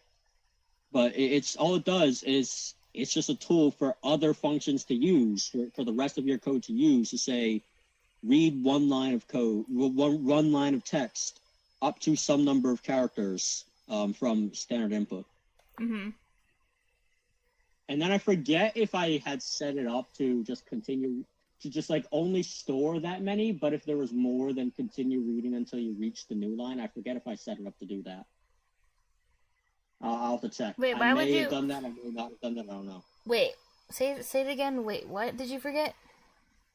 I'm not sure if I set it up in a way so that like if you asked for 8 characters and there were 15 characters until the new line, then one of the things that I could think of doing is setting it up so that way what you do is you keep reading until you get to like those 8 characters, and then you store those. You have those stored, but then you kind of have an option to either just return the function there or keep reading so that way you keep moving the read pointer until it reaches the next new line or the end of the string. Because every time you read from standard input using the interrupt, the hex 80 interrupt, mm-hmm. it moves like the line that it reads from. So next time you read from standard input, it reads from where you left off. So something that I might have done, I don't know if I did it or not, is keep reading until you reach the new line. Oh, so that you'll be able to read the next line. You're not going to accidentally start reading part of the old message. That's great. Oh, wow. Yeah, so next time someone reads, they don't read from like the middle of the line. That's why you're going to keep doing it. Oh, so you can get the... Okay. That's really cool. Yeah, so the next time it reads from the next line. Yeah. But I guess one of the things you could do, that's where that that command hex, 0xd could come in handy, because you could just new line, move the cursor to the beginning. Well, you don't have to do that. You could just new line. Or something. I don't know. Well, yeah, I don't know. Yeah, I'll have to check my code to see if that's how I did it or if that isn't how I did it. Yeah, well, that's cool. I wouldn't be surprised if I did do it that way. I imagine that, like, for the purposes that I was using it for, it probably would be more convenient to do it that way. I see. Just like long-term convenient to not have the problem of reading in the middle of a line later on. Yeah. But at the same time, I also wouldn't be surprised if I didn't do that if I didn't think of that. But the division, integer division instructions. The division operation generates two elements, a quotient and a remainder. Oh, you did tell me about this. One will go into, I see, the remainder could always, regardless of if you do mod or division, like in assembly, it's still going to do like both of these things and just return one, which is so cool to me. In case of multiplication, overflow does not occur because double length registers are used to keep the product. Oh yeah, that's true. However, in case of division, overflow may occur. The processor generates an interrupt if overflow occurs. An interrupt? So your program will just like end? What is it? What kind of interrupt is it giving you? Why are you getting interrupted? That's a very good question. What is that condition? What condition is that? Oh, and what condition will you cause overflow? When do you cause an overflow? I mean, is it when you have something in the D register before you do the division? Is that like what it is? I'm not sure. I don't know what the condition for causing an overflow. Wouldn't it be like if you divide 5 by like 0.0 something, and then it will like go in like a trillion times? You don't have decimal numbers as an integer. Oh, okay. The closest thing that I can imagine is if you divide by 0, but that's just a divide by 0 error. That's not an overflow. Yeah. But this is weird. Error. I don't know. Oh, wait. Okay, yeah, you're right. Because it was... Okay, that's true. Oh, wait. You thought of it as a case? No, I'm just mocking you. Yeah, oh, that's mean. Okay, I see. But you know, The whole time, oh, wait. It's... Yeah, but you know, if anyone would know, like, a case where an overflow would occur, it would be you. So the fact that you can't think of one because you're good at math and numbers means, like, I feel like it doesn't exist. The way I think about it is, if you have A divided by B, the only thing you can get is A or smaller. You're right. Oh, yeah, because 3 divided... But wait, what if you divide by a bigger number than... Oh, wait, no, it doesn't matter. It doesn't matter. I don't see how you get an overflow. Yeah, you're right. And you can't divide. You can't get. Well, if you divide by a bigger number, you just get 0. That's true. Damn it! You're right. Then it's impossible. Because you can't go below 1. Also, this is gonna be important. This is one of the things you probably might want to use like idiv for. But then again, I might also put in a stipulation: don't use idiv or imo. Figure it out without idiv or imo. Bro, I feel like you're gonna end up doing something by accident where you like don't read your code and you think you didn't use idiv and you're like, don't use idiv, and then I'm like stuck on it for a long time. I know what stuff I use, and I know that everything I gave you is possible with all the stuff. Okay, and then later on, like you're like, oh, sorry, I actually did use idiv, and I'm gonna like strangle you. Yeah, one of the things though is.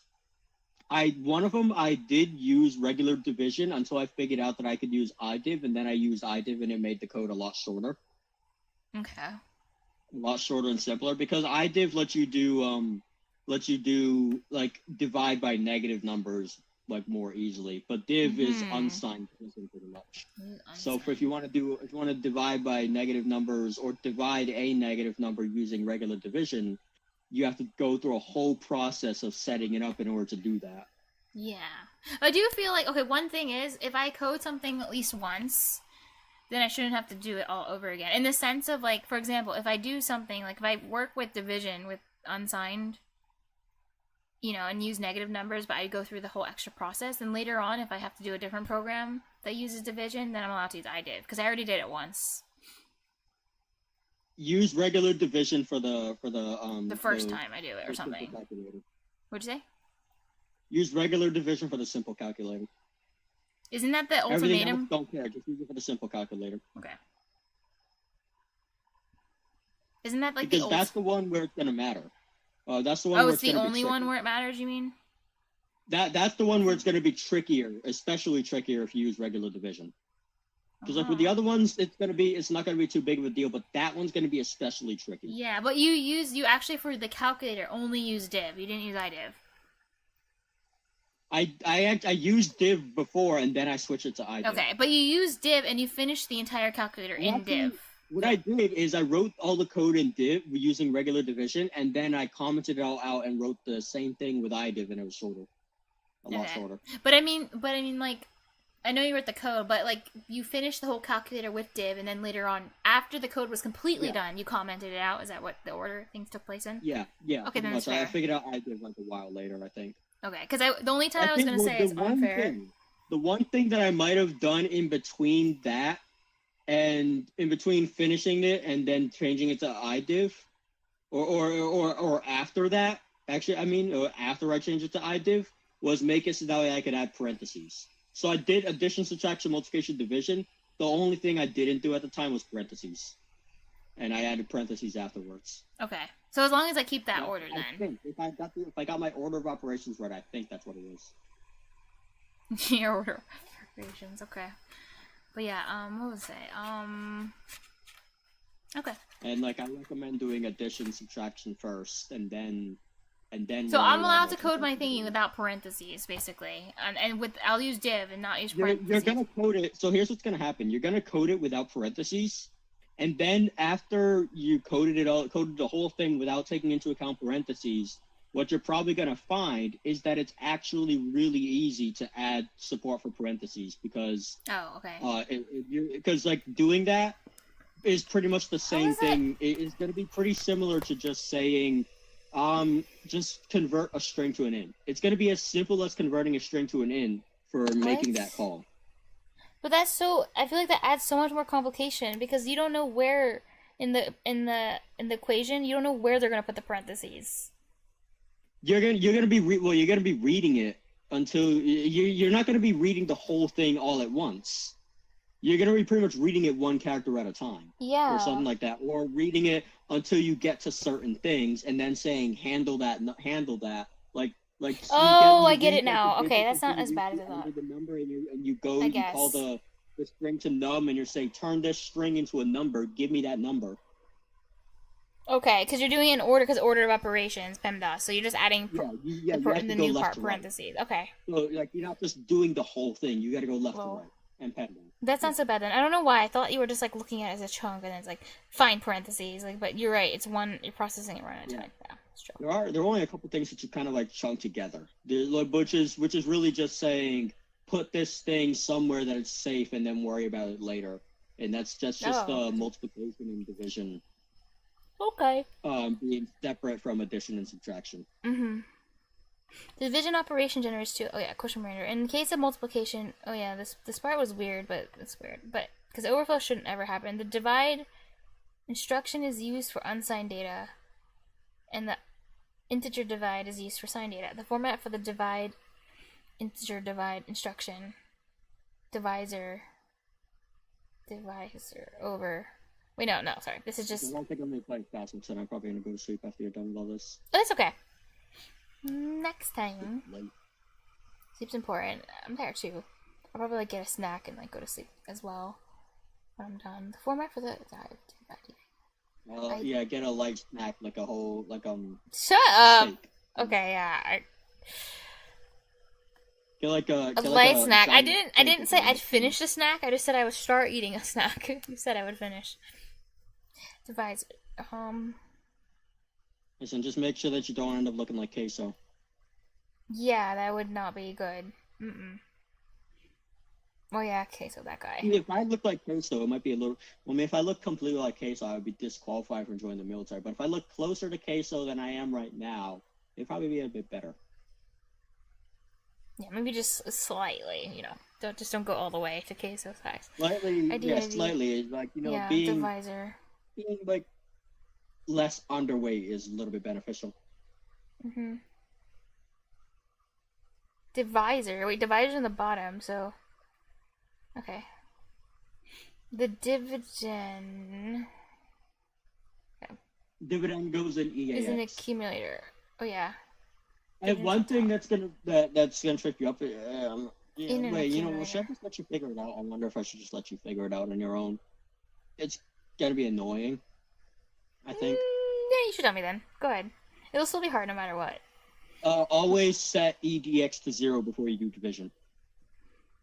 EDX, interesting. Oh wait, but this one has yeah. Always set the D register to 0 before. Oh yeah, yeah. For at least these two, EDX is going to be affected. Well, they're using stuff in the register that are inside EDX, so if it's not 0, it's gonna. Oh yeah, okay. You know what, that makes sense. See? Okay, EDX, I wonder if that's why they have like the whole like overflow. Okay, so that's why they have overflow. Oh, because you can have numbers that aren't supposed to be in there.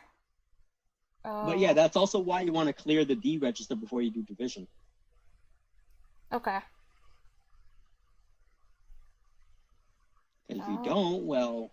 I'm still... But even... Okay, I know that there can be like leftover bits and stuff where they're not supposed to be, but I kind of still don't understand how it can cause an overflow. Like, I'm trying to think of like a scenario where it would do an overflow. Imagine if you have a number that's like 4 times the... So pretty much EAX is like it's a 64-bit number, pretty much. Okay, it's those 2 32-bit registers and it's reading as a 64-bit number. Okay. Let's say you do that and you divide by 2. Or something like divide by... Or even divide by 1 even, right? Oh. You have stuff in EDX.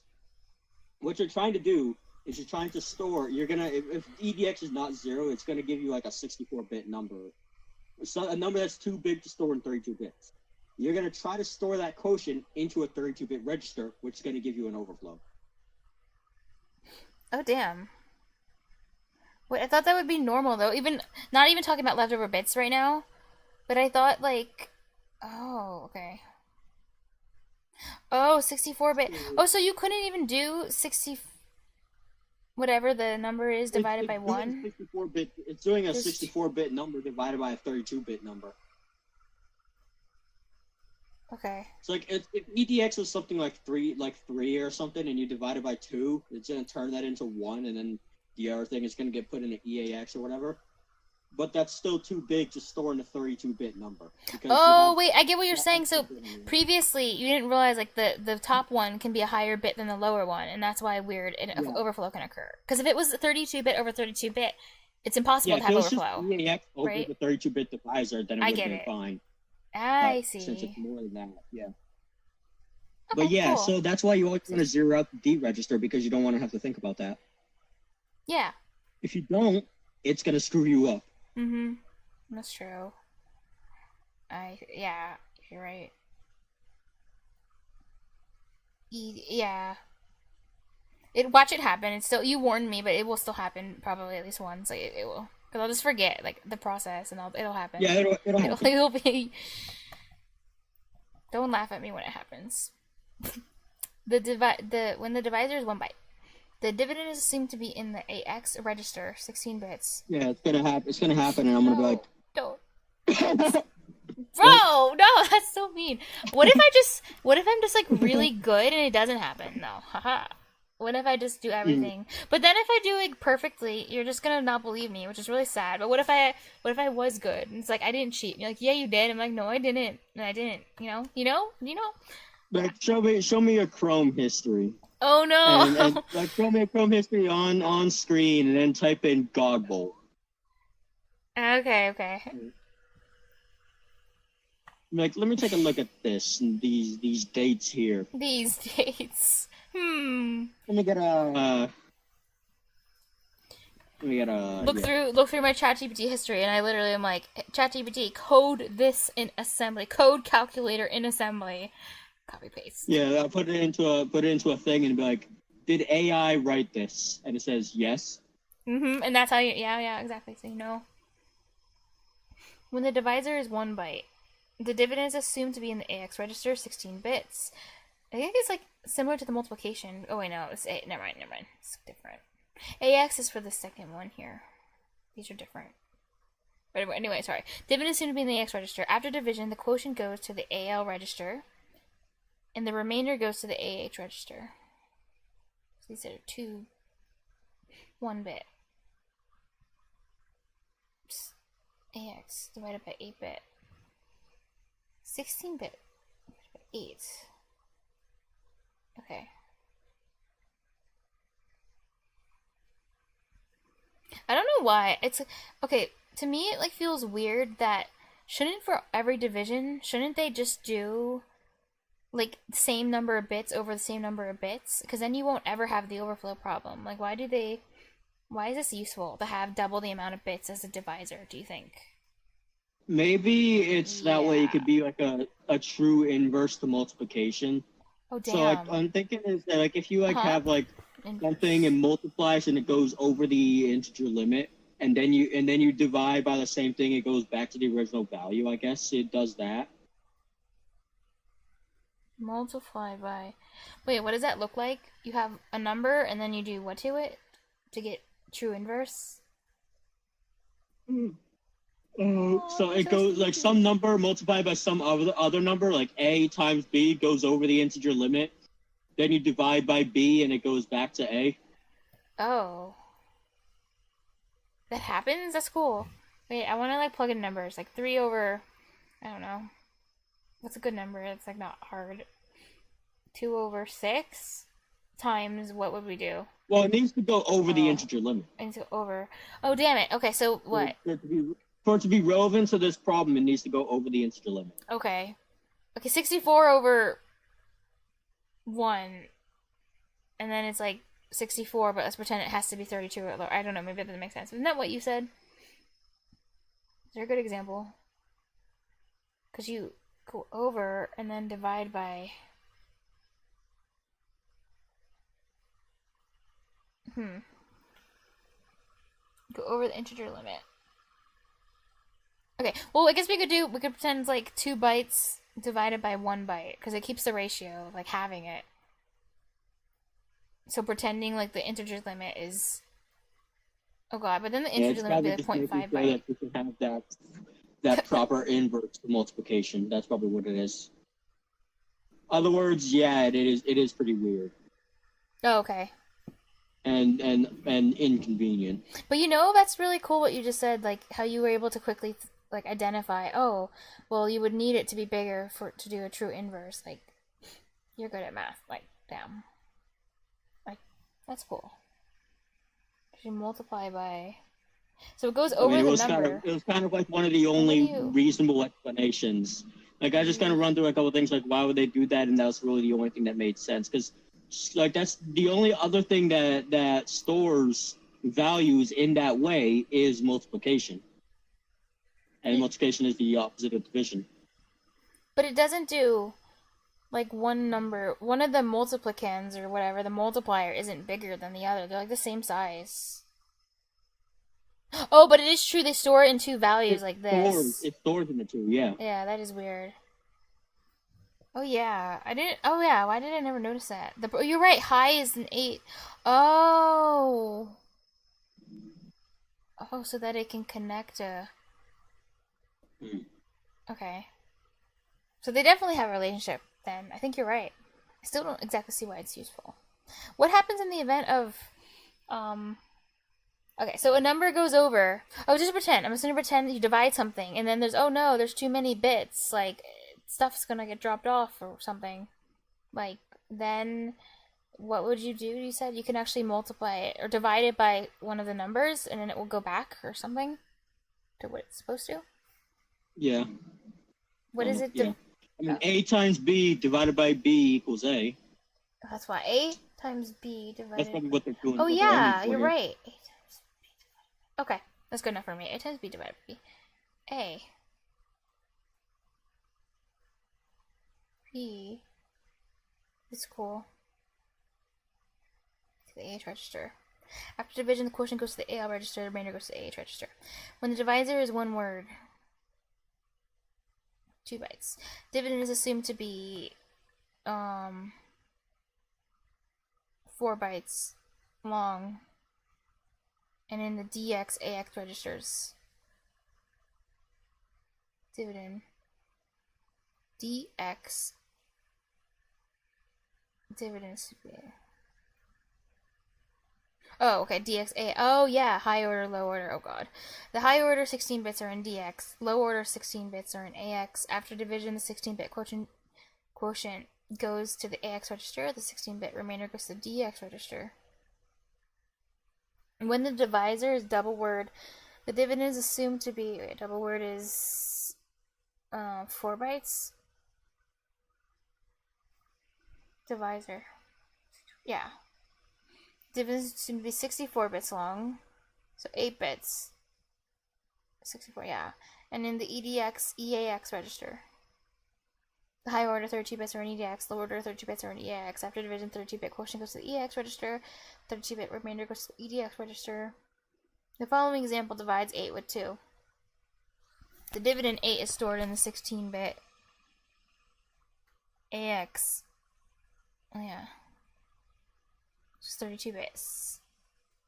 Wait, no, AX. Oh, yeah, here. So, word, 2 bytes. 16-bit AX register. The divisor 2 is stored in the 8-bit BL register. Wait, oh yeah, divisor. Wait, divisor can be anything. I think. Can be stored anywhere. Okay. BL. I forgot about this BL register.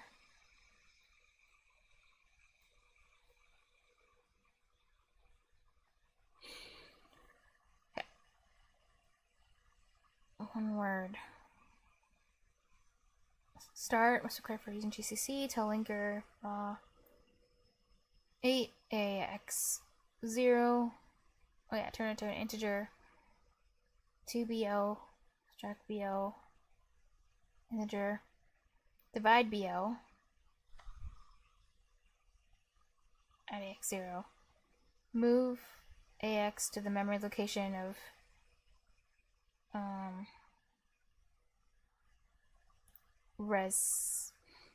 result message length of message. This will be this again. Repeating stuff. Print result. Print the result. Yeah, this has a new line. End program. Could was kind of execute pieces of final result. Result is 4. Yay. Okay, now you can go to sleep. Oh. But yeah, if you're even awake still.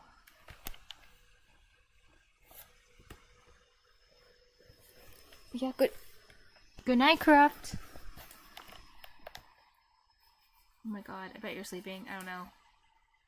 I feel like you're sleeping.